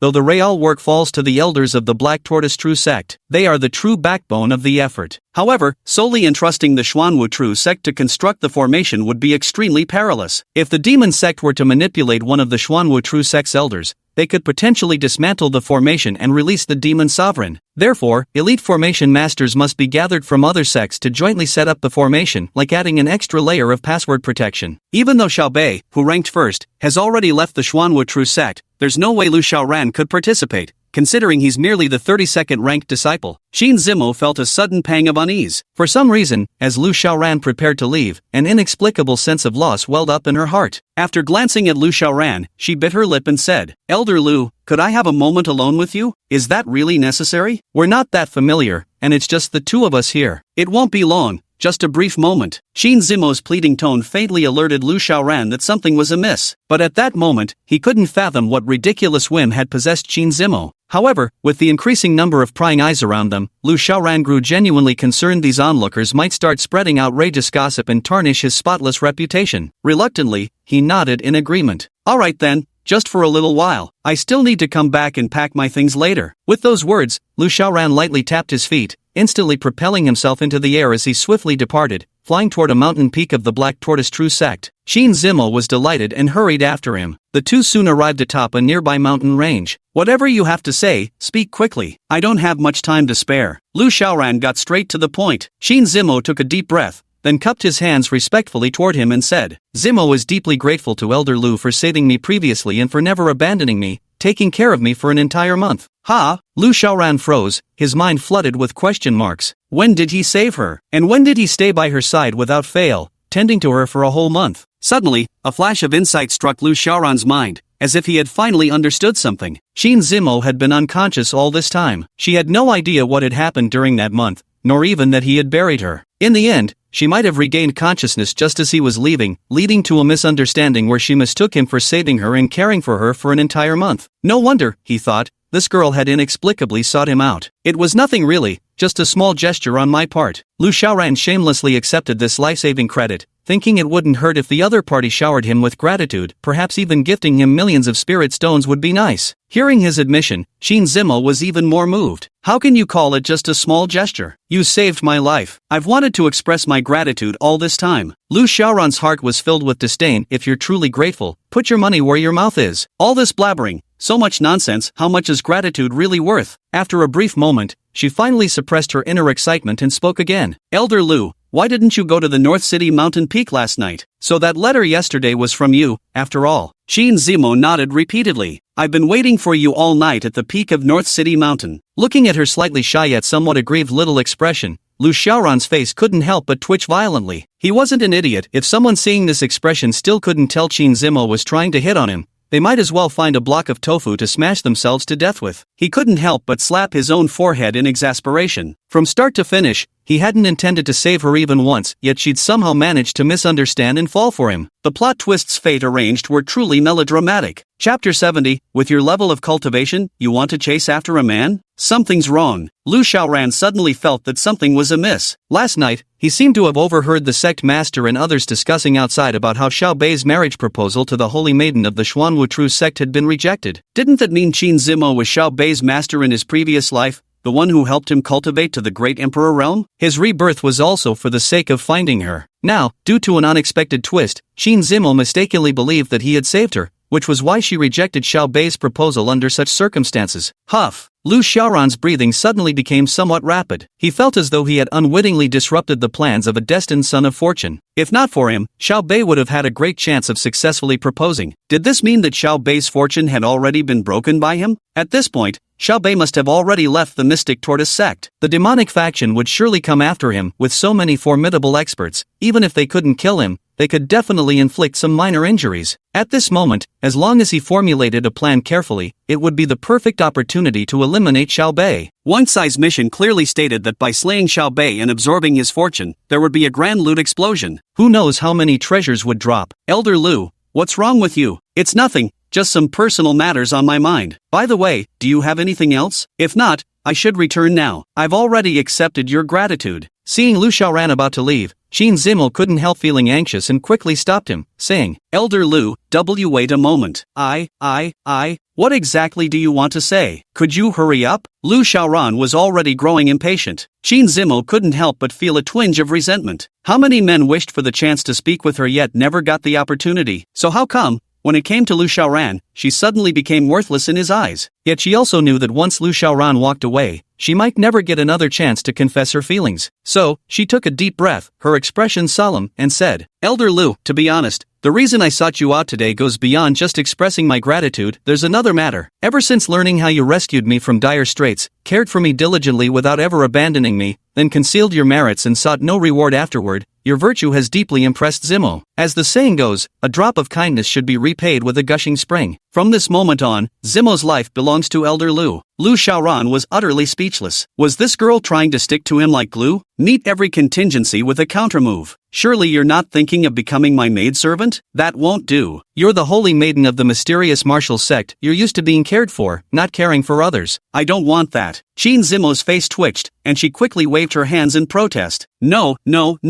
Elder Lu, don't misunderstand, that's not what I meant. What I meant to say was, would you consider becoming my dual cultivation partner? No. Lu Xiaoran rejected her outright. Qin Zimo? Countless question marks instantly popped up above her little head. Why? She couldn't help but blurt out this question. As the holy maiden of the mystic martial sect, her beauty was peerless, cultivation formidable, and her mastery of formations placed her at the very pinnacle among the younger generation. A woman like her, with outstanding beauty, talent, status, and background, had actually been ruthlessly and decisively rejected. Lu Xiaoran shrugged. No means no. Why does there need to be a reason? But I truly want to know, is it because I'm not beautiful enough? Or because my skills are lacking? Or do you think I, the holy maiden of the Mystic Tortoise sect, am unworthy of you? Lu Xiaoran rubbed his temples. Judging by Qin Zimo's stance, she seemed determined not to let him leave unless he gave her an answer. Had he known she'd be this troublesome, he should have been more ruthless and given her the full package from the start. Fine, since you're so eager to know why, I'll tell you. I'm a person with high standards. I don't want to just settle for anyone and recklessly entrust my entire life to them. First of all, if you want to be with me, the dowry cannot be small. Our sect just had a wedding, and their dowry amounted to 200,000 premium-grade spirit stones. But the problem is, they were ordinary people. You are the holy maiden of the Black Tortoise True Sect. If you don't offer a dowry worth at least a few billion premium-grade spirit stones,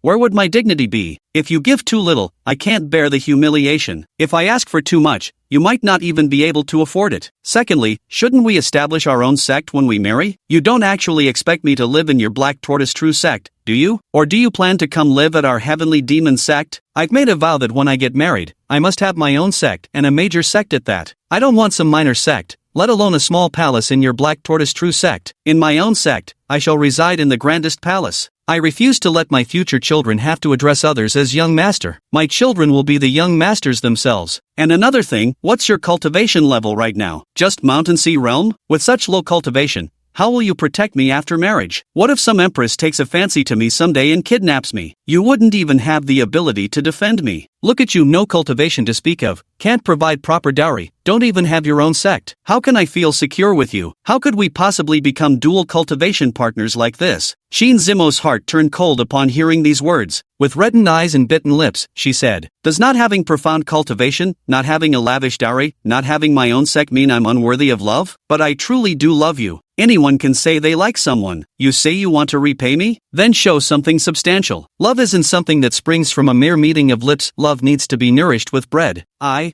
Zimo was left speechless by Lu Xiaoran's words. His eyes reddened as teardrops welled up, teetering on the brink of falling. Lu Xiaoran waved his hand dismissively. All Alright, no more crying. You're making it seem like I have no human warmth at all. Fine, I'll give you one condition. Reach the Great Emperor realm and establish your own sect within 100 years. When you've accomplished that, come find me again. Then maybe I'll consider giving you a chance to pursue me. Qin Zimo's eyes suddenly brightened, and he hurriedly wiped away his tears with his sleeve. Is this for real? Lu Xiaoran nodded slightly. As real as gold. Good, then I'll go train right away. In 100 years, I'll definitely come find you. With those words, Qin Zimo took a deep breath and immediately began rushing down the mountain. The fire of cultivation within her heart had been completely ignited by Lu Xiaoran. Women sometimes just need a little push. Watching her run off, Lu Xiaoran rolled his eyes in disdain. Idiot, you actually believe that nonsense? Thinking you can cultivate to Emperor realm in just 100 years? What a joke! Do you really think you're the chosen one with heavenly luck? Even if you are the chosen one with heavenly luck, in 100 years, your grandpa here will have long ascended to who knows what realm. Think you can still find me then? Chapter 71, First Retaliation, commence. As for Lu Xiaoran, he absolutely had no interest in women. Romantic relationships would delay cultivation progress.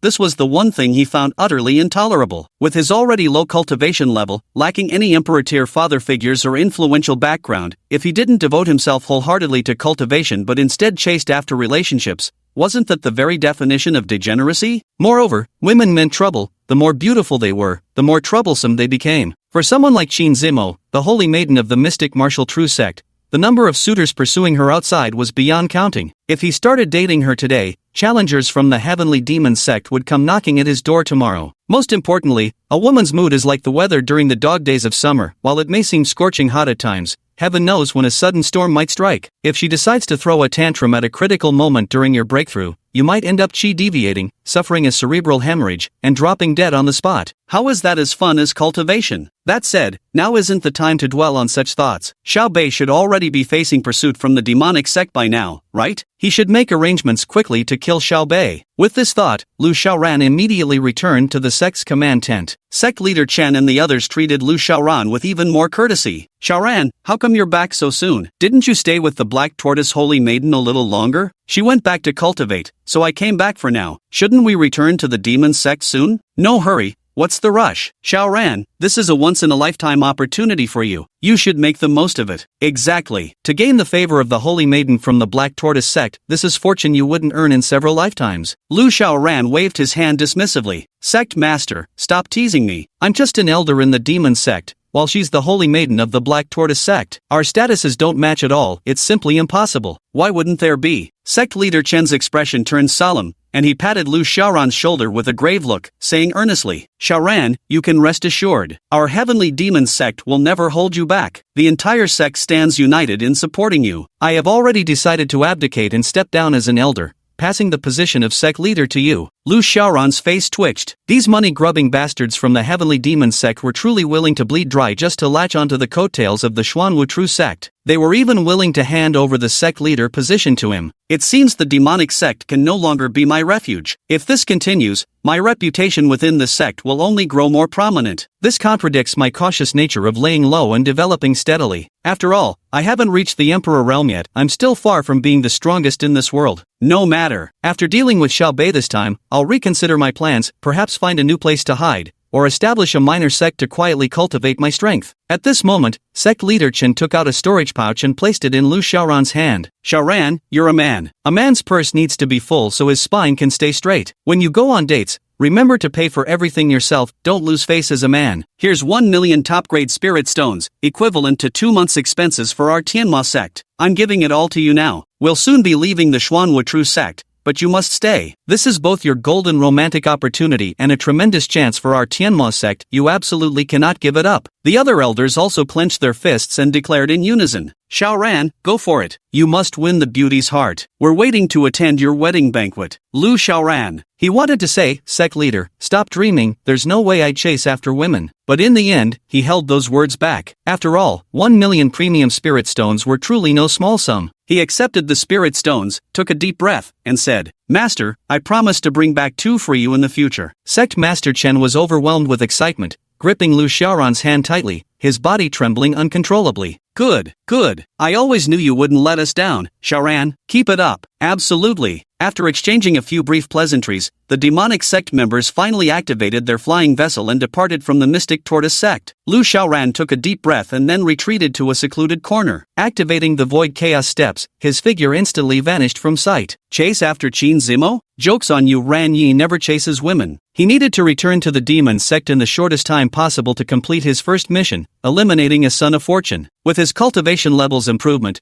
Lu Xiaoran could now execute the Taishu Chaos steps with significantly greater speed. Originally, it had taken him the time it takes 2 incense sticks to burn to travel from the midpoint between the demon sect and the Xuanwu True sect to reach the latter. Now, his return journey from the Xuanwu True sect straight back to the demon sect took the same amount of time, just 2 incense sticks. Upon reaching Jishui Peak, Lu Xiaoran immediately activated the 8 trigrams heaven sealing array, thoroughly enveloping the entire mountain. A faint wisp of aura leaked out, and Yun Ligay and her 2 companions immediately arrived at Lu Xiaoran's residence. Greetings, Master, you've returned. Lu Xiaoran nodded in approval, observing that all 3 disciples had made progress in their cultivation. Excellent. It seems you haven't slacked off in your training during my absence. We dare not neglect our master's teachings. Lu Xiaoran nodded once more before speaking again. This time, I returned ahead of the others. The sect leader and the rest likely won't return for another month. The reason for my early return is to issue a mission. The 3 disciples felt their hearts jolt. Master, please speak. Kill Xiaobei. Hiss. Upon hearing this name, Yun Ligay instantly drew a sharp breath, his face drastically changing. Ji Wuxia and the other couldn't help but feel bewildered. Senior brother, who is Xiaobei? Yun Liji clenched his fists, his eyes radiating killing intent and hatred. He's that vile beast who slaughtered my entire Yin family simply because we refused to acknowledge him as our master. Ji Wuxia and the other disciples' pupils constricted sharply. It turns out he was the eldest senior brother's enemy. Lu Xiaoran chuckled faintly. This time, at the Array Formation Conference, I encountered him and secretly employed some underhanded tactics. By now, he should be exhausted from running around, no longer at his peak strength. But, Master, as you said, isn't he supposed to be the child of fortune, the cheat character? Isn't it too early for us to start dealing with him now? Unable to restrain herself, Ji Wuxia voiced her question, to which Lu Xiaoran responded with a faint smile. You know my temperament, I wouldn't make decisions lightly without certainty. Here's the compiled information on Xiaobei. You can review it first. He handed over the documents. The group took the materials and, after a quick glance, immediately felt a chilling sensation creeping from the soles of their feet straight to the crowns of their heads. Chapter 72, Lu Xiaoran's Methods.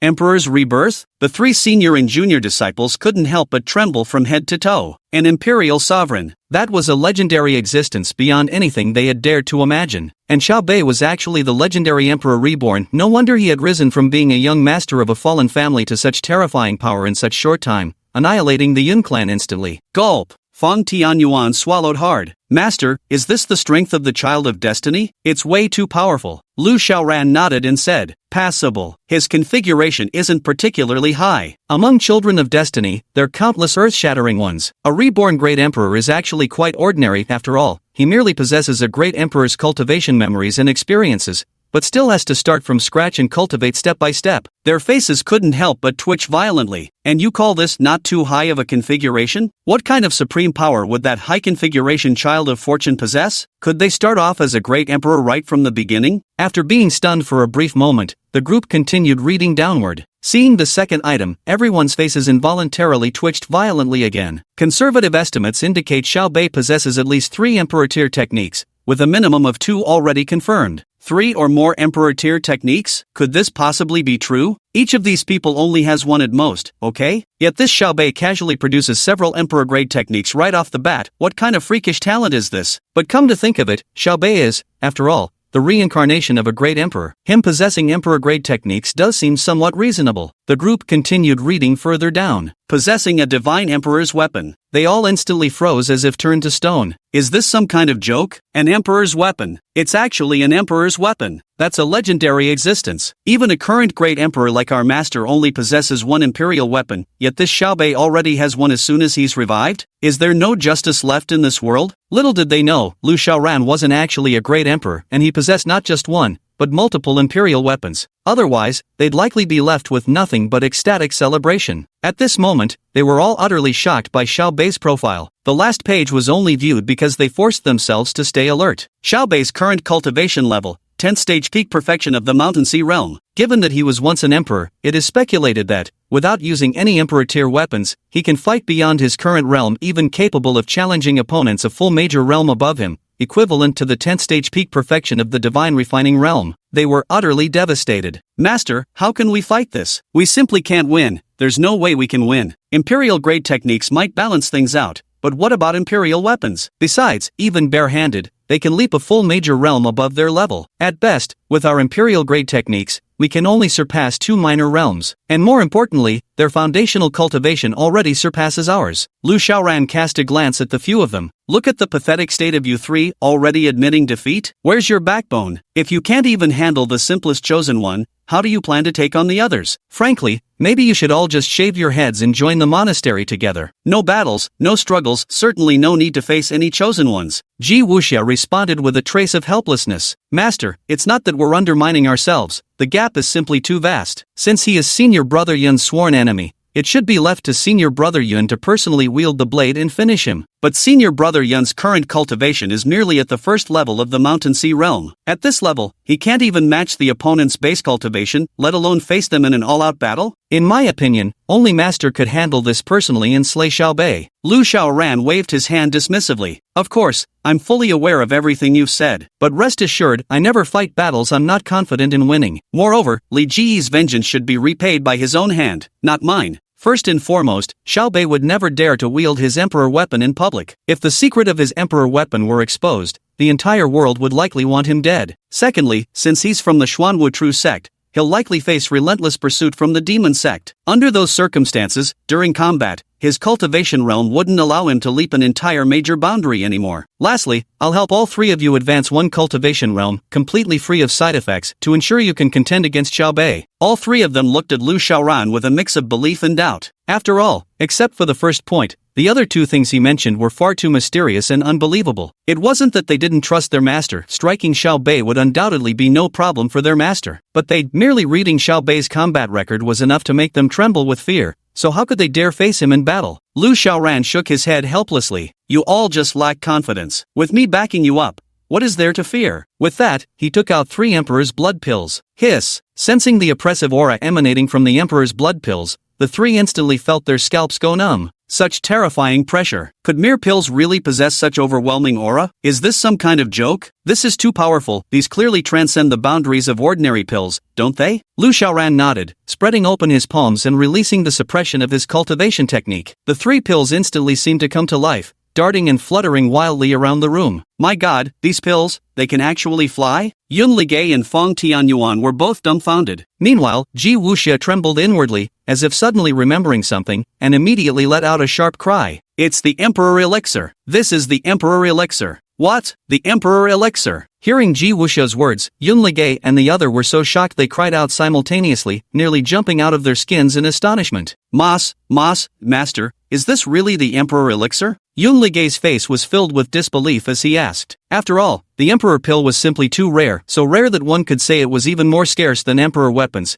Emperor-grade cultivation techniques, Emperor-grade formation arrays, and the like, because those things could be passed down through generations. They wouldn't lose their spiritual energy, nor would they expose themselves. Possessing their own independent consciousness, they could even unleash attacks to protect themselves. But the Emperor pill, that was the most monstrous yet also the most ephemeral of all existences. Its spiritual energy may dissipate over time, or someone might steal and consume it. Either scenario could result in this world losing one Emperor pill. Yet now, not only had the master taken them out, but he'd also produced 3 at once. This is utterly inhuman to the extreme. At this moment, all 3 junior disciples gazed at Lu Xiaoran with reverence as if he were a celestial deity. Chapter 73, A Minor Reward Bonanza. What do you think? Lu Xiaoran rolled his eyes in annoyance. Look at you all, acting like country bumpkins who've never seen the world. It's just an emperor's elixir, nothing particularly special. Their faces twitched violently. Of course, this isn't particularly remarkable to you, after all, you yourself are a great emperor. But for those below the emperor rank, even a venerable realm expert would consider this an extremely rare resource, wouldn't they? Enough nonsense. I returned privately this time, even the sect master doesn't know. Hurry up and consume the Emperor blood pills to enhance your cultivation. Once you've improved, we're heading straight to Jiang City to hunt down that son of fortune, Xiaobei. Yes, everyone took an imperial blood pill and immediately returned to their own residences to begin cultivating. In the following period, Lu Xiaoran sealed off the entire Zhishui peak. Even he himself began rapid cultivation. This session of cultivation, though still lasting only a month, felt unusually long, so long that it seemed as if an entire century had passed. A month later, Lu Xiaoran, who had been sitting cross-legged in meditation, suddenly opened his eyes. An overwhelmingly violent aura swiftly radiated from his body. His cultivation level continued to rise unabated, his vital energy surging and spiritual qi boiling. The air around him compressed and vibrated from the incessant emergence of spiritual qi, emitting continuous tremoring sounds. Moreover, the violent friction between spiritual qi and air even generated streaks of lightning that crackled and snapped. It all appeared so fantastical, yet existed with utmost tangible reality. Nephilim Realm 9th Layer, Nephilim Realm 10th Layer, Monarch Realm 1st Layer, 2nd level of the King Realm, 3rd level of the King Realm, a full 5 major realms. With 3 disciples and Lu Xiaoran's own cultivation combined, his strength had surged by a full 5 minor realms. At this moment, Lu Xiaoran felt an unprecedented surge of formidable power coalescing within his body. He sensed that with a single punch, he could topple mountains and sever rivers. The King Realm was his unshakable foundation. Within a million-mile radius, a single king could suppress all beneath the heavens. Taking a deep breath, Lu Xiaoran stood up, his aura stirring the spiritual energy around him, unleashing a powerful gale. Having just broken through to the King Realm, he didn't quite know how to rein in his newfound strength. That would take a little time. Not bad. It seems the Emperor's blood elixir was a great help this time. A faint smile curled at the corners of his lips. The stronger his power grew, the better it was for him after all. It meant his chances of survival in this world had just increased. Wang Kai, coming. I'm right here, Master. Bring up the cultivation panels for Yun Ligay and the others. Understood, Master. Generating the cultivation panels for Yun Ligay and the others now. Lu Xiaoran quickly reviewed their information. Well now, they've made quite considerable gains too. Among them, Yun Ligay made the swiftest progress because his cultivation was also the weakest. By now, his cultivation had advanced to the 1st level of the Divine Refinement Realm. This level of cultivation already qualified him as a minor expert in his own right. At the very least, if he were to engage Xiaobei in combat with a well-laid plan, gaining a slight upper hand wouldn't be much of an issue. The second disciple, Ji Wuxia, has now reached the Divine Refinement Realm's 3rd level. The Emperor blood pills are all the same. There's no difference based on one's innate talent. However, the issue is that Ji Wuxia's inherent strength was already higher than Yun Ligay's, so after consuming the Emperor blood pill, her cultivation skyrocketed exponentially. It's perfectly logical that her progress surpassed Yun Ligay's. Fang Tianyuan is the strongest, having already attained the 6th level of the Divine Refinement Realm. This lad's initial strength was already at several tiers of the Mountain Sea Realm. Now, after consuming the Emperor's blood elixir, his growth became boundless, skyrocketing wildly until he reached the 6th tier of the Spirit Refinement Realm. No wonder the cultivation bases of these 3 could provide such a tremendous boost to his advancement. By the way,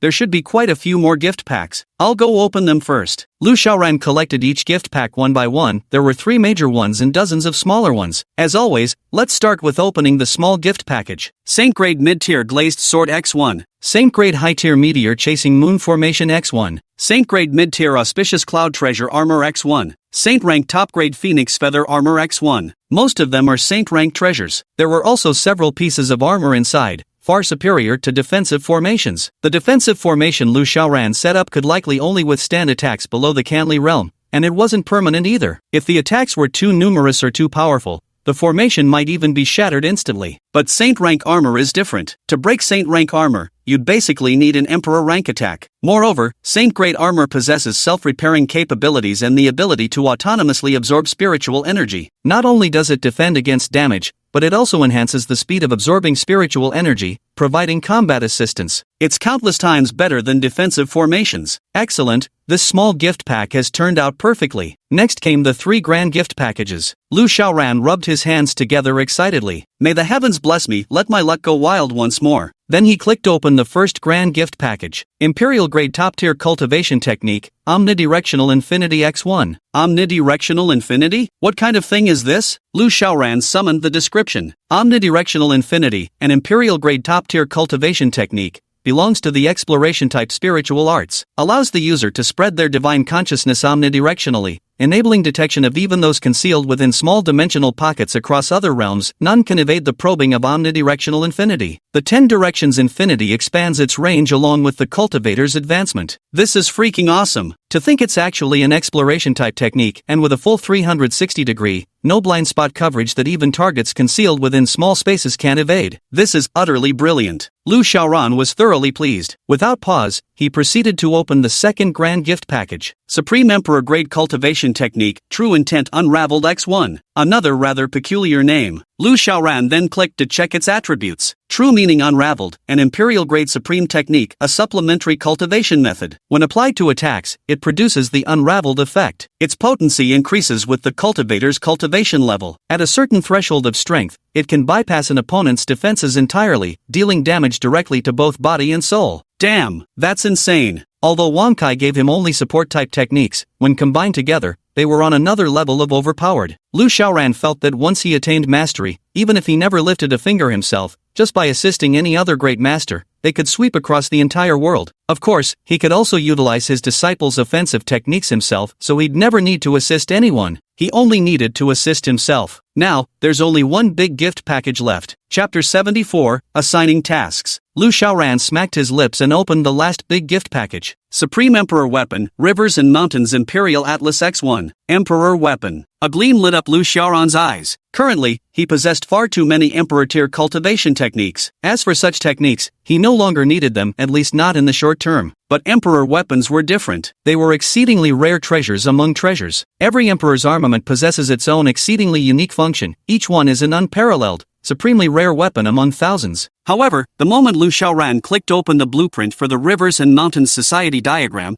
he was utterly dumbfounded. The Rivers and Mountains Society diagram, a spatial auxiliary type, Supreme Great Emperor's armament. It possesses a special spatial ability to create a miniature world of its own, capable of absorbing and containing anything from reality within it. Just another supportive feature. Seems I'm destined to walk the path of support without return. Even Wang Kai won't throw me a combat-type feature that'd let me crush heavens, earth, and the very air. A faint sorrow lingers in my heart. Forget it. Having something is better than nothing. Lu Xiaoran felt somewhat dejected, but this was the only way he could console himself. Coincidentally, as his collection of treasures grew, his storage pouch was no longer sufficient. Items like same-tier weapons could no longer be stored in an ordinary pouch, let alone conceal their aura. Moreover, the Shanha Sheiji map is an imperial weapon that can be directly stored within the body, making it convenient to carry. Acquiring the Shanha Sheiji map would serve as a way to compensate for my current shortcomings. Most importantly, Lu Xiaoran wasn't in a position to dwell on this matter right now. The most urgent task at hand was dealing with Xiao Bei. A month had passed. If his guess was correct, Xiao Bei should be returning to Jiangbei soon. Take him down. Lu Xiaoran stepped out of his room, and as he released his aura, his 3 disciples sensed it and immediately came to his side. Master. Lu Xiaoran glanced at the 3 of them. Their presence was formidable, truly impressive. The time is about right. It's time to make our move. He casually tossed 2 divine armor pieces toward Yun Ligei and Ji Wuxia. These 2 pieces, one is the Auspicious Cloud Armor, a mid-grade sacred artifact, and the other is the Phoenix Feather Armor, a high-grade sacred artifact. Both are defensive sacred weapons suited to your respective cultivation techniques. Take them and put them on. Yun Ligei and Ji Wuxia felt a warmth surge through their hearts. Master, you truly are too kind to us. Lu Xiaoran waved his hand dismissively. Don't get me wrong, it's mainly because neither of you possesses Tian Yuan's indestructible golden body. I'm afraid you can't handle the blows, and if you end up getting killed, I'd have to clean up your corpses. Yun Ligei, Ji Wuxia.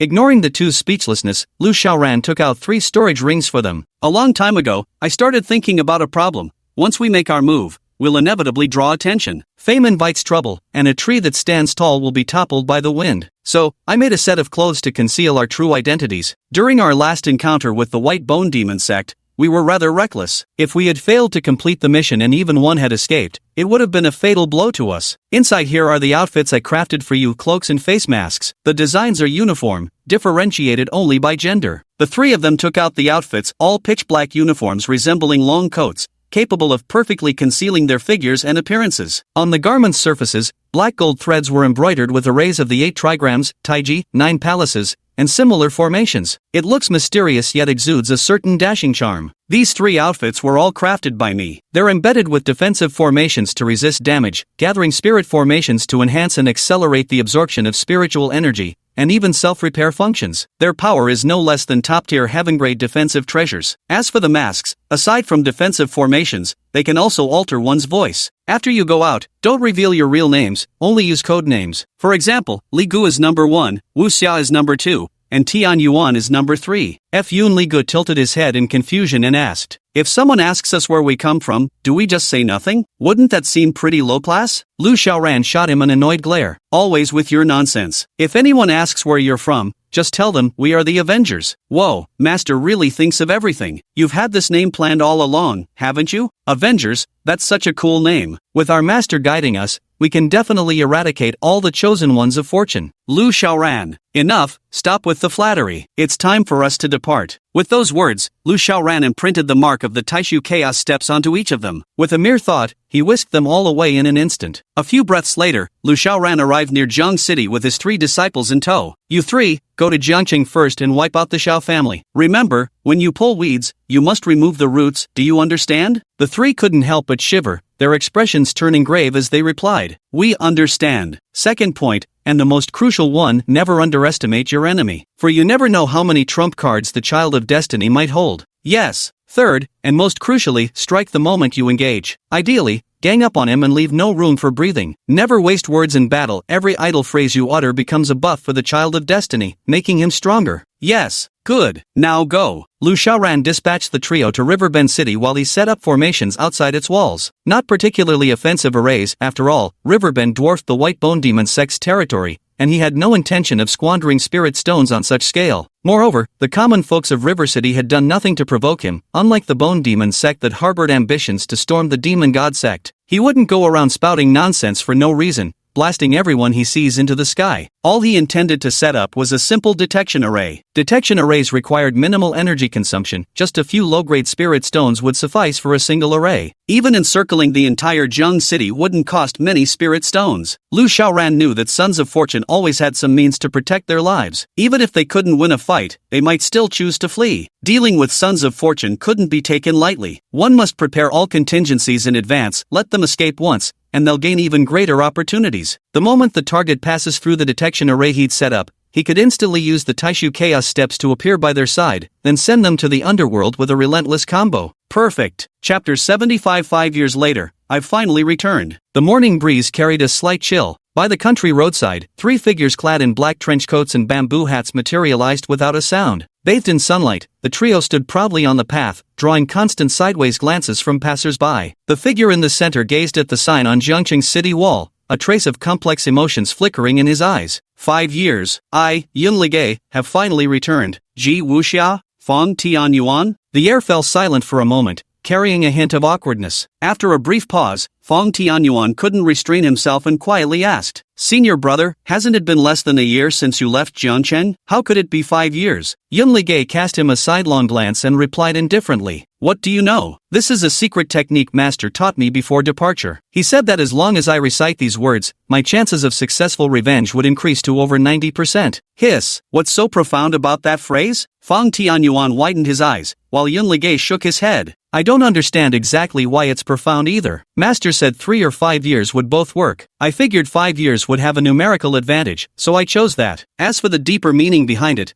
I don't need to ponder. Whatever Master says must have its reasoning." Ji Wuxia, standing nearby, immediately pulled out her notebook from her storage bag and quietly jotted it down. Before seeking revenge, one must always declare they'll return in 3 or 5 years. It significantly increases the success rate of vengeance. Yun Ligay let out a heavy sigh and said coldly, "Enough, no more nonsense. It's time we entered the city." The 3 of them stepped forward and entered the city gates, where the guards stationed at the entrance promptly stopped them for questioning. "Halt, you 3, where are you from? Why are you dressed so strangely? Take off your masks, we need to check you." Yun Ligay cast a faint glance at his opponent, unleashing the crushing pressure of his first-level divine refinement realm without mercy. In an instant, his adversary turned deathly pale, legs trembling as they staggered backward repeatedly. Then, Yun Ligay strode straight through the city gates. Mind your own business. The squad leader of the defense force wiped cold sweat from his forehead with his sleeve and stammered. My heavens, the oppressive aura they just displayed was truly terrifying. Where did such formidable experts come from? Judging by their bloodthirsty demeanor, the skies above Riverwave City are about to change. Once inside Riverwave City, guided by Yun Ligay who knew the place like the back of his hand,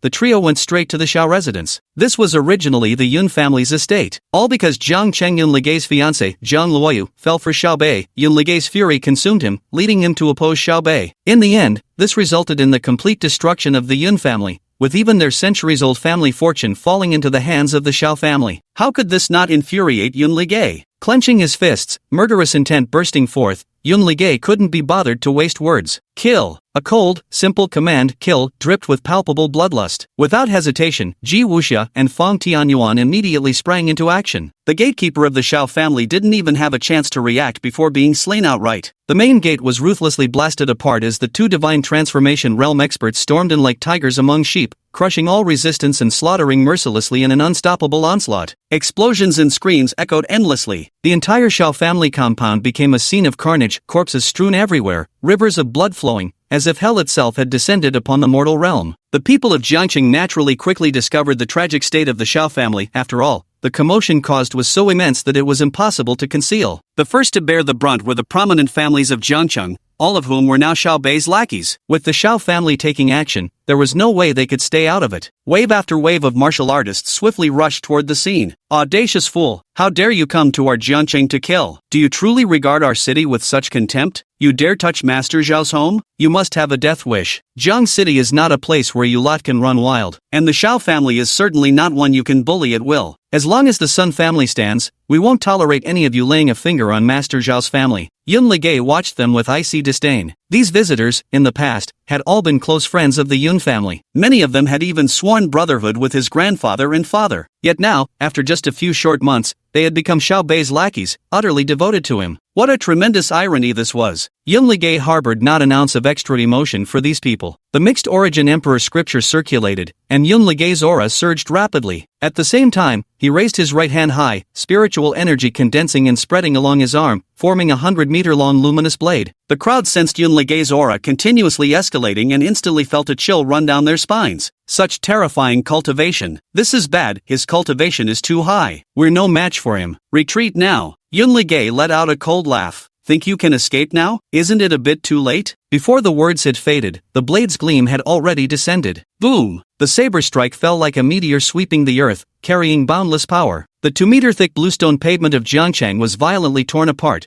leaving behind a massive fissure over 200 meters long. Those directly beneath the blade's radiance were instantly pulverized into dust by the overpowering saber energy. Even those outside the blade's direct path, though not struck by its light, were hit by the fierce winds and sent flying to both sides, suffering broken bones at best, or losing consciousness with life-threatening injuries at worst. This terrifying display left everyone utterly dumbfounded, drowning them in sheer terror and despair. They never expected that this mysterious figure would immediately resort to lethal techniques, and with such devastating power, obliterating so many of their forces in a single move. Half slain, half gravely wounded. Such terrifying methods, could only Master Xiao possibly compare? At the very moment Yun Ligay struck, a graceful figure arrived at the scene, leading another group of warriors. Seeing Yun Ligay's move, her heart skipped a beat, and her face instantly turned as pale as wax. But even so, she gritted her teeth and still descended. However, unlike the others, she didn't strike. Instead, she cupped her hands and said, Esteemed senior, this junior is the daughter of Jiangqing City Lord, Jiang Luoyu, and also Xiao Bei's fiancé. May I boldly ask why the Xiao family has offended you so grievously that you would be moved to such wrath as to exterminate their entire household? Yun Ligay turned his head and gazed at this former fiancé, his eyes brimming with intricate emotions. If not for the emergence of Xiao Bei, she might have married him this year. Yet, he also felt gratitude for Xiao Bei's appearance. Without Xiao Bei, how could he have ever known just how vile Jiang Luoyu truly was? Chapter 76, Surging Devilish Aura. You don't need to know. Yun Ligay's gaze turned frosty. All he wanted now was to avenge his family, to slaughter that unreasonable bastard Xiao Bei. Jiang Luoyu bit her silver teeth. The voice-modifying mask crafted by Lu Xiaoran prevented her from recognizing Yun Ligay's voice. Senior, no matter how the Xiao family has offended you, my Jiangqing City Lord's mansion is willing to offer compensation. We only beg for your magnanimity to spare the members of the Xiao family. At this moment, Yun Ligay sneered inwardly. In the past, he might have been deceived by her, but now, he wouldn't fall for her tricks at all. She was merely buying time, waiting for Xiao Bei to return and turn the tide. This was something his master had already forewarned him about. You're too long-winded, wasting breath pleading for the Xiao family. Worry about yourself first. With a cold snort, Yun Ligay stepped forward, charging directly toward Jiang Luoyu. Jiang Luoyu's expression darkened as the city lord's guards swiftly moved to shield her. Stop! You will not harm our young lady. Get lost! Yun Ligay showed no mercy whatsoever. As the mixed origin emperor scripture circulated, he threw a punch, its radiance resembling a coiling dragon that leveled hundreds of meters of buildings in its path. Within the range of that fist light, every martial artist from the city lord's residence spat blood and was sent flying, grievously wounded and unconscious. Just as Yun Ligay was about to reach Jiang Luoyu's front and reach out to seize her, a sudden and intense aura erupted from behind Jiang Luoyu. The cultivation level of this newcomer was shockingly not inferior to the second level of the Mountain Sea realm. Although Senior's cultivation is formidable, this is Great Zhou's Jiang City. If Senior acts recklessly here, indiscriminately killing and attempting to harm my daughter, would you not fear that this junior might file a formal complaint straight to Great Zhou's imperial city? Jiang Luoyu's heart leaped with joy. Father! Alas, her happiness was short-lived. For before Mayor Jiang could even reach them, another figure had already shot out from the Xiao residence, delivering a punch that embedded the mayor into the wall so thoroughly he couldn't be pried loose. Boom! Father! Jiang Luoyu's face paled dramatically. Before she could even think of moving, Yun Ligay had already seized her by the neck like an eagle snatching a chick. No matter how she struggled, she couldn't break free. Fang Tianyuan retracted his fist, blew on his knuckles, and cast an utterly disdainful glance at City Lord Jiang. A mere petty city lord dares threaten my grandmaster? Threaten number 1? Seeking death. Then, Ji Wuxia also flew out from the Xiao residence. Number 1, all members of the Xiao family have been eradicated by us. Not a single soul remains, women, children, the elderly, none spared. Yun Ligay nodded, then imprinted a mark within Jiang Luoyu's body before tossing her to the ground. Taking a deep breath, he summoned the burial dragon spear and unleashed the full might of the primordial emperor scripture, channeling every ounce of his divine refining realm first layer power to deliver a devastating blow upon the Xiao residence. This was once his home, but now, Stillwater Peak is his true home. He couldn't allow the Xiao Manor to retain even a trace of its former existence. The entire estate had to be blasted sky-high before he could rest easy. All this he learned from his master. Being cautious never does any harm. After completing everything, he glanced at River City's lord and said coldly, "Send your lackey to inform Xiao Bei, tell him I'm waiting for him by the riverbank. Don't try any tricks. I placed a restraint inside your daughter's body. My spiritual energy will endlessly ravage her meridians, not only subjecting her to unbearable agony but also relentlessly eroding her vitality. She has at most 3 days left to live. You'd better think carefully about your next steps." As he finished speaking, Yun Ligay and the other two immediately retreated. City Lord Jiang struggled to his feet and rushed to his daughter's side. "Luoyu, how are you?" Cough,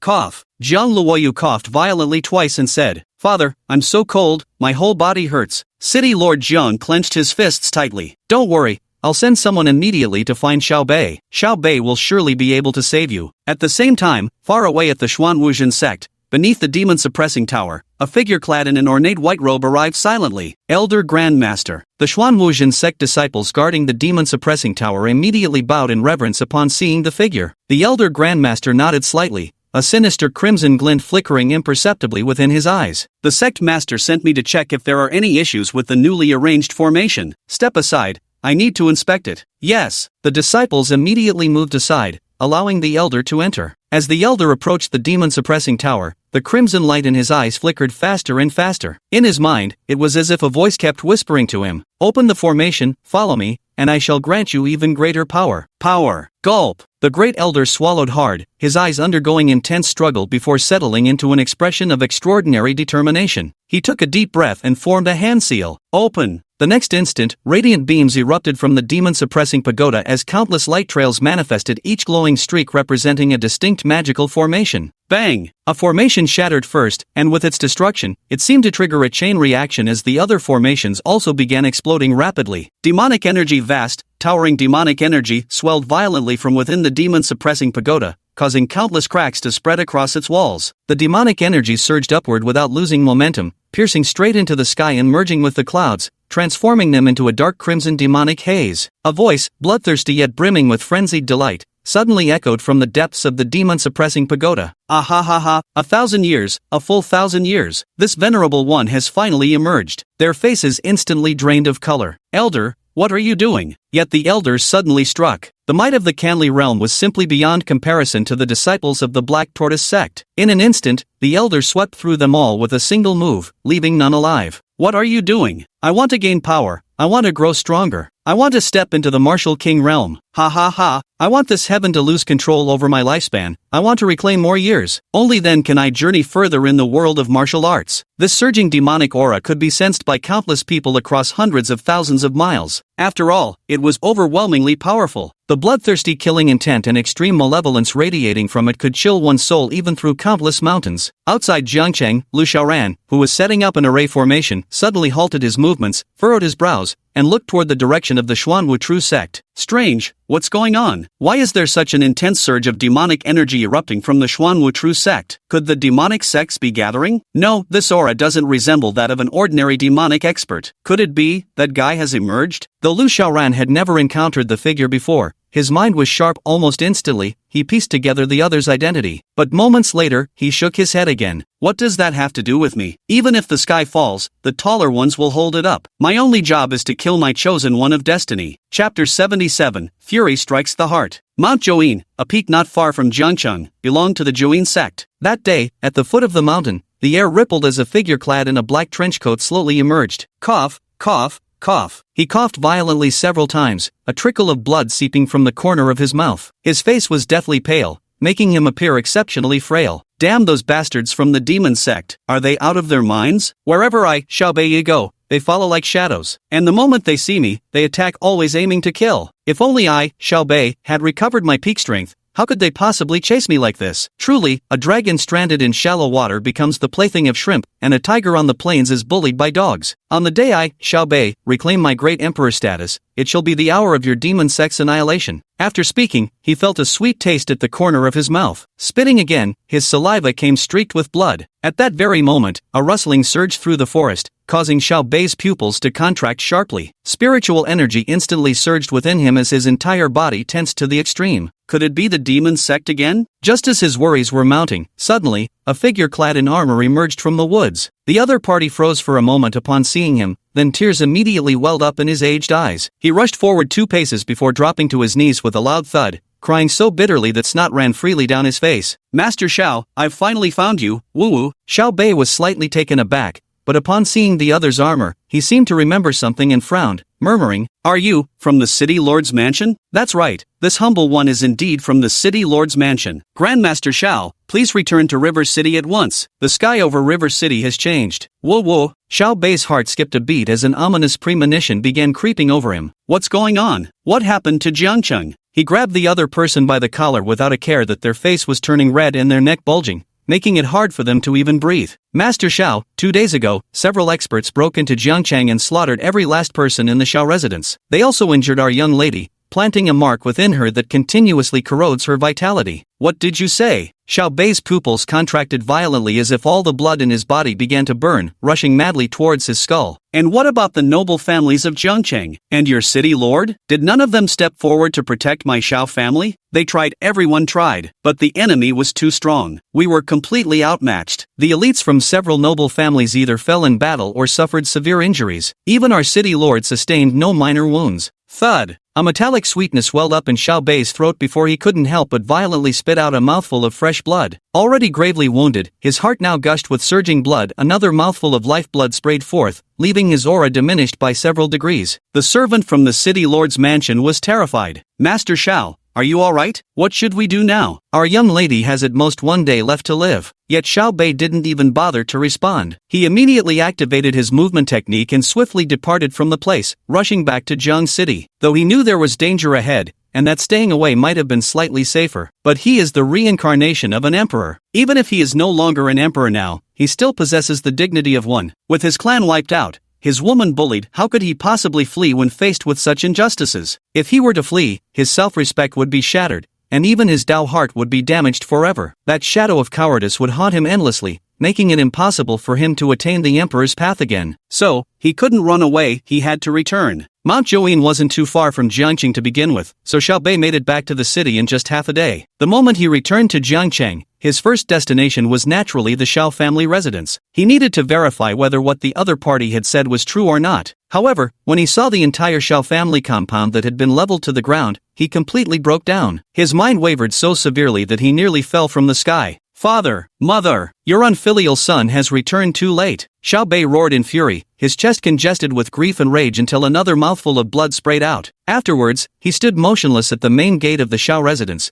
remaining silent for what felt like an eternity. Around noon that day, Xiao Bei finally turned and left. Anger was necessary, but perpetual anger would not do. He had to temper his rage and seek revenge with a clear mind, otherwise, this vengeance might forever remain beyond his grasp. Moving at breakneck speed, he arrived at the city lord's manor and, with practiced ease, made his way to Jiang Luoyu's chambers. Jiang Luoyu's room had only her father, City Lord Jiang, keeping vigil by her side. As for Jiang Luoyu herself, one could say she had already begun slipping into unconsciousness. "Xiao Bei, you've finally returned." City Lord Jiang was overjoyed. This was after all his own daughter, and naturally he didn't want anything unfortunate to happen to her. Xiao Bei nodded, then ignored him further, walking straight to Jiang Luoyu's side. He grasped her wrist, channeling a faint stream of spiritual energy to begin investigating the imprint within her body. The moment he made contact, his brow involuntarily furrowed slightly, for he sensed that this power belonged to an emperor-rank cultivation technique. The opponent actually possessed an emperor-rank technique? Who exactly is he? At this moment, City Lord Jiang couldn't help but step forward and ask, "Xiao Bei, what's going on? How is Luo Yu's condition? Is it serious?" A faint flicker passed through Xiao Bei's eyes. "It is somewhat tricky, but before me, this is nothing more than child's play." Just as Lu Xiaoran had surmised, Xiao Bei wouldn't dare casually claim to possess an emperor-grade cultivation method or emperor-rank weapons. For whether it's an emperor-grade technique or an emperor-rank weapon, once such treasures leaked out,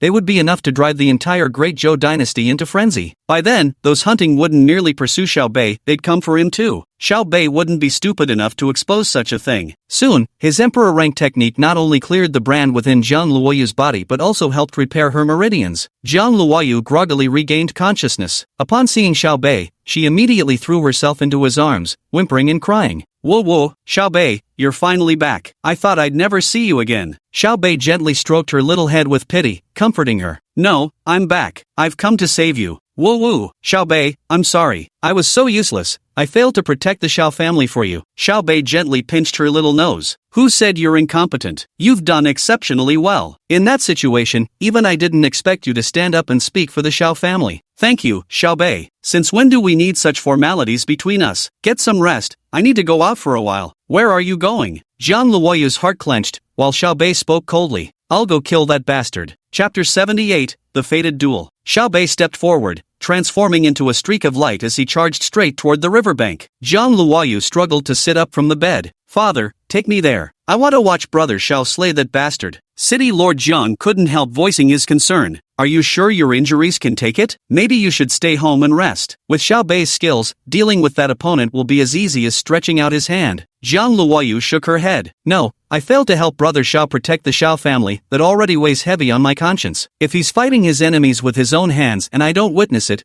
I'll lose even more standing in Brother Zhao's heart." City Lord Jiang sighed deeply. "Very well, if you insist, I'll accompany you for this journey." Xiao Bei rushed to the riverside at top speed. By the riverbank, three figures stood motionless, as if they had long anticipated his arrival and had been waiting there. In truth, the gathering wasn't limited to just Yun Ligay and his two companions. The riverside had drawn quite a few martial artists from Jiangcheng. Given that Yun Ligay's trio had caused such a commotion in Jiangcheng and slain numerous experts from prominent families, it was only natural that everyone wanted to witness the spectacle. How did Xiao Bei manage to slay all three of them? Who do you think will win? Isn't it obvious? It must be Grandmaster Xiao. Who doesn't know of Grandmaster Zhao's prowess? All this time, have you ever seen him defeated? Indeed, Grandmaster Zhao's strength is beyond doubt. In all of Jiangcheng, he's already unrivaled. These three reckless fools destroyed the Xiao clan. They'll never withstand Master Zhao's wrath. These words sounded oddly peculiar to Xiao Bei's ears. He couldn't pinpoint exactly why they felt strange, yet they undeniably did, as if these remarks shouldn't be directed at him,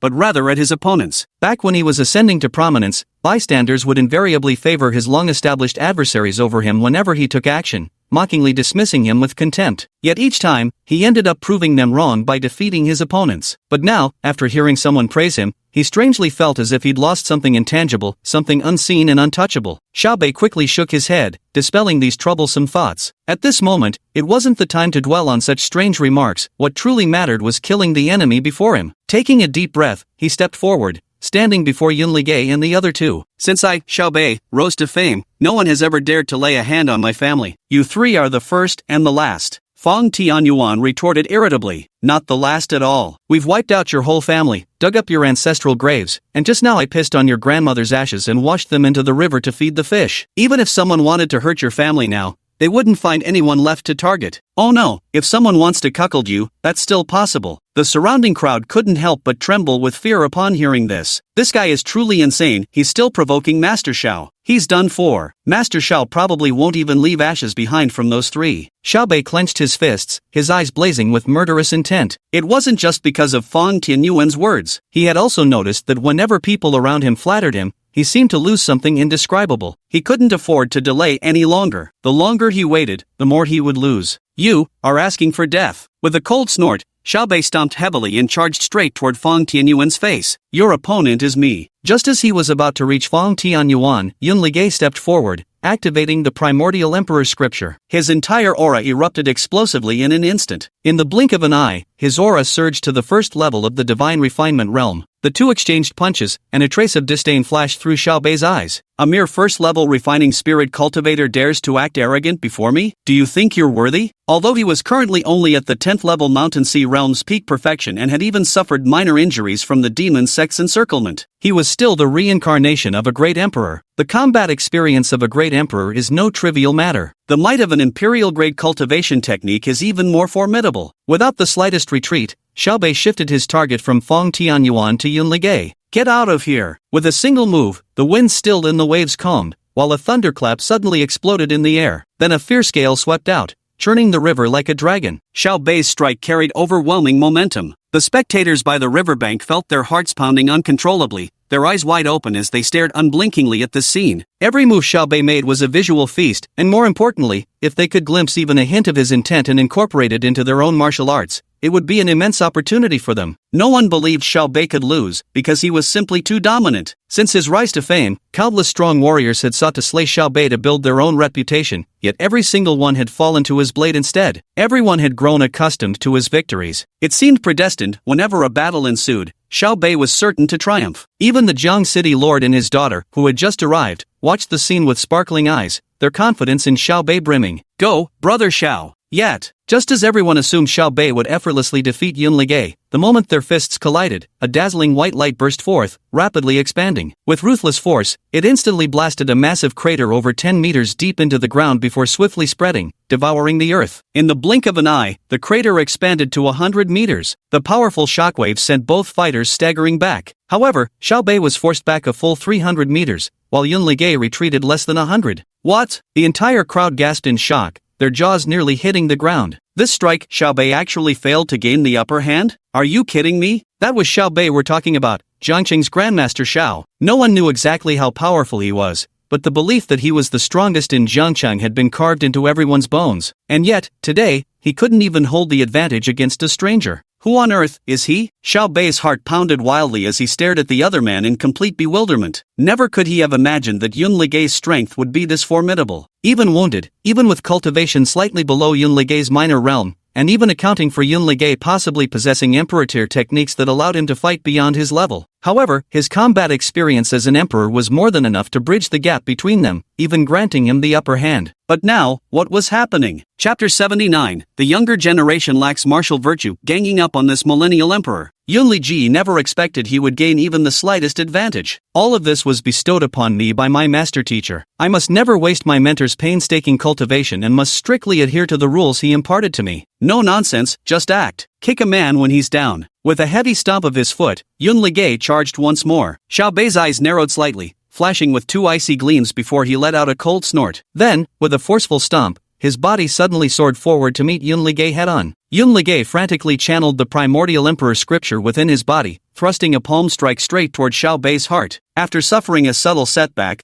Xiao Bei was no fool. Realizing how formidable Yunlige was, he wisely avoided a direct confrontation to evade the brunt of his power. With a mere thought, he activated his same-tier upper-grade movement technique, Flickering Shadow, which multiplied his speed, allowing him to effortlessly dodge Yunlige's assault before counterattacking. Boom! His strike landed squarely on Yunligay's chest, forcefully knocking him back. Yunligay staggered backward repeatedly until he finally returned to his original position, but his body showed not the slightest injury. Xiao Bei's attack couldn't even penetrate the defensive layer of Yunligay's clothing, let alone the hidden sacred armor beneath his robes. The second strike saw Xiao Bei regain some ground. Though Yunligay remained unharmed, one must remember he was at peak condition, a minor realm above Xiao Bei, and doubly armored at that. If none of those factors existed, Yunligay would have been in a bit of trouble just now. Alright. On the shore, someone let out a cheer, and in the next moment, the crowd erupted in applause. Jiang Luoyu's nervousness instantly vanished. Her small hands, like tiny claws, pressed against her chest as she let out a soft sigh of relief,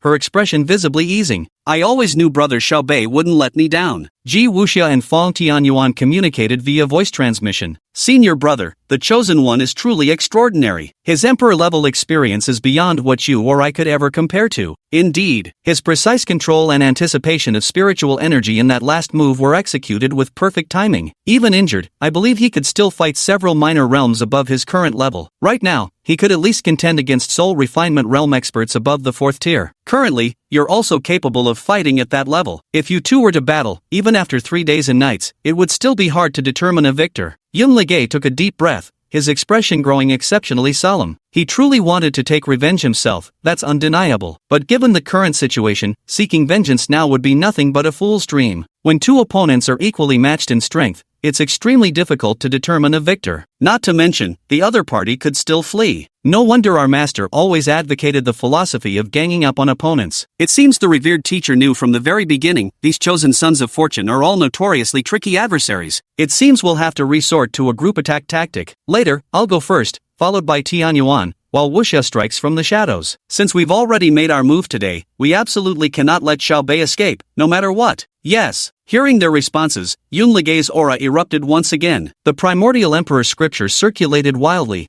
bringing him before Xiao Bei in an instant. Xiao Bei snorted lightly. Your courage is commendable, but courage alone is not enough. You slaughtered my entire Xiao family. Today, I will undoubtedly take your head to honor the spirits of my clan's 130 souls in the afterlife. The two collided, this time no longer testing the waters, but engaging in a flesh-on-flesh brawl. Boom boom boom. The battle reached white-hot intensity from the very beginning. The two combatants moved at blinding speeds, leaving afterimages streaking through the air. Spectators could barely keep up. No sooner had two figures appeared in one spot than 10 more materialized elsewhere. The relentless collision of fists and palms created an incessant cacophony, while waves of spiritual energy shockwaves rippled outward in successive bursts. The ground continuously erupted with massive craters from the explosions. Along the riverbank, all vegetation was violently flattened by the sheer force of spiritual energy radiating from the two combatants. The energy explosion striking the river's surface severed the water flow instantly, forcing the current to reverse. In the next instant, the waters collided violently, undoubtedly killing or stunning countless fish and shrimp in the shockwave. As the battle prolonged, Xiao Bei grew increasingly alarmed with each exchange. In truth, given his extensive combat experience, he had already discerned Yunligay's hidden advantage. Firstly, Yunligay's spiritual energy recovery rate was astonishingly fast, far beyond his expectations. This was definitely no ordinary Emperor tier technique.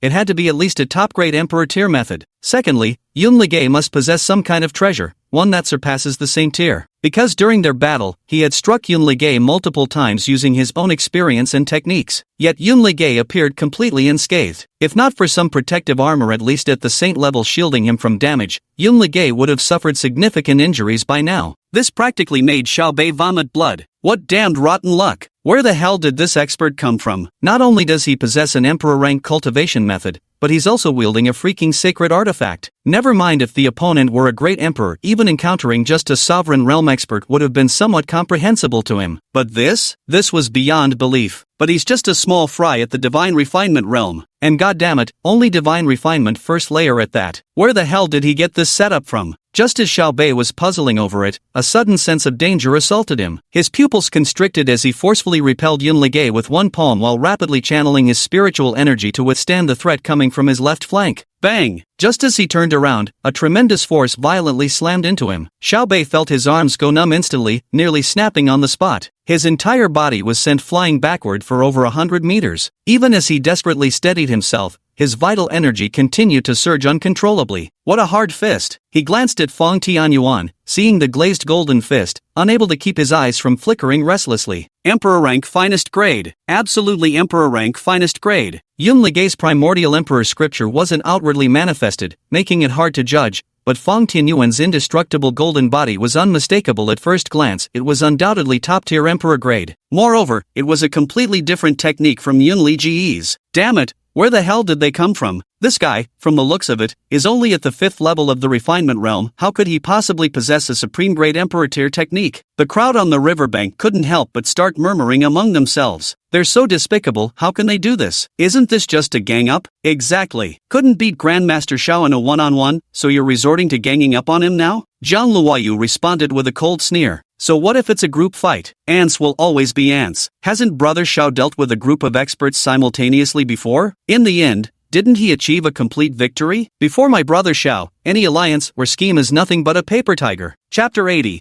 I must have fallen into a trap. As Zhang Luoyu's voice faded, Yun Ligei and Fong Tianyuan had already closed in from left and right. The two continuously attacked, unleashing their two emperor tier techniques. In an instant, they obliterated Xiao Bei's advantage, forcing him to retreat repeatedly. Xiao Bei was so furious he could practically vomit blood. He could clearly sense that when Zhang Luoyu spoke just now, he had lost something intangible yet again. At first, he couldn't comprehend what it was, but when Yun Ligei and Fong Tianyuan simultaneously attacked him together, the realization suddenly struck Xiao Bei. What he had lost was his fortune. He discovered that whenever these people praised him, he would lose a portion of his fortune. As a result, attacks that should have landed successfully became ineffective, and situations where he should have gained the upper hand ultimately turned unfavorable. But there was no other way. This was his battle. It was do or die. Moreover, no one came to his aid. So now, he could only fight with everything he had. Yet he felt no fear. What did it matter if his opponent possessed emperor-grade techniques and sacred weapons for protection? They could never match his battle experience,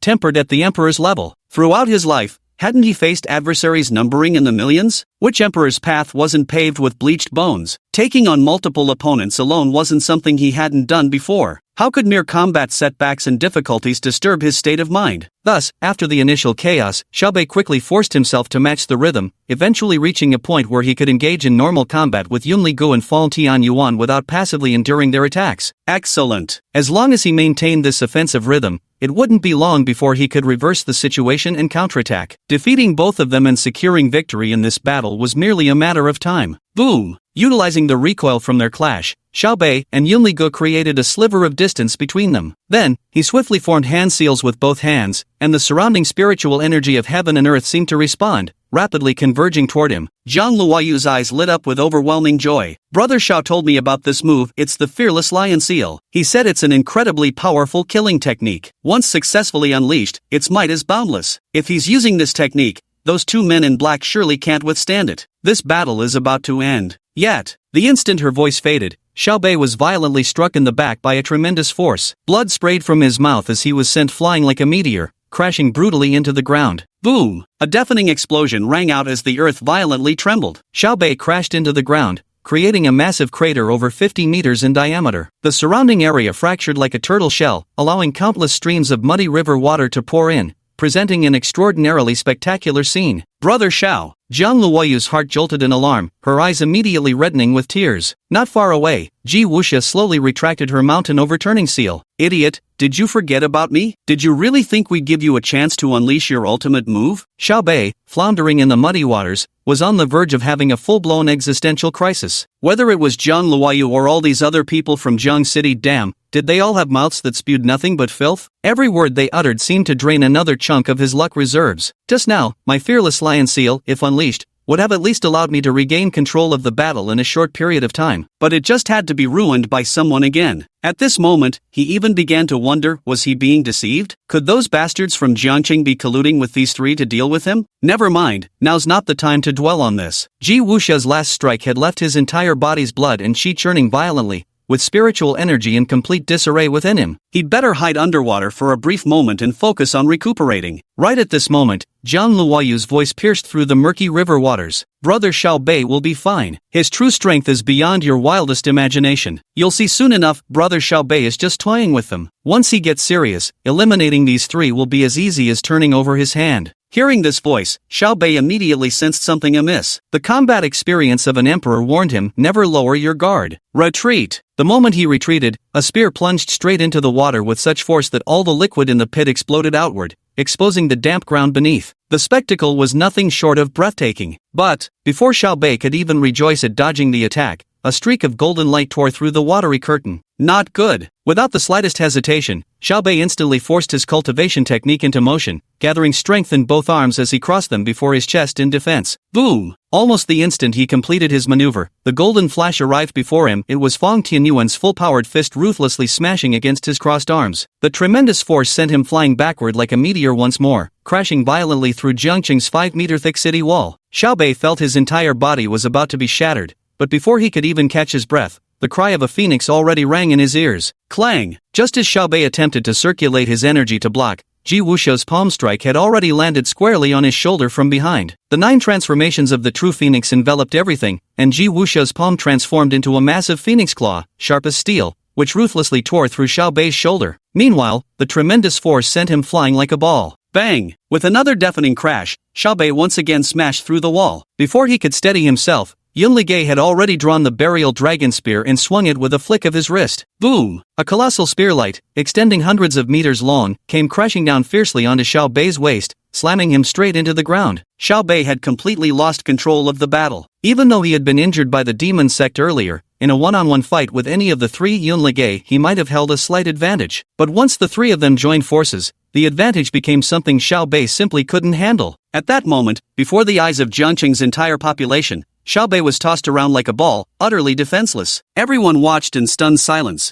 This was Xiao Bei, the untouchable Xiao Bei, the revered Master Xiao right here in Jiangcheng. When had he ever endured such humiliation as today? In the past, no matter what enemy he encountered, he always ended up trampling their face in the end. Yet now, you don't think Master Xiao might actually get beaten to death, do you? At this moment, a young martial artist from Jiangqing couldn't help but cautiously ask a question, but he was quickly rebuked by several Jiangqing bigshots. Nonsense! Do you know who that is? That's Master Xiao. Chapter 81, The Final Kill. Master Xiao is indeed the greatest figure our River City has seen throughout the ages. Master Xiao stands unrivaled in River City's history as the only supreme genius who stepped into the spiritual realm at merely 29 years of age. Have you all forgotten how Master Xiao once beheaded a demonic serpent with a single saber stroke and vanquished a spiritual realm expert with but one sword thrust? With Master Xiao guarding our River City, who dares claim invincibility? Who among us would dare speak of being undefeated? The crowd was filled with righteous indignation, scolding the young martial artist as if all of Xiao Bei's defeat today was entirely his fault. Meanwhile, Xiao Bei was continuously enduring the relentless attacks from Yun Ligay and the other 2. Each strike deepened his injuries, worsening his condition bit by bit. His chest had already caved in, one of his arms had been torn apart,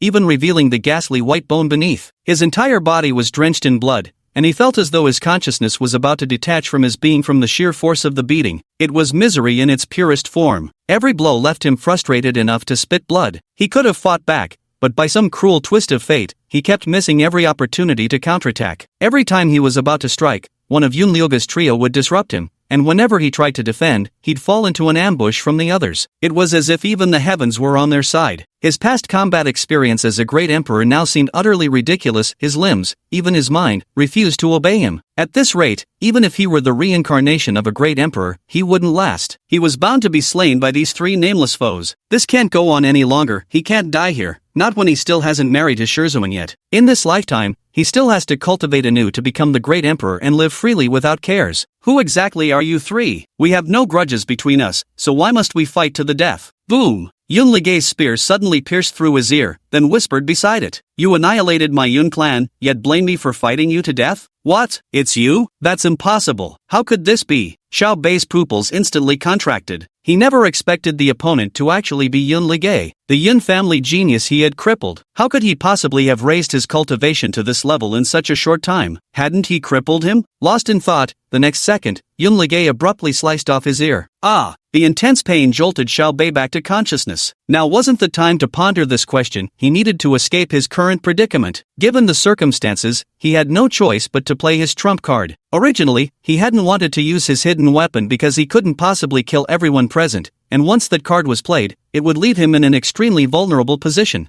At that point, the entire Great Zhou might come seeking his life. He couldn't afford that risk, which was why he'd never played that trump card. But now he understood, those bastards in Jiangcheng were in league with these three. He wouldn't have made this connection before, since there'd been no apparent ties between them and Jiangcheng's people. However, the moment Yun Ligei's identity was exposed, he instantly understood. They were definitely connected and undoubtedly assisting Yun Ligei. Their task was to diminish his fortune, while these three were responsible for executing him. Thus, he had nothing left to restrain him. He would deploy that final trump card to blast every last one of them into the heavens. As long as everyone dies, Xiao Bei's secret won't be leaked, and he would finally break free from this dire situation. With that thought, he completely lowered his defenses, letting Fang Tianyuan's fist send him crashing into the ground.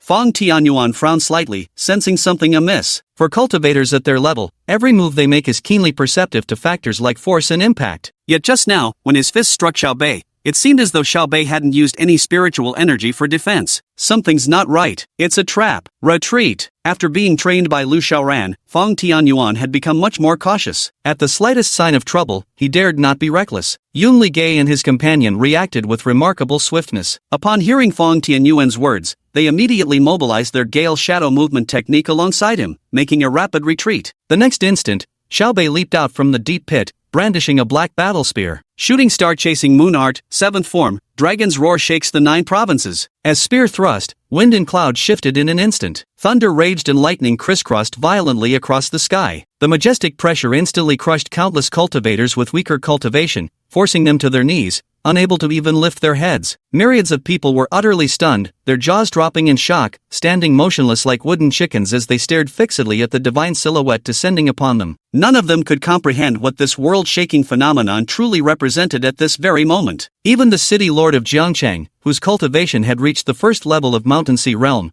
remained completely baffled at this instant. He couldn't fathom how Xiao Bei could unleash such devastating divine power while trapped in that desperate situation. Only Jiang Luoyu wore an expression of excitement and pride as she began to explain. It's an imperial weapon, because my brother Xiao possesses an imperial weapon. Moreover, the technique he uses is also an imperial-grade cultivation method. What? An imperial weapon? An imperial-grade cultivation method? City Lord Jiang shrieked in astonishment. The others were completely dumbfounded. Imperial weapons, emperor-tier techniques, such terms were practically legendary existences to them. Existences they hadn't even the chance to gaze upon. Yet now, they were witnessing them on Xiao Bei's person. At this moment, it all felt so surreal. Xiao Bei's figure seemed godlike to them. Jiang Luoyu, like everyone else, looked up at Xiao Bei, but unlike the others, her expression carried not admiration, not reverence, but pride. Because she was Xiao Bei's woman, and what was his, was hers. But, in the very next moment, however, Xiao Bei suddenly raised his spear and struck it down onto the earth with overwhelming force. Boom! A deafening explosion erupted in everyone's ears as the ground splintered and fractured,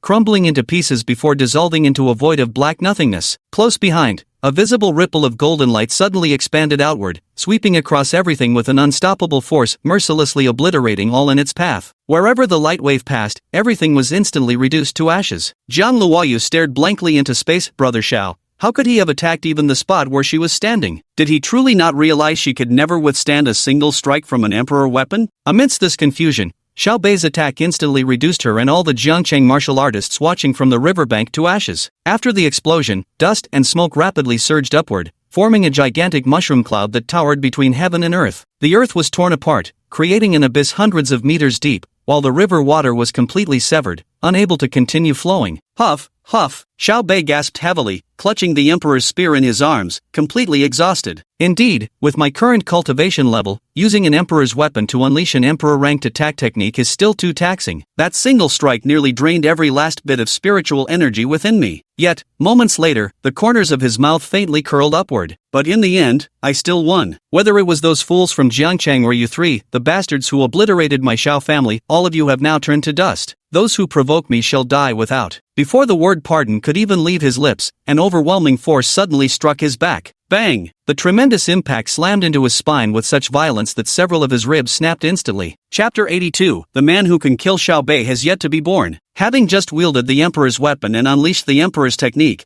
Xiao Bei had completely exhausted his energy. At this moment, he was utterly defenseless against the attacks of Yun Ligei and the other two. While still mid-air, Yun Ligei thrust his spear downward, piercing straight through one of Xiao Bei's arms. With a slight twist, he instantly shattered the arm that held the emperor's weapon. Ah! Xiao Bei let out a scream as he crashed to the ground nearby. Yun Ligay casually seized the Emperor's weapon from his opponent's grasp. However, the Imperial weapon soon emitted a resonant hum, instantly splitting Yun Ligay's tiger mouth open before breaking free from his grip. Xiao Bei struggled to rise from the ground, sneering coldly. You think you're worthy of stealing my Imperial weapon? It's already been refined by me and fused with my spirit. No one but me can wield it. As he spoke, he raised his remaining arm, preparing to summon his Imperial weapon back. At that very moment, Fang Tianyuan suddenly appeared behind him, his indestructible golden body operating at full power as the gold hammer in his hand came crashing down upon that arm without hesitation. Bang! The tremendous force mercilessly shattered his arm in an instant. Since you've already refined it,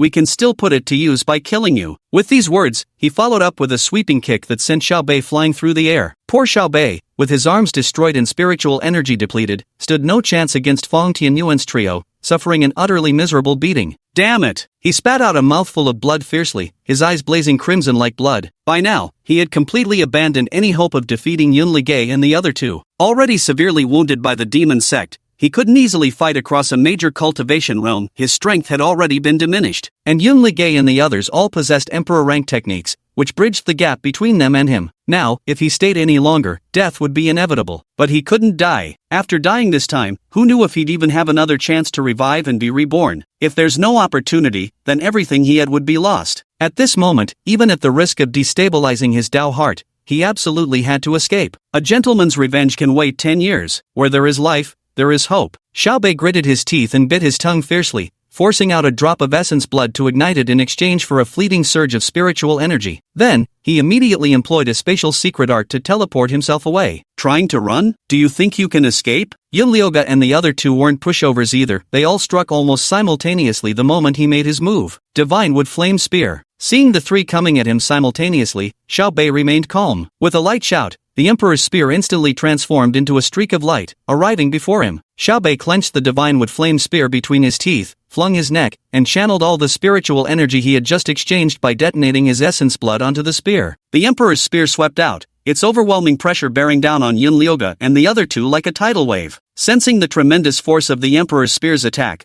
the trio's pupils contracted. Not daring to be careless, they joined forces, combining their strength to counter Xiao Bei's strike. Boom! Four attacks collided violently, erupting into a blinding flash of light as the shockwave forcibly blasted Yun Ligay and his two companions backward. Seizing this opportunity, Xiao Bei completed his spatial translocation technique, instantly teleporting himself 300 miles away. Huff, huff, gasping heavily for breath, his exhausted face couldn't help but break into a relieved smile of someone who had narrowly escaped death. Fortunately, I have many tricks up my sleeve. Otherwise, I might have truly met my end at their hands this time. After a pause, his gaze sharpened once more. No man born yet has the power to kill me. This humiliation today, Xiao Bei, will pay it back 1,000, no, 10,000-fold in the days to come. And that Yun Ligay. I didn't kill you back then. But just you wait, next time I appear will be your death sentence. Yet, the moment his words faded, an icy chill suddenly shot from the soles of his feet straight to the crown of his head. He could clearly sense it, an overwhelming threat of death emanating from directly behind him. Not daring to hesitate even slightly, Xiao Bei immediately ignited several drops of his vital essence blood, converting them into spiritual energy to channel into his Divine Wood Fire Lance. Then, with his mind, he communicated with the Divine Wood Fire Spear, commanding it to attack his rear and counter the threat coming from behind. But, the Divine Wood Fire Spear had just let out a resonating hum and was about to transform into a streak of light to strike behind Xiao Bei when suddenly, another streak of light shot toward Xiao Bei's ear. It slammed violently into the Divine Wood Fire Spear, forcing out a pained cry as it was immediately suppressed and immobilized on the spot. What? Xiao Bei's pupils constricted. His entire being teetered on the brink of collapse, his mind struggling to process the impossible. The Divine Wood Fire Spear had been suppressed, crushed by a tiny seal. That was a Divine Emperor's weapon, an Imperial weapon, yet it was so effortlessly suppressed. Wait, sensing the Divine Flame Spear's terror,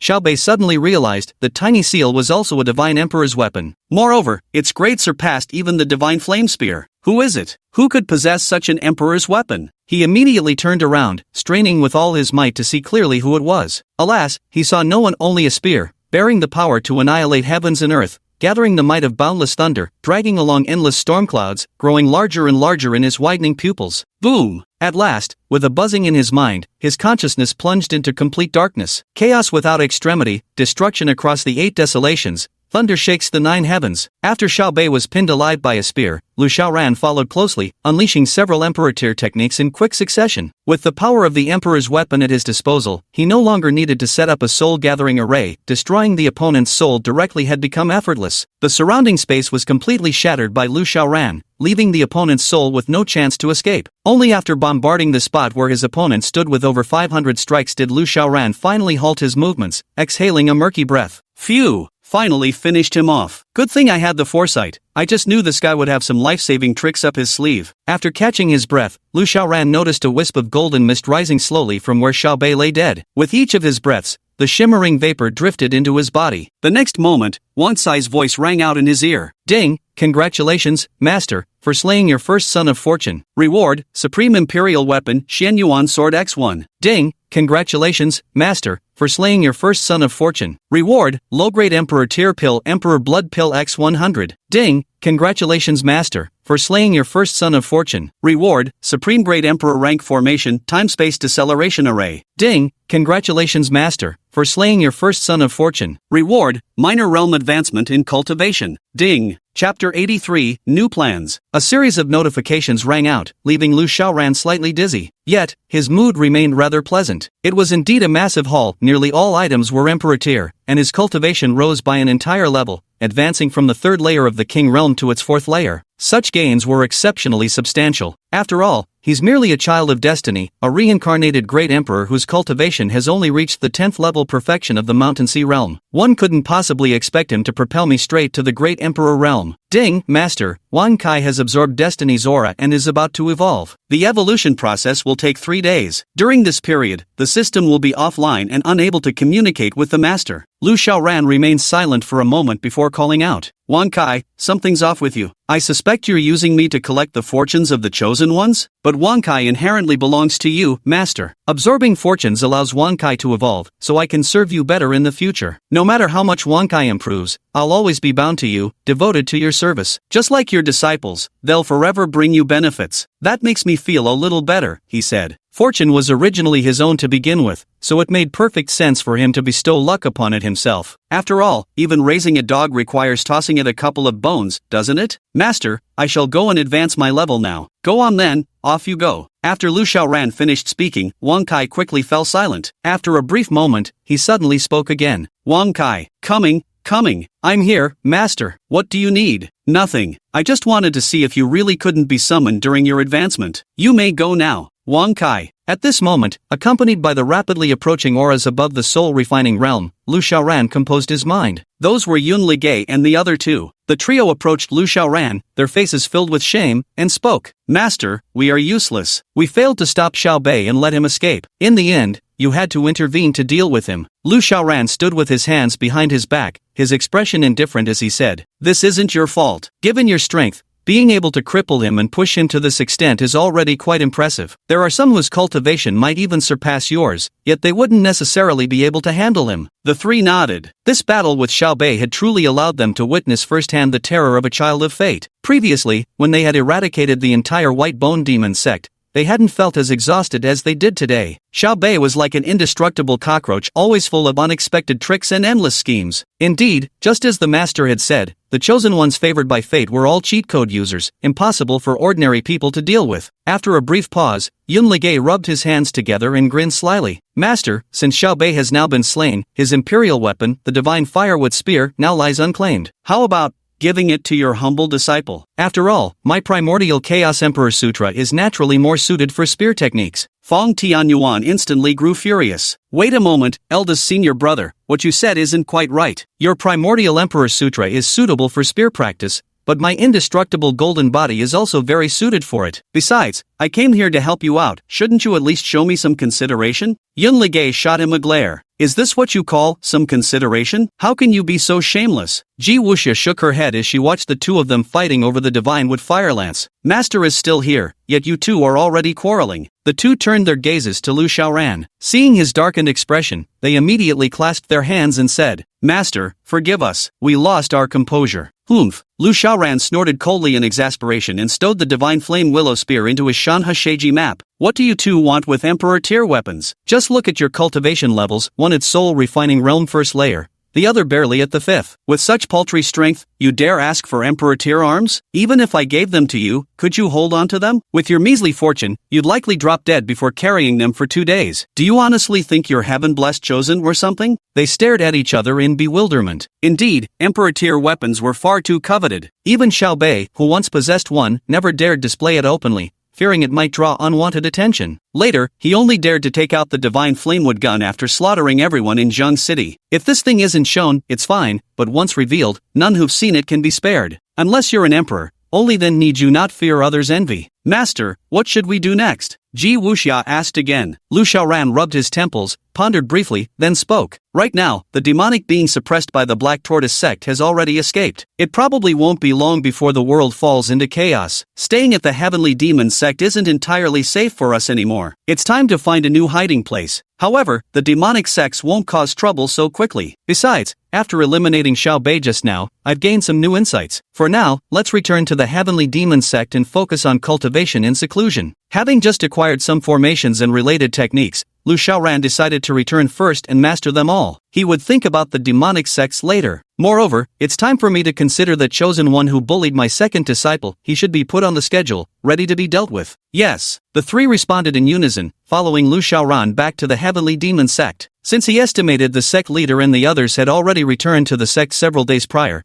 Lu Xiaoran didn't sneak back this time but made his return openly. Soon enough, upon receiving news of Lu Xiaoran's return, the sect leader and the others rushed over without delay to pay their respects. Xiaoran, you're back. Xiaoran, you've worked hard. Seeing how the sect leader and elders respectfully greeted him, Lu Xiaoran couldn't help but feel deeply moved. There was a time when he first joined the Heavenly Demon sect. Back then these people stood far above him, untouchable figures he could only look up to in awe. Even to the extent that, not long ago, I still had to maintain good interpersonal relationships within the sect. Yet now, these seemingly untouchable figures are all coming to show concern for me personally. Of course, they don't actually know about my cultivation level, they simply think I have some connection with Qin Zimo, which is why they're paying me attention. But if they were to discover my true strength, wouldn't they still be the same, flattering and fawning over me to the extreme? The drastic change in status and position left Lu Xiaoran momentarily uncomfortable. But he also understood that as he grew increasingly powerful, the day would come when everyone would have to treat him with utmost respect. In the end, he would have to bear the loneliness, solitude,